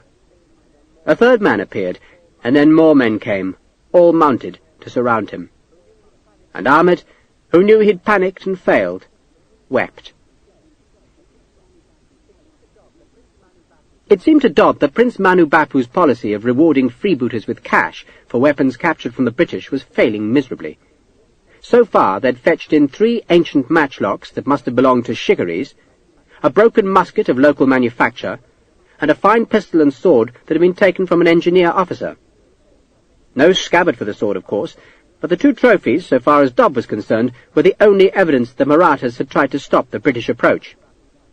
He pestered Manu Bapu, pleading to be allowed to take his cobras down to where the pioneers were driving the road, but the Rajah's brother adamantly refused to let Dodd's men leave the fortress. Dodd himself was allowed to leave, but only to exercise his horse, which he did each day by riding west along the brink of the plateau. He didn't go far. There was a tempting price on his head, and though no enemy cavalry had been seen on the plateau since the engineer had made his reconnaissance, Dodd still feared that he might be captured, and so he only rode until he could see the British works far beneath him. Then, protected by a handful of Bapu's horsemen, he would stare through a telescope at the ant-like figures labouring so far below. He watched the road widen and lengthen, and one morning he saw that 2 battalions of infantry had camped in one of the high valleys, and next day he saw the beginnings of an artillery park, 3 guns, a forage cart, a spare wheel wagon, and 4 ammunition limbers. He cursed Bapu, knowing that his cobras could destroy that small park and hurl the British into dazed confusion. Yet the prince was content to let the enemy climb the escarpment unopposed. The road was being remade, yet even so it was still steep enough in places to need 100 men to haul 1 gun. Yet, day by day, Dodd saw the number of guns increase in the artillery park, then inch up the hill, and he knew it wouldn't be long before the British reached the plateau, and their besieging forces would seal off the narrow isthmus of rock that led from the cliffs to the great fortress. Still, Manu Bapu made no proper effort to harry the redcoats. "We shall stop them here," the prince told Dodd. "Here!" And he would gesture at Gavilgar's walls. But William Dodd was not so sure that the redcoats would be stopped so easily. Bapu might be convinced of the fortress's strength, but Bapu knew nothing of modern siegecraft. Each morning, as he returned from his excursion along the cliff-top, Dodd would dismount as he reached the isthmus and give his horse to one of his escort, so that he could walk the attacker's route. He tried to see the fortress as the redcoats would see it, tried to anticipate where their attack would come, and how it would be made. It was, he had to admit, a brutal place to attack. 2 great walls protected the outer fort, and though the British could undoubtedly breach those walls with cannon fire, the 2 ramparts stood on a steep slope, so that the attackers would need to fight their way uphill to where the defenders would be waiting among the ruins of the breaches, and those breaches would be flanked by the massive round bastions that were too big to be collapsed by the 12 or 18-pounder guns Dodd expected the British to deploy. The bastions would spit round-shot, musket balls and rockets down into the British, who'd be struggling towards the nearer breach, their approach route getting ever narrower until it was finally constricted by the vast tank of water that blocked most of the approach. Dodd walked the route obsessively, and could almost feel sorry for the men who'd have to do it under fire. 100 paces from the fort, where the defenders' fire would be most lethal, the attackers would be squeezed between the reservoir and the cliff edge, compressed into a space just 20 paces wide. Dodd stood in that space each day and stared up at the double walls and counted the artillery pieces. 22 cannon were pointing at him, and when the redcoats came, those barrels would be loaded with canister. And besides those heavy guns, there was a mass of smaller weapons, the murderers and spitfires that could be held by 1 man, and which could blast out a fistful of stone scraps or pistol balls. True, the British would have destroyed some of the larger guns, but the barrels could be mounted on new carriages and resighted behind the vast bastions, so that the attackers, if they even succeeded in climbing up to the breach, would be enfiladed by cannon fire. And to reach that far, they would need to fight uphill against Bapu's Arabs and against the massed musketry of the garrison. It was a prospect so daunting that Prince Manu Bapu expected most of the attackers would sheer away from the breaches and run to the Delhi Gate, the outer fort's northern entrance. That gate would undoubtedly have been shattered by British cannon fire, but once inside its arch, the attackers would find themselves in a trap. The road inside the gate curled up beside the wall, with another great wall outside it, so that anyone on the cobbles was dwarfed by the stone ramparts on either side, and those would be lined with men firing down, or else throwing the great rocks that Bapu had ordered piled onto the fire steps. Inch by bloody inch, the redcoats would fight their way up the narrow road between the walls, only to turn the corner to see an even greater gate standing in front of them, and one, moreover, that couldn't be reached by the besiegers' cannon fire. Thus, Bapu reckoned, the British assault would be thwarted. Dodd wasn't so sure. The prince was right in thinking that there was no way in through the Delhi Gate, but Dodd suspected the breaches would be less formidable. He had begun to see weaknesses in the ancient walls, old cracks that were half hidden by weeds and lichen, and he knew the skill of the British gunners. The wall would break easily, and that meant the breaches would be big and wide, and Dodd reckoned the British would fight their way through. It might be a hard fight, but they'd win it, and that meant the British would capture the outer fort. But Dodd didn't express that opinion to Bapu, nor did he urge the prince to build an earthen glacis outside the wall to soak up the fire of the breaching batteries. Such a glacis would delay the British for days, even weeks. But Dodd encouraged the prince to believe the outer fort was impregnable, for in that misapprehension lay Dodd's opportunity. Manu Bapu had once told Dodd that the outer fort was a trap. An enemy, if they captured the outer fort, would think their battle won. But then they would come to Gavalgur's central ravine and find a second, even greater fort waiting on its far side. But for Dodd, the outer fort was Manu Bapu's trap. If Manu Bapu lost the outer fort, then he, like the enemy, would have to cross the ravine and climb to the inner fort, and it was there that Dodd commanded, and try as Dodd might, he could see no weaknesses in the inner fort's defences. Neither Manu Bapu nor the British could ever cross the ravine, not if Dodd opposed them. The inner fort was quite separate from the outer. No wall joined them, only a track that dropped steeply to the bed of the ravine, and then climbed even more steeply to the intricate gateway of the inner fort. Dodd used that track each day, and he tried to imagine himself as an attacker. 20 more guns faced him from the inner fort's single wall as he descended the ravine. Guns would have been dismounted by cannon fire. Muskets would be pouring their shot down into the rocky ravine, and rockets would be slashing bloodily through the British ranks. The redcoats would die here like rats being pounded in a bucket. And even if some did survive to climb the track towards the gate, they would only reach Gavalgur's last horror. That horror was the entrance, where 4 vast gates barred the inner fort. 4 gates set one after another in a steep passage that was flanked by towering walls. There was no other way in. Even if the British breached the inner fort's wall, it wouldn't help, for the wall was built on top of the precipice which formed the southern side of the ravine, and no man could climb that slope and hope to survive. The only way in was through the gate, and Wellesley, Dodd had learned, did not like lengthy sieges. He'd escalated Ahmednugger, surprising its defenders by sending men with ladders against the unbreached walls, and Dodd was certain that Wellesley would similarly try to rush the inner fort. He could not approach the wall, perched on its cliff, so he'd be forced to send his men into the ghastly entrance that twisted as it climbed, and for every steep step of the way, between each of the 4 great gates, they'd be pounded by muskets, crushed by stones, blasted by cannon, and savaged by rockets dropped from the parapets. It could not be done. Dodd's cobras would be on the far steps, and the redcoats would be beneath them, and the redcoats would die like cattle. Dodd had no great opinion of Indian rockets, but he had stockpiled more than 1,000 above the inner fort's murderous entrance, for within the close confines of the walled road the weapons would prove lethal.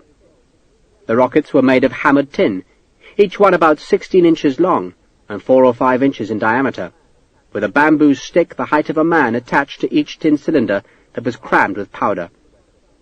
Dodd had experimented with the weapon, and found that a lit rocket tossed down into the gate passage would sear and bounce from wall to wall, and even when it finally stopped careering madly about the roadway, it went on belching out a torch of flame that would scorch trapped men terribly. A dozen rockets dropped between 2 of the gates might kill a score of men, and burn another score half to death. "Just let them come," Dodd prayed as he climbed each morning towards the inner fort. "Let them come. Let them come, and let them take the outer fort.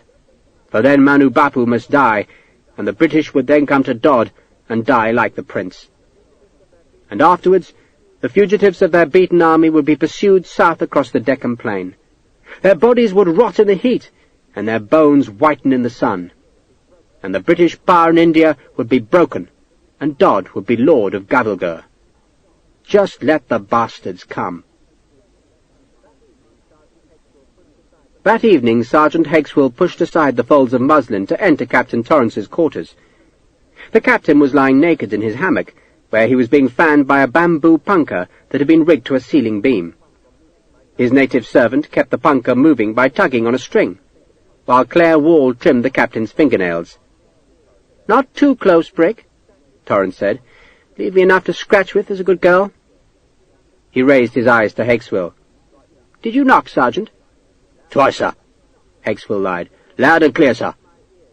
"Brick will have to ream out my ears. Say good evening to the sergeant, Brick. Where are manners tonight?" Claire lifted her eyes briefly to acknowledge Hexwell's presence, and mumbled something barely audible. Hexwell snatched off his hat. "Pleased to see you, Mrs. Wall," he said eagerly. "A proper pleasure, my jewel." He bobbed his head to her and winked at Torrance, who flinched. "Brick," Torrance said, "the sergeant and I have military matters to discuss, so take yourself to the garden." He patted her hand and watched her leave. "And no listening at the window," he added archly. He waited until Claire had sidled past the muslin that hung over the kitchen entrance, then leaned precariously from the hammock to pick up a green silk robe that he draped over his crotch. "I'd hate to shock you, Sergeant." "Beyond shock, sir, me, sir. Ain't nothing living I ain't seen naked, sir. All of 'em naked as needles, and never once was I shocked, sir. Ever since they strung me up by the neck, I've been beyond shock, sir." And beyond sense, too, Torrance thought, but he suppressed the comment. "Has Brick left the kitchen?"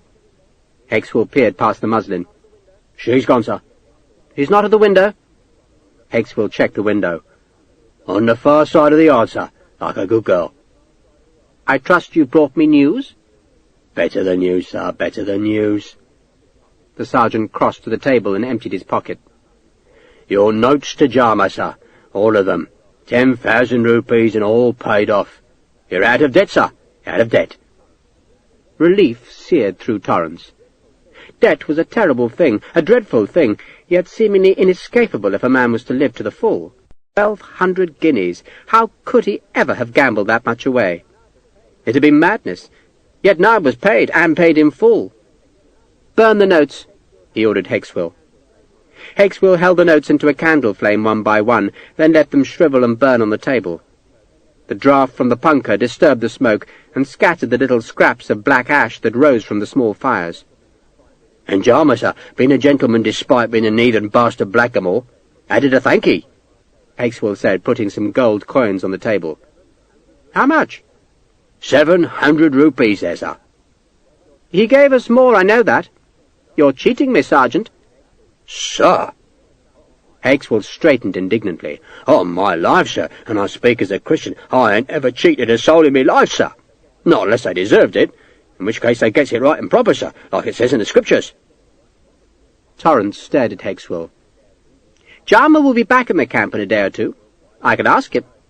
"And you will find, sir, that I have treated you four square and straight, sir, on a nail, sir, on a drumhead, as one soldier to another."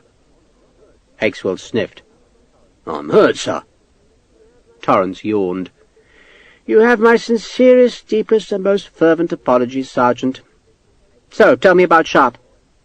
Hexwell glanced at the punkah boy. "Does that heathen speak English, sir?"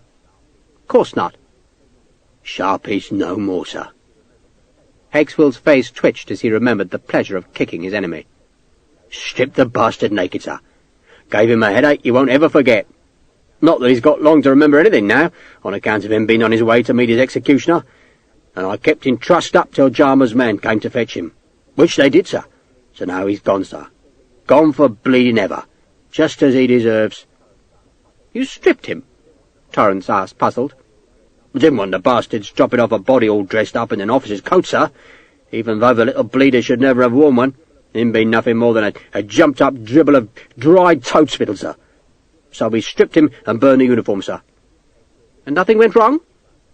Hexwell's face twitched as he shrugged. Well, his boy got away, but he didn't make no trouble. Just vanished. Probably went back to his mummy. Torrance smiled. All was done. All was solved. Even better, he could resume his trade with Jama, though perhaps with a little more circumspection than in the past. Did Sajid go with Sharpe? He asked, knowing he would need an efficient clerk if he was to hide the treacherous transactions in the ledger. No, sir. He's with me, sir. Outside, sir. Hexwell jerked his head towards the front room.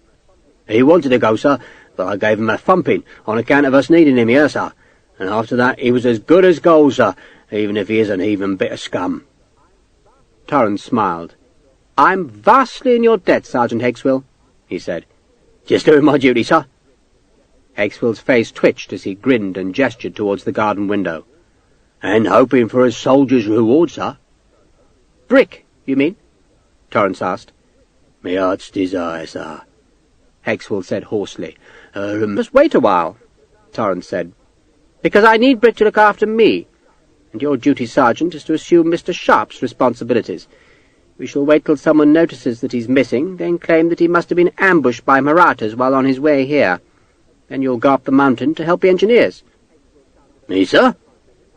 Hexwell sounded alarmed at the prospect of having to do some real work. Up the mountain? Someone has to be there. You can't expect me to do it, Torrance said indignantly. Someone must stay here and shoulder the heavier responsibilities. It won't be for long, Sergeant, not for long. And once the campaign's over, I can assure you that your heart's desires will be fully met. But not, he decided, before Hexwell paid him the money Claire owed for her passage out from England. That money could come from the cash that Jama had given Hexwell this night, which, Torrance was sure, was a great deal more than the sergeant had admitted. "Make yourself ready, Sergeant," Torrance ordered. "Doubtless you'll be needed up the road tomorrow." "Yes, sir," Hexwell said sullenly.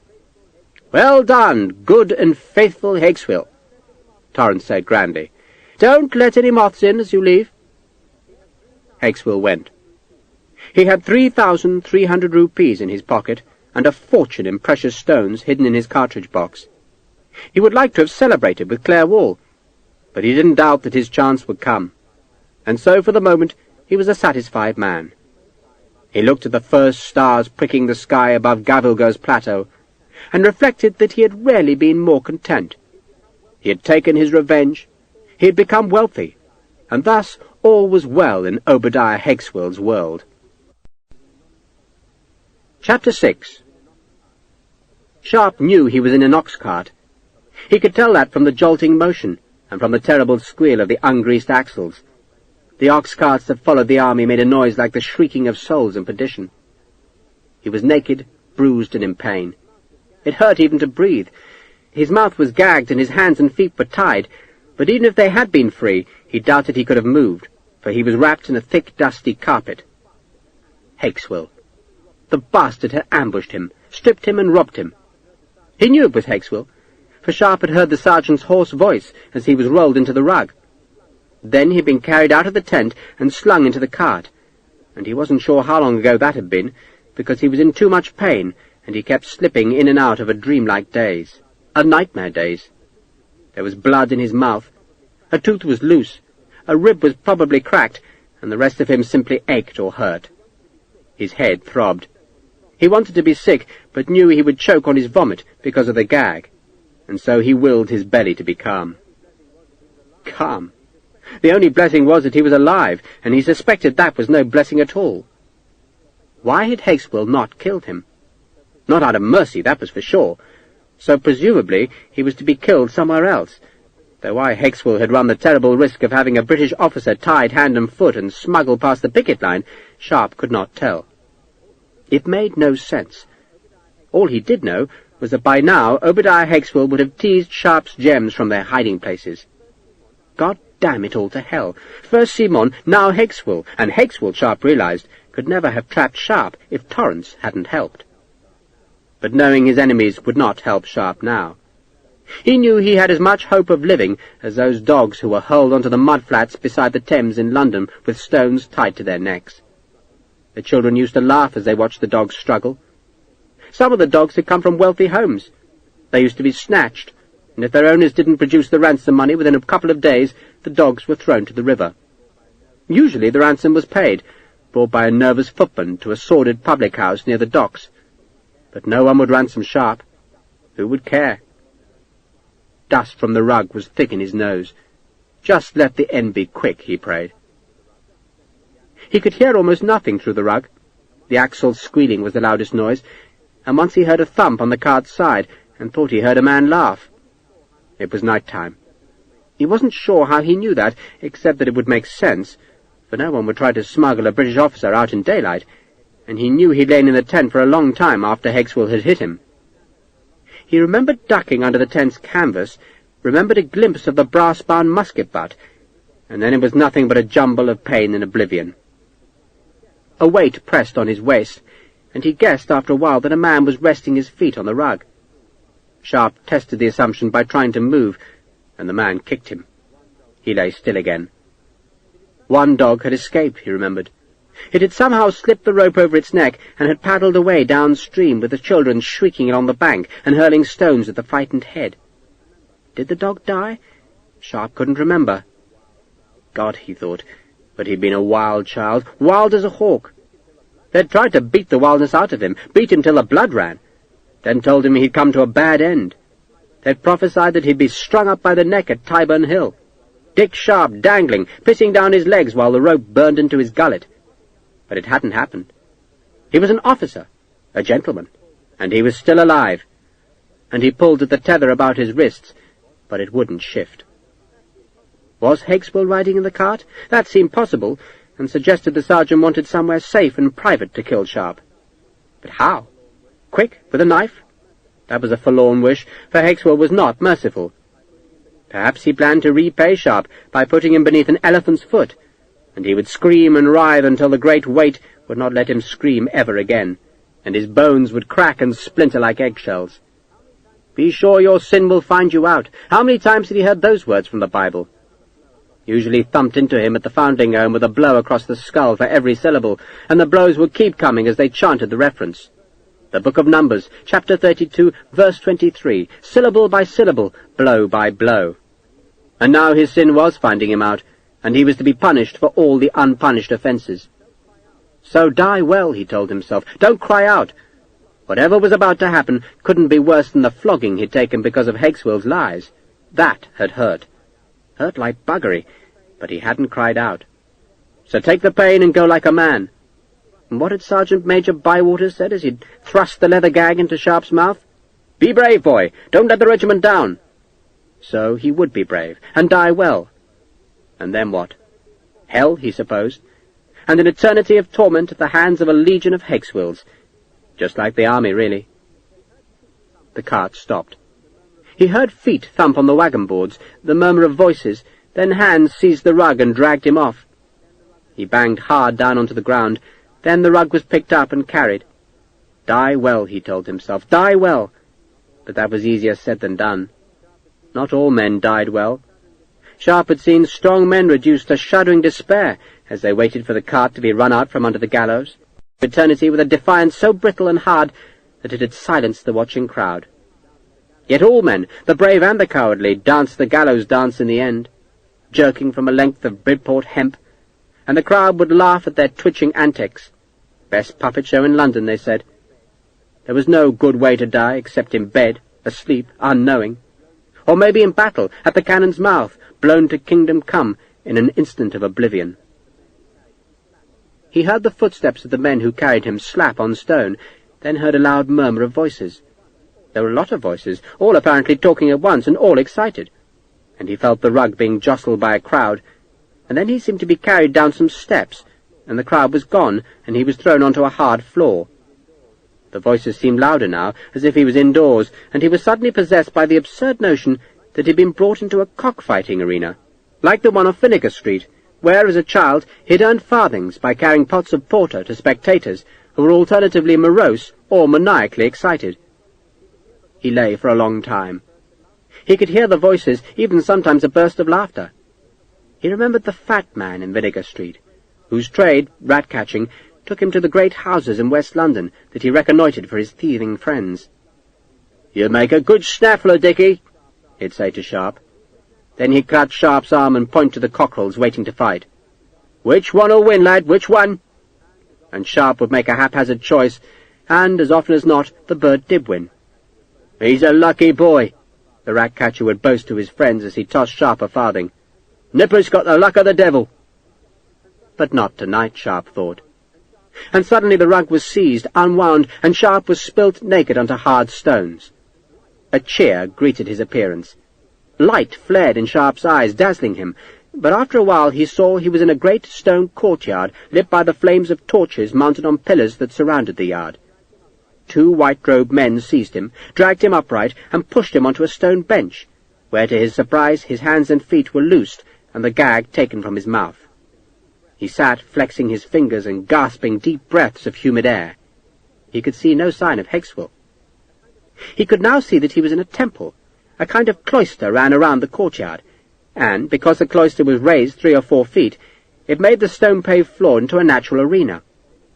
He hadn't been so wrong about the cockfighting pit, though Vinegar Street had never aspired to ornately carved stone arches, smothered with writhing gods and snarling beasts.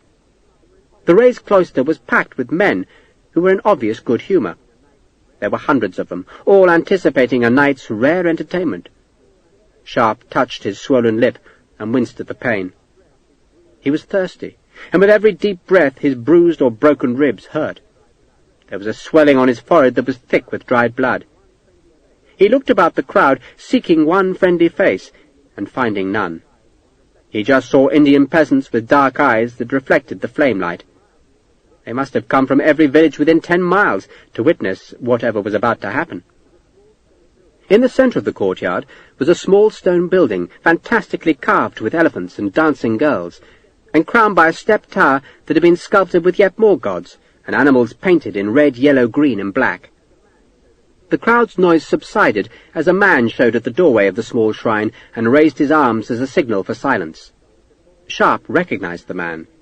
He was the tall, thin, limping man in the green and black striped robe who'd pleaded with Torrance for Naig's life, and behind him came a pair of jetties. So that was the sum of it.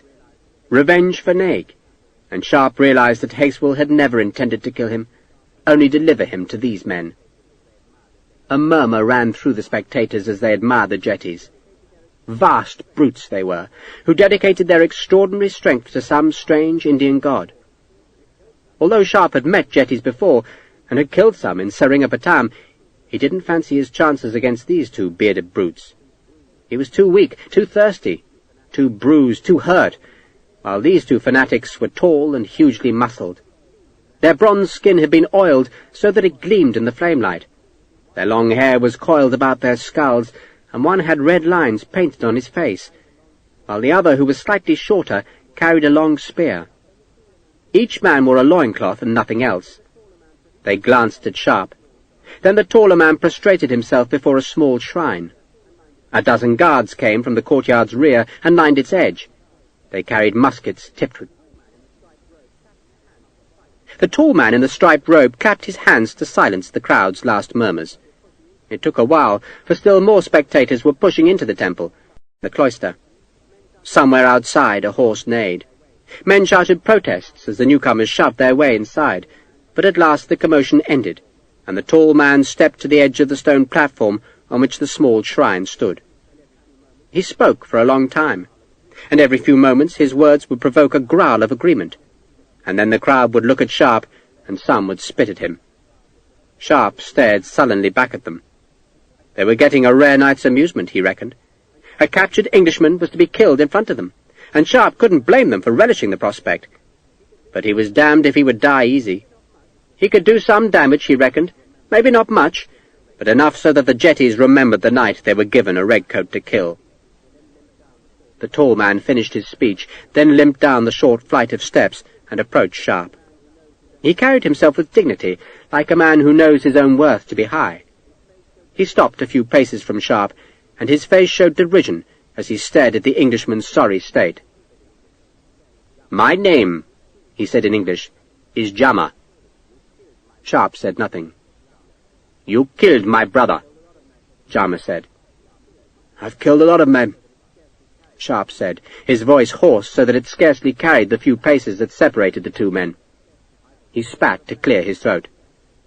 "I've killed a lot of men," he said again. "And Naig was one," Sharpe said. "He deserved to die," Sharpe said. Sharpe sneered at that answer. "If my brother deserved to die, then so did the British who traded with him." That was probably true, Sharpe thought, but he said nothing. He could see some pointed helmets at the back of the crowd, and he guessed that some of the Maratha horsemen who still roamed the Deccan plain had come to see his death. Maybe the same Marathas who had bought the 2,000 missing muskets that Hakesville had supplied and Torrance had lied about to conceal the theft. "So now you will die," Sharpe said simply. Sharpe shrugged. Run to the right, he was thinking, and grab the nearest musket, but he knew he'd be slowed by the pain. Besides, the men on the cloister would jump down to overpower him, but he had to do something, anything. A man couldn't just be killed like a dog. "You will die slowly," Sharpe said, "to satisfy the debt of blood that is owed to my family." "You want a death?" Sharpe asked. "To balance your brother's death?" "Exactly so," Sharpe said gravely. "Then kill a rat," Sharpe said, "or strangle a toad. Your brother deserved to die. He was a thief." "And you English have come to steal all India," Sharpe said equably. He looked again at Sharpe's wounds and seemed to get satisfaction from them. "You will soon be pleading for my mercy," he said. "Do you know what jetties are?" "I know," Sharpe said. "Prithviraj," Sharpe said, gesturing towards the taller jetty who was bowing before the small altar, "has castrated a man with his bare hands. He will do that to you and more. For tonight I have promised these people they will see the death of 100 parts. You will be torn to pieces, Englishmen, but you will live as your body is divided, for that is a jetty's skill. To kill a man slowly without weapons, tearing him piece by piece, and only when your screams have assuaged the pain of my brother's death will I show you mercy." Sharpe gave Sharpe one last look of disdain, then turned and walked back to the shrine's steps. Prithviraj leant forward and rang a tiny handbell to draw the god's attention, then put his hands together and bowed his head a last time. The second jetty, the one with the spear, watched Sharpe with an expressionless face. Sharpe forced himself to stand. His back ached and his legs were weak, so that he tottered, making the crowd laugh at him. He took a step to his right, but the closest guard just edged away. A carved stool had been fetched from the shrine, and Sharpe was now sitting at the top of the steps. A huge bat flickered in and out of the torchlight. Sharpe walked forward, testing his legs, and was amazed he could stand at all. The crowd jeered his faltering gait, and the sound made sense. He saw that Sharpe posed no danger, and so turned back to the god. Sharpe staggered. He did it deliberately, making himself look weaker than he really was. He swayed, pretending that he was about to fall, then took some slurred sideways steps to get close to one of the guards. "Seize a musket," he told himself, then ram its muzzle into Sharpe's face. He swayed sideways again, and the closest guard just stepped back and levelled the bayonet at Sharpe. The dozen sentries plainly had orders to keep Sharpe inside the jetty's killing ground. Sharpe measured the distance, wondering if he could get past the bayonet to seize the musket, but a second guard came to reinforce the first. Then Prithviraj stood. He was a bloody giant, Sharpe thought, a giant with an oiled skin and upper arms as thick as most men's thighs. The crowd murmured in admiration again. And then Prithviraj undid his loincloth and let it fall, so that he was naked like Sharpe. The gesture seemed to imply that he sought no advantage over his opponent, though as the huge man came down from the shrine, the second jetty took care to stay close beside him. 2 against 1, and the second had a spear, and Sharpe had nothing. He glanced at the burning torches, wondering if he could seize one and brandish it as a weapon, but they were mounted too high. Christ, he thought, but do something, anything! Panic began to close in on him, fluttering like the bat which swooped into the flame light again. He backed away from the jetties, and the crowd jeered him. He didn't care. He was watching Prithviraj, a slow-moving man, too muscle-bound to be quick, and Sharpe guessed that was why the second jetty was present. His job would be to herd Sharpe with the glittering spear, and afterwards to hold him still as Prithviraj tore off fingers, toes, and ears.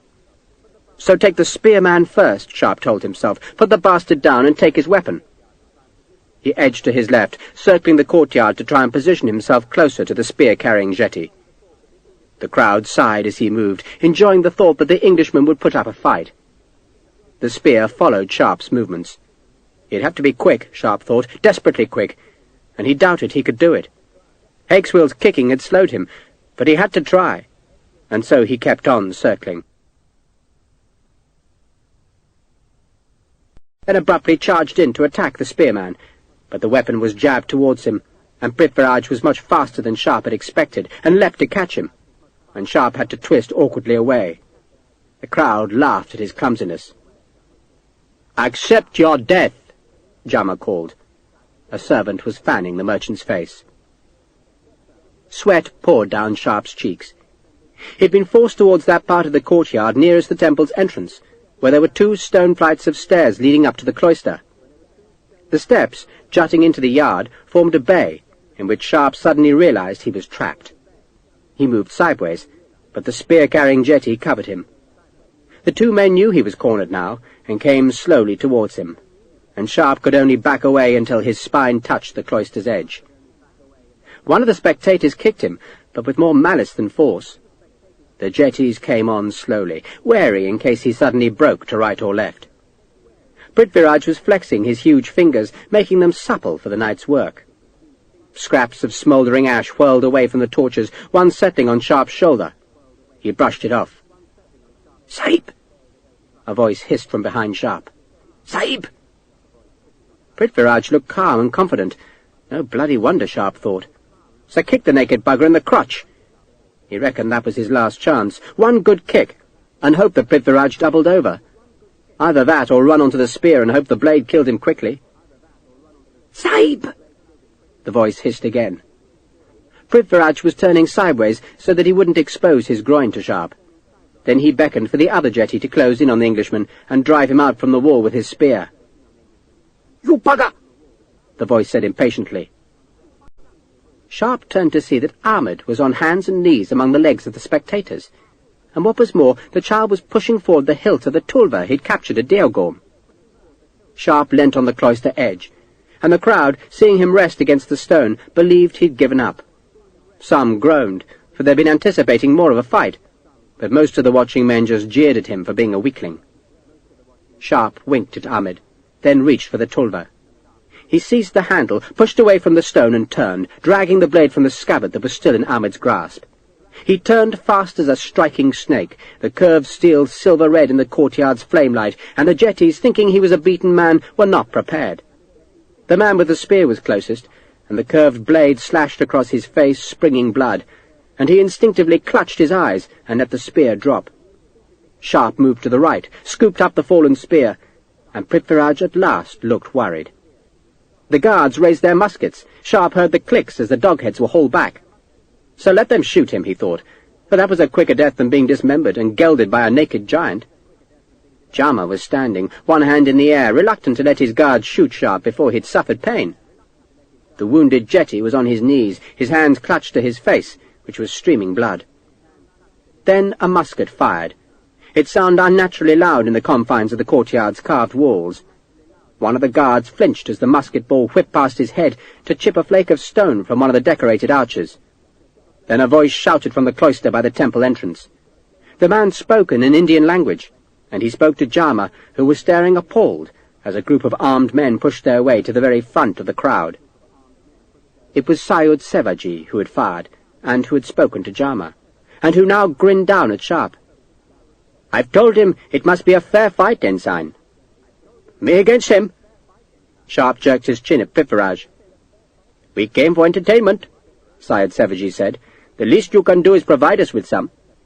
Why don't you just shoot the bugger and have done with it?" Sevaji smiled.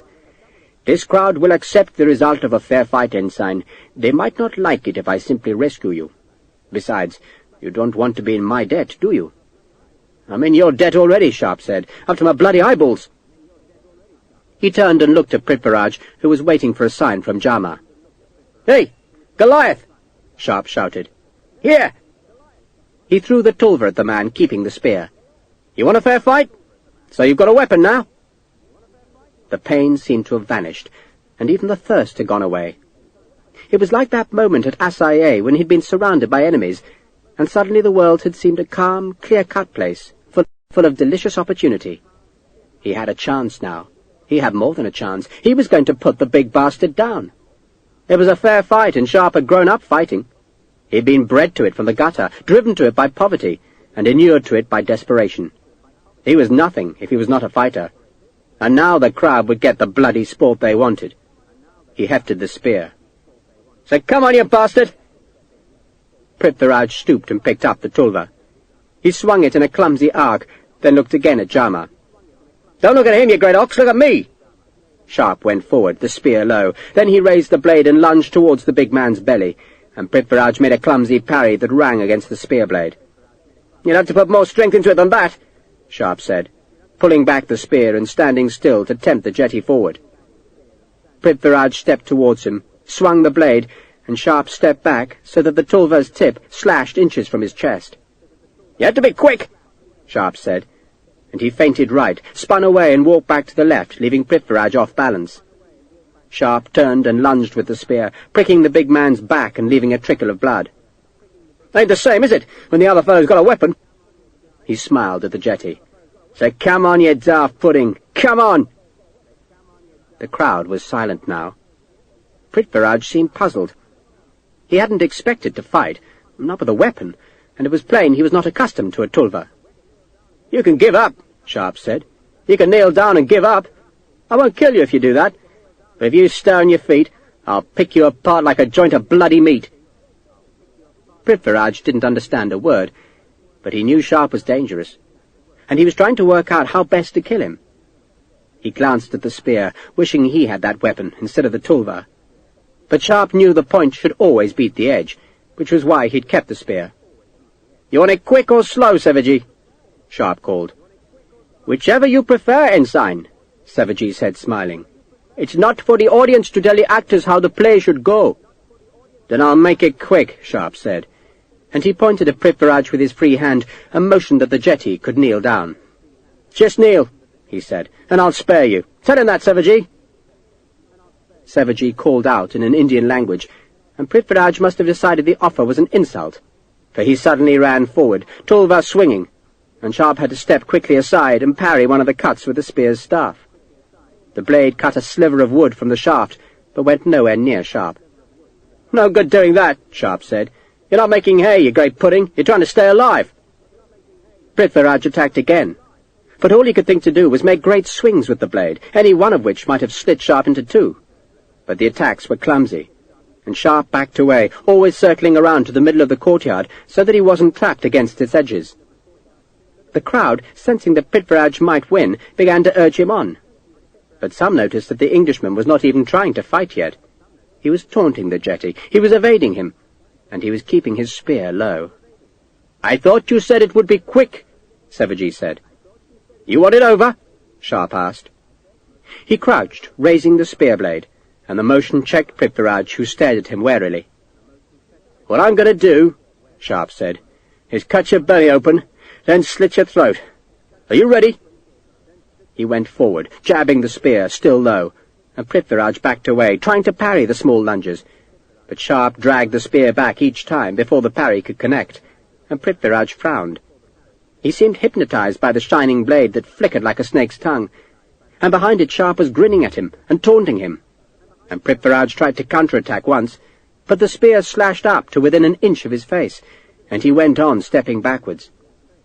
Then he backed into the blinded jetty, who still crouched on the flagstones, and Prithviraj staggered as he lost his balance. Sharpe came up from the crouch, the spear lancing forward, and the wild parry came far too late, and suddenly the blade was punching and tearing through the skin and muscle of the jetty's stomach. Sharpe twisted the leaf-shaped steel so that it didn't get trapped in the flesh, and then he ripped it out, and blood washed across the temple floor, and Prithviraj was bending forward as if he could seal the pain in his belly by folding over. And then the spear sliced from the side to slash across his throat. The crowd sighed. Prithviraj was on the stones now, curled up with blood bubbling from his sliced belly and pulsing from his neck. Sharpe kicked the tulva from the jetty's unresisting hand, then turned and looked at Jama. "You and your brother did business with Captain Torrance?"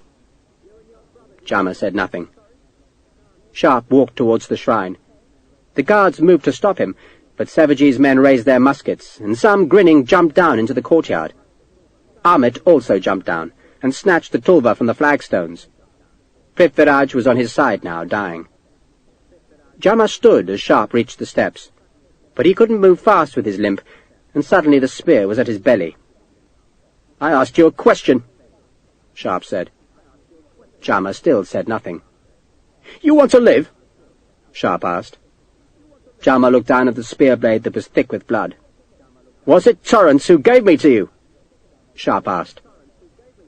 "Yes," Jama said.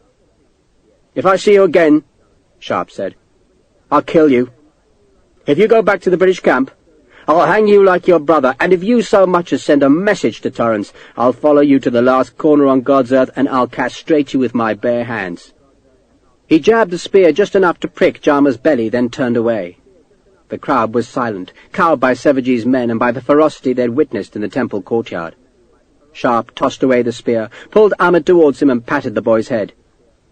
"You're a good lad, Amit, a bloody good lad. And I need a drink. By Christ, I'm thirsty." But he was also alive, which meant some other men would soon be dead.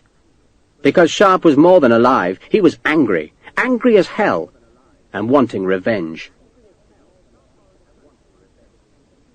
Sharpe borrowed a cloak from one of Savagee's men, then pulled himself up behind Amit onto Major Stokes's horse. They rode slowly away from the village where the torches guttered in the temple towards the smear of red light that betrayed where the British encampment lay some miles to the west. Savagee talked as they rode, telling Sharpe how Amit had fled straight into the arms of his men. "Luckily for you, Ensign," the Indian said, "I recognized him." "Which is why you sent for help, isn't it?" Sharpe asked sarcastically. "It's why you fetched some redcoats to get me out of that bloody tent." "Your gratitude touches me deeply," Savagee said with a smile. "It took us a long time to make sense of what your boy was saying, and I confess we didn't wholly believe him even then, and by the time we thought to take him seriously, you were already being carried away. So we followed. I thought we might fetch some entertainment from the evening, and so we did." "Glad to be of service, Sahib," Sharpe said. "I knew you could beat a jetty in a fair fight." "I beat 3 at once in Seringapatam," Sharpe said.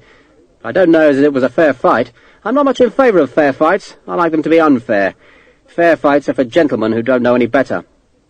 "Which is why you gave the sword to the jetty," Savagee observed dryly. "I knew he'd make a bollocks of it," Sharpe said. He was tired suddenly, and all the aches and throbs and agony had come back. Above him the sky was brilliant with stars, while a thin sickle moon hung just above the faraway fortress. Dodd was up there, Sharpe thought, another life to take. Dodd and Torrance, Hakeswell and his 2 men, a debt to be paid by sending all the bastards to hell. "Where shall I take you?" Savagee asked. "Take me? You want to go to the General?" "Christ, no." Sharpe couldn't imagine complaining to Wellesley. The cold bugger would probably blame Sharpe for getting into trouble. Stokes, maybe? Or the cavalry? Sergeant Lockhart would doubtless welcome him. But then he had a better idea. "Take me to wherever you're camped," he told Savagee. "And in the morning?" "You've got a new recruit," Sharpe said. "I'm one of your men for now." Savagee looked amused. "Why?" "Why do you think?" "I want to hide." "But why?" Sharpe sighed. "Do you think Wellesley will believe me? If I go to Wellesley, he'll think I've got sunstroke, or he'll reckon I'm drunk. And Torrance will stand there with a plum in his bloody mouth and deny everything, or else he'll blame Hakeswell." "Hakeswell?" Savagee asked. "A bastard I'm going to kill," Sharpe said. "And it'll be easier if he doesn't know I'm still alive." And this time, Sharpe vowed, he'd make sure of the bastard. "My only worry," he told Savagee, "is Major Stokes's horse." "Stokes?" "That horse?" Savagee asked, nodding at the grey mare. "You reckon a couple of your fellows could return it to him in the morning?" "Of course." "Tell him I got thrown from the saddle and snatched up by the enemy," Sharpe said. "Let him think I'm a prisoner in Gavilga." "And meanwhile you'll be one of us?" Savagee asked. "I've just become a Maratha," Sharpe said. "Welcome," said Savaji. "And what you need now, Sharpe, is some rest." "I've had plenty of rest," Sharpe said. "What I need now are some clothes and some darkness." "You need food, too," Savaji insisted. He glanced up at the sliver of moon above the fort. It was waning. "Tomorrow night will be darker," he promised, and Sharpe nodded. He wanted a deep darkness, a shadowed blackness, in which a living ghost could hunt. Major Stokes was grateful for the return of his horse, but saddened over Sharpe's fate. "Captured," he told Sir Arthur Wellesley, "and my own fault, too." "I can't see how that can be, Stokes." "I should never have let him ride off on his own. Should have made him wait till the group went back." "Won't be the first prison cell he's seen," Wellesley said, "and I dare say it won't be the last." "I shall miss him," Stokes said. "Miss him deeply. Good man." Wellesley grunted. He had ridden up the improved road to judge its progress for himself, and he was impressed, though he took care not to show his approval. The road now snaked up into the hills, and one more day's work would see it reach the edge of the escarpment. Half the necessary siege guns were already high on the road, parked in an upland meadow, while bullocks were trudging up the lower slopes with their heavy burdens of round shot that would be needed to break open Gavelgur's walls. The Marathas had virtually ceased their raids on the road makers, ever since Wellesley had sent 2 battalions of sepoys up into the hills to hunt the enemy down. Every once in a while a musket shot would be fired from a long distance, but the balls were usually spent before they reached a target.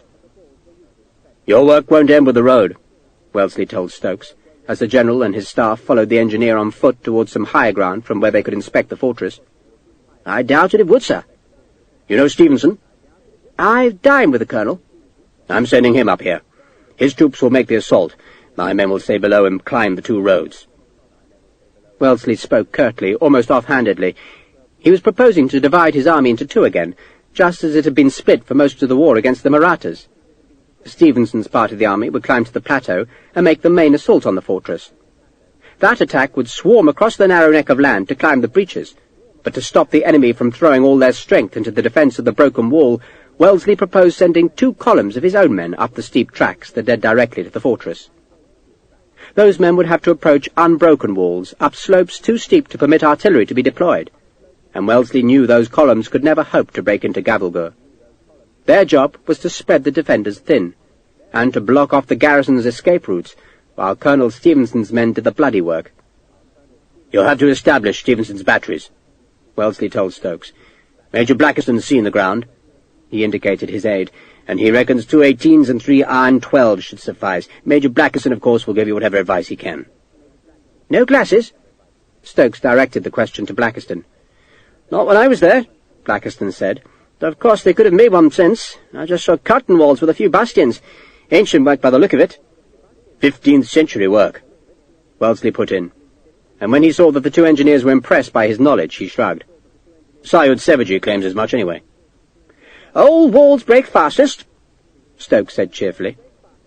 The 2 big guns with the 3 smaller cannon would batter the wall head-on to crumble the ancient stone that was probably unprotected by glacis of embanked earth to soak up the force of the embankment, and the Major had yet to find a fortress wall in India that could resist the strike of an shot travelling half a mile every 2 seconds. "But you'll want some enfilading fire," he warned Wellesley. "I'll send you some more 12s, Wellesley promised. "A battery of 12s and a howitzer," Stokes suggested. "I'd like to drop some nasties over the wall. There's nothing like a howitzer for spreading gloom." "I'll send an howitzer," Wellesley promised. The enfilading batteries would fire at an angle through the growing breaches to keep the enemy from making repairs, and the howitzer, which fired high in the air so that its shells dropped steeply down, could bombard the repair parties behind the fortress ramparts. "And I want the batteries established quickly," Wellesley said. "No dallying, Major." "I'm not a man to dally, Sir Arthur," Stokes said cheerfully. The Major was leading the general and his staff up a particularly steep patch of road, where an elephant, supplemented by over 60 sweating sepoys, forced an 18-pounder gun up the twisting road.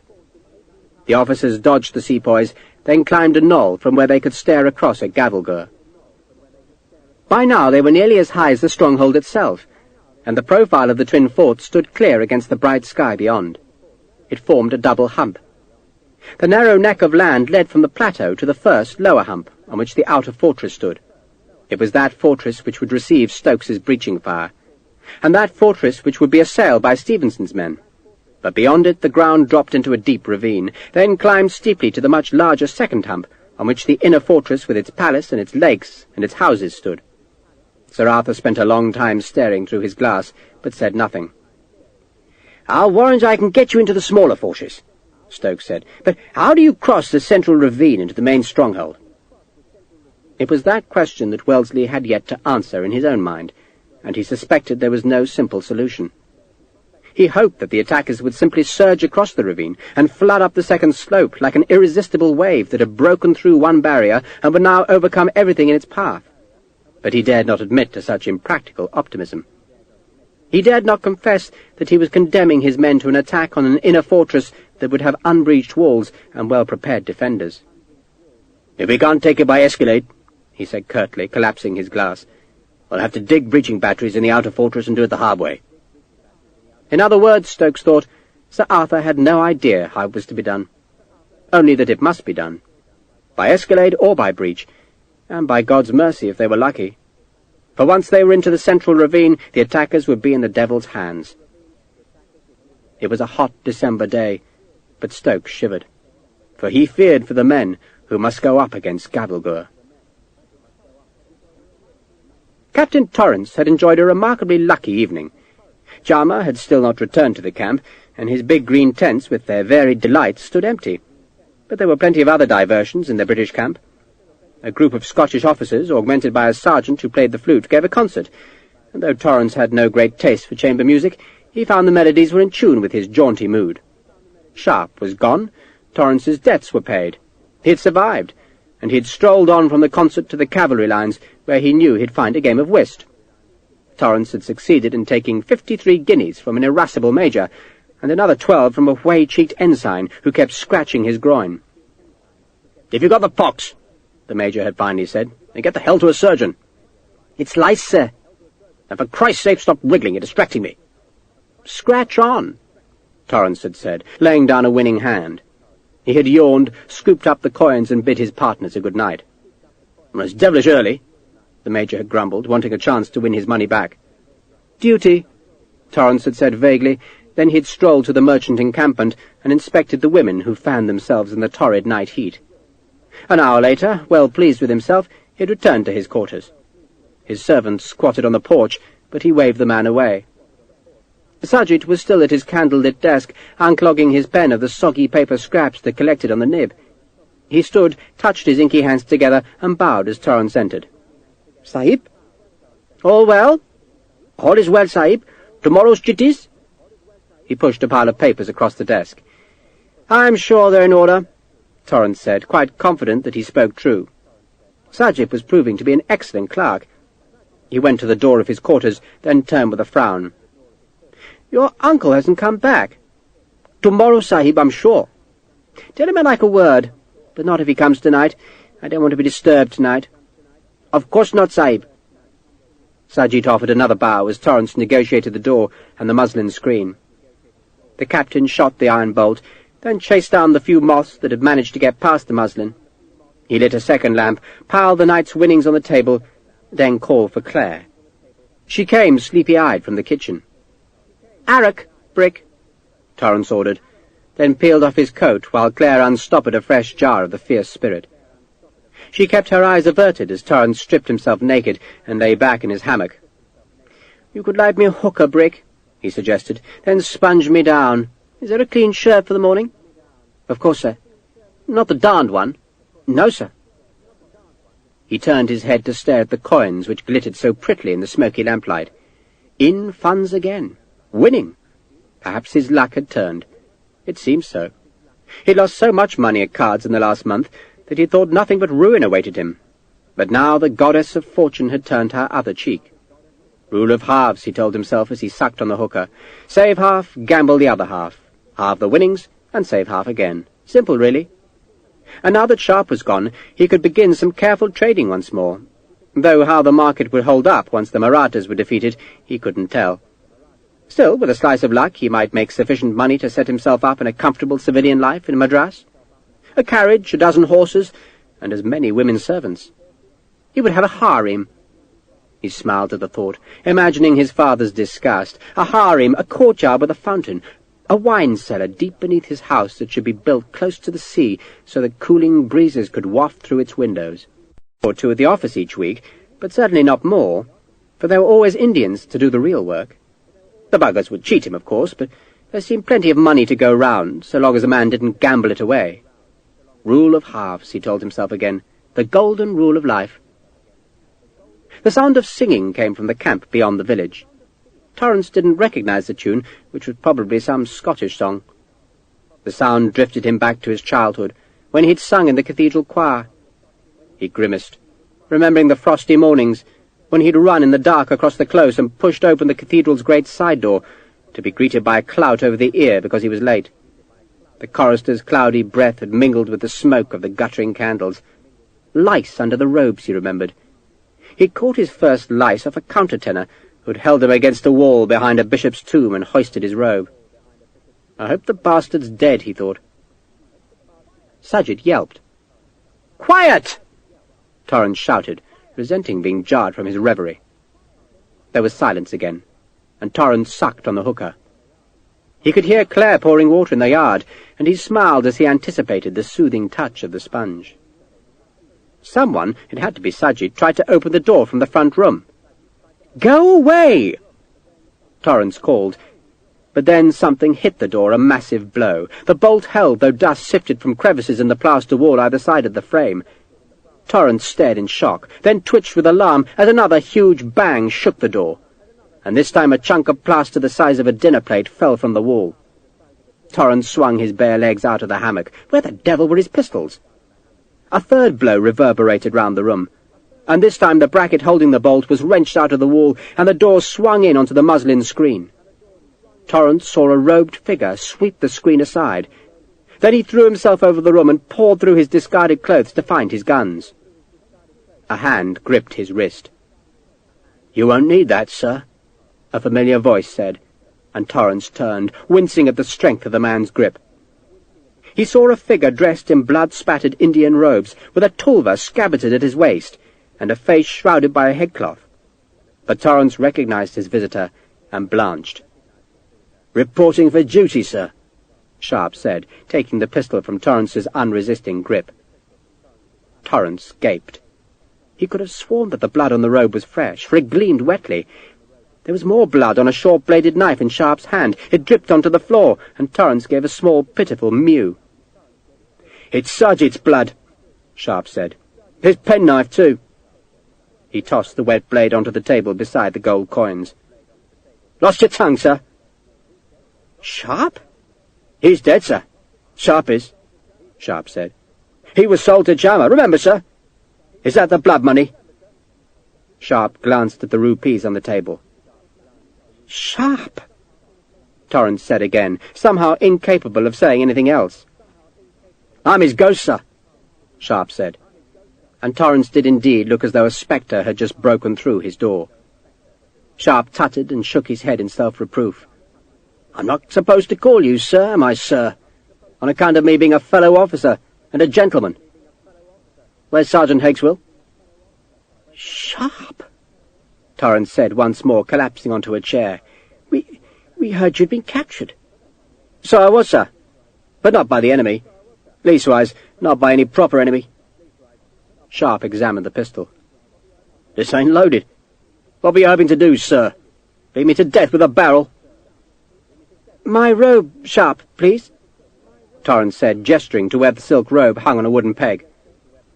"So where is Hakeswill, sir?" Sharpe asked. He pushed back his headcloth and now opened the pistol's frizzen and blew dust off the pan before scraping at the layer of caked powder with a fingernail. "He's on the road," Torrance said. "Ah! Took over from me, did he? You should keep this pistol clean, sir. There's rust on the spring, see? Shame to keep an expensive gun so shabbily. Are you sitting on your cartridge box?" Torrance meekly raised his bottom to take out his leather pouch, which held the powder and bullets for his pistols. He gave the bag to Sharpe, thought about fetching the robe himself, then decided that any untoward move might upset his visitor. "I'm delighted to see you're alive, Sharpe," he said. "Are you, sir?" Sharpe asked. "Of course. Then why did you sell me to Jama?" "Sell you? Don't be ridiculous, Sharpe." "No!" The cry came as the pistol barrel whipped towards him, and it turned into a moan as the barrel slashed across his cheek. He touched his face and winced at the blood on his fingers. "Sharpe," he began. "Shut it, sir," Sharpe said nastily. He perched on the table and poured some powder into the pistol barrel. "I talked to Jama last night. He tried to have me killed by a couple of jetties. You know what jetties are, sir? Religious strongmen, sir. But they must have been praying to the wrong god, for I cut one's throat and left the other bugger blinded." He paused to select a bullet from the pouch. "And I had a chat with Jama when I killed these thugs, and he told me lots of interesting things, like that you traded with him and his brother. You're a traitor, Torrance." "Sharpe, I said shut it!" Sharpe snapped. He pushed the bullet into the pistol's muzzle, then drew out the short ramrod and shoved it down the barrel. "The thing is, Torrance," he went on in a calmer tone, "I know the truth, all of it, about you and Hakeswill, and about you and Jama, and about you and Naig." He smiled at Torrance, then slotted the short ramrod back into its hoops. "I used to think officers were above that sort of crime. I knew the men were crooked, because I was crooked. But you don't have much choice, do you, when you've got nothing? But you, sir, you had everything you wanted. Rich parents, proper schooling." Sharpe shook his head. "You don't understand, Sharpe." "Oh, but I do, sir. Now look at me. My ma was a whore, and not a very good one by all accounts, and she went and died and left me with nothing, bloody nothing. And the thing is, sir, that when I go to General Wellesley and I tells him about you selling muskets to the enemy, who's he going to believe? You, with your proper education, or me, with a dead frau as a mother?" Sharpe looked at Torrance as though he expected an answer, but none came. "He's going to believe you, sir, isn't he?" "He'd never believe me, on account of me not being a proper gentleman, who knows his Latin. And you know what that means, sir?" "Sharpe?" "It means justice won't be done, sir. But, on the other hand, you're a gentleman, so you knows your duty, don't you?" Sharpe edged off the table and gave the pistol butt first to Torrance. "Hold it just in front of your ear," he advised Torrance, "or else put it in your mouth. Makes more mess that way, but it's surer." "Sharpe!" Torrance said, and found he had nothing to say. The pistol felt heavy in his hand. "It won't hurt, sir," Sharpe said comfortingly. "You'll be dead in the blink of an eyelid." He began scooping the coins off the table into Torrance's pouch. He heard the heavy click as the pistol was cocked, then glanced round to see that the muzzle was pointing at his face. He frowned and shook his head in disappointment. "And I thought you were a gentleman, sir." "I'm not a fool, Sharpe," Torrance said vengefully. He stood up and took a pace closer to the ensign. "And I'm worth 10 of you. Up from the ranks. You know what that makes you, Sharpe? It makes you a brute, a lucky brute, but it don't make you a real officer. You're not going to be welcome anywhere, Sharpe. You'll be endured, Sharpe, because officers have manners. But they won't welcome you, because you ain't a proper officer. You weren't born to it, Sharpe." Torrance laughed at the look of horrified outrage on Sharpe's face. "Christ, I despise you," he said savagely. "You're like a dressed-up monkey, Sharpe, only you can't even wear clothes properly. I could give you lace and braid, you'd still look like a peasant, because that's what you are, Sharpe. Officers should have style, they should have wit, and all you could do is grunt. You know what you are, Sharpe? You're an embarrassment, you're—" He paused, trying to find the right insult, and shook his head in frustration as the words wouldn't come. "You're a lump, Sharpe. That's what you are, a lump. And the kindest thing is to finish you off." Torrance smiled. "Goodbye, Mr. Sharpe." He pulled the trigger. The flint smashed down on the steel, and the spark flashed into the empty pan. Sharpe reached out in the silence and took the pistol from Torrance's hand. "I loaded it, sir, but I didn't prime it, on account of the fact that I might be a lump, but I ain't any kind of fool." He pushed Torrance back into the chair, and Torrance could only watch as Sharpe dropped a pinch of powder into the pan. He flinched as Sharpe closed the frizzen, then shuddered as Sharpe walked towards him. "No, Sharpe, no!" Sharpe stood behind Torrance. "You tried to have me killed, sir, and I don't like that." He pressed the pistol into the side of the captain's head. "Sharpe!" Torrance pleaded. He was shaking, but he seemed powerless to offer any resistance. Then the muslin curtain from the kitchen was swept aside, and Claire Wall came into the room. She stopped and stared with huge eyes at Sharpe. "Claire!" Torrance pleaded. "Fetch help quickly now!" Claire did not move. "Fetch help, my dear," Torrance said. "She'll be a witness against you, Sharpe." Torrance had turned to look at Sharpe and was babbling now. "So the best thing you can do is to put the gun down. But there's nothing, just a touch of fever in you, I expect. It's all a misunderstanding, and we shall forget it ever happened. Maybe we could share a bottle of arrack. Claire, my dear, maybe you could find a bottle." Claire stepped towards Sharpe and held out her hand. "Fetch help, my dear," Torrance said. "He's not going to give you the gun." "He is," Sharpe said, and he gave Claire the pistol. Torrance breathed a great sigh of relief. Then Claire clumsily turned the gun and pointed it at Torrance's head. The captain just stared at her. "Eyes front, Captain," Sharpe said, and turned Torrance's head so that the bullet would enter from the side, just as it might if Torrance had committed suicide. "You sure?" he asked Claire. "God help me," she said, "but I've dreamt of doing this." She straightened her arm so that the pistol's muzzle touched Torrance's temple. "No!" he called. "No, please, no!" But she couldn't pull the trigger. Sharpe could see she wanted to, but her finger would not tighten. And so Sharpe took the gun from her, edged her gently aside, then pushed the barrel into Torrance's oiled hair. "No, please!" the captain appealed. He was weeping. "I beg you, Sharpe, please!" Sharpe pulled the trigger, stepping back as a gush of blood spouted from the shattered skull. The sound of the pistol had been hugely loud in the small room that was now hazed with smoke. Sharpe knelt and pushed the pistol into Torrance's dead hand, then picked up the pouch with its gold and thrust it into Claire's hands. "We're going," he told her, "right now." She understood the haste, and without bothering to fetch any of her belongings, followed him back into the outer room where Sajid's body lay slumped over the table. His blood had soaked the chitties.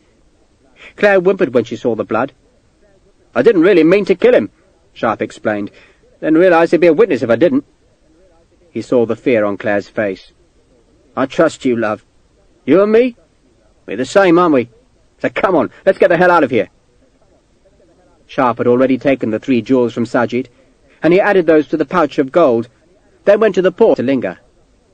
"I've got you some gold, Ahmed," Sharpe said. "Gold? Oh, you know that word, you little bugger, don't you?" Sharpe grinned, then took Claire's hand and led her into the shadows. A dog barked briefly. A horse whinnied from the cavalry lines, and afterwards there was silence. Chapter 7. Dodd needed to practice with the rifle, and so on the day that the British reached the top of the high escarpment, he settled himself in some rocks at the top of the cliff, and gauged the range to the party of sepoys who were levelling the last few yards of the road. Unlike a musket, the rifle had proper sights, and he set the range at 200 yards, then propped the barrel in a stone cleft and aimed at a blue-coated engineer who was standing just beneath the sweating sepoys. A gust of wind swept up the cliffs, driving some circling buzzards high up into the air. Dodd waited until the wind settled, then squeezed the trigger. The rifle slammed into his shoulder with surprising force. The smoke blotted his view instantly, but another billow of wind carried it away, and he was rewarded by the sight of the engineer bent double. He thought he must have hit the man, but then saw the engineer had been picking up his straw hat that must have fallen as he reacted to the close passage of the spinning bullet. The engineer beat dust from the hat against his thigh and stared up at the drifting patch of smoke. Dodd wriggled back out of view and reloaded the rifle. It was hard work. The barrel of a rifle, unlike a musket, had spiralling grooves cast into the barrel to spin the bullet. The spin made the weapon extraordinarily accurate, but the grooves resisted the rammer, and the resistance was made worse because the bullet, if it was to be spun by the grooves, had to fit the barrel tightly. Dodd wrapped a bullet in one of the small greased leather patches that gave the barrel purchase, then grunted as he shoved the ramrod hard down. One of the Maratha cavalrymen who escorted Dodd on his daily ride shouted a warning, and Dodd peered over the rock to see that a company of sepoy infantry was scrambling to the top of the slope. The first of them were already on the plateau and coming towards him. He primed the rifle, settled it on the makeshift fire step again, and reckoned that he hadn't allowed for the effect of the wind on the last bullet.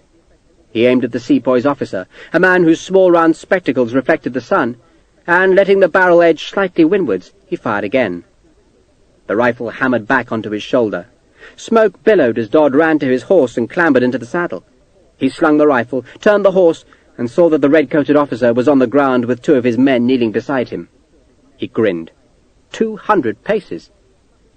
A wild volley of musketry followed the Mahratta horsemen as they rode westwards towards Gavilgur. The balls rattled on rocks or whistled overhead, but none of the cavalrymen was touched. Dodd stopped, dismounted, and reloaded the rifle. A troop of sepoy cavalry was climbing the last few yards of the road, the men walking as they led their horses around the final steep bend. Dodd found another place to rest the rifle, then waited for the cavalry to approach along the cliff's edge. He kept the sights at 200 yards. He knew that was very long range, even for a rifle. But if he could hit at 200 yards, then he was confident of killing at 100 or 50. "Sahib!" The commander of his escort was worried by the more numerous sepoy cavalry, who had now mounted and were trotting towards them. "In a minute," Dodd called back. He picked his target, another officer, and waited for the man to ride into the rifled sights. The wind was fitful. It gusted, blowing dust into Dodd's right eye and making him blink. Sweat trickled down his face. The approaching cavalry had sabres drawn, and the blades glittered in the sun. One man carried a dusty pennant on a short staff. They came raggedly, twisting between the rocks and low bushes. Their horses kept their heads low, tired after the effort of climbing the steep hill. The officer curbed his horse to let his men catch up. The wind died to nothing, and Dodd squeezed the trigger, and flinched as the heavy stock slammed into his bruised shoulder. "Sahib!" "We're going," Dodd said, and he put his left foot into the stirrup and heaved himself into the saddle. A glance behind showed a riderless horse and a score of men spurring forward to take revenge. Dodd laughed, slung the rifle, and kicked his horse into a canter. He heard a shout behind as the sepoy cavalry were urged into the pursuit, but Dodd and his escort were mounted on fresh horses and easily outstripped the sepoys. Dodd curbed his horse on the neck of rocky land that led to Gavilgur's outer fort. The walls were thick with men who watched the enemy's approach, and the sight of those spectators gave Dodd an idea. He threw the rifle to the commander of his escort. "Hold it for me," he ordered, then turned his horse to face the pursuing horsemen. He waved his escort on towards the fortress and drew his sword. It was a beautiful weapon, European-made, then sent to India, where craftsmen had given it a hilt of gold shaped like an elephant's head. The escort commander, charged with protecting Dodd's life, wanted to stay, but Dodd insisted he ride on. "I'll join you in 5 minutes," he promised. Dodd barred the road. He glanced behind him once, just to check that the outer fort's ramparts were crowded with men. Then he looked back to the approaching cavalry. They slowed as they reached the rock isthmus. They could have kept galloping, and Dodd would then have turned his horse and outrun them. But instead they curbed their sweating horses and just stood watching him from 100 paces away. They knew what he wanted, but Dodd saluted them with his sword just to make certain they understood his challenge. A havildar urged his horse forward, but then an English voice summoned him back, and the man reluctantly turned. The English officer drew his sabre. He had lost his hat in the gallop along the edge of the cliff, and had long fair hair that was matted with sweat and dirt. He wore a black and scarlet jacket, and was mounted on a tall bay gelding that was white with sweat. He saluted Dodd by holding his sabre up, hilt before his face. Then he touched the gelding's flanks with the tips of his spurs, and the horse walked forward. Dodd spurred his own horse, and the two slowly closed. The Englishman went into a trot, then clapped his heels to drive his horse into a canter, and Dodd saw the puffs of dust spurting from the gelding's hooves. He kept his horse at a walk, only touching it into a trot at the very last second, as the Englishman stood in his stirrups to deliver a scything cut with the sabre. Dodd tweaked the rein, and his horse swerved to the left. Then he was turning it back right, turning it all the way, and the sabre had missed his head by a scant 2 inches, and he hadn't even bothered to parry with his sword. Now he spurred the horse on, following the officer, who was trying to turn back, and the Englishman was still half-turned, still tugging on the reins, as Dodd attacked.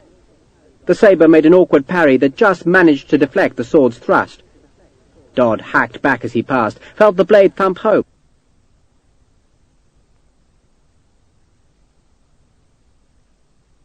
Then he hauled on the reins and was turning again. And the Englishman was also turning, so that the two horses seemed to curl round each other, nose to tail. and the sabre and sword rang together. Dodd was taller than his opponent, but the young Englishman, who was a lieutenant and scarce looked a day over 18, was strong, and Dodd's blow had hardly broken the weave of his coat. He gritted his teeth as he hacked at Dodd, and Dodd parried again, and the two blades locked hilt against hilt, and Dodd heaved to try and throw the young man off balance. "You're Dodd, aren't you?" the lieutenant said. 700 guineas to you, boy." "Traitor!" the young Englishman spat. Dodd heaved, then kicked the lieutenant's horse so that it moved forward, and he tried to slash back with his disengaged sword, but the lieutenant turned the horse in again. The men were too close to fight properly, close enough to smell each other's breath. The lieutenant stank of tobacco. They could hit their opponents with their sword hilts, but not use their blades' lengths. If either horse had been properly schooled, they could have been walked sideways, away from the impasse. But the horses would only go forward, and Dodd was the first to take the risk by using his spurs. He used them savagely, startling his horse so that it leapt ahead, and even so he flinched from the expected slash as the sabre whipped towards his spine. But the lieutenant was slow, and the blow missed. Dodd rode 20 paces up the track towards the watching sepoys, then turned again. The lieutenant was gaining confidence, and he grinned as the tall man charged at him. He lured the sabre, using its point like a spearhead, and urged his weary gelding into a trot. Dodd also had his sword at the lunge, elbow locked, and the two horses closed at frightening speed. And then, at the very last second, Dodd hauled on his rein, and his horse went right, to the lieutenant's unguarded side, and he brought the sword back across his body, and then cut it forward in one fluid motion, so that the blade raked across the lieutenant's throat. The sabre was still coming across to the parry when the blood spurted. The lieutenant faltered, and his horse stopped. The young man's sword arm fell, and Dodd was turning. He came alongside his opponent, whose jacket was now dark with blood, and he rammed the sword into the lieutenant's neck a second time, this time point first, and hauled his sword free, then scabbarded it. He leant over and took the sabre from the dying man's unresisting hand, then pushed the lieutenant, so that he toppled from the horse.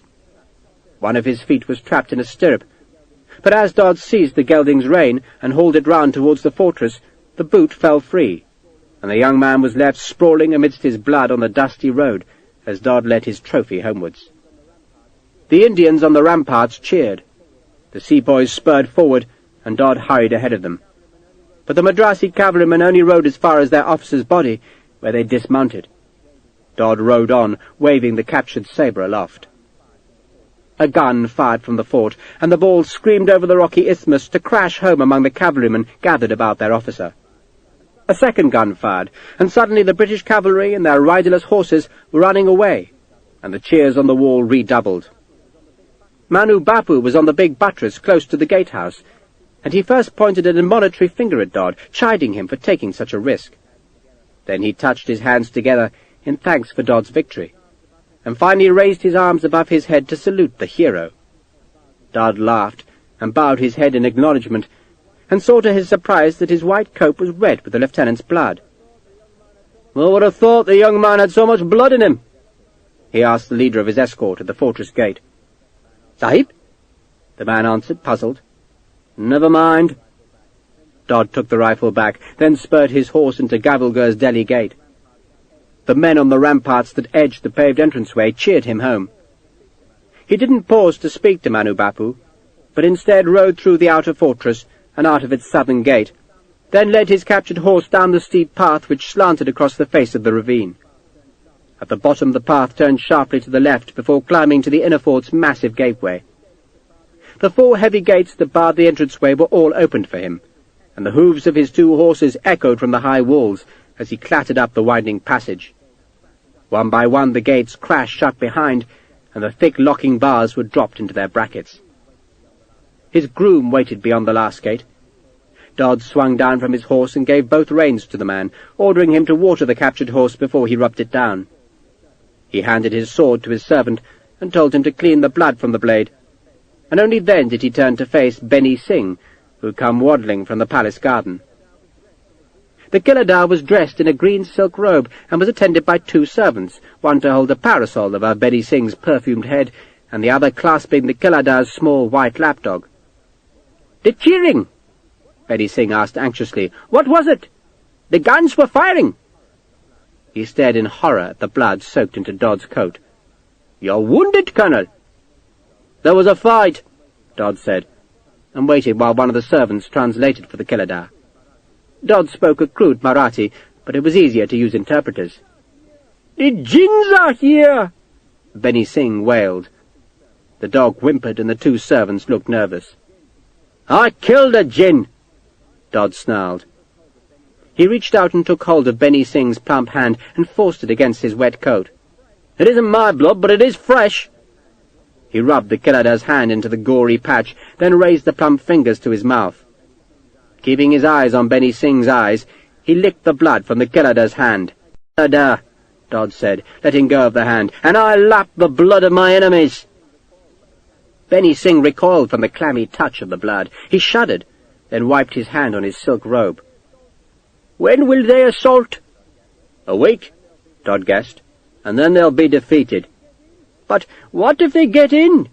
Benny Singh asked anxiously.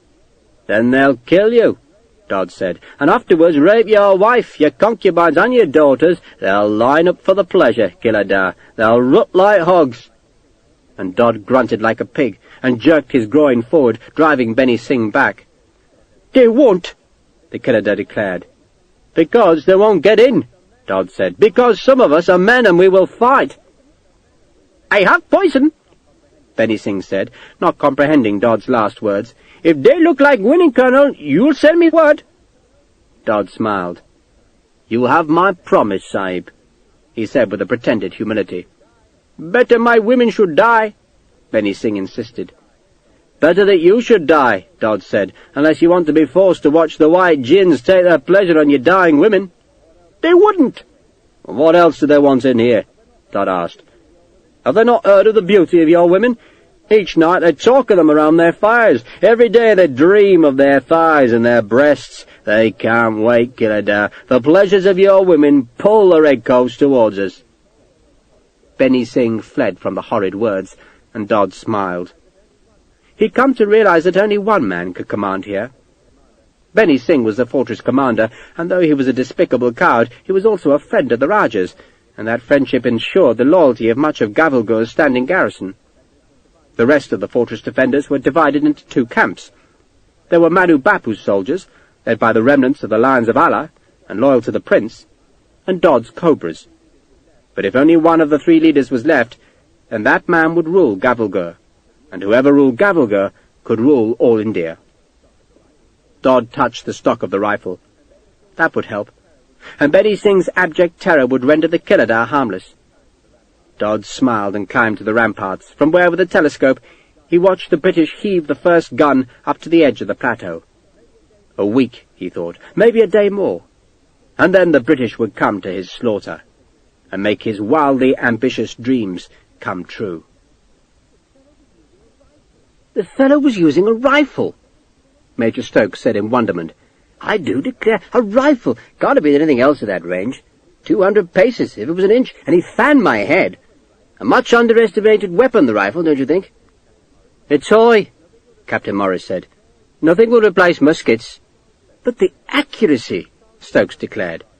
Soldiers can't use rifles, Morris said. It'll be like giving knives and forks to hogs. He twisted in the camp chair and gestured at his men, the 33rd Light Company. Look at them. Half of them can't work out which end of a musket is which. Useless buggers. Might as well arm the bastards with pikes. If you say so, Stokes said disapprovingly. His road had reached the plateau, and now he had to begin the construction of the breaching batteries. And the 33rd Light Company, which had escorted Stokes north from Mysore, had been charged with the job of protecting the sappers who would build the batteries. Captain Morris had been unhappy with the orders, for he would have much preferred to have been sent back south, rather than be camped by the rock isthmus that promised to be such a lively place in these next few days. There was a chance that Gavalgur's garrison might sally out to destroy the batteries, and even if that danger didn't materialize, it was a certainty that the Maratha gunners on the outer fort's walls would try to break down the new works with cannon fire. Sergeant Hakeswell approached Stokes's tent. He looked distracted, so much so that his salute was perfunctory. You heard the news, sir? He spoke to Morris. Morris squinted up at the sergeant. "News?" he said heavily. "News? I can't say I have, Sergeant. The enemy surrendered, perhaps." "Nothing so good, sir. Nothing so good." "You look pale, man," Stokes said. "Are you sickening?" "Heart sick, sir. That's what I am in my own self, sir. Heart sick." Sergeant Hakeswell sniffed heavily, and even coughed at a non-existent tear on his twitching cheek. "Captain Torrance," he announced, "is dead, sir." The sergeant took off his shako and held it against his breast. "Dead, sir." "Dead?" Stokes said lightly. He hadn't met Torrance. "Took his own life, sir. That's what they do say. He killed his clerk with a knife, then turned his pistol on himself." The sergeant demonstrated the action by pretending to point a pistol at his own head and pulling the trigger. "And he was as good an officer as ever I did meet, and I've known many in my time. Officers and gentlemen, like your own good self, sir," he said to Morris. Morris, as unmoved by Torrance's death as Stokes, smirked. "Killed his clerk, eh? That'll teach the boy to keep a tidy ledger."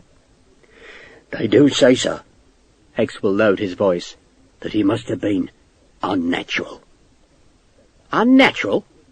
Stokes asked. "With his clerk, sir. Pardon me for breathing such a filthy thing. Him and the clerk, sir. 'Cause he was naked, see, the captain was, and this clerk was a handsome boy, even if he was a blackamoor. He washed a lot, and the captain liked that." "You suggesting it was a lover's tiff?" Morris asked, then laughed. "No, sir," Hakeswell said, turning to stare across the plateau's edge into the immense sky above the Deccan plain. "Because it weren't. The captain weren't ever unnatural, not like that. It weren't a lover's tiff, sir, not even if he was naked as a needle. The captain, sir, he liked to go naked. Kept him cool, he said, and kept his clothes clean. But there weren't nothing strange in it, not in him. And he weren't a man to be filthy and unnatural. He liked the babies, he did. He was a Christian gentleman, that's what he was. And he didn't kill himself. I knows who killed him, I do." Morris gave Stokes a shrug, as if Hakeswell's maunderings were beyond understanding. "But the nub of the thing is, sir," Hakeswell turned back to face Morris and stood to attention, "that I ain't with the bullocks no more, sir. I've got orders, sir, to be back with you where I belong, sir, seeing as some other officer has got Captain Torrance's duties, and he didn't want me no more on account of having his own sergeant."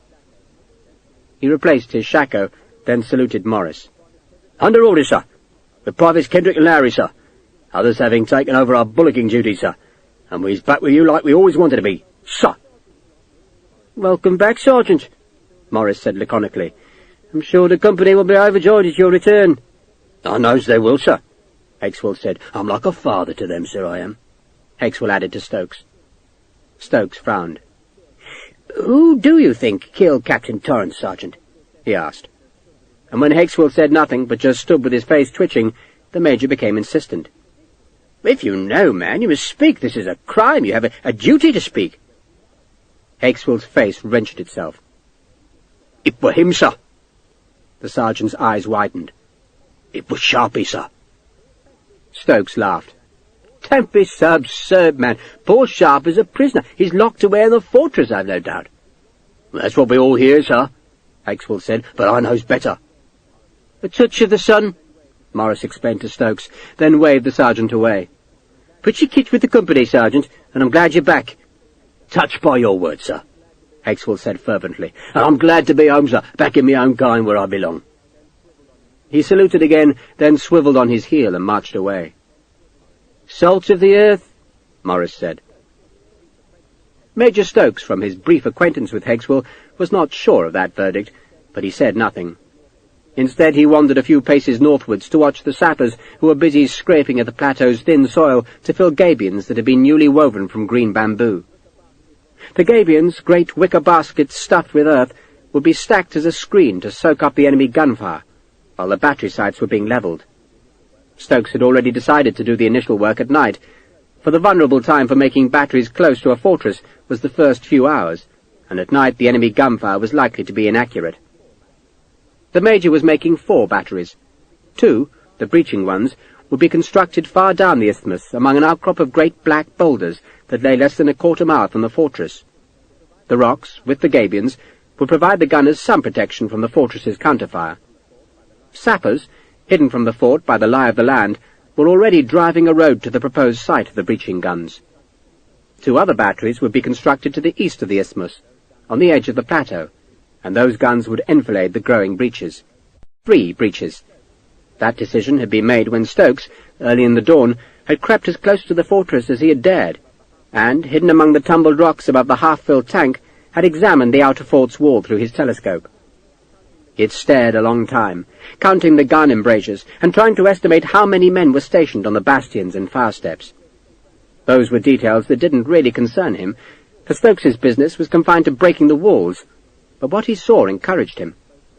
There were 2 walls, both built on the steep slope which faced the plateau. The slope was so steep that the base of the inner wall showed high above the parapet of the outer wall, and that was excellent news, for making a breach depended on being able to batter the base of a wall. These walls, built so long ago, had never been designed to stop artillery, but to deter men. Stokes knew he could lay his guns so that they would hammer both walls at once, and that when the ancient stonework crumbled, the rubble would spill forward down the slope to make natural ramps up which the attackers could climb. The masonry seemed to have stayed largely unrepaired since it had been built. Stokes could tell that, for the dark stones were covered with grey lichen and thick with weeds growing from the gaps between the blocks. The walls looked formidable, for they were high and well provided with massive bastions that would let the defenders provide flanking fire. But Stokes knew that the dressed stone of the 2 walls' outer faces merely disguised a thick heart of piled rubble, and once the facing masonry was shattered, the rubble would spill out.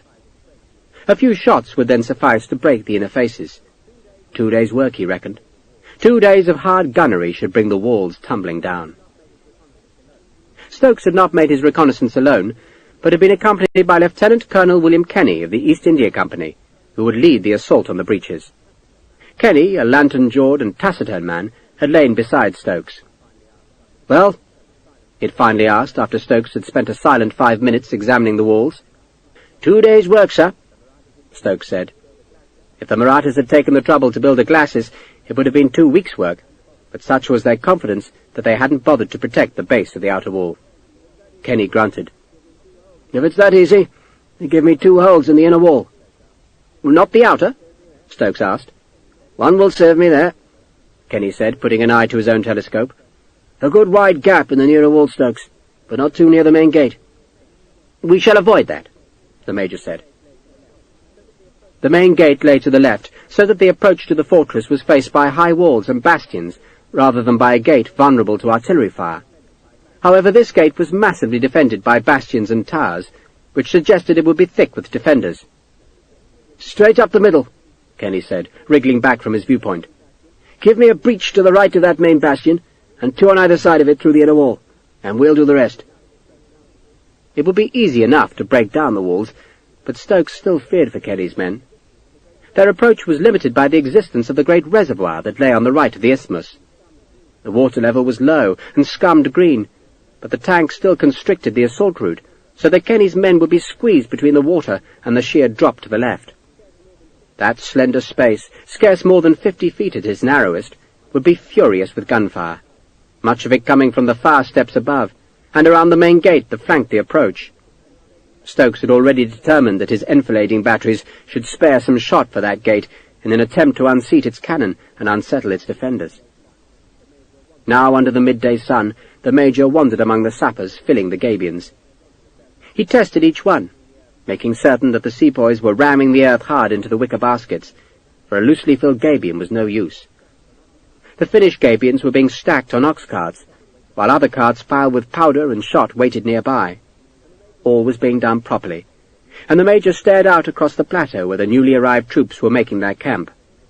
The closest tents, ragged and makeshift, belonged to a troop of Maratha horsemen who had allied themselves with the British. Stokes, watching the robed guards who sat close to the tents, decided it would be best if he locked his valuables away and made sure his servant kept an eye on the trunk. The rest of the Maratha horsemen had trotted northwards, going to seek springs or wells, for it was dry up here on the plateau, dry and cooler than on the plain, though it was still damned hot. Dust devils whirled between the farther tent rows where muskets were stacked in neat tripods.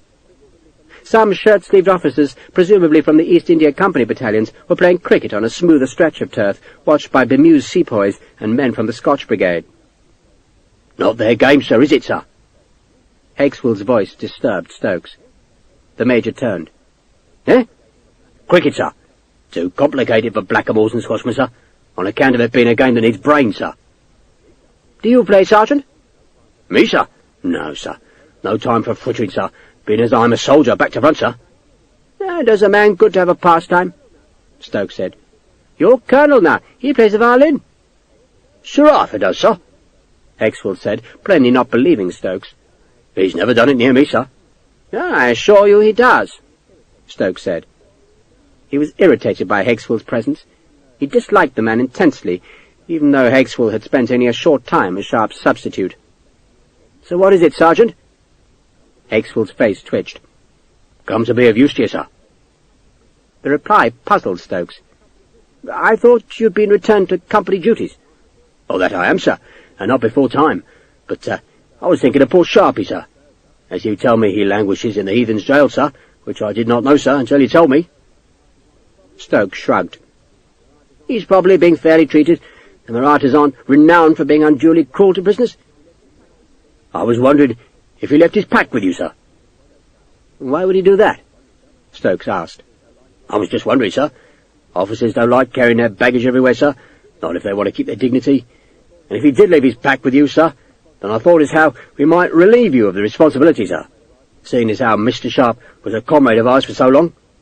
That's what I was thinking, sir." Stokes bridled, but was not certain why. "Well, it isn't a heavy responsibility, Sergeant." "Never thought it was, sir, but it might be a nuisance to you, sir, seeing as how you're charged with other duties, and I would relieve you of the responsibility, sir." Stokes shook his head. "As it happens, Sergeant, Mr. Sharpe did leave his pack with me, and I promised him I'd keep it safe, and I'm not a man to break promises, Sergeant. I shall keep it." "As you choose it, sir," Hakeswell said sourly. "Just thought it was a Christian act, sir." He turned and marched away. Stokes watched him, then shook his head and turned back to gaze at the growing encampment. "Tonight," he thought, "tonight we shall make the batteries, and tomorrow the big guns will be hauled forward. Another day to fill the magazines with powder and shot, and then the stone-breaking could begin. 2 days of battering, of dust and rubble and smoke, and then the cricketers could lead the charge across the isthmus. Poor men, Stokes thought, poor men. "But hate night actions," Captain Morris complained to Hakeswell. "Because of Seringapatam, sir. A right dog's mess that was." The battalion had attacked a wood outside Seringapatam by night, and the companies had become separated. Some became lost, and the enemy had punished them. Morris attached his scabbard to its slings and pulled his hat on. It was dark outside, and soon the oxen would drag the Gabions forward to the position Stokes had chosen for the breaching batteries. It would be a prime moment for the enemy to sally out of the fortress, so Morris and they must resist it, then slowly fall back, protecting the sappers until the reserve troops, a battalion of sepoys, could be brought forward from the plateau. Morris fervently hoped the enemy would stay in bed. "Evening, Morris." Major Stokes was indecently cheerful. "Your lads are ready?" "They are, sir." Stokes led Morris a few yards from his tent and stared towards the fortress that was nothing but a dark shape in the night beyond the closer blackness of the rocks. "The thing is," Stokes said, "that they're bound to see our lanterns and must hear the carts, so they're liable to unleash a pretty furious artillery barrage, maybe rockets as well, but take no heed of it. Your only job is to watch for infantry coming from the gate." "I know, sir." "So don't use your muskets. I hear musket fire, Captain, and I think infantry." Then I send for the Madrassi lads, and the next moment the whole place is swarming with redcoats who can't tell who's who in the dark. So, no firing, you understand? Unless you see enemy infantry. Then send a message to me, fight the good fight, and wait for support." Morris grunted. He had been told this twice already, and did not need the instructions a third time. But he still turned to the company which was paraded and ready. "No one's to fire without my express permission, you understand?" "I understand, sir," Hakeswell answered for the company. "One musket shot without permission, and the culprit earned himself a skin back, sir." Morris took the company forward, following the old road that led directly to the gateway of the outer fort.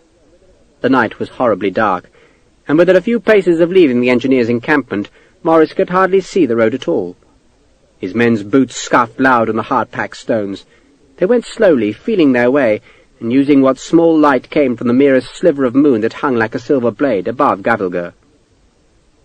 "Permission to speak, sir?" Heggswill's hoarse voice sounded close to Morris. "Not too loud, Sergeant." "Like a mouse, sir. Quiet I will be. But, sir, if we're here, does that mean we'll be joining the assault on the fort, sir?" "God, no," Morris said fervently. Heggswill chuckled. "I thought I should ask, sir, on account of making a will." "A will?" Morris asked. "You need a will?" "I have some wealth," Heggswill said defensively, that Sharpe's missing pack was in Major Stokes's keeping. "You have some wealth, do you?" Morris asked sarcastically. "And who the hell will you leave it to?" "Your own self, sir, if you'll forgive me, sir. No family, apart from the army, sir, which is mother's milk to me." "By all means make your will," Morris said. "Connors can draw one up for you." Connors was the company clerk. "I trust, of course, that the document proves redundant." "Whatever that means, sir, I hope's the same." The two men fell silent. The dark loom of the fortress was much closer now, and Morris was nervous. What was the point of this futile exercise, anyway? He'd be damned if he would be able to see any enemy infantrymen, not in this pitch black, unless the fools decided to carry a lantern. Some light showed in Gavilger. There was a glow above the outer fort that must have been cast by the fires and lights in the inner fort, while closer Morris could see a couple of flickering patches where fires or torches burned inside the nearer defences. But those scattered lights would not help him see an enemy force debouching from the gate. "Far enough!" he called. He wasn't really sure if he had gone close enough to the fort, but he had no fancy to go further, and so he stopped and hissed at Heggswill to spread the men westwards across the isthmus. 5 paces between each pair of men, Sergeant." 5 paces it is, sir." "If anyone sees or hears anything, they're to pass a message back here to me." "They'll do so, sir." "And no fools to light a pipe, you hear me? Don't want the enemy spraying us with canister because some blockhead needs tobacco." "Your orders is noted, sir. And where would you want me, sir?" "Far into the line, Sergeant." Morris was the sole officer with the company, for both his lieutenant and ensign had the fever, and so had stayed in Mysore. But Heggswill, he reckoned, was as good as any lieutenant. "You can order men to fire if you're certain you see the enemy, but God help you if you're wrong." "Very good, sir," Heggswill said, then hissed at the men to spread out. They vanished into the blackness. For a moment there was the sound of boots, the thump of musket stocks hitting rocks, and the grunts as the redcoats settled. But then there was silence, or near silence. The wind sighed at the cliff's edge, while from the fort there drifted a plangent and discordant music that rose and fell with the wind's vagaries. Worse than bagpipes, Morris thought sourly. The first axle squeals sounded as the oxen dragged the gabions forward. The noise would be continuous now, and sooner or later the enemy must react by opening fire. And what chance would he have of seeing anything then, Morris wondered? The gun flashes would blind him. The first he would see of an enemy would be the glint of starlight on a blade. He spat. Waste of time. "Morris!" A voice hissed from the dark. "Captain Morris!" "Here!" He turned towards the voice, which had come from behind him on the road back to the plateau. "Here!" "Colonel Kenny," the voice said, still in a sibilant whisper. "Don't mind me prowling around." "Of course not, sir." Morris didn't like the idea of a senior officer coming to the picket line, but he could hardly send the man away. "Honoured to have you, sir," he said, then hissed a warning to his men. "Senior officer present, don't be startled, pass the word on." Morris heard Kenny's footsteps fade to his right. There was the low murmur of a brief conversation, then silence again, except for the demonic squeal of the ox-cart axles. A moment later a lantern light showed from behind the rocks, where Stokes was making one of his main batteries. Morris braced himself for the enemy reaction, but the fortress stayed silent. Louder as the sappers heaved the gabions from the carts, and manhandled them up onto the rocks to form the thick bastion. A man swore, others grunted, and the great baskets thumped on stone. Another lantern was unmasked, and this time the man carrying it stepped up onto the rocks to see where the gabions were being laid. A voice ordered him to get down. The fort at last woke up. Morris could hear footsteps hurrying along the nearer fire step, and he saw a brief glow as a linstock was plucked from a barrel and blown into red life. Jesus! He said under his breath, and a moment later the first gun fired. The flame stabbed bright as a lance from the walls, its glare momentarily lighting all the rocky isthmus and the green scum surface of the tank, before it was blotted out by the rolling smoke. The round shot screamed overhead, struck a rock and ricocheted wildly up into the sky. A second gun fired, its flame lighting the first smoke cloud from within, so that it seemed as if the wall of the fort was edged with a brief, vaporous luminance. The ball struck a gabion, breaking it apart in a spray of earth. A man groaned. Dogs were barking in the British camp and inside the fortress. Morris stared towards the dark gateway. He could see nothing, because the gun's flames had robbed him of his night vision. Or rather, he could see wraith-like shapes, which he knew were more likely to be his imagination than the approach of some savage enemy. The guns were firing steadily now, aiming at the small patch of lantern light, but then more lights, brighter ones, appeared to the west of the isthmus, and some of the gunners switched their aim, not knowing that Stokes had unveiled the second lights as a feint. Then the first rockets were fired, and they were even more dazzling than the guns. The fiery trail seemed to limp up from the fort's bastions, seething smoke and sparks. Then they leapt up into the air, wobbling in their flight, to sear over Morris's head and slash north towards the camp. None went near their targets, for their sound and the flaming exhausts were nerve-wracking. The first shells were fired, and they added to the night's din as they cracked apart among the rocks to whistle shards of shattered casing over the struggling sappers. The firing was deliberate, as the gun captains took care to lay their pieces before firing, but still there were 6 or 7 shots every minute, while the rockets were more constant. Morris tried to use the brightness of the rocket trails to see the ground between his hiding place and the fort, but there was too much smoke. The shadows flickered wildly, and his imagination made movement where there was none.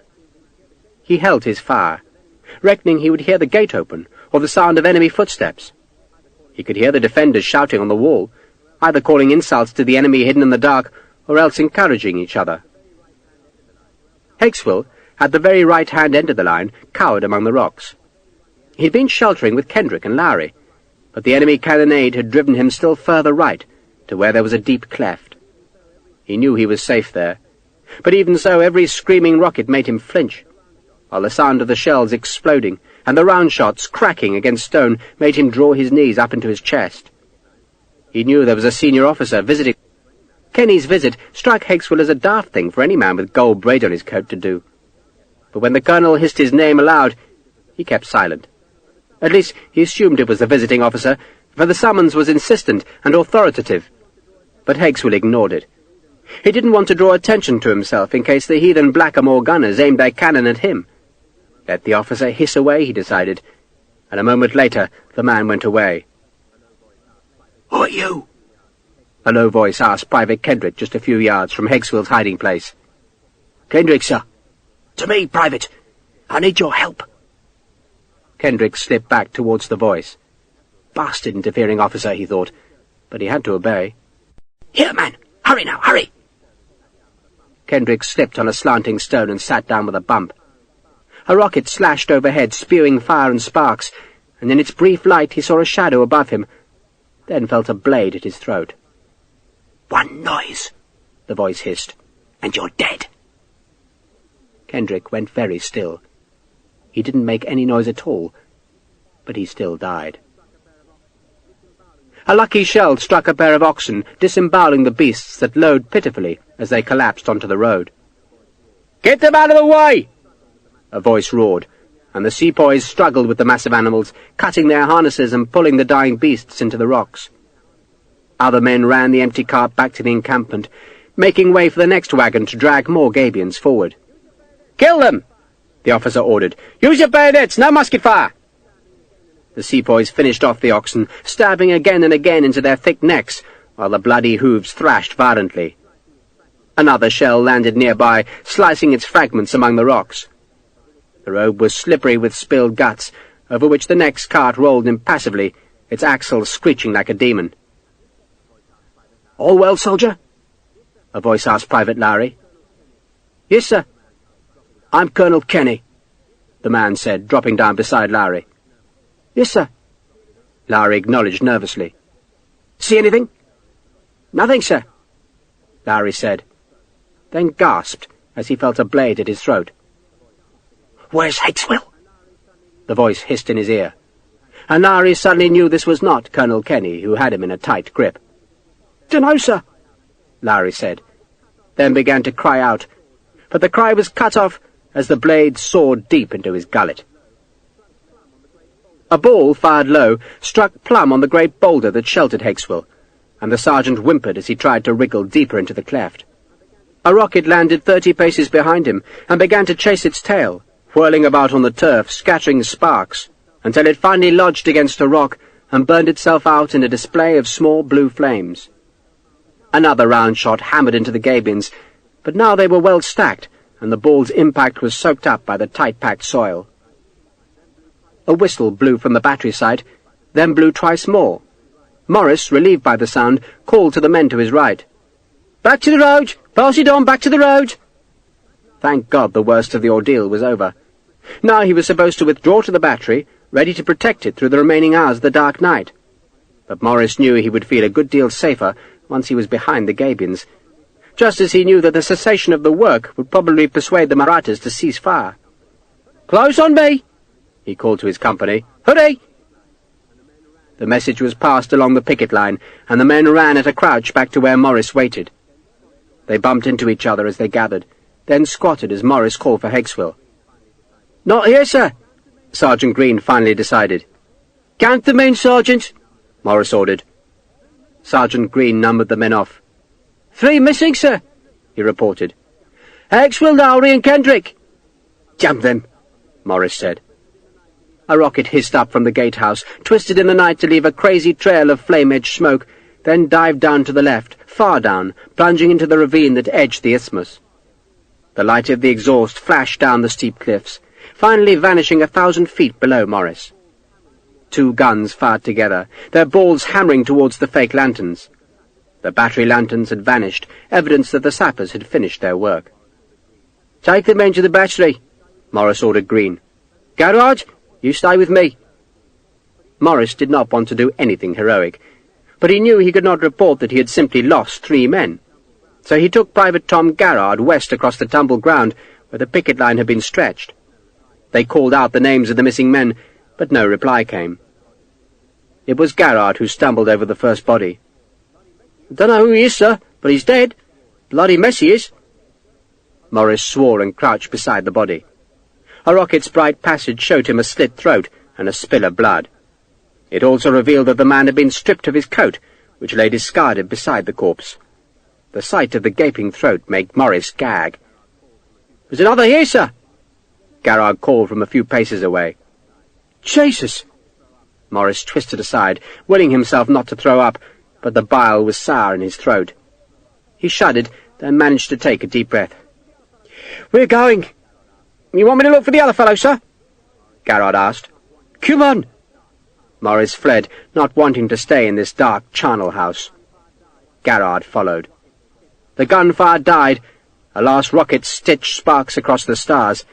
Then Gavilgar was silent again. Hickswell cowered in his hiding place, shuddering as the occasional flare of an exploding shell or passing rocket cast lurid shadows into the narrow cleft. He thought he heard Lowry call aloud, but the sound was so unexpected and so quickly over, he decided it was his nerves. Then, blessedly, he heard the whistle that signalled that the sappers were done with their work, and a moment later he heard the message being called along the line. "Back to the road! Back to the road!" The rockets and guns were still battering the night, so Hickswell stayed where he was until he sensed that the fury of the fire was diminishing. A voice called nearby. He froze. The voice was insistent. Some instinct told the sergeant that there was mischief in the dark, and so Hickswell crouched lower still. He heard something moving in the night, the scrape of leather on stone, the sound of breathing. But the man did not come close to Hickswell, who, petrified, edged on another pace. His hand, feeling the ground ahead of him, suddenly found something wet and sticky. He flinched, brought his fingers to his nose, and smelt blood. "Jesus!" he swore under his breath. He groped again, and this time found a corpse. His hands explored the face, the open mouth, then found the gaping wound in the neck. He jerked his hand back. It had to be Lowry or Kendrick, for this was about where he'd left the two privates, and if they were dead, or even if only one of them was dead, then it meant that Captain Torrance's death had been no lover's tiff. Not that Hexwell had ever believed it was. He knew who it was. Bloody Sharpe was alive. Bloody Sharpe was hunting his enemies, and 3, maybe 4, were already dead, and Hexwell knew he would be next. "Hexwell!" the voice hissed, but further away now. A gun fired from the fort, and in its flash Hexwell saw a cloaked shape to his north. The man was crossing the skyline, not far from Hexwell, but at least he was going away. Sharpe! It had to be Sharpe! And a terror grew in Hexwell so that his face twitched and his hands shook. "Think, you bugger," he told himself. "Think." And the answer came.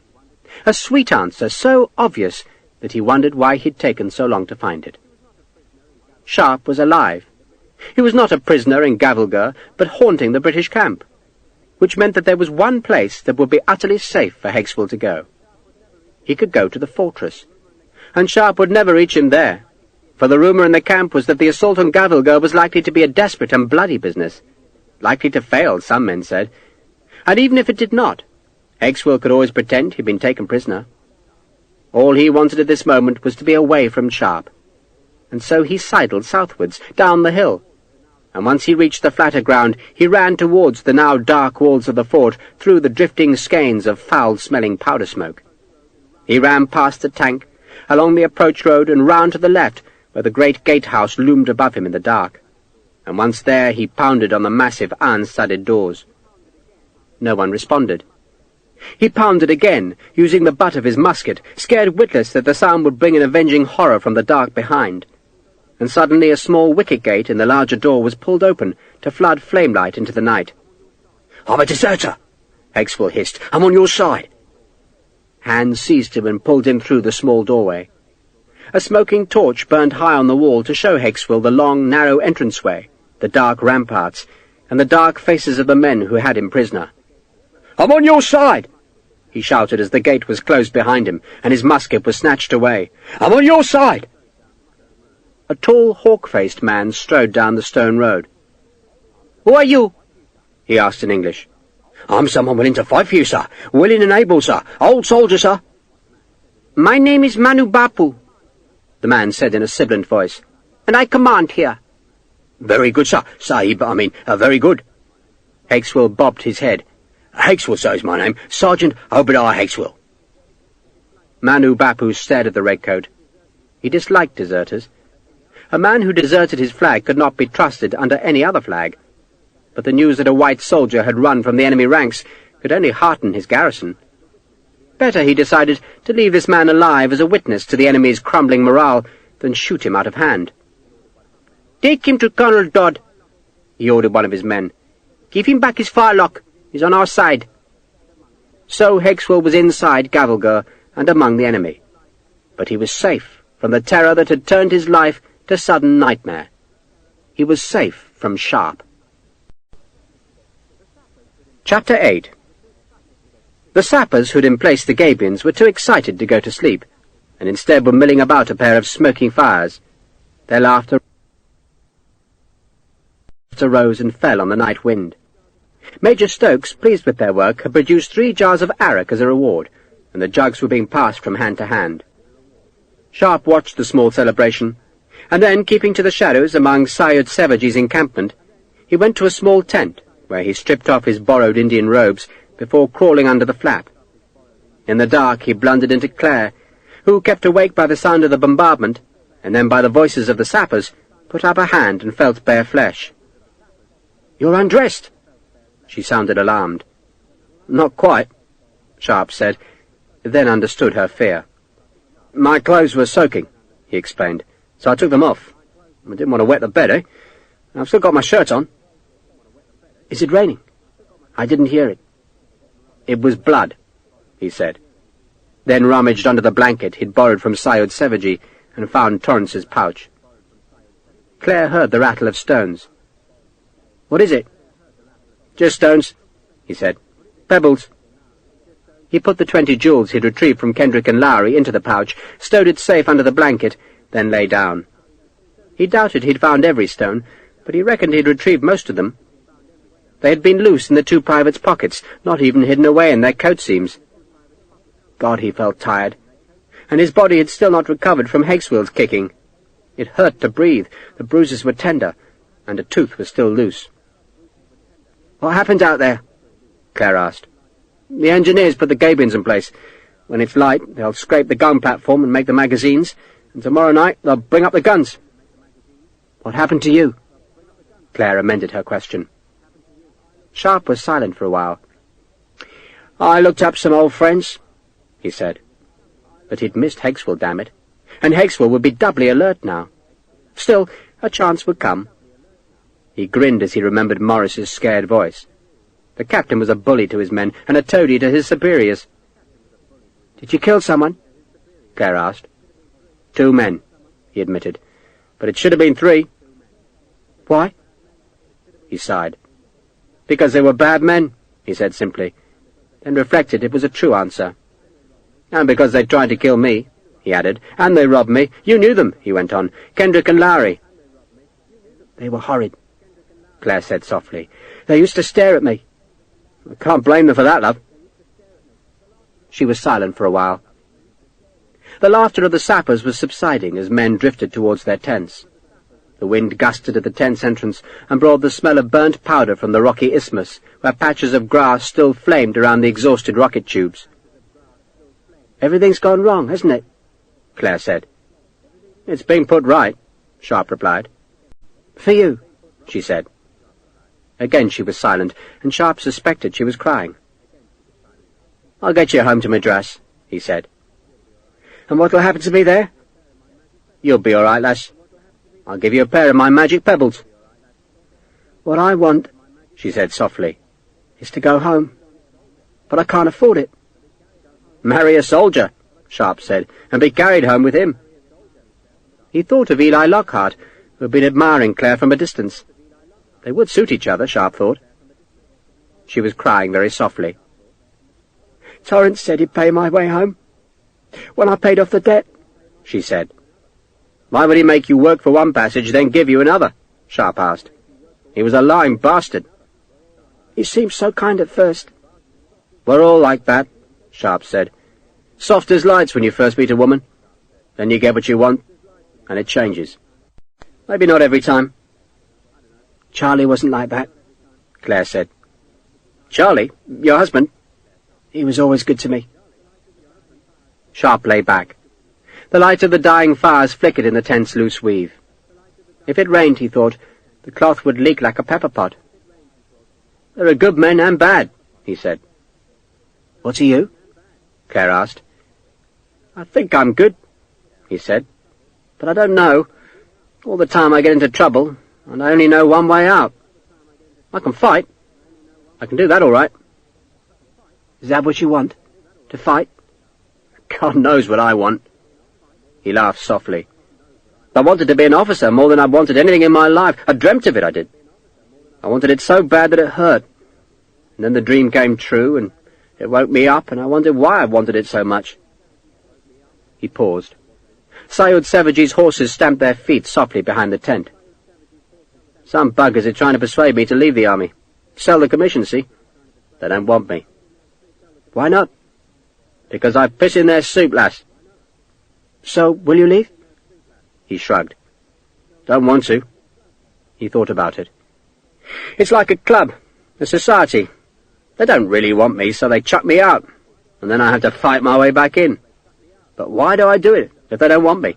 I don't know. Maybe it'll be different in the rifles.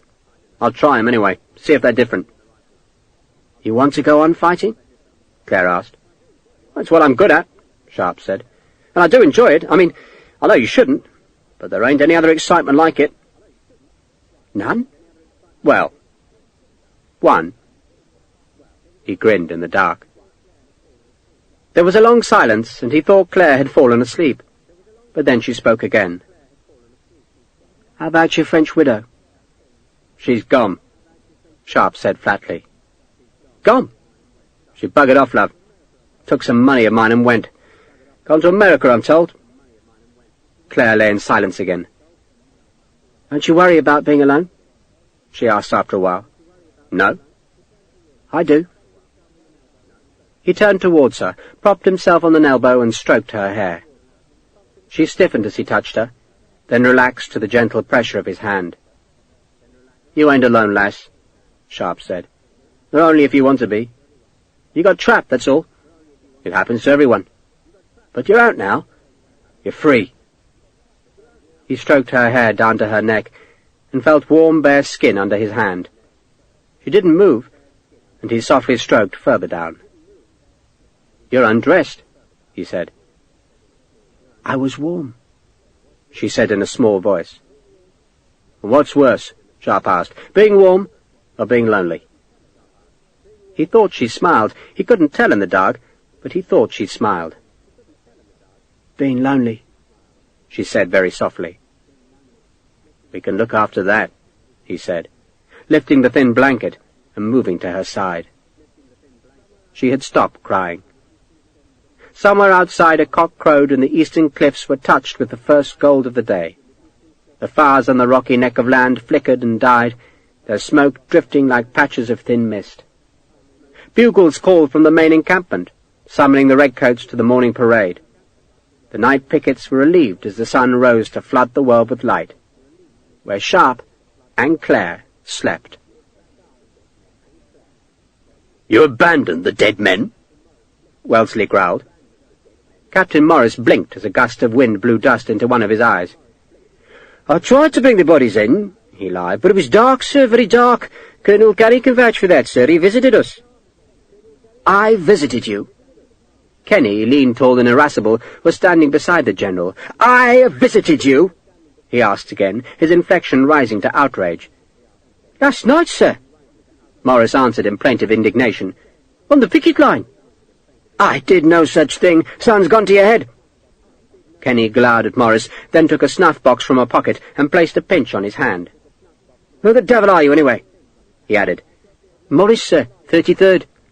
I thought we had nothing but Scots and sepoys here, Kenny said to Wellesley. Captain Morris's company escorted a convoy here, Wellesley answered. A light company, eh? Kenny said, glancing at Morris's epaulets. You might even be useful. I could do with another company in the assault party.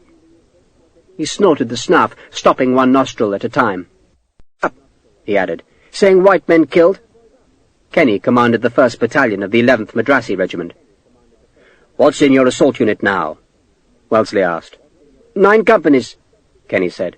The Grenadiers and 2 others from the Scotch Brigade, the flankers from my regiment and 4 others. Good boys, all of them. But I dare say they won't mind sharing the honours with an English light company.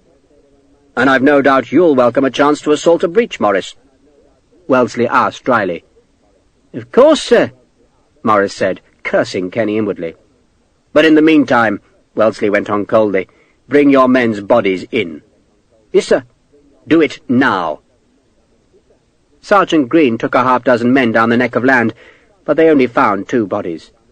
They were expecting 3, but Sergeant Hexwell was missing. The enemy, seeing the redcoats among the rocks above the reservoir, opened fire, and the musket balls smacked into stones and ricocheted up into the air. Green took a bullet in the heel of his boot. It didn't break the skin of his foot, but the blow hurt, and he hopped on the short, dry grass. "Just grab the buggers and drag them away," he said. He wondered why the enemy didn't fire their cannon, and just then a gun discharged a barrel of canister at his squad. The balls hissed all about the men, but miraculously none was hit, as the soldiers seized Kendrick and Lowry by their feet and ran back towards the half-completed battery where Captain Morris waited. Both the dead men had slit throats. Once safe behind the gabions, the corpses were treated more decorously by being placed on makeshift stretchers. Colonel Kenny intercepted the stretcher-bearers to examine the corpses, which were already smelling foul. "They must have sent a dozen cutthroats out of the fort," he reckoned. "You say there's a sergeant missing?" "Yes, sir," Morris answered. "Poor fellow must be a prisoner. Be careful tonight, Captain. I'll probably try again, and I assure you, Captain, if I decide to take a stroll this evening, it won't be to your picket line." That night the 33rd Light Company again formed a screen in front of the new batteries, this time to protect the men dragging up the guns. It was a nervous night, for the company was expecting throat-slitting Marathas to come silently through the darkness. But nothing stirred. The fortress stayed silent and dark. Not a gun fired, and not a rocket flew, as the British cannon were hauled to their new emplacements, and as powder charges and round-shot were stacked in the newly made ready magazines. Then the gunners waited. The first sign of dawn was a grey lightning of the east, followed by the flare of reflected sun, as the first rays lanced over the world's rim to touch the summit of the eastern cliffs. The fortress walls showed grey-black. Still the gunners waited. A solitary cloud glowed livid pink on the horizon. Smoke rose from the cooking fires inside the fortress, where the flags hung limp in the windless air. Bugles roused the British camp, which lay a half-mile behind the batteries, where officers trained telescopes on Gavelgur's northern wall. Major Stokes's job was almost finished. He had made the batteries, and now the gunners must unmake the walls. But first Stokes wanted to be certain that the outermost breach would be made in the right place. He'd fixed the telescope to a tripod, and now he edged it from side to side, searching the lichen-covered stones just to the right of a bastion in the centre of the wall. The wall sloped back slightly, but he was sure he could see a place where the old stones bulged out of alignment, and he watched that spot as the sun rose, and cast a hint of shadow where the stones were not quite true. Finally he screwed the telescope's mount tight shut, so that the tube could not move, then summoned the gun captain of the battery's 18-pounder. A major actually commanded this battery, but he insisted that his sergeant go to the spyglass. "That's your target," Stokes told the sergeant. The sergeant stooped to the telescope, then straightened to see over the glass, then stooped again. He was chewing a wad of tobacco, and had no lower front teeth, so that the yellow spittle ran down his chin in a continuous dribble. He straightened, then stooped a third time. The telescope was powerful, and all he could see in the glass circle was a vertical joint between two great stones. The joint was some 4 feet above the wall's base, and when it gave way, the wall would spill forward down the slope to make the ramp up which the attackers could swarm. "Smut on the joint, sir?" the sergeant asked in a Northumbrian accent so pronounced that Stokes did not at first understand him. "Low on the joint," Stokes said. "Low it is, sir," the sergeant said, and stooped to squint through the glass once more. "The joint gapes a bit, don't it?" "It does," Stokes said. The sergeant grunted. For a while, he reckoned, the battering would drive the stones in, sealing the gap. But there was pressure there, and the wall must eventually give way as the battered stones weakened. "That bugger will burst like an abscess," the sergeant said happily, straightening from the telescope. He returned to his gun and barked at his men to make some minute adjustments to its trail. He himself heaved on the elevating screw, though as yet the gun was still masked by some half-filled gabions that blocked the embrasure. Every few seconds the sergeant climbed onto the trail to see over the gabions. Then he would demand that the gun was shifted a half-inch left, or a finger's breadth to the right. Then he would demand that the gun was shifted a half-inch left, or a finger's breadth to the right, as he made another finicky adjustment to the screw. He tossed grass in the air to gauge the wind, then twisted the elevation again to raise the barrel a tiny amount. "Stone-cold shot," he explained to Stokes. "So I'm pointing out a bit high. Maybe a half-turn more." He hammered the screw with the heel of his hand. "Perfect," he said. The Puckleys were bringing water, which they poured into great wooden tubs. The water was not just to slake the gunner's thirst and soak the sponges that cleaned out the barrels between shots, but was also intended to cool the great weapons. The sun was climbing. It promised to be a searing hot day, and if the huge guns were not drenched intermittently with water, they could overheat and explode the powder charges prematurely. The sergeant was choosing his shot now, rolling 2 18-pounder balls up and down a stretch of bare earth to judge which was the more perfect sphere. "That one," he said, spitting tobacco juice onto his chosen missile. Morris's light company trailed back up the road, going to the camp where they would sleep. Stokes watched them pass and thought of Sharpe. Poor Sharpe. But at least, from wherever he was imprisoned inside the fortress, he would hear the siege guns and know that the redcoats were coming.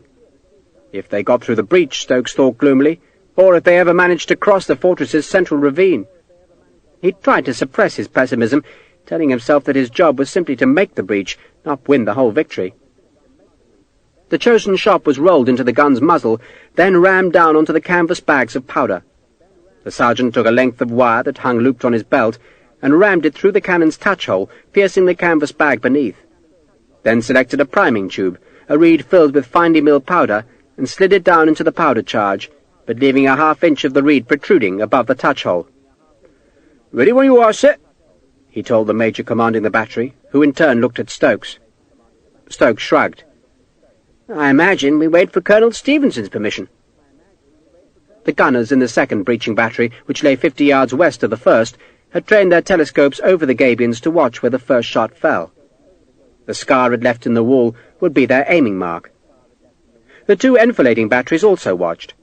Their work would begin properly when the first of the 3 breaches was made, but till then their 12-pounders would be aimed at the cannon mounted on Gavelgo's ramparts, trying to dismount them or tumble their embrasures into rubble. "That wall won't last long," the battery major, whose name was Plummer, opined. He was staring at the wall through Stokes's telescope. "We'll have it opened up today," Stokes agreed. "Thank God there ain't glasses," Plummer said. "Thank God indeed," Stokes echoed piously, but he'd been thinking about that lack and wasn't so sure now that it was a blessing.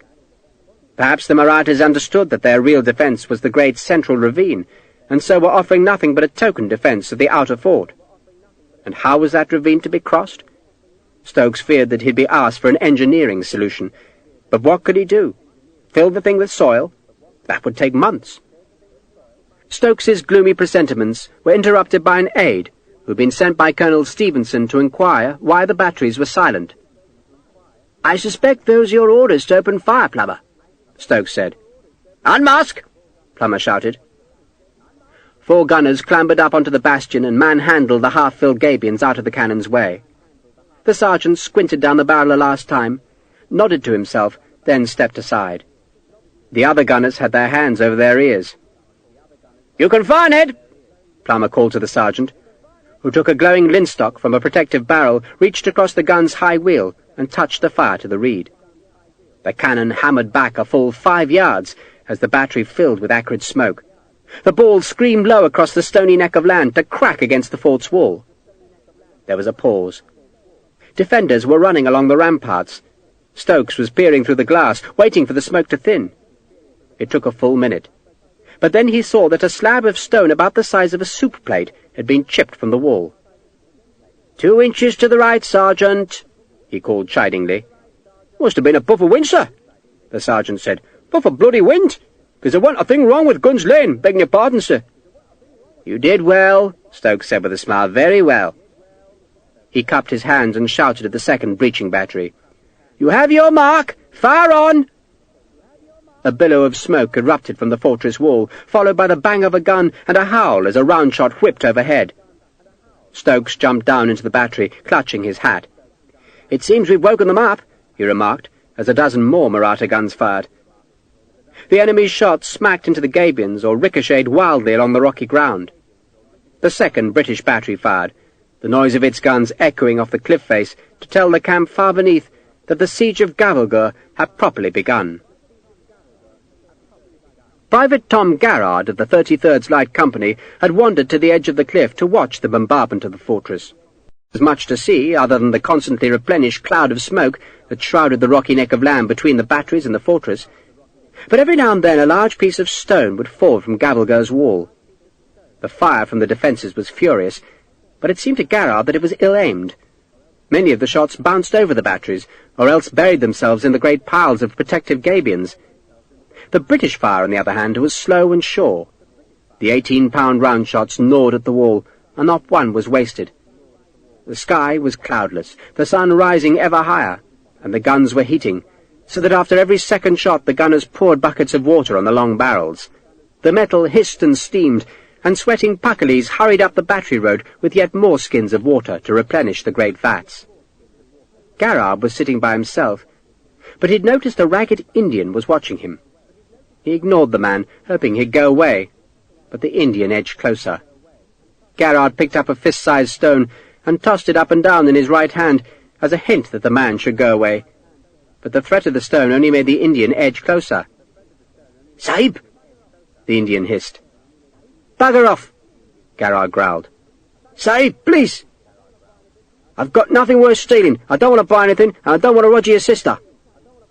"I'll roger your sister instead, sahib," the Indian said. And Garrard twisted round, the stone drawn back ready to throw. Then he saw that the dirty-robed man had pushed back his grubby white headcloth and was grinning at him. "You ain't supposed to chuck rocks at officers, Tom," Sharpe said. "Mind you, I always wanted to, so I can't blame you." "Bloody hell!" Garrard dropped the stone and held out his right hand. "Dick Sharpe!" He suddenly checked his outstretched hand. "Do I have to call you sir?" "Course you don't," Sharpe said, taking Garrard's hand. "You and me, friends from way back, eh? Red sash won't change that, Tom. How are you?" "Been worse. Yourself?" "Been better." Garrard frowned. "Didn't I hear that you'd been captured?" "Got away, I did. Ain't a bugger born who can hold me, Tom. Nor you." Sharpe sat next to his friend, a man with whom he had marched in the ranks for 6 years. "Here." He gave Garrard a strip of dried meat. "What is it?" "Goat. Tastes all right, though." The two sat and watched the gunners at work.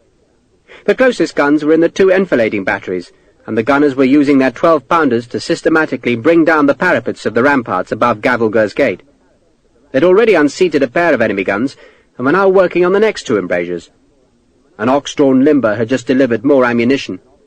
But on leaving the battery, the limber's wheel had loosened, and 5 men were now standing about the canted wheel, arguing how best to mend it. Garrard pulled a piece of stringy meat from between his teeth. "Pull the broken wheel off and put on a new one," he said scornfully. "It don't take a major and 2 lieutenants to work that out." "They're officers, Tom," Sharpe said chidingly. "Only half-brained." "You should know," Garrard grinned. "Bugger's make an inviting target, though." He pointed across the plunging chasm which separated the plateau from the inner fort. "There's a bloody great gun over there, size of a bloody hay-wain it is. Buggers have been fussing about it for half an hour now." Sharpe stared past the beleaguered outer fort to the distant cliffs. He thought he could see a wall where a gun might be mounted, but he wasn't sure. "I need a bloody telescope. You need a bloody uniform." "I'm doing something about that," Sharpe said mysteriously. Garrard slapped at a fly. "What's it like, then?" "What's what like?" "Bit of jack pudding." Sharpe shrugged, thought for a while, then shrugged again. "Don't seem real." "Well, it does. I dunno." He sighed. "I mean, I wanted it, Tom. I wanted it real bad, but I should have known the bastards wouldn't want me. Some are all right. Major Stokes, he's a fine fellow. And there are others, but most of them, God knows. They don't like me, anyway." "You've got 'em worried, that's why," Garrard said. "If you can become an officer, so can others." He saw the unhappiness on Sharpe's face. "Wishing you'd stayed a sergeant, are you?" "No," Sharpe said, and surprised himself by saying it so firmly. "I can do the job, Tom." "What job's that, for Christ's sake? Sitting around while we do all the bloody work? Having a servant to clean your boots and scrub your ass?" "No," Sharpe said, and he pointed across the shadowed chasm to the inner fort. "When we go in there, Tom, we're going to need fellows who know what the hell they're doing. That's the job. It's beating hell out of the other side and keeping your own men alive. And I can do that." Garrard looked sceptical. "Yeah, well, if they let you—" "Aye, if they let me," Sharpe agreed. He sat in silence for a while, watching the far gun emplacement. He could see men there, but was not sure what they were doing. "Where's Hakeswill?" he asked. "I looked for him yesterday, and the bugger wasn't on parade with the rest of you." "Captured," Garrard said. "Captured? That's what Morris says. Me? No, I think the bugger ran. Either way, he's in the fort now." "You think he ran?" "We had 2 fellows murdered the other night. Morris says it were the enemy, but I didn't see any of the buggers. But there was some fellow creeping round saying he was a company colonel, only he weren't." Garrard stared at Sharpe, and a slow grin came to his face. "It were you, Dick?" "Me?" Sharpe asked, straight-faced. "I was captured, Tom. Only escaped yesterday." "And I'm the King of bloody Persia. Larry and Kendrick were meant to arrest you, weren't they?" "It was then who died?" Sharpe asked innocently. Garrard laughed. "Serve 'em bloody right. Bastards, both of them." An enormous blossom of smoke showed at the distant wall on the top of the cliffs. 2 seconds later the sound of the great gun bellowed all around Sharpe and Garrard, while the massive round shot struck the stalled limber just behind the enfilading battery. The wooden vehicles shattered into splinters, and all 5 men were hurled to the ground, where they jerked bloodily for a few seconds, and then were still. Fragments of stone and wood hissed past Sharpe. "Bloody hell," Garrard said admiringly. 5 men with 1 shot." "That'll teach them to keep their heads down," Sharpe said. The sound of the enormous gun had drawn men from their tents towards the plateau's edge. Sharpe looked round and saw that Captain Morris was among them. The captain was in his shirt-sleeves, staring at the great cloud of smoke through a telescope. "I'm going to stand up in a minute," Sharpe said, "and you're going to hit me." "I'm going to do what?" Garrard asked. "You're going to thump me, then I'm going to run, and you're going to chase me, but you're not to catch me." Garrard offered his friend a puzzled look. "What are you up to, Dick?" Sharpe grinned. "Don't ask, Dom. Just do it." "You are a bloody officer, aren't you?" Garrard said, grinning back. "Don't ask, just do it."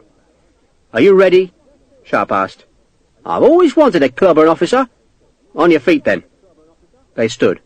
"So hit me," Sharpe said. "I've tried to pinch some cartridges off you, right? So give me a thump in the belly." "Bloody hell," Garrard said. "Go on, do it." Garrard gave Sharpe a half-hearted punch, and Sharpe shoved him back, making him fall. Then he turned and ran along the cliff's edge. Garrard shouted, scrambled to his feet, and began to pursue. Some of the men who'd gone to fetch the 5 bodies moved to intercept Sharpe, but he dodged to his left and disappeared among some bushes. The rest of the 33rd's Light Company was whooping and shouting in pursuit, but Sharpe had a long lead on them, and he twisted in and out of the shrubs to where he'd picketed one of Syud Savage's horses. He pulled the peg loose, hauled himself into the saddle, and kicked back his heels. Insult at him, but he was clear of the camp now, and there were no mounted pickets to pursue him. A half-hour later Sharpe returned, trotting with a group of native horsemen coming back from a reconnaissance. He peeled away from them, and dismounted by his tent where Ahmed waited for him. While Sharpe and Garrard had made the diversion, the boy had been thieving, and he grinned broadly as Sharpe ducked into the hot tent. "I have everythings," Ahmed said proudly. He had taken Captain Morris's red coat, his sash, and his sword-belt with its sabre. "You're a good lad," Sharpe said. He needed a red coat, for Colonel Stevenson had given orders that every man who went into Gavalgur with the attackers must be in uniform, so that they were not mistaken for the enemy. Syud Savage's men, who planned to hunt down Benny Singh, had been issued with some threadbare old sepoys' jackets, some of them still stained with the blood of their previous owners, but none of the jackets had fitted Sharpe. Even Morris's coat would be a tight fit, but at least he had a uniform now. "No trouble?" Sharpe asked Ahmed. "No bugger saw me," the boy said proudly. His English was improving every day, though Sharpe worried that it was not quite the king's English. Ahmed grinned again as Sharpe gave him a coin that he stuffed into his robes. Sharpe folded the jacket over his arm and stooped out of the tent. He was looking for Claire, and saw her 100 paces away, walking with a tall soldier who was dressed in a shirt, black trousers, and spurred boots. She was deep in conversation, and Sharpe felt a curious pang of jealousy as he approached. But then the soldier turned round, frowned at Sharpe's ragged appearance, and then recognized the man under the headcloth. He grinned. "Mr. Sharpe," he said. "Eli Lockhart," Sharpe said. "What the hell are the cavalry doing here?" He jerked his thumb towards the fort that was edged with white smoke, as the defenders tried to hammer the British batteries. "This is a job for real soldiers. Our colonel persuaded the general that Mr. Dodd might make a run for it. He reckoned a dozen cavalrymen could head him off." "Dodd won't run," Sharpe said. "He won't have space to get a horse out." "So we'll go in with you," Lockhart said. "We've got a quarrel with Mr. Dodd, remember?" Claire was looking shy and alarmed, and Sharpe reckoned she did not want Sergeant Lockhart to know that she'd spent time with Ensign Sharpe. "I was looking for Mrs. Wall," he explained to Lockhart. "If you can spare me a few minutes, ma'am." Claire shot Sharpe a look of gratitude. "Of course, Mr. Sharpe." "It's this jacket, see?" He held out Morris's coat. "It's got red facings and turnbacks, and I need white ones." He took off his headcloth. "I wondered if you could use this. I know it's a bit filthy, and I hate to trouble you, ma'am, but I don't reckon my sewing's up to making turnbacks, cuffs, and collars." "You could take that captain's badge off while you're about it, love," Lockhart suggested to Claire, "and the skirmisher's wings. Don't reckon Mr. Sharpe wants that coat's real owner to recognise it." "I'd rather he didn't," Sharpe admitted. Claire took the coat, gave Sharpe another grateful look, then hurried towards Savage's tents. Lockhart watched her go. "Been wanting a chance to talk to her for 3 years," he said wonderingly. "So you found it, eh?" Lockhart still watched her. "A rare-looking woman, that." "Is she? I hadn't really noticed," Sharpe lied. "She said you'd been kind to her," Lockhart said. "Well, I tried to help. You know how it is," Sharpe said awkwardly. "That bloody man Torrance killed himself, and she had nowhere to go. And you found her, eh? Most officers would try to take advantage of a woman like that," Lockhart said. "I'm not a proper officer, am I?" Sharpe replied. He had seen the way that Claire looked at the tall cavalryman, and how Lockhart had stared at her, and Sharpe reckoned that it was best to stand aside. "I had a wife," Lockhart said, "only she died on the voyage out. Good little woman she was." "I'm sorry," Sharpe said. "And Mrs. Wall," Lockhart went on, "lost her husband." Widow meets widower. Any minute now, Sharpe thought, and the word fate would be used. "It's destiny," Lockhart said in a tone of wonderment. "So what are you going to do about her?" Sharpe asked. "She says she ain't got a proper home now," Lockhart said, "except the tent you lent her. My colonel won't mind me taking a wife." "Have you asked her?" "More or less," Lockhart said, blushing. "And she said yes?" "More or less," Lockhart said again, blushing more deeply. "Bloody hell," Sharpe said admiringly. "That's quick." "Real soldiers don't wait," Lockhart said, then frowned. "I heard a rumour you'd been snaffled by the enemy." "Got away," Sharpe said vaguely. "Buggers were careless."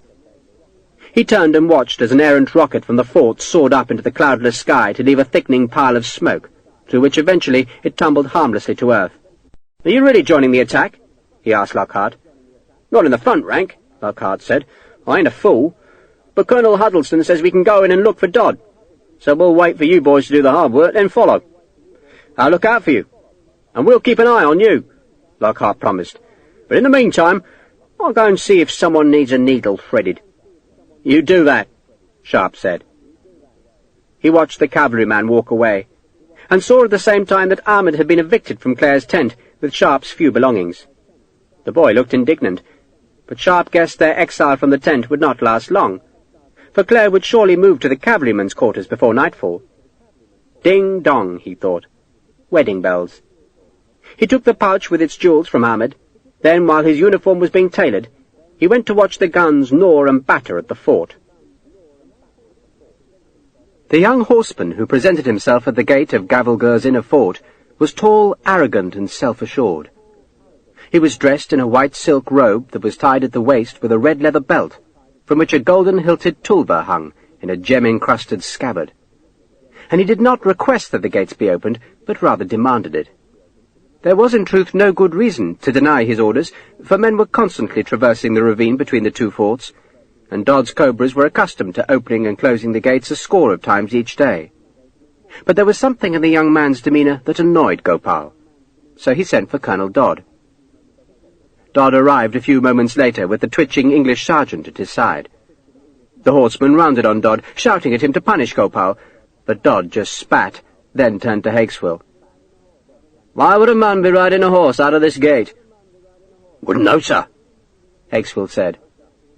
The sergeant was now dressed in a white coat that was crossed with a black sash as a sign of rank, though quite what rank the sash denoted was uncertain. "There's nowhere to exercise a horse," Dodd said, "unless he plans to ride through the outer fort into the English camp. Ask him his business, Gopal." The young man refused to answer. Dodd shrugged, drew his pistol, and aimed it at the horseman's head. He cocked the gun, and the sound of the hammer engaging echoed loudly from the ramparts. The young man blanched and shouted at Gopal.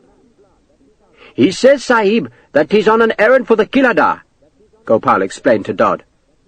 "What errand?" Dodd demanded. The young man plainly didn't want to answer, but Dodd's grim face and the levelled pistol persuaded him to take a sealed packet from the pouch that hung from his belt. He showed Dodd the Kilada's seal, but Dodd was not impressed by the red wax, with its impression of a snake curled about a knife-blade. "Who's it addressed to?" he demanded, gesturing that the young man turn the package over. The horseman obeyed, and Dodd saw that the packet was addressed to the commanding officer of the British camp. It must have been written by a clerk who was unfamiliar with the English language, for it was atrociously spelt. But the words were unmistakable, and Dodd stepped forward and seized the horse's bridle. "Haul him out of the saddle, Gopal," Dodd ordered. "Hold him in the guardroom and send a man to fetch Manu Bapu."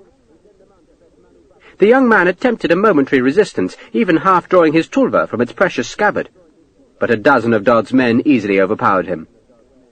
Dodd himself turned away and climbed the steps to the rampart, motioning Hakeswill to follow him. "It's obvious what the Killender's doing," Dodd growled. "He's trying to make peace." "I thought we couldn't be defeated here, sir," Hakeswill said in some alarm.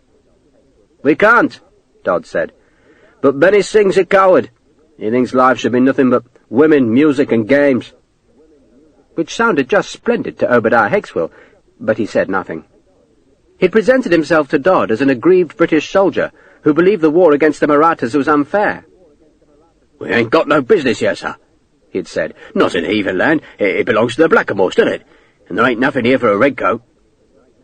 Dodd had not believed a word of it. He suspected Hakeswill had fled the British army to avoid trouble, but he could hardly blame the sergeant for that. Dodd himself had done the same, and Dodd didn't care about Hakeswill's motives, only that the sergeant was willing to fight. And Dodd believed his men fought better when white men gave them orders. "There's a steadiness about the English, Sergeant," he had told Hakeswill, "and it gives the natives bottom." "It gives them what, sir?" Hakeswill had asked. Dodd had frowned at the sergeant's obtuseness. "You ain't Scotch, are you?" "Christ, no, sir. I ain't a bleeding Scotchman, "Nor a Welshman." "English, sir, I am, through and through, sir." His face twitched. "English, sir, and proud of it." So Dodd had given Hakeswill a white jacket and a black sash, then put him in charge of a company of his cobras. "Fight well for me here, Sergeant," he told Hakeswill when the two men reached the top of the rampart, "and I'll make you an officer." "I shall fight, sir. Never you mind, sir. Fight like a demon, I will." And Dodd believed him. For if Hakeswill did not fight, then he risked being captured by the British, and God alone knew what trouble he would then face. Though in truth, Dodd didn't see how the British could penetrate the inner fort. He expected them to take the outer fort, but there they had a flat approach, and their guns were already blasting down the breaches. But they would have a far greater problem in capturing the inner fort. He showed that problem now to Hakeswill. "There's only one way in, Sergeant, and that's through this gate. They can't assault the walls because the slope of the ravine is too steep. See?" Hakeswill looked to his left and saw that the wall of the inner fort was built on an almost sheer slope. No man could climb that and hope to assail a wall, even a breached wall, which meant that Dodd was right, and the attackers would have to try and batter down the 4 gates that barred the entranceway, and those gates were defended by Dodd's cobras. "And my men have never known defeat, Sergeant," Dodd said. "They've watched other men beaten, but they've not been outfought themselves. And here, the enemy will have to beat us. Have to. But they can't. They can't." He fell silent, his clenched fists resting on the fire step. The sound of the guns was constant, but the only sign of the bombardment was the misting smoke that hung over the far side of the outer fort. Manu Bapu, who commanded there, was now hurrying back towards the inner fort, and Dodd watched the prince climb the steep path to the gates. The hinges squealed as, one after the other, the gates were opened to let Bapu and his aides in. Dodd smiled as the last gate was unbarred. "Let's go and make some mischief," he said, turning back to the steps. Manu Bapu had already opened the letter that Gopal had given to him. He looked up as Dodd approached. "Read it," he said simply, thrusting the folded paper towards the colonel. "You wants to surrender?" Dodd asked, taking the letter. "Just read it," Bapu said grimly. The letter was clumsily written, but intelligible. Benny Singh, as Killadar of the Rajah of Berat's fortress of Gavilgur, was offering to yield the fort to the British on the sole condition that the lives of all the garrison and their dependents were spared. None was to be hurt, none was to be imprisoned. The British were welcome to confiscate all the weaponry in the fort, but they were to allow Gavilgur's inhabitants to leave with such personal property as could be carried away on foot or horseback. "Of course the British will accept," Manu Bapu said. "They don't want to die in the breaches." "Has Benny Singh the authority to send this?" Dodd asked. Bapu shrugged. "He's Killadar." "You're the general of the army. I'm the Rajah's brother." Bapu stared up at the sky between the high walls of the entranceway. "One can never tell with my brother," he said. "Maybe he wants to surrender, but he hasn't told me. Maybe if we lose he can blame me, saying he always wanted to yield." "But you won't yield." "We can win here," Bapu said fiercely, then turned towards the palace as Gopal announced that the Killadar himself was approaching. Beni Singh must have been watching his messenger's progress from the palace, for now he hurried down the path, and behind him came his wives, concubines, and daughters. Bapu walked towards him, followed by Dodd and a score of his white-coated soldiers. The Killadar must have reckoned that the sight of the women would soften Bapu's heart, but the prince's face just became harder. "If you want to surrender," he shouted at Beni Singh, "then talk to me first." "I have authority here," Beni Singh squeaked. His little lapdog was in his arms, its small tongue hanging out as it panted in the heat. "You have nothing," Bapu retorted. The women, pretty in their silk and cotton, huddled together as the two men met beside the snake pit. "The British are making their breaches," Beni Singh protested, "and tomorrow or the day after they'll come through. We shall all be killed." He wailed the prophecy. "My daughters will be their playthings, and my wives their servants." The women shuddered. "The British will die in the breaches," Bapu retorted. "They cannot be stopped," Beni Singh insisted. "They are jinns." Bapu suddenly shoved Beni Singh back towards the rock pit where the snakes were kept. The Killadar cried aloud as he tripped and fell backwards, but Bapu had kept hold of Beni Singh's yellow silk robe, and now he held on tight so that the Killadar did not fall. Hakeswill sidled to the pit's edge and saw the monkey bones. Then he saw a curving, flickering shape slither across the pit's shadowed floor, and he quickly stepped back. Beni Singh whimpered.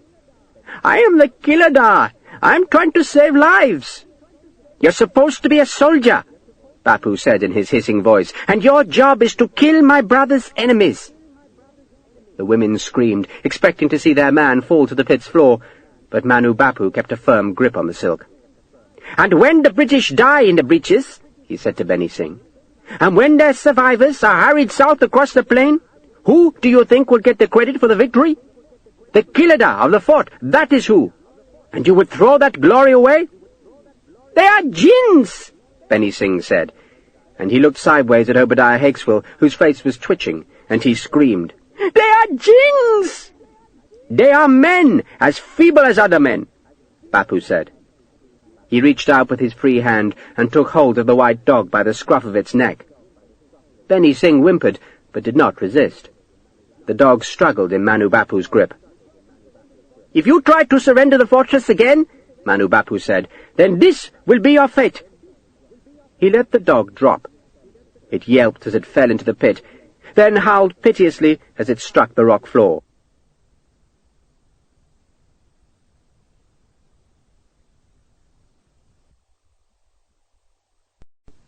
There was a hiss, a scrabble of paws, a last howl. Then silence. Beni Singh uttered a shriek of pity for his dog, before babbling that he would rather give his women poison to drink than risk that they should become prey to the terrible besiegers. Manu Bapu shook the hapless Killadar. "Do you understand me?" he demanded. "I understand," Beni Singh said desperately. Manu Bapu hauled the Killadar safely back from the pit's edge. "You will go to the palace, Beni Singh," he ordered, "and you will stay there, and you will send no more messages to the enemy." He pushed the Killadar away, then turned his back on him. "Colonel Dodd!" "Sahib?"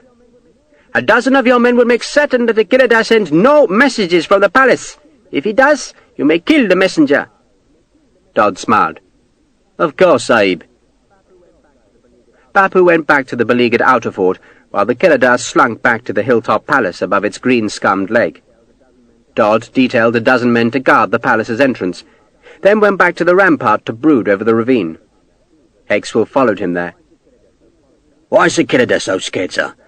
Does he know something we don't?" "He's a coward, Sergeant." But Beni Singh's fear had infected Hakeswill, who imagined a vengeful Sharpe come back from the dead to pursue him through the nightmare of a fortress fallen. "The bastards can't get in, sir, can they?" he asked anxiously. Dodd recognized Hakeswill's fear, the same fear he felt himself, the fear of the ignominy and shame of being recaptured by the British. and then condemned by a merciless court. He smiled. They'll probably take the outer forts, Sergeant, because they're very good, and because our old comrades do indeed fight like gins. But they cannot cross the ravine, not if all the powers of darkness help them, not if they besiege us for a year, not if they batter down all these walls and destroy the gates and flatten the palace by gunfire, because they will still have to cross the ravine. And it cannot be done. It cannot be done. And who rules Gavalgur, Dodd thought, reigns in India. And within a week he would be Raja here. Gavalgur's walls, as Stokes had guessed, were rotten. The first breach in the outer wall took less than a day to make. In mid-afternoon the wall had still been standing, though a cave had been excavated into the dusty rubble where Stokes had pointed the guns, but quite suddenly the whole rampart collapsed. It slid down the brief slope in a cloud of dust, which slowly settled to reveal a steep ramp of jumbled stone leading into the space between the two walls. A low stub of the wall's rear face still survived, but an hour's work served to throw that remnant down. The gunners changed their aim, starting the two breaches in the higher inner wall, while the enfilading batteries, which had been gnawing at the embrasures to dismount the enemy's guns, began firing slantwise into the first breach to dissuade the defenders from building obstacles at the head of the ramp. The enemy guns, those which survived, redoubled their efforts to disable the British batteries, but their shots were wasted in the gabions or overhead. The big gun which had inflicted such slaughter fired 3 more times, but its balls cracked uselessly into the cliff face, after which the Maratha gunners mysteriously gave up. Next day the 2 inner breaches were made, and now the big guns concentrated on widening all 3 gaps in the walls. The 18-pounder shots slammed into rotten stone, gouging out the wall's fill to add to the ramps. By evening the breaches were clearly big enough, and now the gunners aimed their pieces at the enemy's remaining cannon. One by one they were unseated, or their embrasures shattered. A constant shroud of smoke hung over the rocky neck of land. It hung thick and pungent, twitching every time a shot whipped through. The enfilading 12-pounders fired shells into the breaches, while the howitzer lobbed more shells over the walls. The British guns fired deep into dusk, and minute by minute the enemy response grew feebler as their guns were wrecked or thrown off the fire steps. Only as black night dropped did the besiegers' hot guns cease fire. But even now there'd be no respite for the enemy. It was at night that the defenders could turn the breaches into death traps. They could bury mines in the stony ramps, or dig wide trenches across the breach summits, or make new walls behind the raw new openings. But the British kept one heavy gun firing throughout the darkness. They loaded the 18-pounder with canister, and 3 times an hour sprayed the area of the breaches with a cloud of musket balls to deter any Maratha from risking his life on the rubbled slopes. Few slept well that night. The cough of the gun seemed unnaturally loud, and even in the British camp men could hear the rattle as the musket balls whipped against Gavalgur's wounded walls.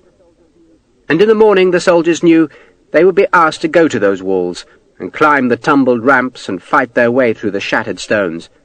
And what would wait for them?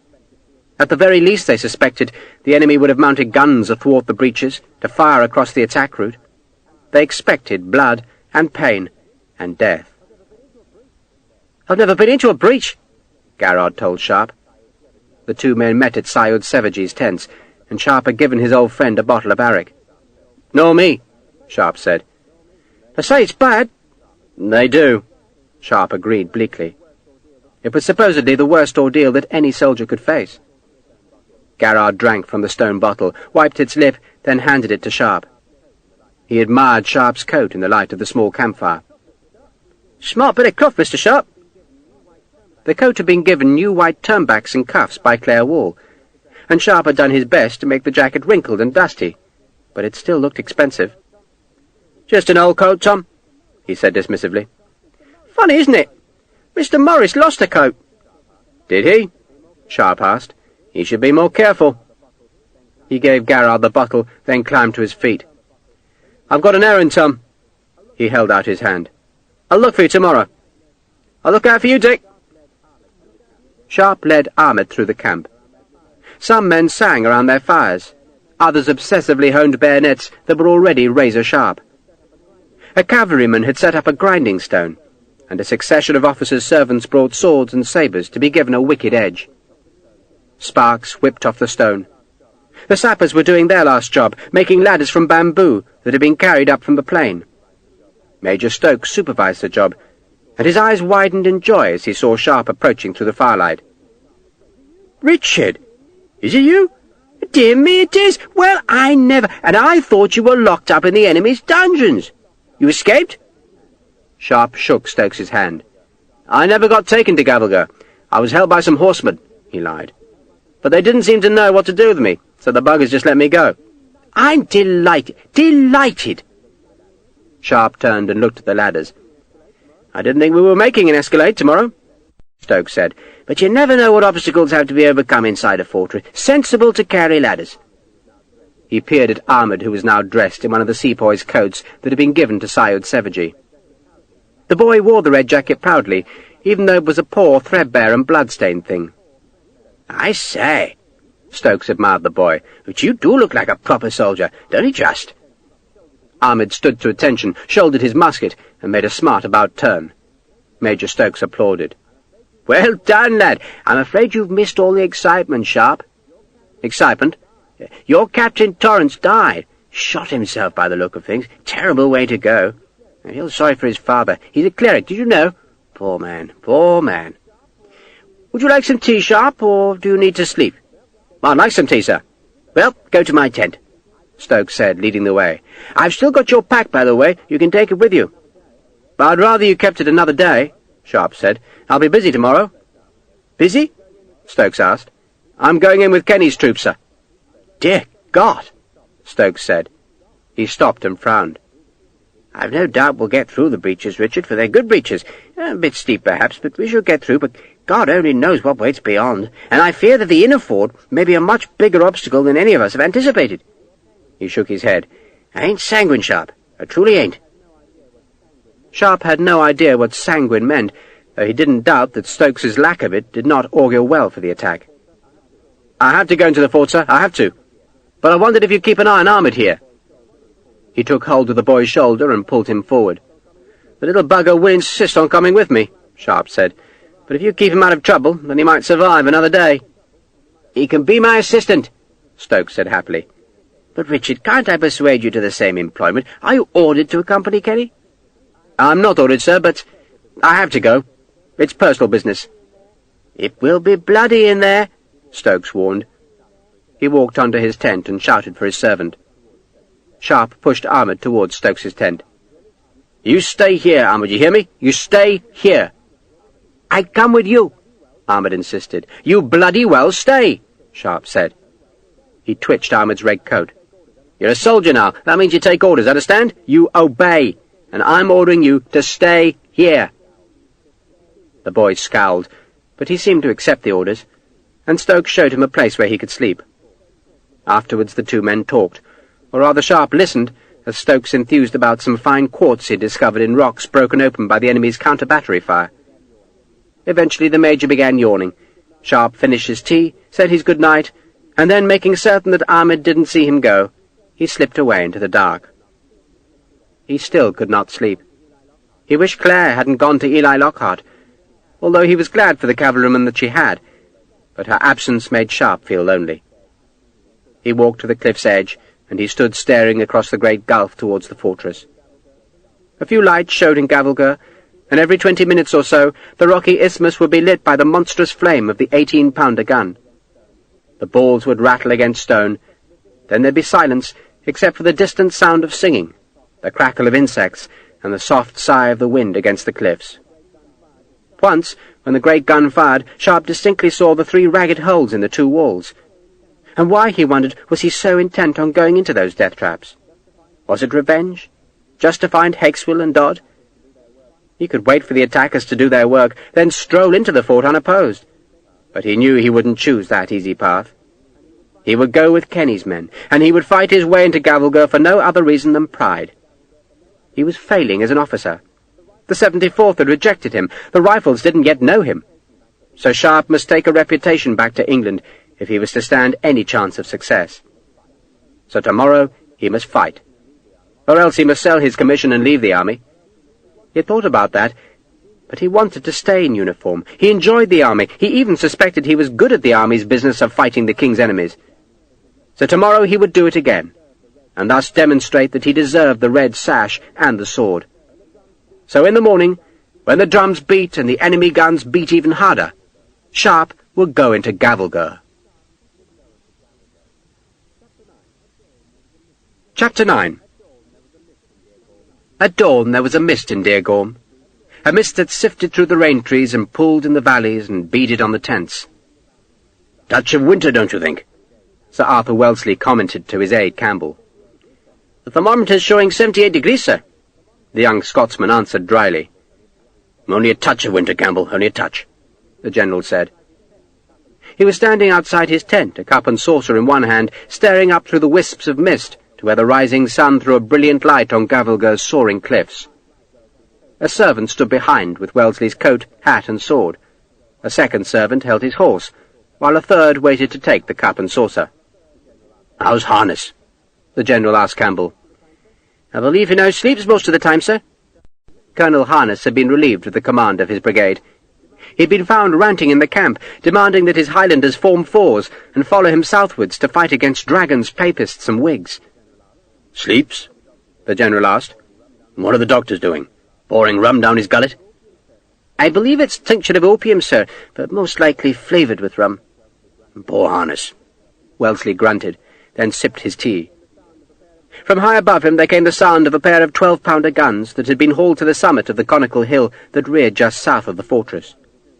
Wellesley knew those guns were doing no good, but he had stubbornly insisted that they fire at the fortress gate that looked out across the vast plain. The gunners had warned the general that the weapons would be ineffective, that they would be firing too far and too high above them. But Wellesley had wanted the fortress to know that an assault might come from the south as well as across the rocky isthmus to the north. And so he'd ordered the sappers to drag the two weapons up through the entangling jungle and to make a battery on the hilltop. The guns, firing at their maximum elevation, were just able to throw their missiles to Gavelgurh's southern entrance, and by the time the round shot reached the gate, it was spent of all force and simply bounced back down the steep slope. But that wasn't the point. The point was to keep some of the garrison looking southwards, so that not every man could be thrown against the assault on the breaches. That assault would not start for 5 hours yet. For before Lieutenant Colonel Kenny led his men against the breaches, Wellesley wanted his other attackers to be in place. Those were 2 columns of redcoats that were even now climbing the 2 steep roads that twisted up the great cliffs. Colonel Wallace, with his own 74th and a battalion of sepoys, would approach the southern gate, while the 78th and another native battalion would climb the road which led to the ravine between the forts. Both columns could expect to come under heavy artillery fire, and neither could hope to break into the fortress, but their job was only to distract the defenders, while Kenny's men made for the breaches. Wellesley drained the tea, made a wry face at its bitter taste, and held out the cup and saucer for the servant. "Time to go, Campbell?" "Yes, sir." Wellesley had thought about riding to the plateau and entering the fortress behind Kenny, but he guessed his presence would merely distract men who had enough problems to face without worrying about their commander's approval. Instead, he'd ride the steep southern road and join Wallace in the 74th. All those men could hope for was that the other attackers got inside the inner fort and opened the southern gate, or else they'd have to march ignominiously back down the hill to their encampment. It was all or nothing, Wellesley thought. Victory or disgrace. He mounted, waited for his aides to assemble, then touched his horse's flank with his spurs. God help us now, he prayed. God help us now. Lieutenant Colonel Kenny examined the breaches through a telescope that he'd propped on a rock close to one of the breaching batteries. The guns were firing, but he ignored the vast noise as he gazed at the stone ramps which his men must climb. "They're steep, men," he grumbled. "Damn steep." "The walls are built on a slope," Major Stokes pointed out, "so the breaches are steep of necessity." "Damned hard to climb, though," Kenny said. "They're practical," Stokes declared. He knew the breaches were steep, and that was why the guns were still firing. There was no hope of making the breaches less steep. The slope of the hill saw to that, but at least the continued bombardment gave the attacking infantry the impression that the gunners were attempting to alleviate the difficulties. "You've made holes in the walls," Kenny said. "I'll grant you that, you've made holes, but that don't make them practical holes, Stokes. They're damned steep." "Of necessity," Stokes repeated patiently. "We ain't monkeys, you know," Kenny complained. "I think you'll find them practical, sir." Stokes said emolliently. He knew, and Kenny knew, that the breaches could not be improved, and must therefore be attempted. Kenny's grumbling, Stokes suspected, was a disguise for nerves, and Stokes couldn't blame the man. He wouldn't have wanted to carry a sword or musket up those rugged stone slopes to whatever horrors the enemy had prepared on the other side. Kenny grunted. "I suppose I'll have to suffice," he said grudgingly, snapping his telescope shut. He flinched as one of the 18-pounders roared and billowed smoke all about the battery. Then he strode into the acrid cloud, shouting for Major Plummer, the gunner officer. Plummer, powder-stained and sweating, loomed out of the smoke. "Sir? You'll keep your pieces firing till we're well on the breaches?" "I will, sir." "That should keep their damned heads down," Kenny said, then fished a watch from his fob. "I make it 10 minutes after 9. 8 minutes after," Plummer said. "Exactly 9 o'clock, Stokes said, tapping his watch to see if the hands were stuck. "We'll use my timepiece," Kenny decreed, "and we'll move forward on the strike of 10 o'clock. And remember, Plummer, keep firing till we're there. Don't be cherry, man. Don't stop just because we're close to the summit. Batter the bastards! Batter the bastards!" He frowned at Ahmed, who was staying close to Stokes. The boy was wearing his red coat, which was far too big for him, and Kenny seemed on the point of demanding an explanation for the boy's odd garb, then abruptly shrugged and walked away. He went to where his men crouched on the track that led to the fortress gate. They were sheltered from the defenders by the lie of the land, but the moment they advanced over a small rocky rise, they'd become targets. They then had 300 yards of open ground to cross, and as they neared the broken walls, they'd be squeezed into the narrow space between the tank and the precipice, where they could expect the fire of the defenders to be at its fiercest. After that, it was a climb to the breaches, and to whatever horrors waited out of sight. The men sat, trying to find what small shade was offered by bushes or rocks. Many were half drunk, for their officers had issued extra rations of arrack and rum. None carried a pack. They had only their muskets, their ammunition and bayonets. A few, not many, prayed. An officer of the Scotch Brigade knelt bareheaded amongst a group of his men, and Kenny, intrigued by the sight, swerved towards the kneeling soldiers to hear them softly repeating the 23rd Psalm. Most men just sat, heads low, consumed by their thoughts. The officers forced conversation. Behind Kenny's 1,000 men was a second assault force, also composed of sepoys and Scotsmen, which would follow Kenny into the breach. If Kenny failed, then the second storming party would try to go further.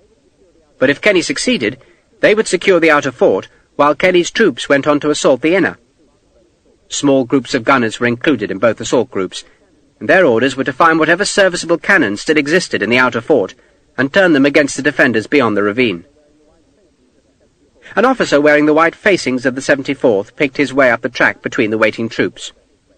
The man had a cheap Indian sabre at his waist, and, unusually for an officer, was carrying a musket and cartridge box. Kenny hailed him. "Who the devil are you?" "Sharpe, sir." The name rang a bell in Kenny's mind. "Wellesley's men?" "Don't know about that, sir." Kenny scowled at the evasion. "You were at Assaye, yes?" "Yes, sir," Sharpe admitted. Kenny's expression softened. He knew of Sharpe, and he admired a brave man. "So what the devil are you doing here, Sharpe? Your regiment is miles away. They're climbing the road from Deargorm." "I was stranded here, sir," Sharpe said, deciding there was no point in trying to deliver a longer explanation. "And there wasn't time to join the 74th, sir, so I was hoping to go with my old company. That's Captain Morris's men, sir."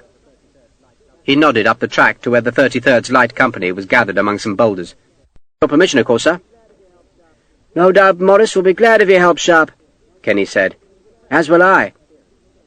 He was impressed by Sharpe's appearance, for the ensign was tall, evidently strong, and had a roguish fierceness about his face. In the breach, the colonel knew, victory or defeat, as often as not, came down to a man's skill and strength, and Sharpe looked as if he knew how to use his weapons. "Good luck to you, Sharpe." "And the best to you, sir," Sharpe said warmly. He walked on, his borrowed musket heavy on his shoulder. Eli Lockhart and Syed Sevaji were waiting with their men among the third group, the soldiers who would occupy the fort after the assault troops had done their work, if indeed the leading 2,000 men managed to get through the walls. A rumour was spreading that the breaches were too steep, and that no one could carry a weapon and climb the ramps at the same time. The men believed they'd need to use their hands to scramble up the stony piles, and so they'd be easy targets for any defenders at the top of the breaches. The gunners, they grumbled, should have brought down more of the wall, if not all of it. And the proof of that assertion was the guns' continual firing. Why would the guns go on gnawing at the wall if the breaches were already practical? They could hear the strike of round shot on stone, hear the occasional tumble of rubble. But what they couldn't hear was any fire from the fortress. The bastards were saving their fire for the assault. Sharpe edged among sepoys who were carrying one of Major Stokes's bamboo ladders. The dark faces grinned at him, and one man offered Sharpe a canteen which proved to contain a strongly spiced arrack. Sharpe took a small sip, then amused the sepoys by pretending to be astonished by the liquor's fierceness. "That's rare stuff, lads," Sharpe said, then walked on towards his old comrades. They watched his approach with a mixture of surprise, welcome, and apprehension. When the 33rd Light Company had last seen Sharpe, he had been a sergeant, and not long before that he had been a private strapped to the punishment triangle. Now he wore a sword and sash. Although officers promoted from the ranks were not supposed to serve with their old units, Sharpe had friends amongst these men, and if he was to climb the steep rubble of Gavelgur's breaches, then he'd rather do it among friends. Captain Morris was no friend, and he watched Sharpe's approach with foreboding. Sharpe headed straight for his old company commander. "Good to see you, Charles," he said, knowing that his use of the Christian name would irritate Morris. "Nice morning, eh?" Morris looked left and right as though seeking someone who could help him confront this upstart from his past. Morris had never liked Sharpe. Indeed, he conspired with Obadiah Hexwell to have Sharpe flogged, in the hope that the punishment would end in death. But Sharpe had survived and had been commissioned. Now the bastard was being familiar, and there was nothing Morris could do about it. "Sharpe," he managed to say. "Thought I'd join you, Charles," Sharpe said airily. "I've been stranded up here, and Kenny reckoned I might be useful to you." "Of course," Morris said, conscious of his men's gaze. Morris would have liked to tell Sharpe to bugger a long way off, but he could not commit such impoliteness to a fellow officer in front of his men. "I never congratulated you," he forced himself to say. "No time like the present," Sharpe said. Morris blushed. "Congratulations." "Thank you, Charles," Sharpe said, then turned and looked at the company. Most grinned at him, but a few men avoided his gaze. "No Sergeant Hexwell?" Sharpe asked guilelessly. "He was captured by the enemy," Morris said. The captain was staring at Sharpe's coat, which wasn't quite big enough, and looked somehow familiar. Sharpe saw Morris frowning at the jacket. "You like the coat?" he asked. "What?" Morris asked, confused by his suspicions and by Sharpe's easy manner. Morris himself was wearing an old coat that was disfigured by brown cloth patches. "I bought the coat after Assaye," Sharpe said. "You weren't there, were you?" "No." "Nor at Argam?" "No," Morris said, stiffening slightly. He resented the fact that Sharpe had survived those battles, and was now suggesting, however delicately, that the experience gave him an advantage. The truth was that it did, but Morris could not admit that any more than he could admit his jealousy of Sharpe's reputation. "So what are our orders today?" Sharpe asked. Morris could not accustom himself to this confident Sharpe, who treated him as an equal, and he was tempted not to answer. But the question was reasonable, and Sharpe was undoubtedly an officer, if merely an ensign. "Once we're through the first wall," Morris answered unhappily, "Kenny's going to attack the left-hand upper breach, and he wants us to seal off the right upper breach." "Sounds like a decent morning's work," Sharpe said happily, then raised a hand to Garrard. "How are you, Tom?" "Brace you here, sir." "Couldn't let you babies go into a breach without some help," Sharpe said, then held out his hand to Sergeant Green. "Good to see you, Sergeant." "Glad to see you too, sir," Green said, shaking Sharpe's hand. "I heard you'd been commissioned. I hardly dare believe it." "You know what they say about scam, Sergeant?" Sharpe said. "Always floats to the top, eh?" Some of the men laughed, especially when Sharpe glanced at Morris, who had indeed expressed that very opinion not long before. Others scowled, for there were plenty in the company who resented Sharpe's good fortune. One of them, a dark-faced man called Crowley, spat. "You always were a lucky bastard, Sharpey." Sharpe seemed to ignore the remark as he stepped through the seated company and greeted more of his old friends. But when he was behind Crowley, he turned abruptly and pushed out the butt of his slung musket, so that the heavy stock thumped into the private's head. Crowley let out a yelp and turned to see Sharpe standing above him. "The word, Crowley," Sharpe said menacingly, "is sir." Crowley met Sharpe's gaze, but could not hold it. "Yes, sir," he said meekly. "I'm sorry I was careless with the musket, Crowley," Sharpe said. There was another burst of laughter, making Morris scowl, but he was quite uncertain of how to deal with Sharpe, and so he said nothing. Watson, a Welsh private who joined the regiment rather than face an assize court, jerked a thumb towards the fort. "They say the breaches are too steep, Mr. Sharpe." "Nothing to what you Welsh boys climb every day in the mountains," Sharpe said. He'd borrowed Major Stokes's telescope shortly after dawn and stared at the breaches, and he had not much liked what he had seen. But this was no time to tell the truth. "We're going to give the buggers a right bloody thrashing, lads," he said instead. "I've fought these Marathas twice now, and they don't stand.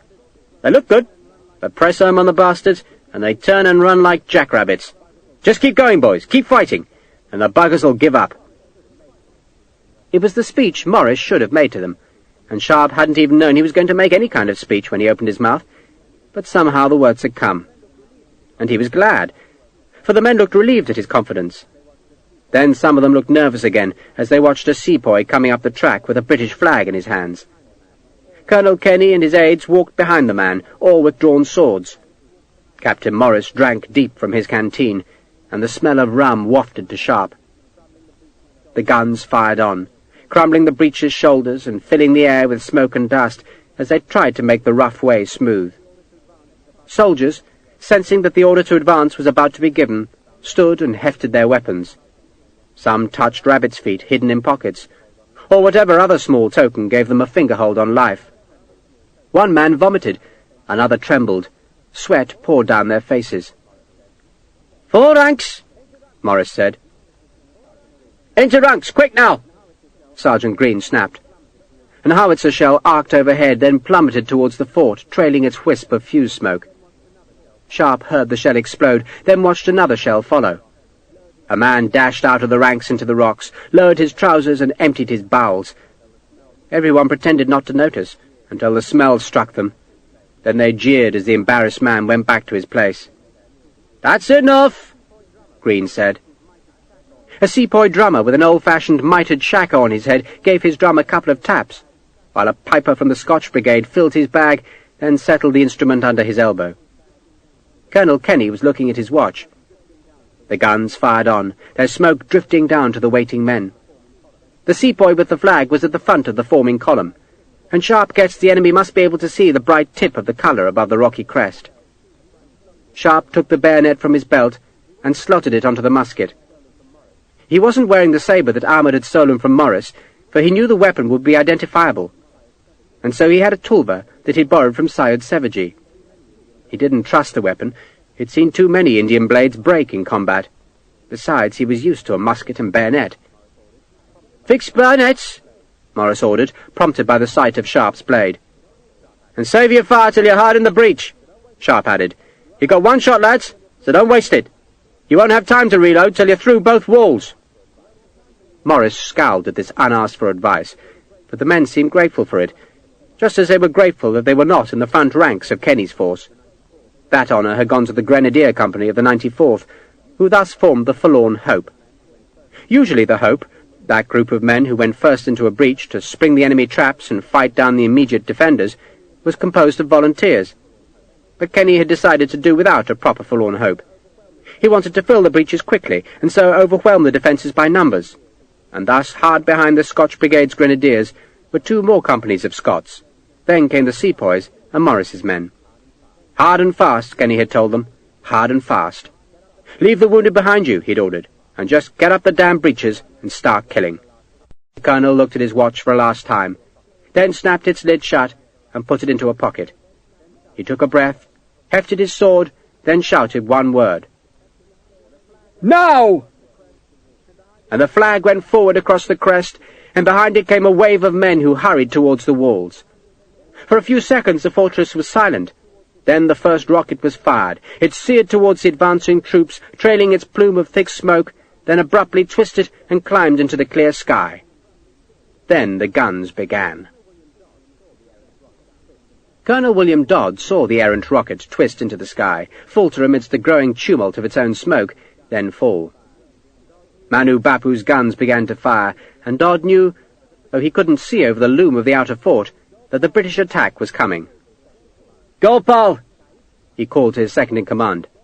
Sahib? "Close the gates!" Sahib? Gopal frowned at the colonel. It had been agreed with Manu Bapu that the 4 gates that barred the entranceway to the inner fort would be left open, so that the defenders of the outer fort could retreat swiftly, if it was necessary. Dodd had even posted a company to guard the outermost gate, to make sure that no British pursuers could get in behind Manu Bapu's men. Yet now he was suggesting that the gate should be shut. You want me to close them, Sahib?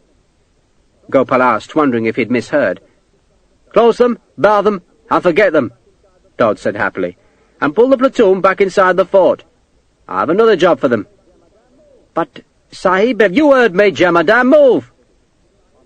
Gopal ran to do Dodd's bidding, while the colonel himself walked along the far step that edged the entranceway to make certain that his orders were being obeyed.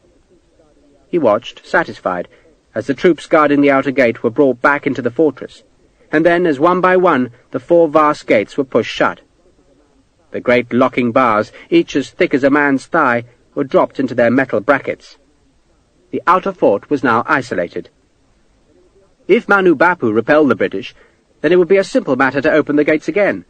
But if he lost, and if he fled, then he would find himself trapped between Dodd's cobras and the advancing British. Dodd walked to the centre of the far step and there climbed onto an embrasure, so that he could talk to as many of his men as possible. "You will see that I have shut the gates," he shouted, "and they will stay shut. They will not be opened, except by my express permission. Not if all the Maharajas of India stand out there and demand entrance. The gates stay shut. Do you understand?" The white-coated soldiers, or at least those few who spoke some English, nodded, while the rest had Dodd's orders translated. None showed much interest in the decision. They trusted their colonel, and if he wanted the gates kept closed, then so be it. Dodd watched the smoke thicken on the far side of the outer fort. A grim struggle was being waged there, but it was nothing to do with him. He would only begin to fight when the British attacked across the ravine. But their attacks would achieve nothing. The only way into the inner fort was through the gates, and that was impossible. The British might batter down the first gate with cannon fire, but once through the arch they would discover that the entranceway turned sharply to the left, so their gun could not fire through the passage to batter down the 3 other doors. They'd have to fight their way up the narrow passage, try to destroy the successive gates with axes, and all the while his men would be pouring slaughter on them from the flanking walls. Sahib! Gopal called, and Dodd turned to see that the Jemadar was pointing up the path that led to the palace. Benny Singh had appeared on the path, flanked by a servant carrying a parasol to protect the Killadar from the hot sun. "Send him up here, Jemadar!" Dodd shouted back. Dodd felt a quiet exultation at the neatness of his tactics. Manu Bapu was already cut off from safety, and only Benny Singh was now left as a rival to Dodd's supremacy. Dodd was tempted to cut the Killadar down here and now, but the murder would have been witnessed by members of the garrison who were still loyal to Benny Singh. And so instead Dodd greeted the Killadar with a respectful bow. "What's happening?" Benny Singh demanded. He was breathing hard from the effort of climbing to the far step. Then he cried out in dismay, because the guns on the southern wall of the outer fort, those guns that overlooked the ravine, had suddenly opened fire to pump gouts of grey-white smoke. "I fear, Sahib," Dodd said, "that the enemy are overwhelming the fort." "They're doing what?"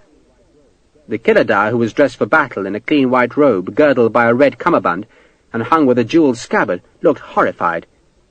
He watched the smoke spread across the ravine. He was puzzled because it wasn't at all clear what the nearer guns were firing at. "But the enemy can't get in here."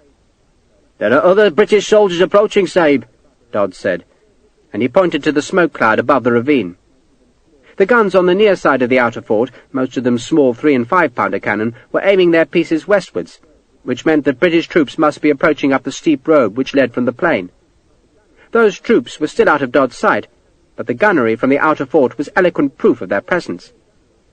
"There must be redcoats coming towards the ravine," Dodd explained. "We never foresaw that the British might assault in more than one place." Dodd told the lie smoothly. "I've no doubt they have men coming up the southern road, too." "They do?" the Killeder confirmed. Dodd shuddered, as though the news overwhelmed him with despair. "We shall do our best," he promised, "but I cannot defend everything at once. I fear the British will gain the victory this day." He bowed to the Killeder again. "I'm so very sorry, Sahib, but you can gain an immortal reputation by joining the fight. We might lose today's battle, but in years to come men will sing songs about the defiance of Beni Singh. And how better for a soldier to die, Sahib, than with a sword in his hand and his enemies dead about his feet." Beni Singh blanched at the thought. "My daughters!" he croaked. "Alas," Dodd said gravely, "they will become soldiers' toys. But you shouldn't worry, Sahib. In my experience, the prettiest girls usually find a soldier to defend them. He's usually a big man, crude and forceful, but he stops the other men from raping his woman. Except his friends, of course, who will be allowed some liberties. I'm sure your wives and daughters will find men eager to protect them." Beni Singh fled from Dodd's reassurances. Dodd smiled as the Killeder ran, then turned and walked towards Hakeswill, who was posted in the bastion above the innermost gate. The sergeant had been issued with a sword to accompany his black sash. He slammed to attention as Dodd approached him. "Stand easy, Mr. Hakeswill," Dodd said. Hakeswill relaxed slightly. He liked being called Mister. It somehow seemed appropriate. If that little bastard Sharpe could be a mister and wear a sword, then so could he. "I shall have a job for you in a few minutes, Mr. Hakeswill," Dodd said. "I shall be honoured, sir," Hakeswill replied. Dodd watched the Killeder hurry up the path towards the palace. "Our honoured commander," he said sarcastically, "is taking some bad news to the palace. We must give the news time to take root there." "Bad news, sir?" "He thinks we're going to lose," Dodd explained. "As do I, Mr. Hakeswill, as do I, fervently." Dodd turned to watch the gunners in the outer fort, and he saw how puny their small cannon were, and he reckoned that such fire wouldn't hold up the redcoats for long. The British would be in the ravine in half an hour, maybe less.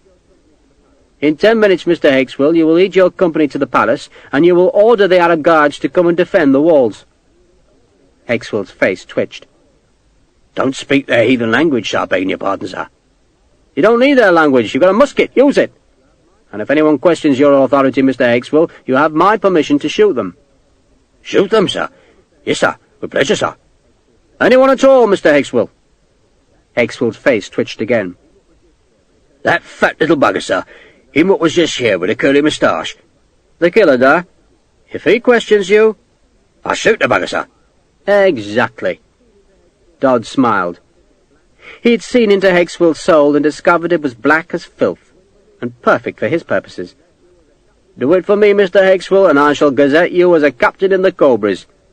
Your havildar speaks some English, doesn't he?" "A kind of English, sir," Hakeswill said. "Make sure he understands you. The palace guards are to be dispatched to the walls." "They will, sir, or else they'll be dead uns." "Very good," Dodd said. "But wait 10 minutes. "I shall, sir. Have a good day to you, sir." Hakeswill saluted, about turned and marched down the ramparts. Dodd turned back to the outer fort. Rockets seared out of the smoke cloud, above which Manu Bapu's flag still hung. Faintly, very faintly, Dodd could hear men shouting, but the sound was being drowned by the roar of the guns, which unsettled the silver-grey monkeys in the ravine. The beasts turned puzzled black faces up towards the men on the inner fort's walls, as though they could find an answer to the noise and stink that was consuming the day. A day which, to Dodd's way of thinking, was going perfectly. The 33rd Light Company had been waiting a little to the side of the track, and Captain Morris deliberately stayed there, allowing almost all of Kenny's assault troops to go past before he led his men out of the rocks. He thus ensured that he was at the rear of the assault, a place which offered the greatest measure of safety. Once Morris moved his men onto the fort's approach road, he deliberately fell in behind a sepoy ladder party, so that his progress was impeded. He walked at the head of his men, but turned repeatedly. "Keep in file, Sergeant!" He snapped at Green more than once. Sharpe walked alongside the company, curbing his long stride to the slow pace set by Morris. It took a moment to reach the small crest in the road, but then they were in sight of the fortress, and Sharpe could only stare in awe at the weight of fire that seemed to pour from the battered walls. The Mahrattas' bigger guns had been unseated, but they possessed a myriad of smaller cannon, some little larger than blunderbusses. and those weapons now roared and coughed and spat their flames towards the advancing troops, so that the black walls were half obscured behind the patchwork of smoke that vented from every embrasure. Rockets added to the confusion. Some hissed up into the sky, but others seared into the advancing men to slice fiery passages through the ranks. The leading company had not yet reached the outer breach, but was hurrying into the narrow space between the precipice to the east and the tank to the west. They jostled as their files were compressed, and then the gunfire seemed to concentrate on those men, and Sharpe had an impression of blood misting the air as the round shot slammed home at a range of a mere 100 paces. There were big, round bastions on either flank of the breach, and their summits were edged with perpetual flame as the defenders took turns to blast muskets down into the mass of attackers. The British guns were still firing, their shots exploding bursts of dust and stone from the breach, or else hammering into the embrasures in an effort to dull the enemy's fire. An aide came running back down the path. "Hurry!" he called. "Hurry!" Morris made no effort to hasten his pace. The leading Scots were past the tank now and climbing the gentle slope towards the walls, but that slope became ever steeper as it neared the breach. The man with the flag was in front. Then he was engulfed by Highlanders racing to reach the stones. Kenny led them, sword in hand. Muskets suddenly flamed from the breach summit, obscuring it with smoke, and then an 18-pounder shot churned up the smoke and threw up a barrowload of broken stone, amidst which an enemy musket wheeled. Sharpe quickened his pace. He could feel a kind of rage inside, and he wondered if that was fear. But there was an excitement, too, and an anxiety that he would miss the fight. He could see the fight clearly enough, for the breach was high above the approach road, and the Scots, scrambling up using their hands, were clearly visible. The British gunners were still firing, hammering round shot just inches over the Scotsmen's heads, to keep the summit of the breach clear of the enemy. And then, abruptly, the guns stopped, and the redcoats climbed into the dust that hung thick above the shattered stones. A mass of Arabs climbed the breach's inner slope, coming to oppose the Scots, and scimitars rang against bayonets.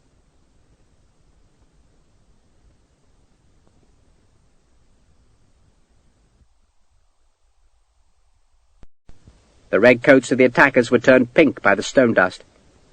Colonel Kenny was in the front rank, straddling a chunk of masonry as he parried a scimitar. He lunged, piercing an enemy's throat, then stepped forward, downwards, knowing he was across the summit and oblivious of the muskets that flamed above him from the upper wall. The British gunners, their weapons relayed, started to fire at the upper wall, driving the defenders away from the fire step. The Scots rammed their bayonets forward, kicked the dead off the blades, stepped over the corpses, and followed Kenny down to the space inside the walls. "This way!" Kenny shouted. "This way!" He led the rush of men to the left, to where the inner breach waited, its slope twitching as the round shot slammed home. Some Arabs, fleeing the Scotsman's snarling rage, died as they tried to climb the inner breach and were struck by the cannonballs. Blood spattered across the inner wall, smeared the ramp, then was whitened by the dust.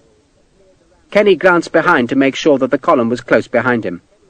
"Keep them coming!" he shouted to an aide who stood on the summit of the first breach. "Keep them coming!" Kenny spat a mouthful of dust, then shouted at the Scots to start the ascent of the second breach. "Hurry! Hurry!" Kenny's aides, who were still outside the walls, urged on the column. The rearmost ranks of the colonel's assault party were stringing out, and the second storming group was not far behind. "Close up!" the aides urged the laggards. "Close up!" Morris reluctantly quickened. The sepoys carrying the ladders were running down the slight slope which led to the narrow space beside the tank where the enemy's guns were aimed. All along Gavelgur's walls the smoke jetted, the flames spat, and the rockets blasted out in gouts of smoke and streams of sparks. Even arrows were being fired. One clattered on a rock near Sharpe, then spun into the grass. The Scots were climbing the inner breach now, and a stream of men was vanishing over the rocky summit of the outer breach. No mines had awaited the attackers, and no cannon had been placed athwart the breach to blast them as they flooded through the wall. Sepoys scrambled up the stones. "Hurry!" the aide shouted. "Hurry!" Sharpe ran down the slope towards the tank. His canteen and haversack thumped on his waist, and sweat poured down his face. "Slow down!" Morris shouted at him, but Sharpe ignored the call. The company was breaking apart as the more eager of the men hurried to catch up with Sharpe, and the others dallied with Morris. "Slow down, damn you!" Morris called to Sharpe again. "Keep going!" Kenny's aide shouted. Two of them had been posted beside the tank, and they gestured the men on. The round shot of the breaching batteries hammered above their heads, making a noise like great barrels rolling across floorboards, then cracked into the smoke-rimmed upper wall. A green and red flag waved there. Sharpe saw an Arab aim a musket, then smoke obscured the sight. A small cannonball struck a sepoy, throwing him back and smearing the stony road with blood and guts. Sharpe leapt the sprawling body, and saw he'd reached the reservoir. The water was low and scummed green. 2 Scots and a sepoy lay on the sun-baked mud, their blood seeping into the cracks that crazed the bank. A musket ball hammered into the mud. Then a small round shot lashed into the rear of Morris's company and bowled over 2 men. "Leave them!" an aide shouted. "Just leave them!" A rocket smashed close by Sharpe's head, enveloping him in smoke and sparks. A wounded man crawled back beside the road, trailing a shattered leg. Another, blood oozing from his belly, collapsed on the mud and lapped at the filthy water. Sharpe half choked on the thick smoke as he stumbled up the rising ground. Big black round shot lay here, left from the cannonade that had made the first breach. 2 redcoat bodies had been heaved aside, 3 others twitched and called for help. But Kenny had posted another aide here to keep the troops moving. Dust spurted where musket balls lashed into the ground. Then Sharpe was on the breach itself, half lost his balance as he climbed the ramp, and then was pushed from behind. Men jostled up the stones, clambered up, hauled themselves up with one hand, while the other gripped their musket. Sharpe put his hand on a smear of blood. The dusty rubble was almost too hot to touch, and the ramp was much longer than Sharpe had anticipated. Men shouted hoarsely as they climbed, and still the bullets thudded down. An arrow struck and quivered in a musket stock. A rocket crashed into the flood of men, parting it momentarily as the carcass flamed madly where it had lodged between a boulder and a cannonball. Someone unceremoniously dumped a dead Scotsman on top of the hissing rocket, and the press of men clambered on up over the corpse. Once at the summit, the attackers turned to their left and ran down the inside of the breach to the dry grass that separated the 2 walls. A fight was going on in the left-hand breach, and men were bunching behind it. But Sharpe could see the Scots were gradually inching up the slope. By God, he thought, they were almost in. The British guns had ceased firing for fear of hitting their own men. Sharpe turned right, going to the second inner breach that Morris's company was supposed to seal off. High above him, from the far step of the inner wall, defenders leant over to fire down into the space between the ramparts. Sharpe seemed to be running through a hail of bullets that magically didn't touch him. Smoke wreathed about him. Then he saw the broken stones of the breach in front, and he leapt onto them and clambered upwards. "I'm with you, Dick!" Tom Garrard shouted just behind. Then a man appeared in the smoke above Sharpe and heaved down a balk of wood. The timber struck Sharpe on the chest, throwing him back onto Garrard, who clutched at him as the 2 men fell on the stones. Sharpe swore as a fusillade of musket fire came down from the breach summit. A handful of men was with him, maybe 6 or 7, but none seemed to be hit. They crouched behind him, waiting for orders. "No further! No further!" "Bugger him," Sharpe said, and he picked up his musket. Just then the British guns, seeing that the right-hand breach was still occupied by the Marathas, opened fire again, and the balls hammered into the stones just a few feet over Sharpe's head. One defender was caught smack in the belly by an 18-pounder shot, and it seemed to Sharpe that the man simply disintegrated in a red shower.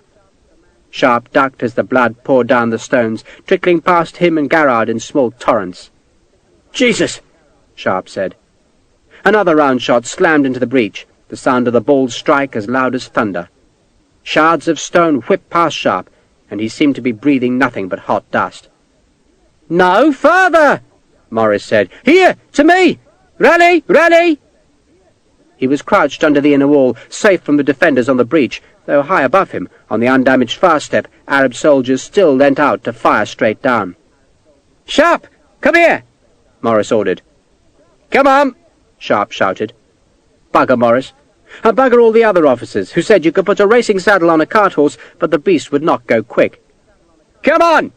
he shouted again as he clambered up the stones. And suddenly there were more men to his right, but they were Scots, and he saw that the leading men of the second assault group had reached the fortress. A red-haired lieutenant led them, a claymore in his hand. The lieutenant was climbing the centre of the breach, while Sharpe was trying to clamber up the steeper flank. The Highlanders went past Sharpe, screaming at the enemy, and the sight of their red coats made the British gunners cease fire. and immediately the breach summit filled with robed men who carried curved swords with blades as thick as cleavers. Swords clashed, muskets crashed, and the red-haired lieutenant shook like a gaffed eel as a scimitar sliced into his belly. He turned and fell toward Sharpe, dropping his claymore. A line of defenders was now firing down the breach, while a huge Arab, who looked 7 feet tall to Sharpe, stood in the centre with a reddened scimitar and dared any man to challenge him. 2 did, and both he threw back in a shower of blood. "Light company!" Sharpe shouted. "Give those bastards fire! Fire!" Some muskets banged behind him, and the row of defenders seemed to stagger back, but they closed up again, rallied by the huge man with the blood-stained scimitar. Sharpe had his left hand on the broken shoulder of the wall, and he used it to haul himself up, then twisted aside as the closest Arabs turned and fired at him. The balls whiplashed past as a flaming lump of wadding struck Sharpe on the cheek. He let go of the wall and fell backwards as a grinning man tried to stab him with a bayonet. Dear God, but the breach was steep. His cheek was burnt and his new coat scorched. The Scots tried again, surging up the centre of the breach to be met by a line of Arab blades. More Arabs came from inside the fortress and poured a volley of musket fire down the face of the ramp. Sharpe aimed his musket at the tall Arab and pulled the trigger. The gun hammered into his shoulder, but when the smoke cleared, the big man was still standing and still fighting. The Arabs were winning here. They were pressing down the face of the breach and chanting a blood-curdling war cry as they killed. A man rammed a bayonet at Sharpe. He parried it with his own, but then an enemy grasped Sharpe's musket by the muzzle and tugged it upwards. Sharpe cursed, but held on, then saw a scimitar slashing towards him, and so he let go of the musket and fell back again. "Bastards!" he swore, then saw the dead Scottish lieutenant's claymore lying on the stones. He picked it up and swept it at the ankles of the Arabs above him, and the blade bit home and threw one man down, and the Scots were charging up the breach again, climbing over their own dead, and screaming a raw shout of hate that was matched by the Arabs' cries of victory. Sharpe climbed again. He balanced on the steep stones and hacked with the claymore, driving the enemy back. He scrambled up 2 more feet, wreathed in bitter smoke, and reached the spot where he could grip the wall at the edge of the breach. All he could do now was hold onto the stone with his left hand and thrust and swing with the sword. He drove men back, but then the big Arab saw him, and came across the breach, bellowing at his comrades to leave the redcoat's death to his scimitar. He raised the sword high over his head, like an executioner taking aim, and Sharpe was off balance. "Push me, Tom!" he shouted, and Garrod put a hand on Sharpe's arse and shoved him hard upwards just as the scimitar started downwards. But Sharpe had let go of the wall and reached out to hook his left hand behind the tall man's ankle. He tugged hard, and the man shouted in alarm as his feet slid out from under him, and as he bumped down the breach's flank. "Now kill him!" Sharpe bellowed, and a half-dozen redcoats attacked the fallen man with bayonets as Sharpe hacked at the Arabs coming to the big man's rescue. His claymore clashed with scimitars, the blades ringing like blacksmiths' hammers on anvils. The big man was twisting and twitching as the bayonet stabbed again and again through his robes. The Scots were back, thrusting and snarling up the centre, and Sharpe forced himself up another step. Garrod was beside him now, and the two were only a step from the summit of the breach. "Bastards! Bastards!" Sharpe was panting as he hacked and lunged. The Arab's robes seemed to soak up the blows. Then suddenly, almost miraculously, they backed away from him. A musket fired from inside the fortress, and one of the Arabs crumpled down onto the breach's inner ramp, and Sharpe realized that the men who had fought their way through the left-hand breach must have turned and come to attack this breach from the inside. "Come on!" he roared, and he was on the summit at last, and there were Scots and light company men all about him as they spilled down into the outer fortress, where a company of the Scotch Brigade waited to welcome them. The defenders were fleeing to the southern gate, which would lead them to the refuge of the inner fort. "Jesus!" Tom Garrod said, leaning over to catch his breath. "Are you hurt?" Sharpe asked. Garrod shook his head. "Jesus!" he said again. Some enemy gunners, who had stayed with their weapons till the last minute, jumped down from the far step, dodged past the tired redcoats scattered inside the wall, and fled southwards. Most of the Scots and sepoys were too breathless to pursue them, and contented themselves with some musket shots. A dog barked madly until a sepoy kicked the beast into silence. Sharpe stopped. It seemed suddenly quiet, for the big guns were silent at last, and the only muskets firing were from the Marathas defending the gatehouse. A few small cannon were firing to the south, but Sharpe couldn't see them, nor guess what their target was. The highest part of the fort lay to his right, and there was nothing on the low summit but dry grassland and a few thorny trees. No defenders gathered there. To his left he could see Kenny's men assaulting the gatehouse. They were storming the steps to the parapet, where a handful of Arabs were making a stand, though they stood no chance. For over 100 redcoats now gathered under the wall and were firing up at the far step. The defenders' robes turned red. They were trapped now between the musket balls and the bayonets of the men climbing the steps, and though some tried to surrender, they were all killed. The other Marathas had fled, gone over the high ground in the centre of the outer fort to the ravine, and to the larger fort beyond. A vat stood in an embrasure of the wall, and Sharpe heaved himself up, and found, as he'd hoped, that the barrel contained water for the abandoned guns. They were very small cannon, mostly mounted on iron tripods, but they'd inflicted a hard punishment on the men crammed along the fort's approach. The dead and wounded had been pushed aside to make way for the stream of men approaching the breaches. Major Stokes was among them, armoured at his side, and Sharpe waved to them, though they didn't see him.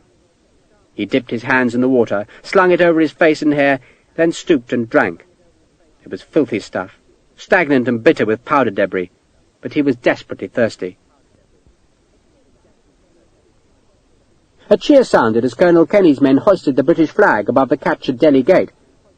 Manu Bapu's flag was being folded by an aide, to be carried back to Britain. A squad of Scotsmen unbarred the big inner gate, then the outer one, to let even more redcoats into the fort that had fallen so quickly. Exhausted men slumped in the wall's shade, but Kenny's officers were shouting at them to find their units, to load their muskets, and move on south. "I think our orders are to guard the breach," Morris suggested, as Sharpe jumped down from the far step. "We go on," Sharpe said savagely. We go on, sir," Sharpe said, investing the sir with a savage scorn. "Move, move, move!" a major shouted at Morris. "The job ain't done yet, move on!" He waved southwards. "Sergeant Grain," Morris said reluctantly, "gather the men." Sharpe walked up the hill, going to the high spot in the fort, and once there he stared southwards. Beneath him the ground fell away, gently at first, then steeply until it disappeared in a rocky ravine that was deep in shadow. But the far slope was sunlit, and that slope was a precipitous climb to an unbreached wall, and at the wall's eastern end was a massive gatehouse, far bigger than the one that had just been captured, and that far gatehouse was thick with soldiers. Some had white coats, and Sharpe knew those men. He'd fought them before. "Bloody hell," he said softly. "What is it?" Sharpe turned and saw Garrard had followed him. "Looks bloody nasty to me, Tom." Garrard stared at the inner fort. From here he could see the palace, the gardens, and the defences. And suddenly those defences were blotted out by smoke as the guns across the ravine opened fire on the redcoats who now spread across the outer fort. The round shot screamed past Sharpe and Garrard. "Bloody hell," Sharpe said again. He'd just fought his way through a breach to help capture a fort, only to find that the day's real work had scarcely begun. Manu Bapu had hoped to defend the breaches by concentrating his best fighters, the Lions of Allah, at their summits, but that hope had been defeated by the British guns that had continued to fire at the breaches until the redcoats were almost at the top of the ramps. No defender could stand in the breach and hope to live, not until the guns ceased fire, and by then the leading attackers were almost at the summit, and so the Lions of Allah had been denied the advantage of higher ground. The attackers and defenders had clashed amidst the dust and smoke at the top of the breach, and there the greater height and strength of the Scotsmen had prevailed. Manu Bapu had raged at his men. He'd fought in their front rank and taken a wound in his shoulder, but his Arabs had retreated. They'd gone back to the upper breaches, and there the redcoats, helped by their remorseless cannon, had prevailed again, and Bapu knew the outer fort was lost.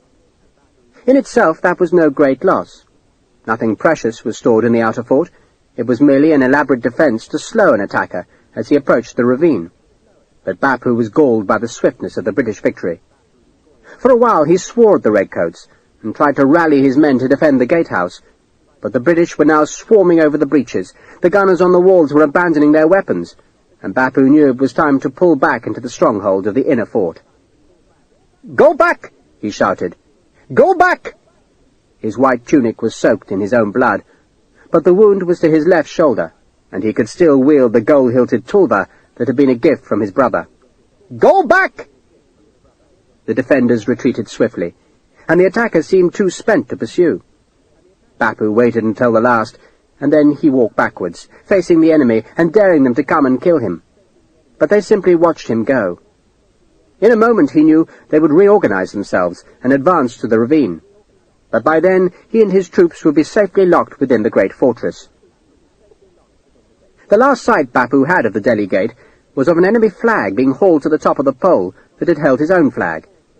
Then he dropped down the steep slope and was hustled through the south gate by his bodyguard.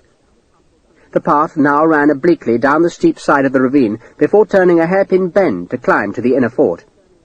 The first of his men were already scrambling up that further path.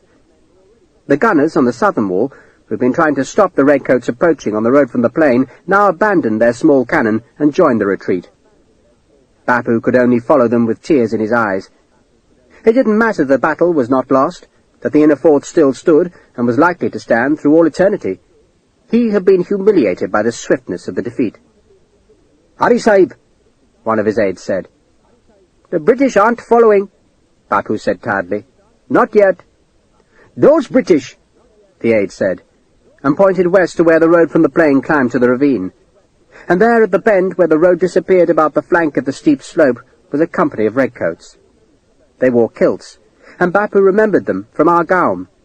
If those men hurried, they might cut off Bapu's retreat, and so he quickened his pace. It wasn't till he reached the bottom of the ravine that he realized something was wrong. The leading groups of his men had reached the inner fort, but instead of streaming into the gate, they were milling about on the slope beneath. "What's happening?" he asked. "The gates are shut, Sahib," his aide said in wonderment. "They'll open any minute," Bapu said, and turned as a musket bullet whistled down from the slope behind him. The British who captured the outer fort had at last advanced to the edge of the ravine. Beneath them they saw the mass of retreating enemy, so they began to fire down. "Hurry!" Bapu shouted, and his men pushed on up the hill, but still the gates did not open. The British fire became heavier. Redcoats were lining the hilltop now and pouring musket fire into the ravine. Bullets ricocheted from the stone sides and flicked down into the press of men. Panic began to infect them, and Bapu shouted at them to be calm and return the fire, while he pushed through the throng to discover why the inner fort's gates were closed. "Dodd!" he shouted as he came close. "Dodd!" Colonel Dodd's face appeared above the rampart. He looked quite calm, though he said nothing. "Open the gate!" Bapu shouted angrily. Dodd's response was to raise the rifle to his shoulder. Bapu stared up into the muzzle. He knew he should run or twist away, but the horror of fate kept him rooted to the path. "Dodd?" he said in puzzlement, and then the rifle was blotted out by the smoke of its discharge. The bullet struck Bapu on the breastbone, shattering it and driving scraps of bone deep into his heart. The prince took 2 shuddering breaths, and then was dead. His men gave a great wail as the news of their prince's death spread, and then, unable to endure the plunging fire from the outer fort, and denied entrance to the inner, they fled west towards the road which dropped to the plain. But the road was blocked. The Highlanders of the 78th were nearing its summit, and they now saw a great panicked mass surging towards them. The Scotsmen had endured the artillery fire of the outer fort during their long climb, but now those guns had been abandoned. To their right the cliffs soared up to the inner fort, while to their left was a precipice above a dizzying gorge. There was only room for 12 men to stand abreast on the road, but Colonel Chalmers, who led the 78th, knew that was space enough. He formed his leading half-company into 3 ranks, with the front row kneeling. "You'll fire by ranks," he said quietly. The panicked defenders ran towards the kilted Highlanders, who waited until every shot could kill. "Front rank, fire!" Chalmers said. The muskets started, and one by one the 3 ranks fired, and the steady fusillade tore into the approaching fugitives. Some tried to turn and retreat, but the press behind was too great, and still the relentless fire ripped into them, while behind them redcoats came down from the outer fort to attack their rear. The first men jumped off the cliff, and their terrible screams faded as they plunged down to the rocks far beneath. The road was thick with bodies and running with blood. "Advance 20 paces!" Chalmers ordered. The Highlanders marched, halted, knelt, and began firing again. Bapu's survivors, betrayed by Dodd, were trapped between 2 forces. They were stranded in a hell above emptiness, a slaughter in the high hills. There were screams as men tumbled to their deaths far beneath, and still the fire kept coming. It kept coming until there was nothing left but quivering men crouching in terror on a road that was rank with the stench of blood. And then the redcoats moved forwards with bayonets. The outer fort had fallen, and its garrison had been massacred, and William Dodd, renegade, was Lord of Gavelgur. Chapter 10. Mr. Hakeswill wasn't sure whether he was a lieutenant in William Dodd's eyes, but he knew he was a mister, and he dimly apprehended that he could be much more. William Dodd was going to win, and his victory would make him ruler of Gavelgur and tyrant of all the wide land that could be seen from its soaring battlements. Mr. Hakeswill was therefore well placed, as Dodd's only white officer, to profit from the victory. And as he approached the palace on Gavelgur's summit, Hakeswill was already imagining a future that was limited only by the bounds of his fancy. He could be a Rajah, he decided. "I shall have an harem," he said aloud, earning a worried look from his havildar. "An harem I'll have, all of my own, babies in silk. But only when it's cold, eh? Rest of the time, they'll have to be naked as needles." He laughed, scratched at the lice in his crotch, then lunged with his sword at one of the peacocks that decorated the palace gardens. "Bad luck, them birds," Hakeswill told the havildar as the bird fled in a flurry of bright severed feathers. "Bad luck they are. Got an evil eye, they do. Know what you should do with a peacock? Roast the bugger. Roast it and serve it with taters. Very nice, that." "Yes, Sahib," the havildar said nervously. He was not certain he liked this new white officer, whose face twitched so compulsively. But Colonel Dodd had appointed him, and the colonel could do no wrong as far as the havildar was concerned. "I haven't tasted a tater in months," Hakeswill said wistfully. "Christian food, that, see? Makes us white." "Yes, Sahib." "And I won't be Sahib, will I? Your Highness, that's what I'll be. Your bleeding Highness, with a bed full of bare BBs. His face twitched as a bright idea occurred to him. "I could have Sharpe as a servant. Cut off his goodies first, though. Snip, snip." He bounded enthusiastically up a stone staircase, oblivious of the sound of gunfire that had erupted in the ravine just north of the inner fort. 2 Arab guards moved to bar the way, but Hakeswill shouted at them. "Off to the walls, you scum! No more shirking! I ain't guarding the royal piss spot any longer. There has to be soldiers, so piss off!" The havildar ordered the 2 men away, and though they were reluctant to abandon their post, they were overawed by the number of bayonets that faced them. So, just like the guards who had stood at the garden gate, they fled. "So now we look for the little fat man," Hakeswill said, "and give him a bloodletting." "We must hurry, Sahib," the havildar said, glancing back at the wall above the ravine where the gunners were suddenly at work. "God's word can't be hurried," Hakeswill answered, pulling at one of the latticed doors that led into the palace. "And Colonel Dodd will die of old age on that wall, sonny. Ain't a man alive who can get through that gate, and certainly not a pack of bleeding Scotchmen. Bugger this door." He raised his right foot and battered down the locked lattice with his boot. Hakeswill had expected a palace dripping with gold, festooned with silk, and paved with polished marble. But Gavelgur had only ever been a summer refuge, and Berar had never been as wealthy as other Indian states, and so the floors were common stone. The walls were painted in limewash, and the curtains were of cotton. Some fine furniture of ebony inlaid with ivory stood in the hallway, but Hakeswill had no eye for such chairs, only for jewels, and he saw none. 2 bronze jars and an iron cuspidor stood by the walls, where lizards waited motionless, while a brass poker, tongs, and fire shovel cast in Birmingham, mounted on a stand and long bereft of any hearth, had pride of place in a niche. The hallway had no guards, indeed no one was in sight, and the palace seemed silent except for a faint sound of choking and moaning that came from a curtained doorway at the far end of the hall. The noise of the guns was muffled. Hakeswill hefted his sword and edged towards the curtain. His men followed slowly, bayonets ready, eyes peering into every shadow. Hakeswill swept the curtain aside with a blade and gasped. The Kiladar, with a tulva slung at his side and a small round shield strapped to his left arm, stared at Hakeswill above the bodies of his wives, concubines, and daughters. 18 women were on the floor.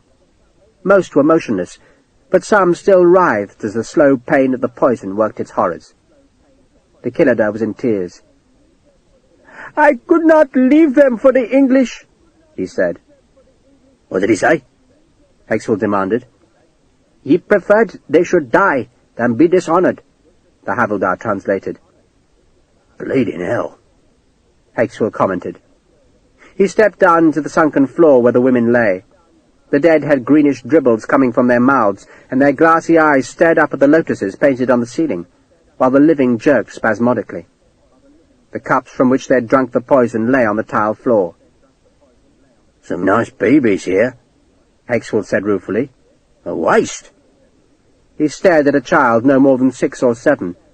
There was a jewel about her neck, and Hexwell stooped, grasped the pendant, and snapped the chain. Bleeding waste, he said in disgust, then used his saw blade to lift the sari of a dying woman. He looked to her waist, then shook his head. Look at that, he said. Just look at that. What a bleeding waste. The Kiladar roared in anger, drew his tulva and ran down the steps to drive Hexwell from his women. Hexwell, alarmed, backed away, then remembered he was to be a Rajah, and could not show timidity in front of the havildar and his men. So he stepped forward again and thrust the sword forward in a clumsy lunge. It might have been clumsy, but it was also lucky, for the Kiladar had stumbled on a body and was lurching forward, his tulva flailing as he sought his balance, and the tip of Hexwell's blade ripped into his throat, so that a spray of blood pulsed onto the dead and the dying. The Kiladar gasped as he fell. His legs twitched as he tried to bring the tulva around to strike at Hexwell, but his strength was going, and the Englishman was above him now. "You're a jinn!" the Kiladar said hoarsely. The sword stabbed into Benny Singh's neck. I ain't drunk, you bastard, Hexwell said indignantly. I ain't seen a drop of mother's milk in 3 years. He twisted the sword blade, fascinated by the way the blood pulsed past the steel. He watched until the blood finally died to a trickle, then jerked the blade free. Well, that's him gone, Hexwell said. Another bloody heathen gone down to hell, eh? The havildar stared in horror at Benny Singh, and at the corpses drenched with his blood. Well, don't just stand there, you great pudding, Hexwell snapped. Get back to the walls. The walls, Sahib? Hurry! There's a battle being fought, ain't you noticed? Go on, off with you. Take the company and report to Colonel Dodd. It's how the fat little bugger's dead. Tell him I'll be back in a minute or two. Now off with you, quick! The havildar obeyed, taking his men back through the hallway and out into the sunlight that was being hazed by the smoke rising from the ravine. Hexwell, left alone in the palace, stooped to his work.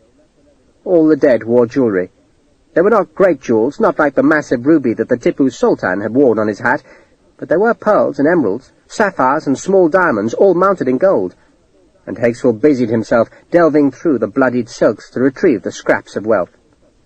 He crammed the stones into his pockets, where they joined the gems he'd taken from Sharpe, and then, when the corpses were stripped and searched, he roamed the palace, snarling at servants and threatening scullions as he ransacked the smaller rooms. The rest of the defenders could fight. Mr. Hexwell was getting rich. The fight in the ravine was now a merciless massacre. The garrison of the outer fort was trapped between the soldiers who'd captured their stronghold and the kilted Highlanders advancing up the narrow road, and there was no escape except over the precipice. And those who jumped or were pushed by the panicking mass fell onto the shadowed rocks far below. Colonel Chalmers' men advanced with bayonets, herding the fugitives towards Kelly's men, who greeted them with more bayonets. 1,000 men had garrisoned the outer fort, and those men were now dead or doomed. But 7,000 more defenders waited within the inner fort, and Colonel Kelly was eager to attack them. He tried to order men into ranks, tugging them away from the slaughter, and shouting for gunners to find an enemy cannon that could be fetched from the captured ramparts and dragged to face the massive gate of the inner fort. But the redcoats had an easier target in the huddled fugitives, and they enthusiastically killed the helpless enemy.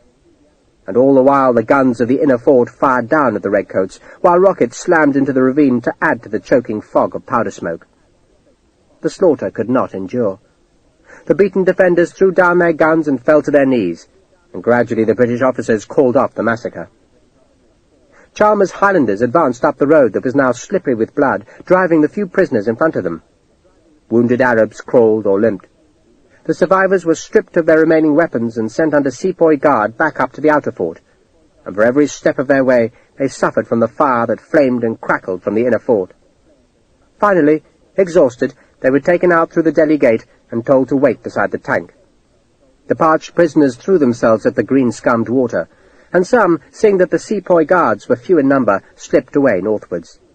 They went without weapons, masterless fugitives who posed no threat to the British camp, which was guarded by a half-battalion of Madrasi sepoys. The northern face of the ravine, which looked towards the unconquered inner fort, was now crowded with some 3,000 redcoats, most of whom did nothing but sit in whatever small shade they could find, and grumble that the Pakalis had not fetched water. Once in a while a man would fire a musket across the ravine, but the balls were wild at that long range, and the enemy fire, which had been heavy during the massacre on the western road, gradually eased off as both sides waited for the real struggle to begin. Sharpe was halfway down the ravine, seated beneath a stunted tree, on which the remnants of some red blossom hung dry and faded. A tribe of black-faced, silver-furred monkeys had fled the eruption of men into the rocky gorge, and those beasts now gathered behind Sharpe, where they gibbered and screamed.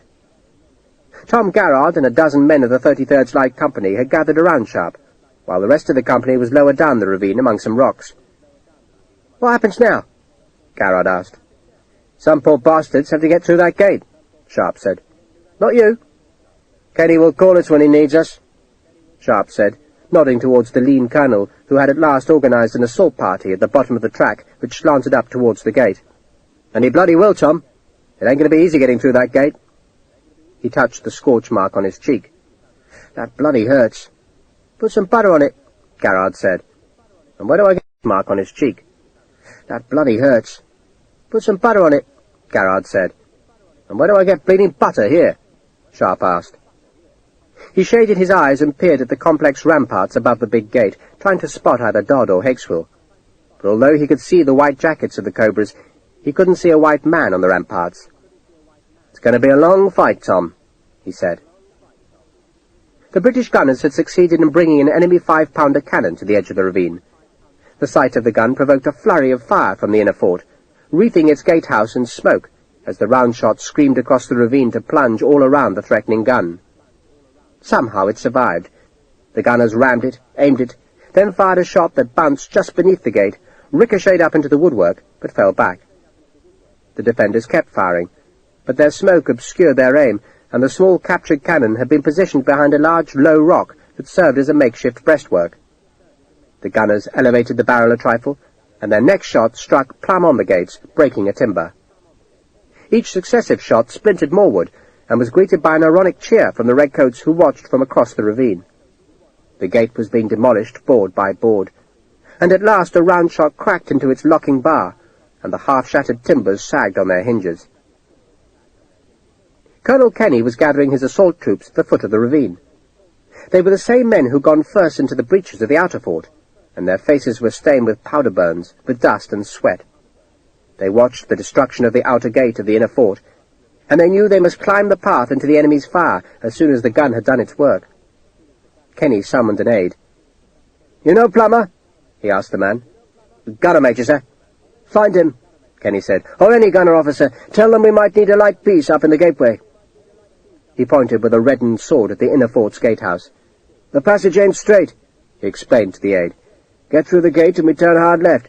If our axemen can't deal with the other gates, we'll need a gun to blow them in." The aide climbed back up to the outer fort, looking for a gunner.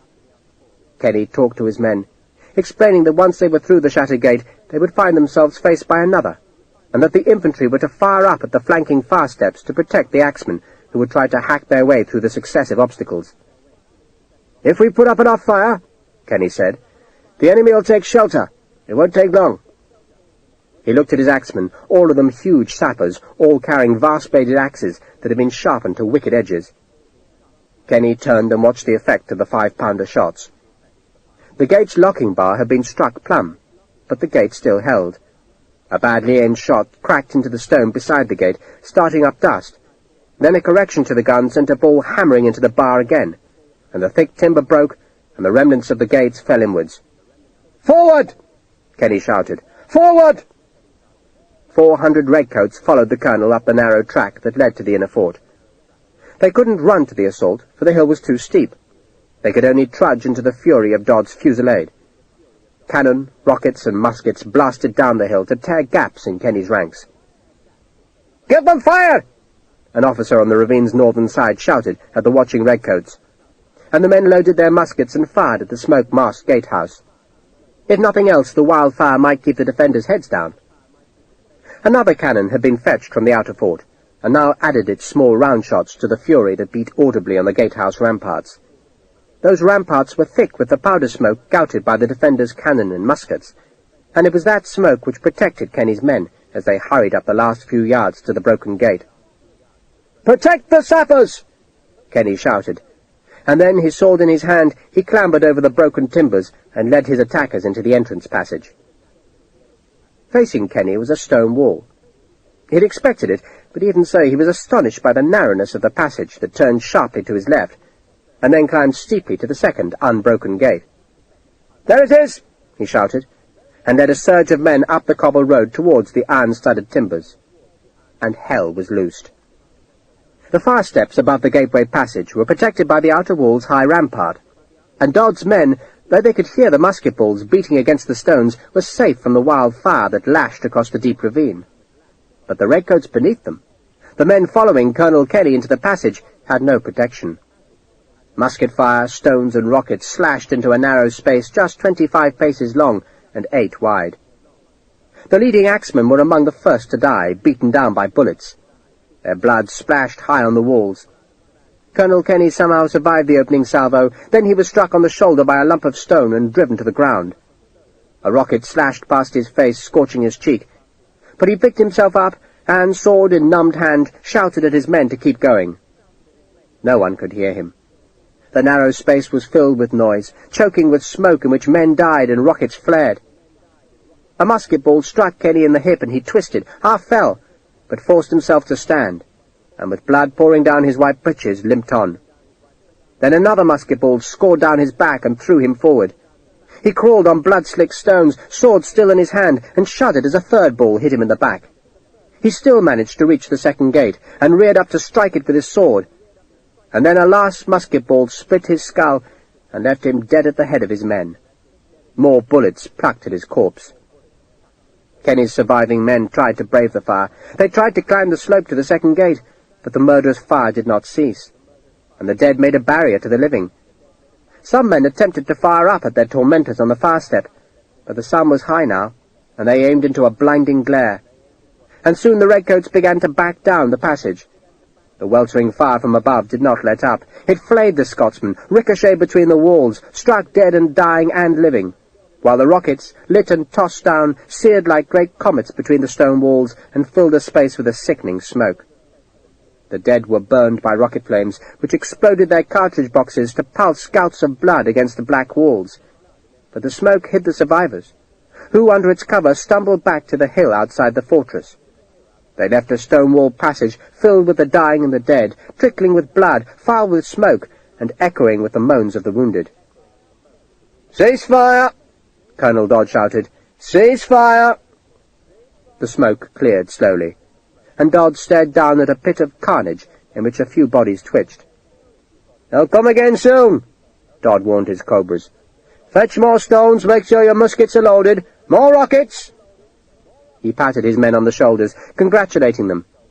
They grinned at him, pleased with their work. It was like killing rats in a barrel. Not one cobra had been hit. The first enemy assault had failed, and would end in just the same way. The Lord of Gavelgar was winning his first victory. Major Stokes had found Sharpe shortly before Kenny made his assault, and the two men had been joined first by Syud Sevaji and his followers, then by the dozen cavalrymen who accompanied Eli Lockhart. All of them, Stokes, Sevaji and Lockhart, had entered the outer fort after the fight for the breaches was finished, and now they stood watching the failure of Kenny's assault. The survivors of the attack were crouching just yards from the broken entrance that boiled with smoke, and Sharpe knew they were summoning the courage to charge again. "Poor bastards," he said. "No choice in the matter," Stokes said bleakly. "No other way in." "There ain't a way in, sir," Sharpe said dourly. "That's a fast road to a shallow grave." "Overwhelm them," Stokes said. "That's the way to do it. Overwhelm them." "Send more men to be killed?" Sharpe asked angrily. "Get a gun over that side," Stokes suggested, "and blast the gates down one after the other. Only way to prise the place open, Sharpe."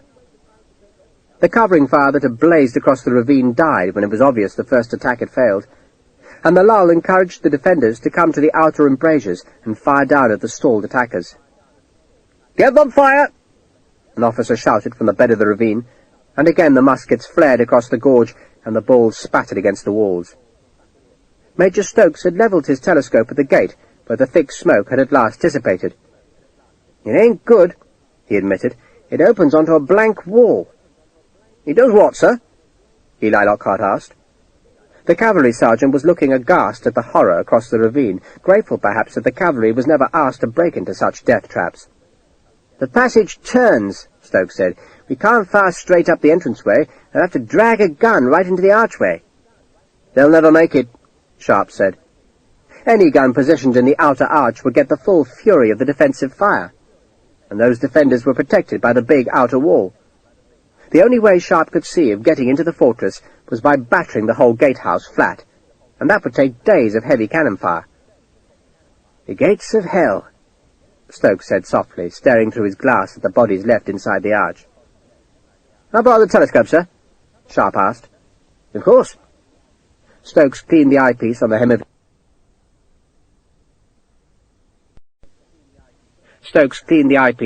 his jacket. "It ain't a pretty sight, though."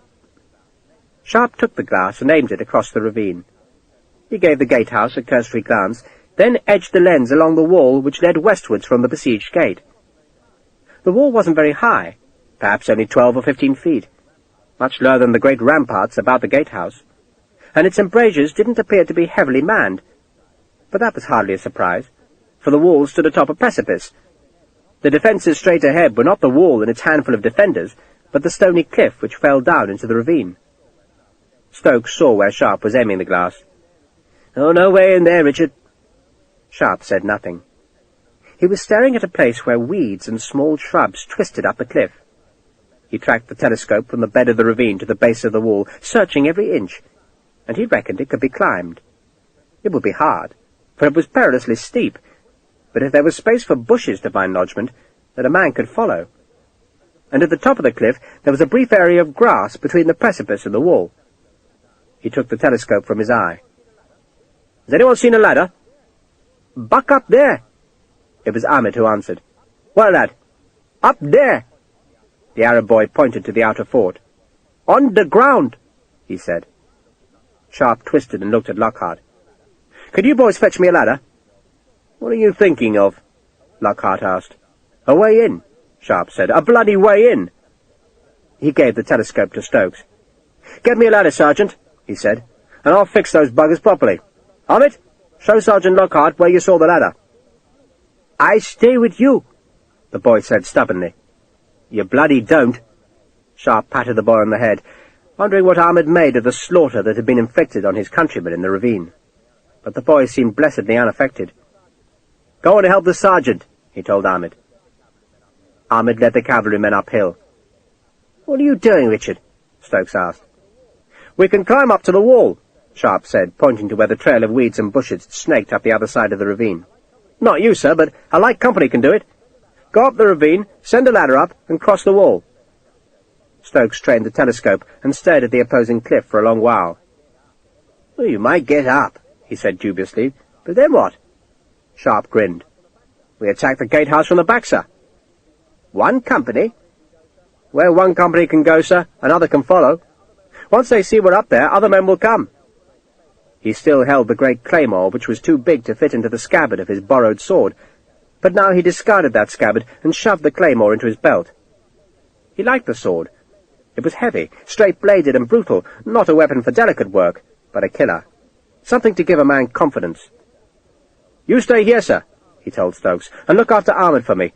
The little bugger would love to get in a fight, but he ain't got the sense of a louse when it comes to a scrap, and he's bound to get killed. Tom?" He called to Garrard, then beckoned that he and the rest of the 33rd's Light Company should follow him down to where Morris sheltered among the rocks. "When Eli gets here with a ladder, sir," he added to Stokes, "send him down."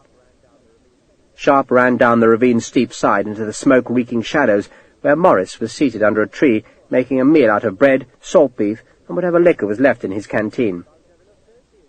"Don't have enough food for you, Sharpe," he said. "Not hungry," Sharpe lied. "You're sweating, man," Morris complained. "Why don't you find yourself some shade? There's nothing we can do until the gunners knock that bloody gatehouse flat." "There is," Sharpe said. Morris cocked a sceptical eye up at Sharpe. "I've had no orders, Ensign," he said. "I want you and the light company, sir," Sharpe said respectfully. "There's a way up the side of the ravine, sir, and if we can get a ladder to the top, then we can cross the wall and guard the bastards from the back." Morris tipped the canteen to his mouth, drank, then wiped his lips. "If you 20 like you and the Archangel Gabriel and all the bloody saints asked me to climb the ravine, Sharpe, I would still say no. Now, for Christ's sake, man, stop trying to be a bloody hero. Leave it to the poor bastards who are under orders and go away." He waved a hand. "Sir," Sharpe pleaded, "we can do it. I've sent for a ladder." "No!" Morris interrupted loudly, attracting the attention of the rest of the company. "I'm not giving you my company, Sharpe. For God's sake, you're not even a proper officer. You're just a bumped-up sergeant.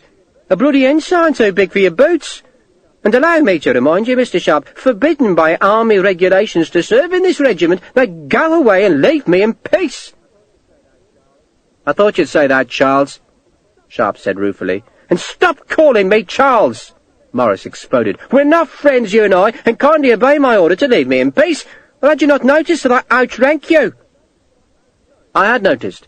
Sorry, sir," Sharpe said humbly, and he started to turn away, but suddenly whipped back and seized Morris's coat.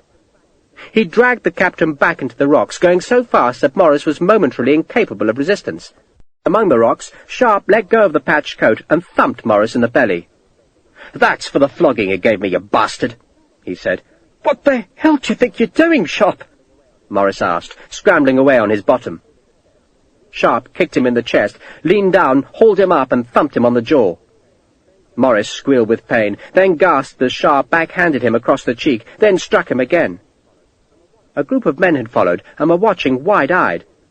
Morris turned to appeal to them, but Sharpe hit him yet again, and the captain's eyes turned glassy as he swayed and collapsed. Sharpe bent over him. "You might outrank me," he said, "but you're a piece of shit, Charlie, and you always were. Now, can I take the company?" "No," Morris said through the blood on his lips. "Thank you, sir," Sharpe said, and stamped his boot hard down on Morris's head, driving it onto a rock. Morris gasped, choked, then lay immobile as the breath scraped in his throat. Sharpe kicked Morris's head again, just for the hell of it, then turned smiling. "Where's Sergeant Green?" "Yes, sir." Green, looking anxious, pushed through the watching men.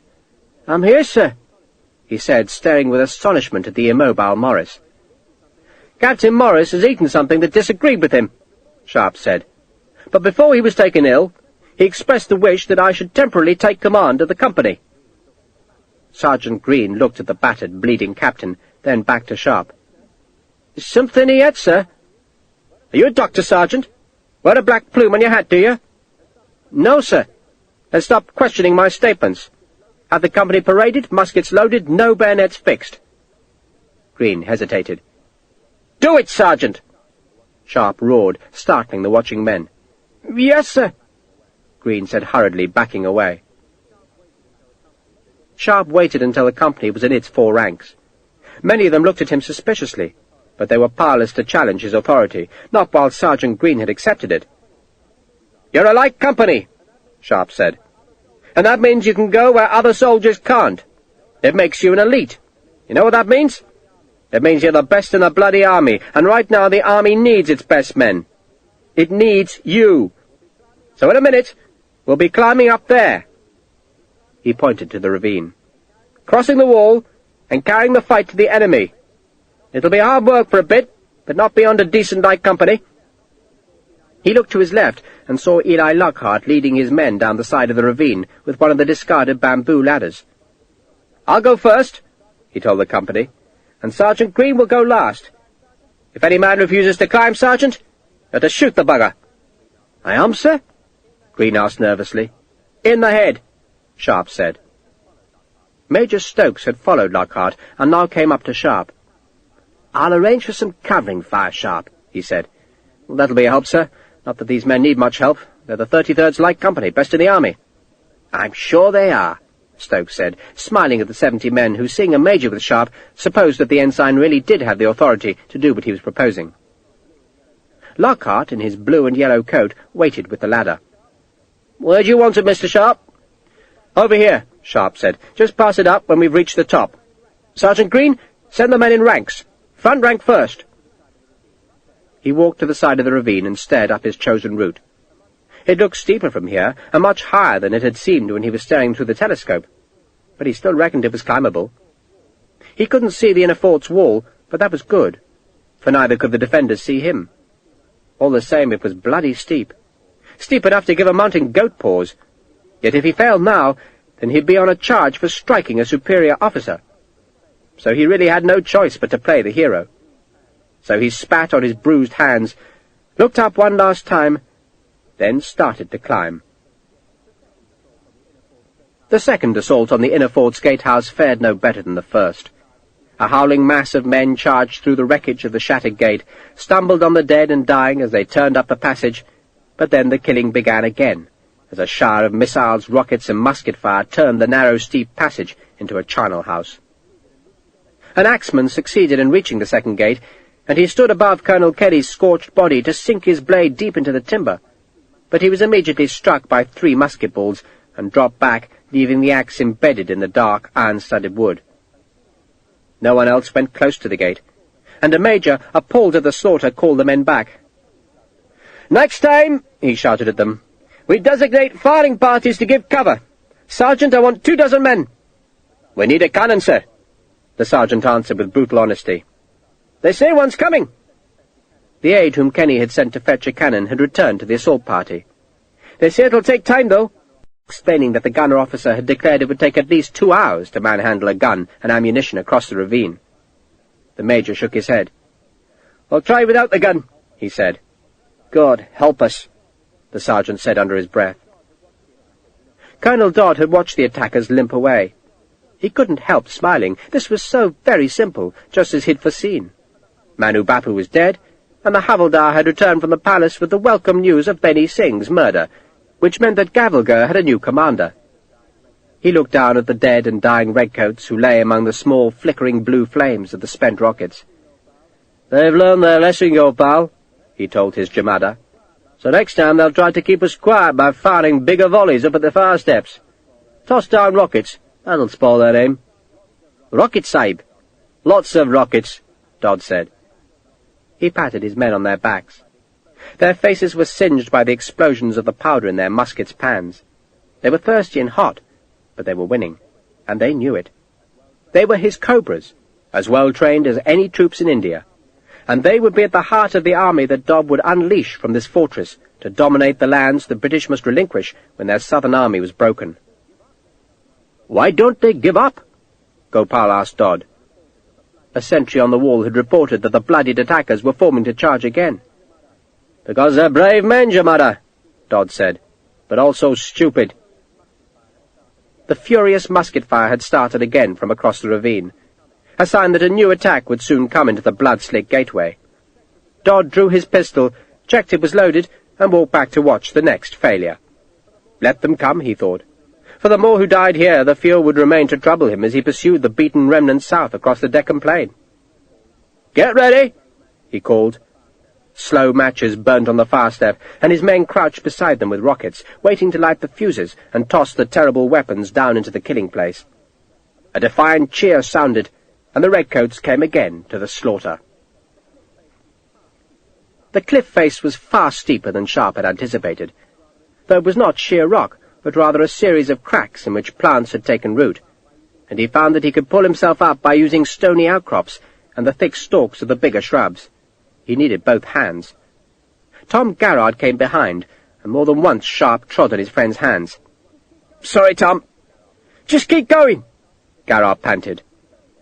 It became easier after the first 10 feet, for the face now sloped away, and there was even room for 2 or 3 men to stand together on a weed-covered ledge.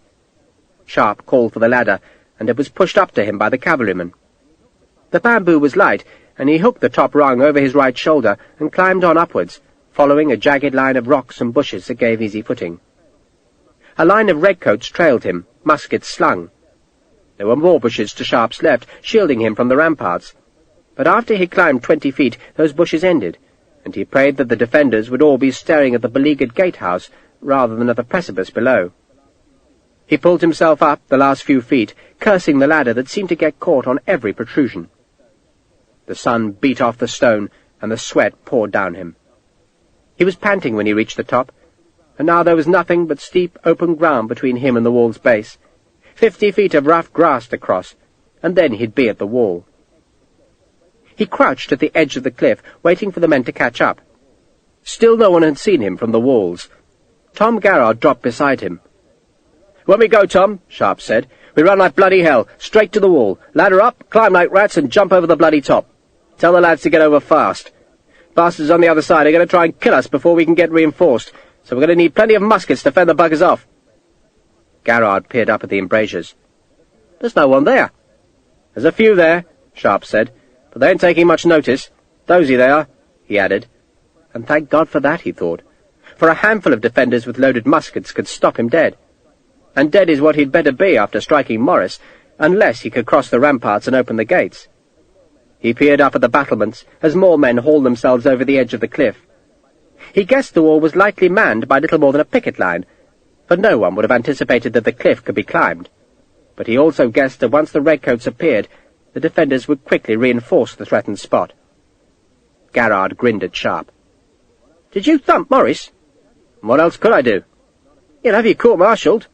"Not if we win here," Sharpe said. "If we get those gates open, Tom, we'll be bloody heroes." "And if we don't?"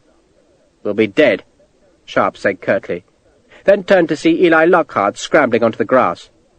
"What the hell are you doing here?" Sharpe demanded. "I got lost," Lockhart said, and hefted a musket he'd taken from a soldier below. "Some of your boys ain't too keen on being heroes, so me and my boys are making up the numbers." And it was not just Lockhart's cavalrymen who were climbing, but some kilted Highlanders and sepoys who'd seen the light companies scrambling up the cliff and decided to join in too. The more the merrier, Sharpe decided. He counted heads and saw he had 30 men, and more were coming. It was time to go, for the enemy would not stay asleep for long. "We have to get over the wall fast," he told them all, "and once we're over, we form 2 ranks." He stood and hefted the ladder high over his head, holding it with both hands, then ran up the steep grass. His boots, which were Syed Savage's cast-offs, had smooth soles and slipped on the grass, but he stumbled on, and went even faster when he heard an aggrieved shout from high above him. He knew what was coming next, and he was still 30 feet from the walls, a sitting target. And then he heard the bang of the musket, and saw the grass flatten ahead of him as the gases from the barrel lashed downwards. Smoke eddied around him, for the ball had thumped into one of the ladder's thick uprights, and then another musket fired, and he saw a fleck of turf dance up. "Give them fire!" Major Stokes roared from the bottom of the ravine. "Give them fire!" 100 redcoats and sepoys blasted up at the walls. Sharpe heard the musket shots clatter on the stone, and then he was hard under the rampart, and he dropped the leading end of the ladder and rammed it into the turf, and swung the other end up and over. A bloody escalade, he thought. A breach and an escalade all in one day. And he pulled the claymore out from his belt and pushed Garrard away from the foot of the ladder. "Me first," he growled, and began to climb. The rungs were springy, and he had the terrible thought that maybe they'd break after the first few men had used the ladder, and then a handful of soldiers would be trapped inside the fortress, where they'd be cut down by the Marathas. But there was no time to dwell on that fear, just to keep climbing. The musket balls rattled the stones to left and right in a torrent of fire that had driven the defenders back from the parapet. But at any second Sharpe would be alone up there. He roared a shout of defiance, reached the top of the ladder, and extended his free hand to grip the stone. He hauled himself through the embrasure.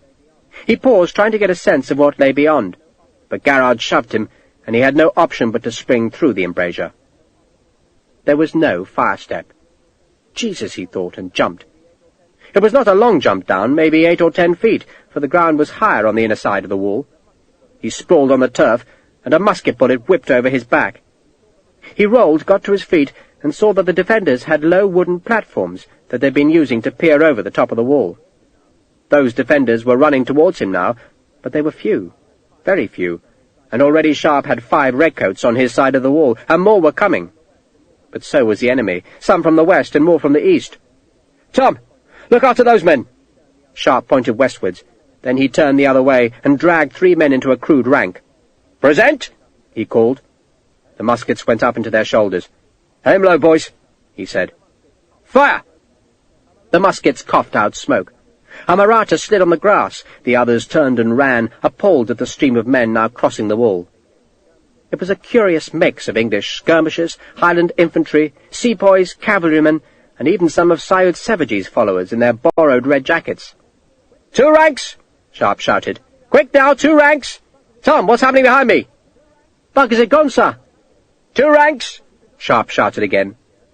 He could not see the gatehouse from here because the hill inside the wall bulged outwards and hid the great ramparts from him. But the enemy was forming 200 paces eastwards.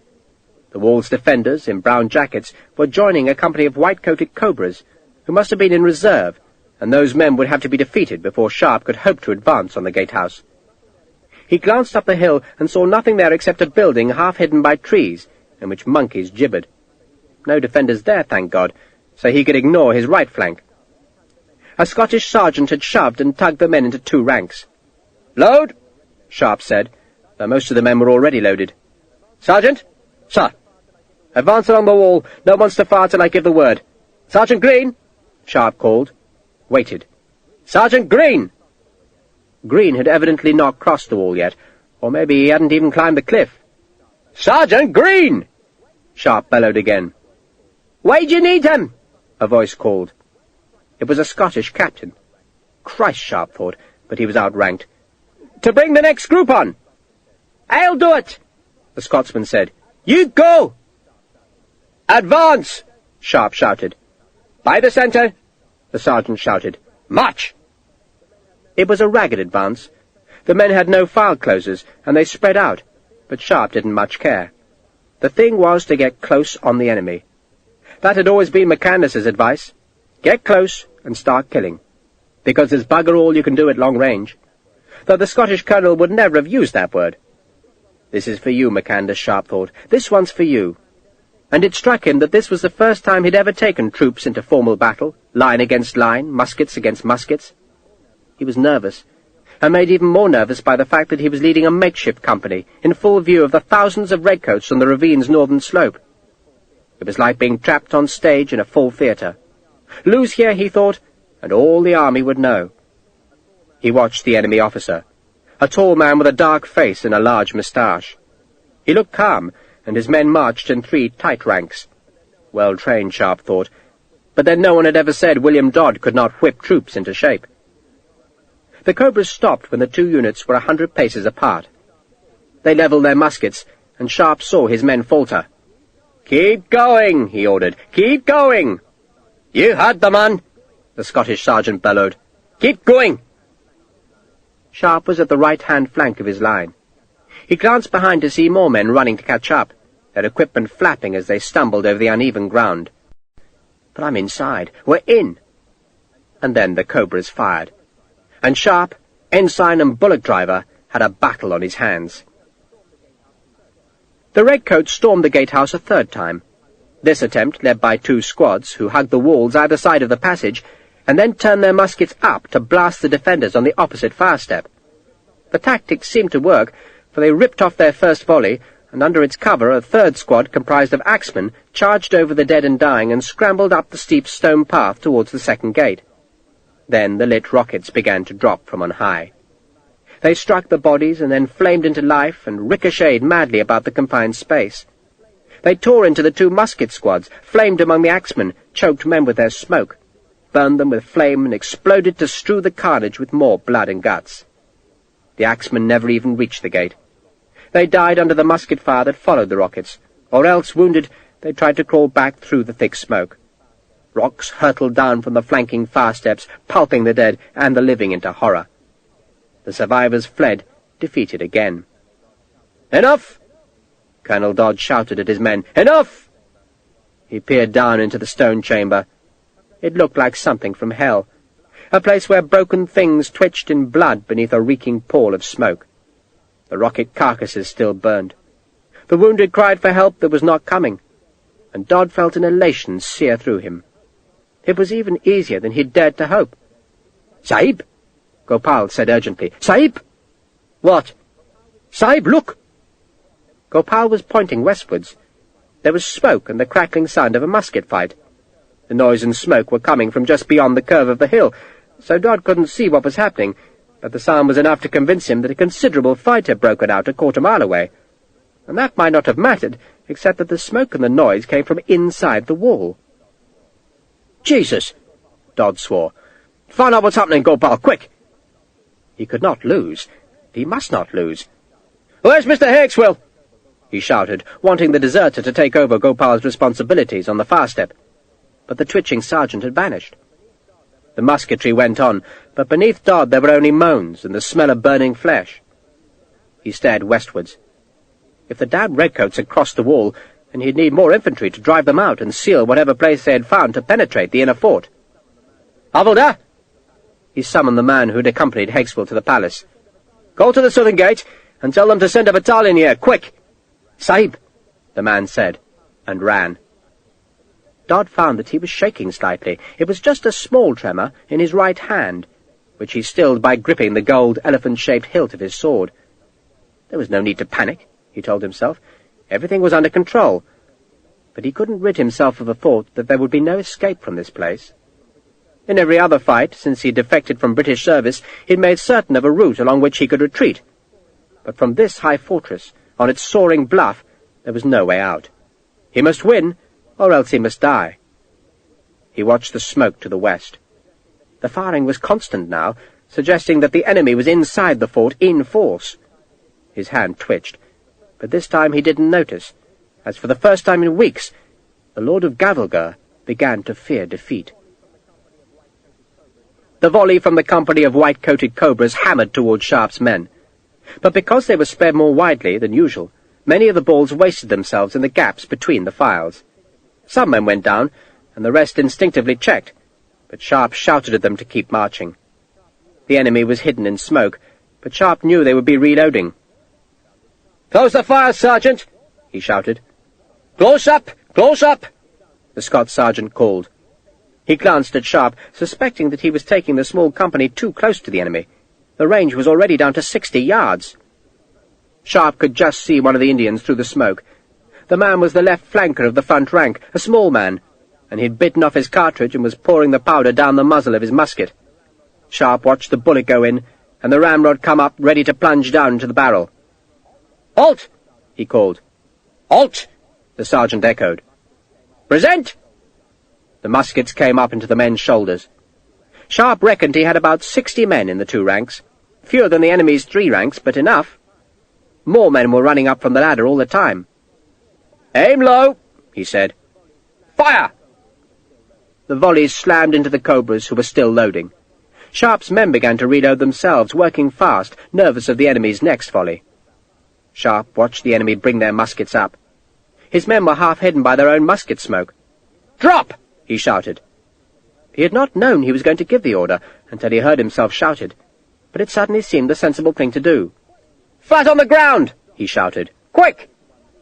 He dropped himself, though only to one knee, and a heartbeat later the enemy fired, and their volley whistled over the prostrate company. Sharpe had slowed his men's loading process, but he'd kept them alive, and now it was time to go for the kill. "Load!"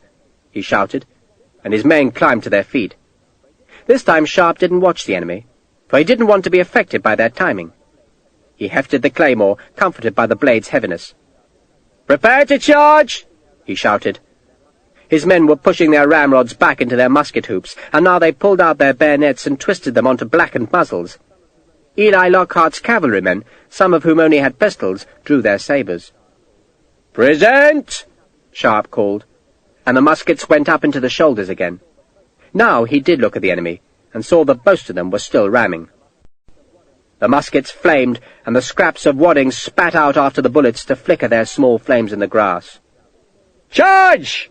Sharpe shouted, and he led the way from the right flank, the claymore in his hand. "Charge!" he shouted again, and his small company, sensing that they only had seconds before the enemy's muskets were loaded, ran with him. Then a blast of musketry sounded to Sharpe's right. and he saw that the Scottish captain had formed a score of men on the flank, and had poured in a volley that struck the cobras just before Sharpe's charge closed the gap. "Kill them!" Sharpe raged. Fear was whipping inside him, the fear that he'd mistimed this charge, and that the enemy would have a volley ready just yards before the redcoats struck home. But he was committed now, and he ran as hard as he could to break into the white-coated ranks before the volley came.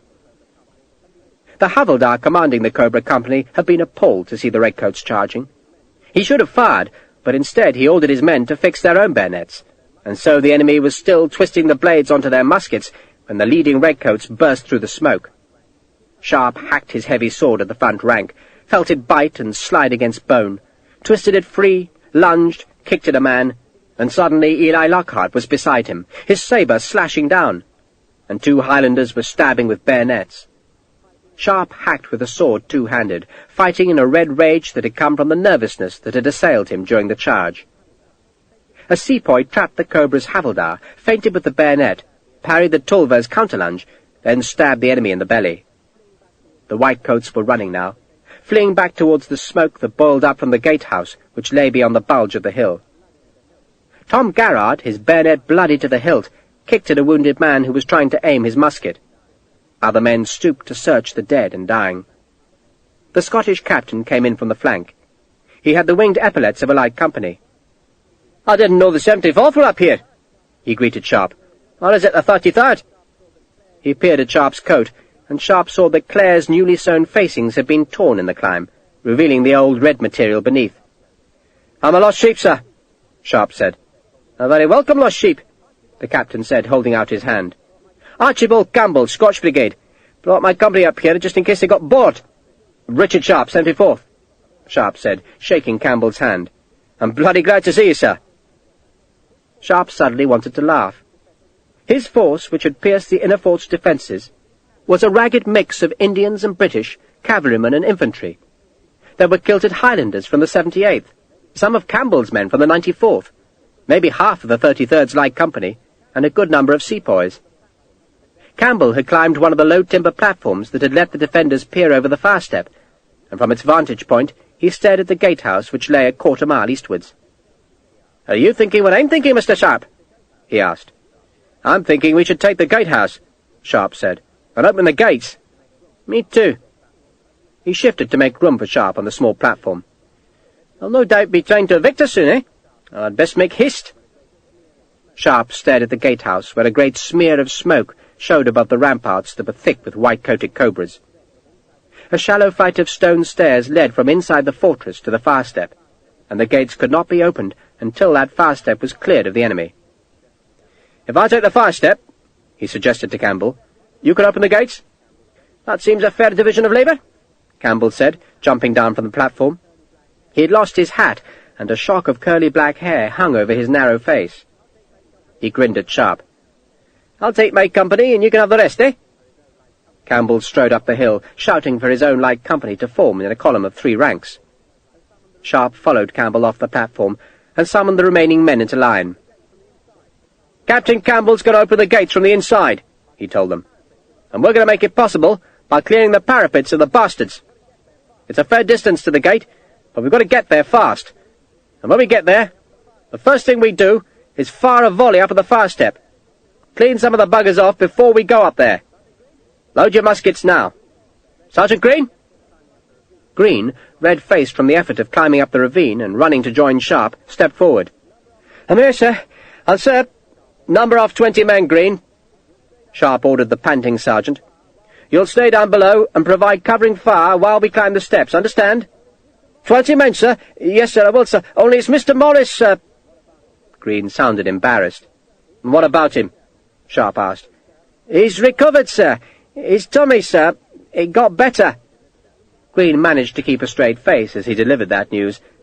"And he said no one else was to climb the cliff, sir, and he sent me to fetch the men what had climbed it back down again. That's why I'm here, sir." "No, you're not," Sharpe said. "You're here to number off 20 men who'll give the rest of us covering fire." Green hesitated, looked at Sharpe's face, then nodded. "Right you are, sir. 20 men covering fire." "Thank you, Sergeant," Sharpe said. So, Morris was conscious again, and probably already making trouble, But Sharpe couldn't worry about that. He looked at his men. They numbered 70 or 80 now, and still more Scotsmen and sepoys were coming up the cliff and crossing the wall. He waited until they all had loaded muskets, and their ramrods were back in their hoops.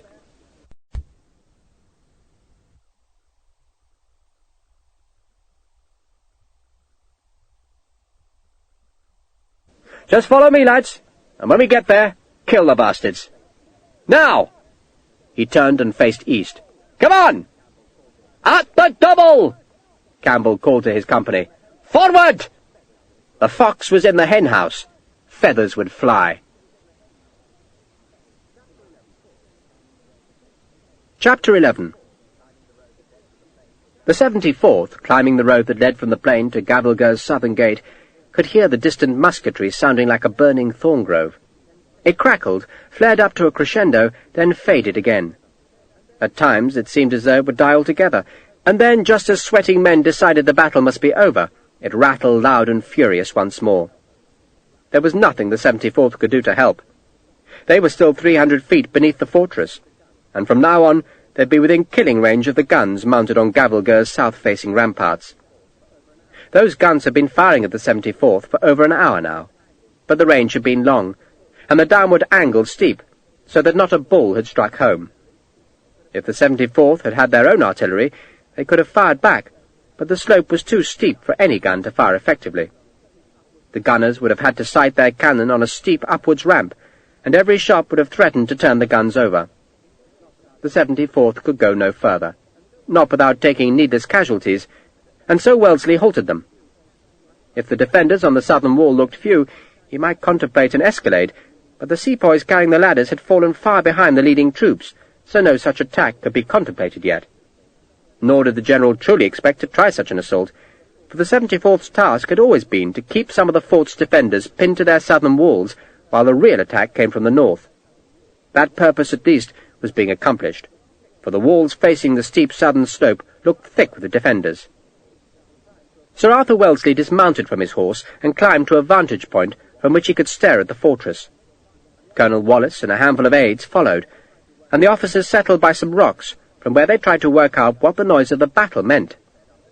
"No guns," Wellesley said after cocking his head to the distant sound.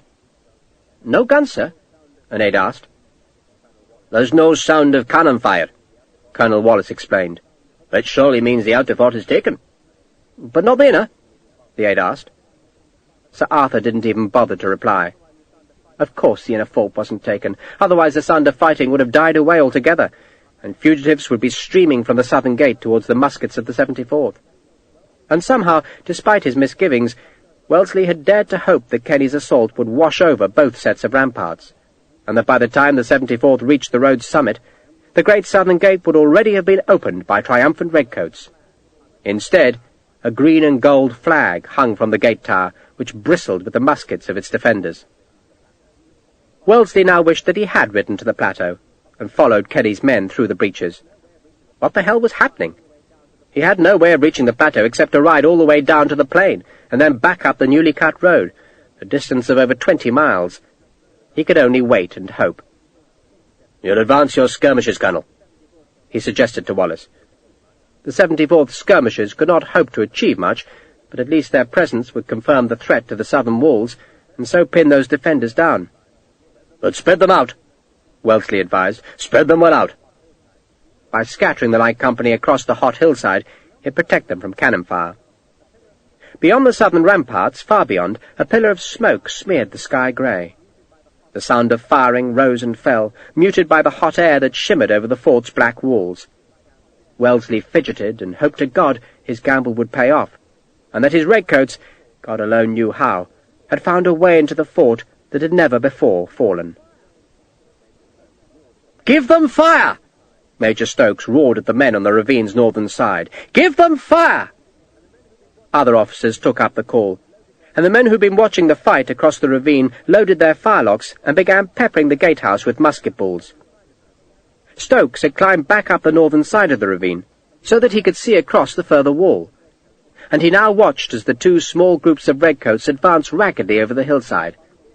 A column was furthest away, while the nearer men were in a line, and both advanced on the strongly garrisoned gatehouse, which had just repelled yet another British attack through the broken gate. Those defenders would now turn their muskets on the new attackers, and so Stokes roared at men to fire across the ravine. The range was terribly long, but any distraction would help. The gunners who had smashed down the gate fired at the parapets, their shots chipping at stone. "Go, man, go!" Stokes urged Sharpe. "Go!" Captain Morris, his mouth swollen and bleeding, and with a bruise blackening one eye and another disfiguring his forehead, staggered up the hillside. "Major Stokes!" he called petulantly. "Major Stokes!" Stokes turned to him. His first reaction was that Morris must have been wounded trying to cross the wall, and he decided he must have misjudged the man, who was not, after all, such a coward. "You need a surgeon, Captain?" "That bloody man Sharpe! He hit me! Hit me! Stole my company! I want charges levelled." "Hit you?" Stokes asked, bemused. "Stole my company," Morris said in outrage. "I ordered him to go away, and he hit me. I'm telling you, sir, because you're a senior officer. You can talk to some of my men, sir, and hear their story. Some of them witnessed the assault, and I shall look for your support, sir, in the proceedings." Stokes wanted to laugh. So that was how Sharpe had found the men. "I think you'd better forget bringing charges against Mr. Sharpe," the engineer said. "Forget bringing charges?" Morris exclaimed. "I will not. I'll break the bastard." "I doubt it," Stokes said. "He hit me," Morris protested. "He assaulted me." "Nonsense," Stokes said brusquely. "You fell over. I saw you do it. Tripped and tumbled, and that's precisely what I'll allege at any court-martial. Not that there'll be a court-martial. You simply fell over, man. And now you're suffering from delusions. Maybe it's a touch of the sun, Captain. You should be careful, otherwise you'll end up like poor Harness. We shall ship you home, and you'll end your days in Bedlam, with chains round your ankles." "Sir, I protest," Morris said. "You protest too much, Captain," Stokes said. "You tripped, and that's what I shall testify if you're foolish enough to bring charges. Even my boy saw you trip. Ain't that so, Ahmed?" Stokes turned to get Ahmed's agreement, but he had vanished. "Oh, God!" Stokes said, and started down the hill to find the boy, but sensed he was already too late. The first 100 paces, but he had vanished. "Oh, God!" Stokes said, and started down the hill to find the boy, but sensed he was already too late. The first 100 paces of Sharpe's advance were easy enough, for the sun-baked ground was open and his men were still out of sight of the gatehouse. The few defenders who had manned the wall above the ravine had fled, but as soon as the redcoats breasted the slope of the hill to see the gatehouse ahead, the enemy musketry began. "Keep running!" Sharpe shouted, though it was hardly a run. They staggered and stumbled, their scabbards and haversacks banging and flapping, and the sun burned down relentlessly, and the dry ground spurted puffs of dust as enemy musket balls flicked home. Sharpe was dimly aware of a cacophony of musketry from his left, the fire of thousands of redcoats on the other side of the ravine, but the gatehouse defenders were sheltered by the outer parapet. A group of those defenders was manhandling a cannon round to face the new attack. "Just keep going!"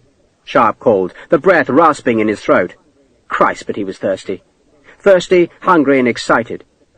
The gatehouse was fogged by smoke as its defenders fired their muskets at the unexpected attack that was coming out of the west. Off to his right, Sharpe could see more defenders, but they were not firing. Indeed, they weren't even formed in ranks. Instead, they bunched beside a low wall that seemed to edge some gardens, and supinely watched the confrontation. A building reared up beyond that, half obscured by trees. The place was huge. Hilltop after hilltop lay within the vast ring of Gavilger's inner fort, and there had to be 1,000 places for the enemy to assemble a force to attack Sharpe's open right flank. But he dared not worry about that possibility. All that mattered now was to reach the gatehouse, and kill its defenders, and so let a torrent of redcoats through the entrance. The cannon fired from the gatehouse. The ball struck the dry ground 50 yards ahead of Sharpe and bounced clean over his head.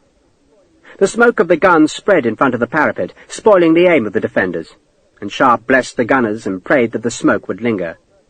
He had a stitch in his side, and his ribs still hurt like hell from the kicking that Hakesville had given him. But he knew that they'd surprised this enemy, and an enemy surprised was already half-beaten. The smoke thinned, and the muskets flamed from the wall again, making more smoke. Sharpe turned to shout at his men. "Come on! Hurry!"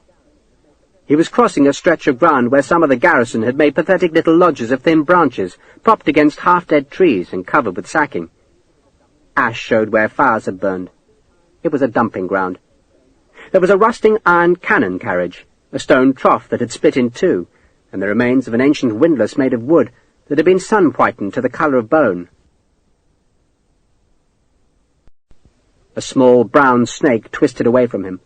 A woman, thin as a snake and clutching a baby, fled from one of the shelters. A cat hissed at him from another.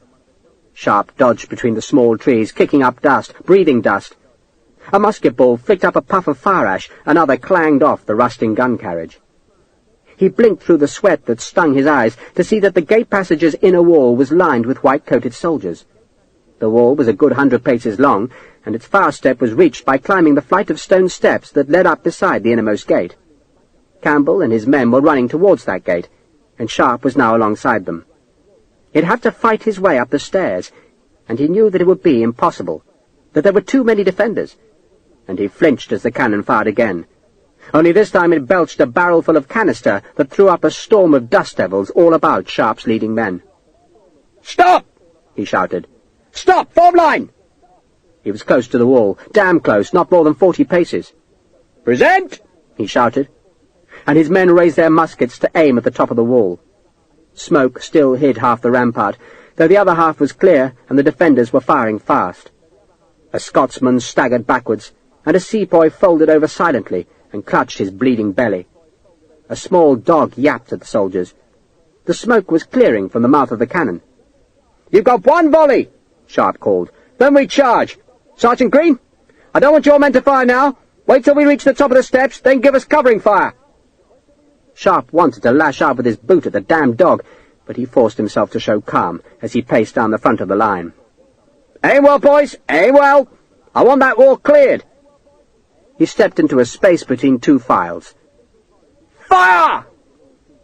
The single volley flamed towards the top of the wall, and Sharpe immediately ran at the steps without waiting to see the effect of the fire. Campbell was already at the innermost gate, lifting its heavy bar. He had a dozen men ready to enter the passageway, while the rest of his company faced back into the fort's interior to fight off any of the garrison who might come down from the buildings on the hill. Sharpe took the steps two at a time. This is bloody madness, he thought. Suicide in a hot place. Should have stayed in the ravine. The sun beat off the stones so that it was like being in an oven. There were men with him, though he couldn't see who they were, for he was only aware of the top of the stairs, and of the men in white who were turning to face him with bayonets. And then Green's first volley slammed into them, and one of the men spun sideways, spurting a spray of blood from his scalp, and the others instinctively twitched away from the volley, and Sharpe was there, the claymore slashing in a haymaker's sweep that bounced off the wounded man's skull to drive a second man over the wall's unprotected edge and into the passageway, where the innermost gate was opening, scraping on the stone and squealing on its huge hinges as Campbell's men heaved on the vast doors. A bayonet lunged at Sharpe, catching his coat, and he hammered the hilt of the claymore down onto the man's head, then brought up his knee. Lockhart was beside him, fighting with a cold-blooded ferocity, his sabre spattering drops of blood with every cut or lunge. "Over there!" Lockhart shouted to his men, and a half-dozen of the cavalrymen ran across the top of the archway to challenge the defenders on the outer walkway. Tom Garrard came up on Sharpe's right and plunged his bayonet forward in short, disciplined strokes. More men ran up the stairs and pushed at those in front, so that Sharpe, Lockhart, and Garrard were shoved forward against the enemy, who had no space to use their bayonets. The press of men also protected Sharpe from the enemy's muskets. He beat down with a heavy sword, using his height to dominate the Indians, who were keening a high-pitched war-cry.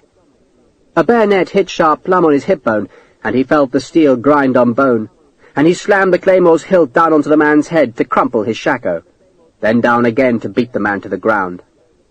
The bayonet fell away, and Sharpe climbed over the stunned man to slash at another defender. A musket banged close by him, and he felt the scorch of the barrel flame on his burnt cheek. The press of men was thick, too thick to make progress, even though he beat at them with a sword which he cut downwards with both hands. "Throw them over the bloody side!" Lockhart shouted, and the tall cavalryman slashed his sabre, just missing Sharpe. but the hissing blade drove the enemy frantically back, and 2 of them, caught on the edge of the far step, screamed and fell to where they were beaten to death by the musket butts of Campbell's Highlanders. Campbell himself was running to the next gate. 2 more gates to unbar, and the way would be open. But the cobras were thick on the walls, and Dodd was screaming at them to shoot into the press of men, attackers and defenders alike, and so throw back the impudent handful of redcoats who had turned his rear. Then the attackers outside the fort, who despaired of making another charge into the smoke and blood-stinking alley where so many had died, heard the fight on the ramparts, and so they came back, flooding into the shadow of the arch, and there aiming up at the far steps. The muskets hammered. More men came, and the cobras were assailed from in front and from below. "Rockets!"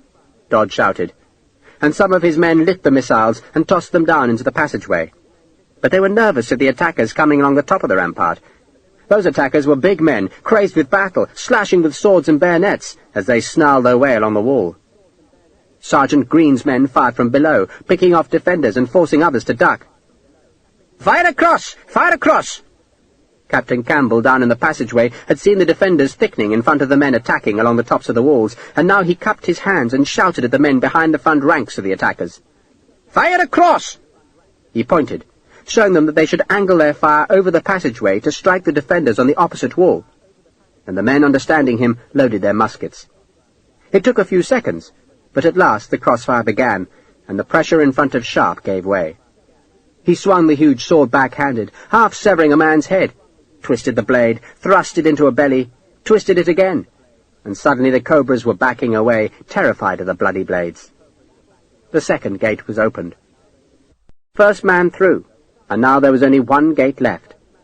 His sergeant had brought a score of men into the passageway, and those Scotsmen began to fire up at the walls, and the cobras were crumbling now, because there were redcoats below them on both sides, and more were hacking their way along the rampart, and the defenders were pinned in a small place, with nowhere to go. The only steps to the gateway's far step were in redcoat hands, and Dodd's men could either jump or surrender.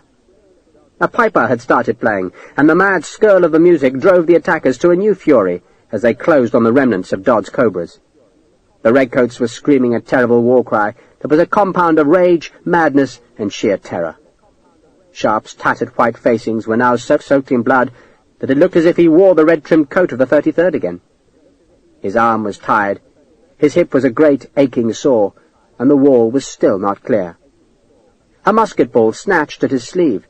Another fanned his bare head, and then he snarled at an enemy, cut again, and Campbell had the last bar out of its brackets, and his men were heaving on the gate, and the attackers who come from outside the fort were pulling on it, while beyond the outermost arch, on the slope above the ravine, an officer beckoned to all the troops waiting to the north.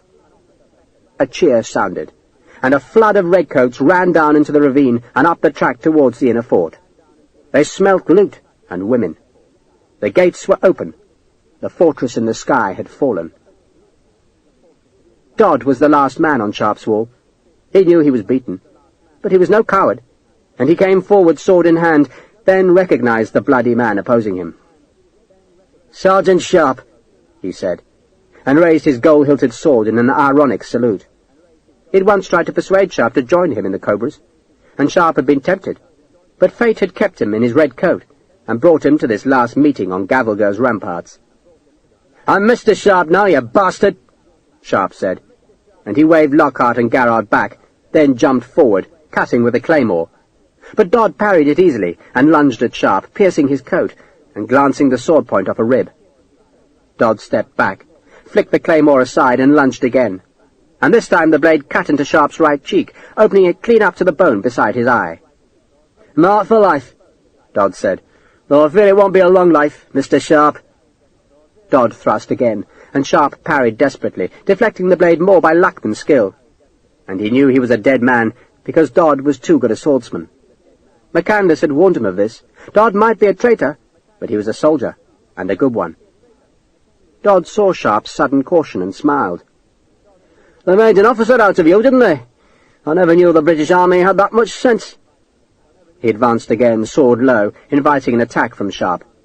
But then a redcoat ran past Sharpe, sabre swinging, and Dodd stepped fast back, surprised by the sudden charge, although he parried it with an instinctive skill. The force of the parry knocked the redcoat off balance, and Dodd, still with a smile, lunged effortlessly to skewer the redcoat's throat. It was Ahmed, and Sharpe, recognizing the boy, roared with rage and ran at Dodd, who flicked the sword back, blood streaming from its tip, and deflected the claymore's savage cut, turned his blade beneath it, and was about to thrust the slim blade into Sharpe's belly, when a pistol banged, and Dodd was thrown hard back, blood showing on his right shoulder. His sword arm, numbed by the pistol bullet, hung low. Sharpe walked up to him and saw the fear in Dodd's eyes. "This is for McCandless," he said, and kicked the renegade in the crotch. Dodd gasped and bent double. "And this is for Ahmed," Sharpe said, and swept the claymore up so that its heavy blade ripped into Dodd's throat.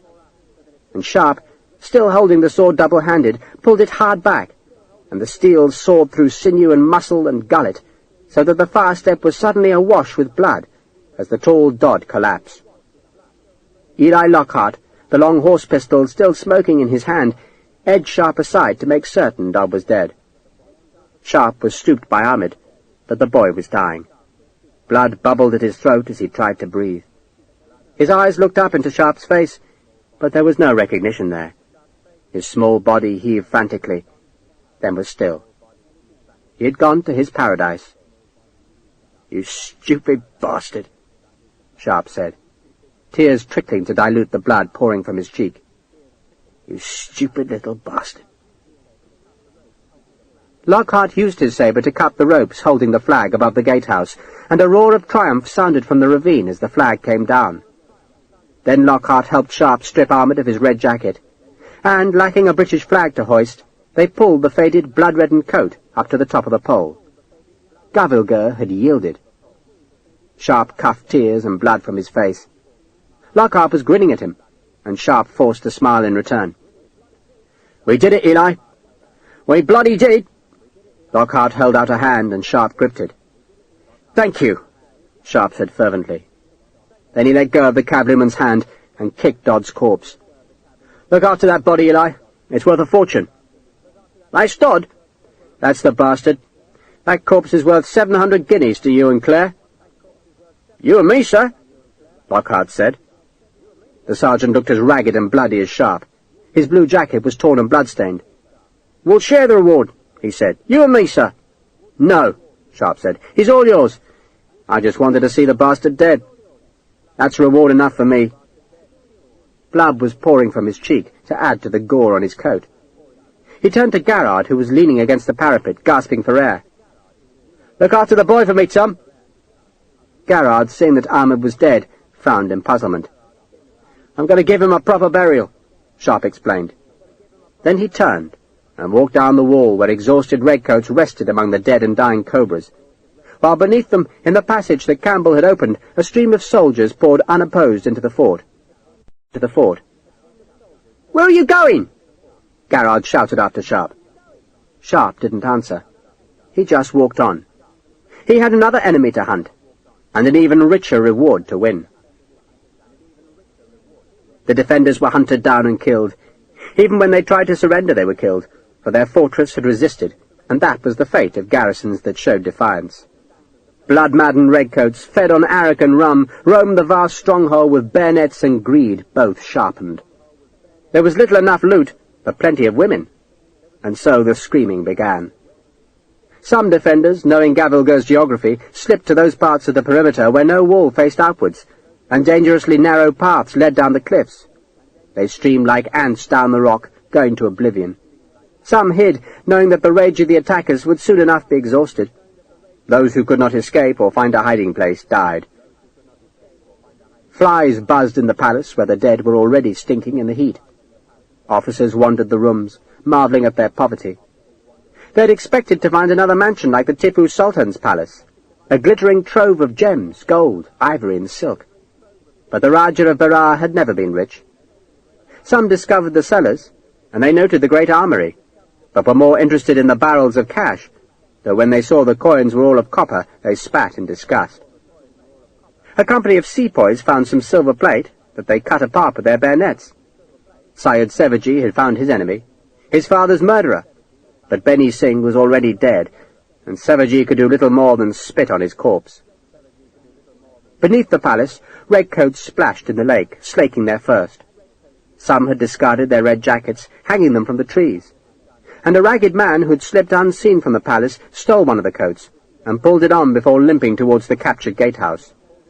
He was a white man, and wore a pair of dirty trousers and a ragged shirt, while a white coat and a black sash were bundled under one arm. His hair was lank, his skin filthy, and his face twitched as he shuffled along the path. No one took any notice of him, for he looked like any other redcoat who'd found his small scrap of loot. And so Obadiah Hexwell slunk northwards with a fortune in jewels concealed in his shabby clothes.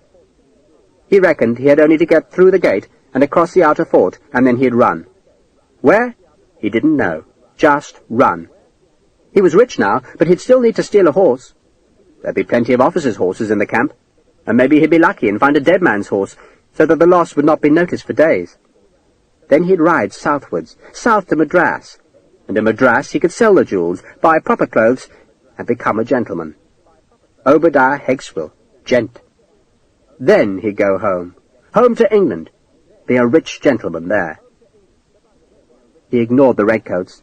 The buggers had won, and it wasn't fair. He could have been a Rajah, but at least he was as rich as any Rajah. And so he sidled down the dusty path, and the gatehouse was not very far away now. An officer was ahead, standing with a drawn claymore beside the snake pit, and staring down into its horror.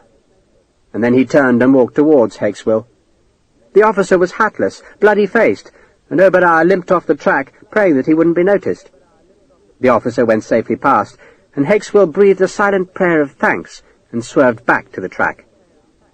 Only a trickle of men came through the gate now, and most of them were too intent on joining the plundering to care about a single man limping the other way.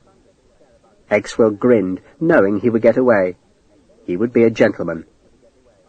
Then a sword point pricked his spine, and Hexwell froze.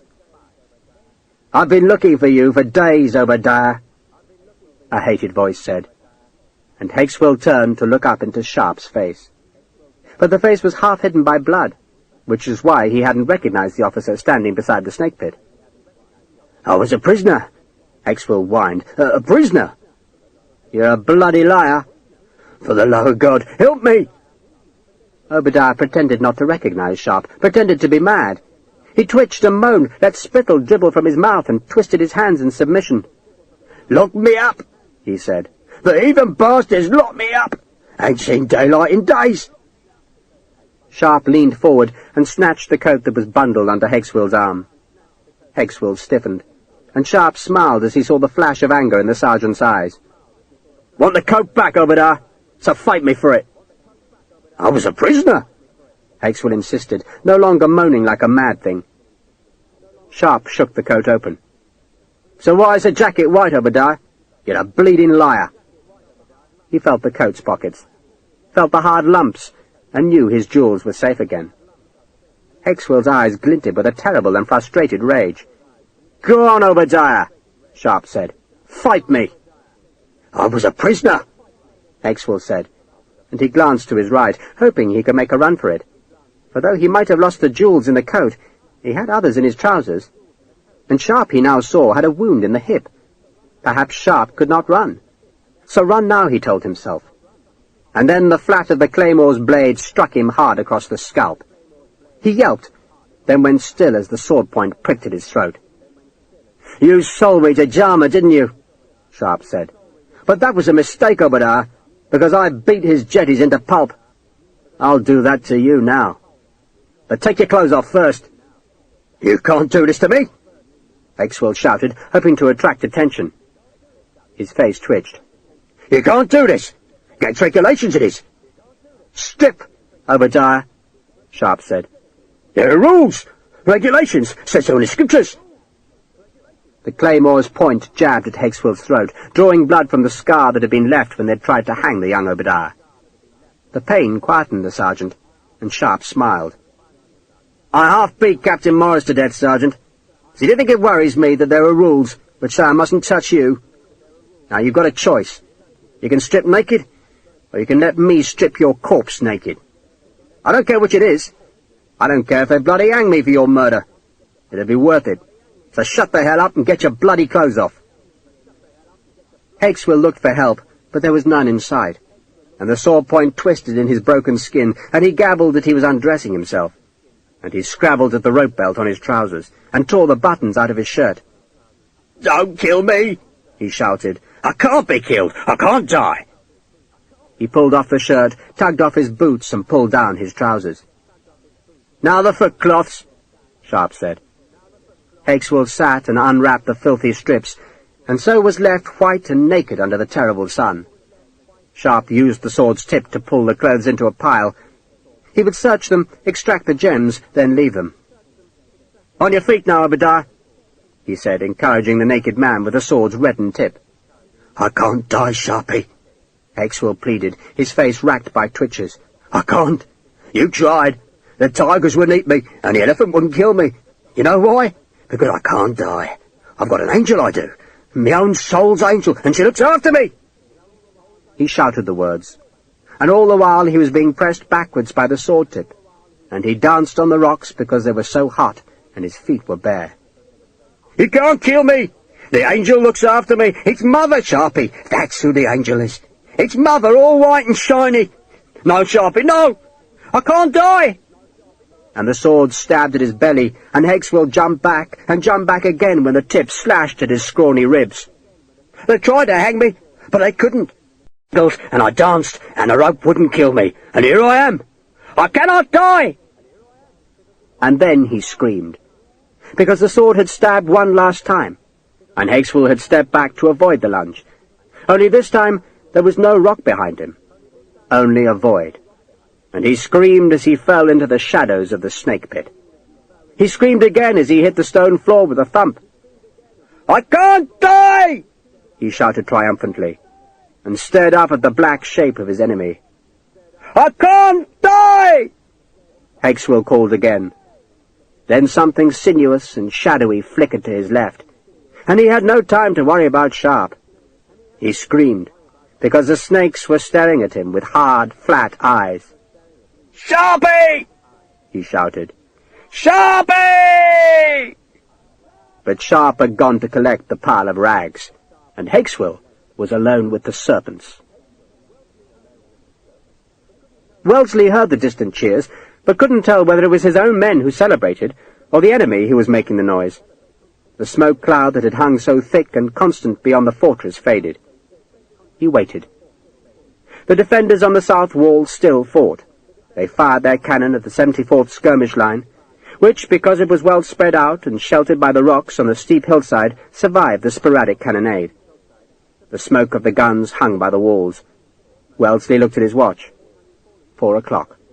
If the fort hadn't fallen, then it would soon be too late.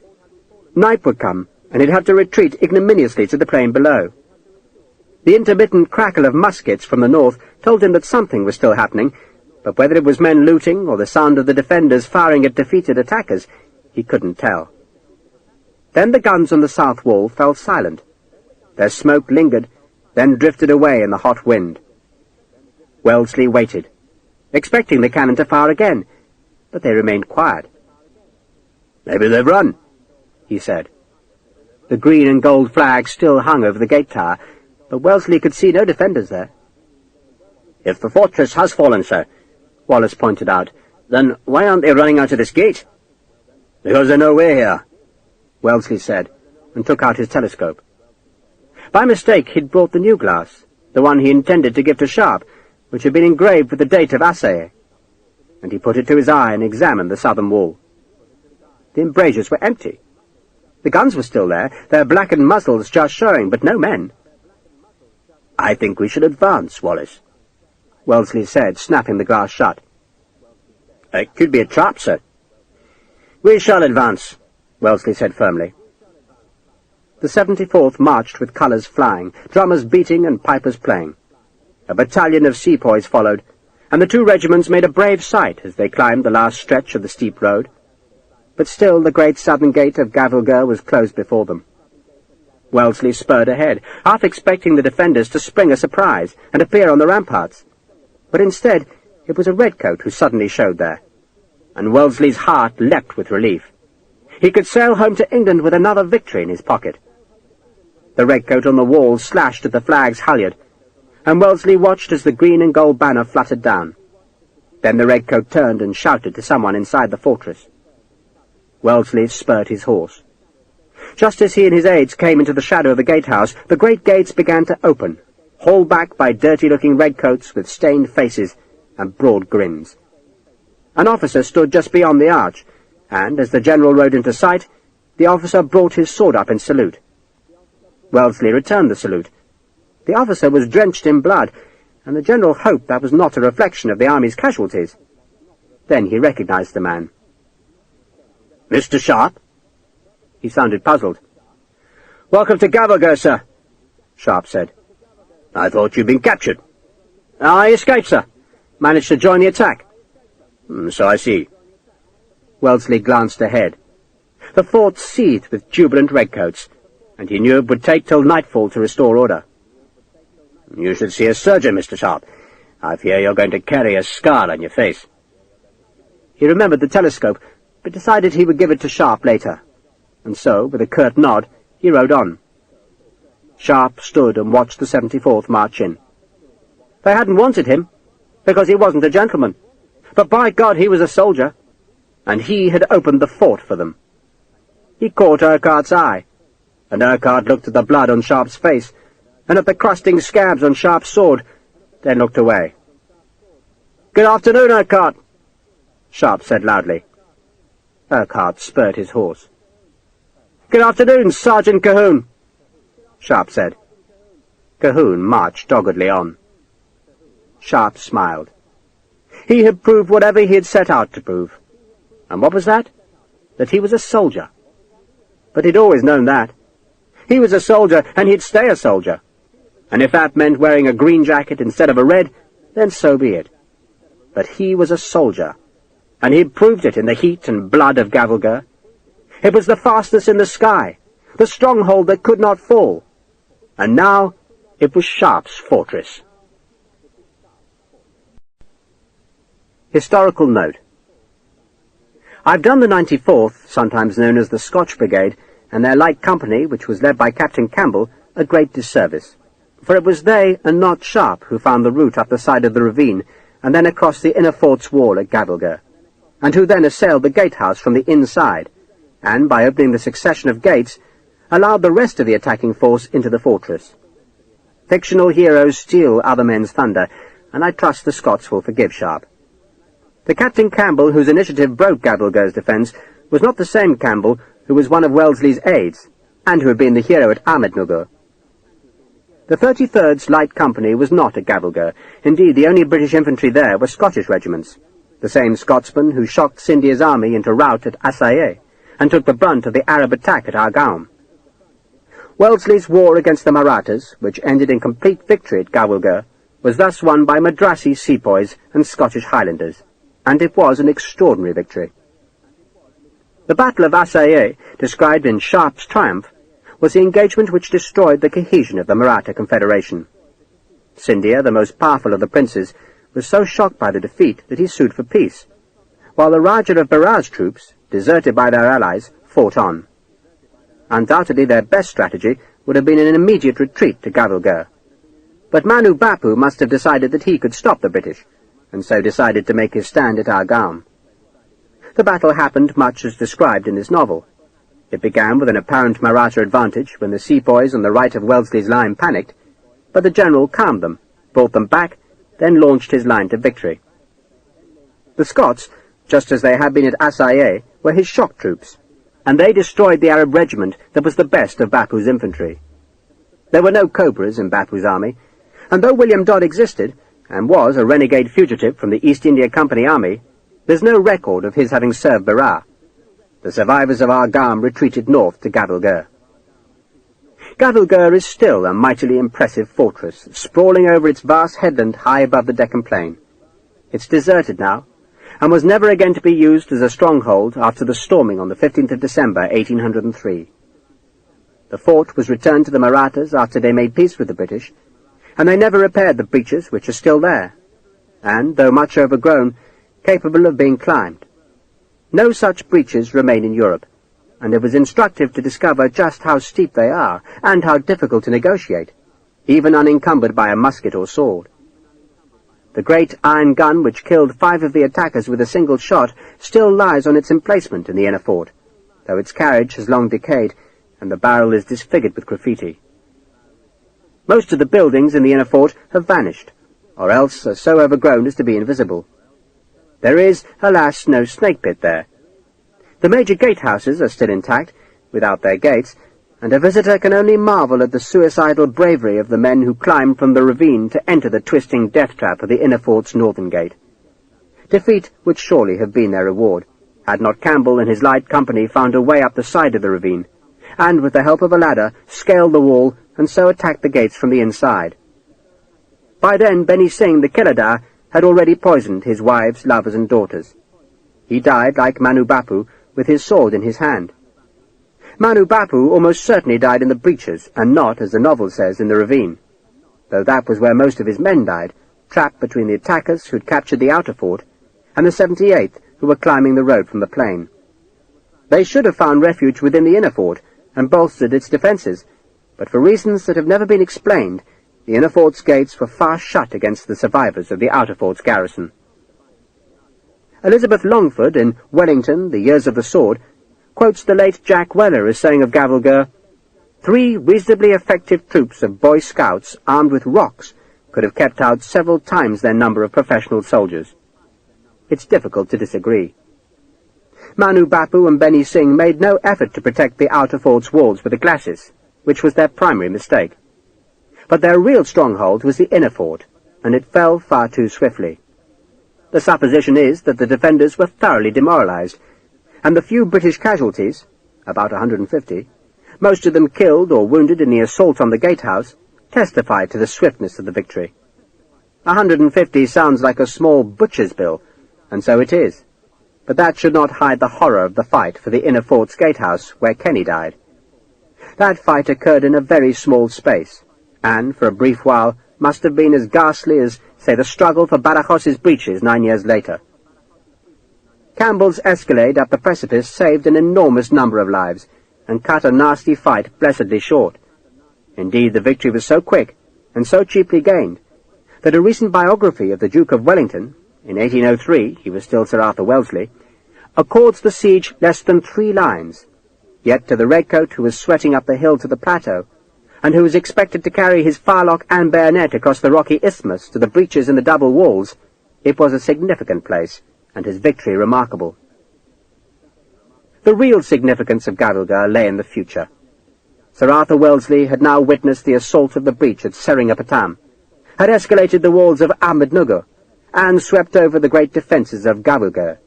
Confronted by even greater defences manned by determined French soldiers, it is claimed that he underestimated the difficulties of siege work, having been lulled into complacency by the ease of his Indian victories. There may be truth in that, and at Ciudad Rodrigo, Badajoz, Burgos, and San Sebastian he took dreadful casualties. My own suspicion is that he didn't so much underestimate the ability of defences to withstand him, as overestimate the capacity of British troops to get through those defences, and, astonishingly, they usually lived up to his expectations. And it was Scotsmen who gave him those high expectations. The Scots who used 4 ladders to capture a city at Ahmednugger, and 1 ladder to bring down the great fortress of Gavilgar. Their bravery helped disguise the fact that sieges were terrible work, so terrible that the troops, regardless of their commander's wishes, regarded a captured stronghold as their own property, to destroy and violate as they wished. This was their revenge for the horrors that the defenders had inflicted on them, and there was undoubtedly a vast slaughter inside Gavilgar once the victory was gained. Many of the defenders must have escaped down the steep cliffs, but perhaps half of the 7,000 or 8,000 died in an orgy of revenge. And then the place was forgotten.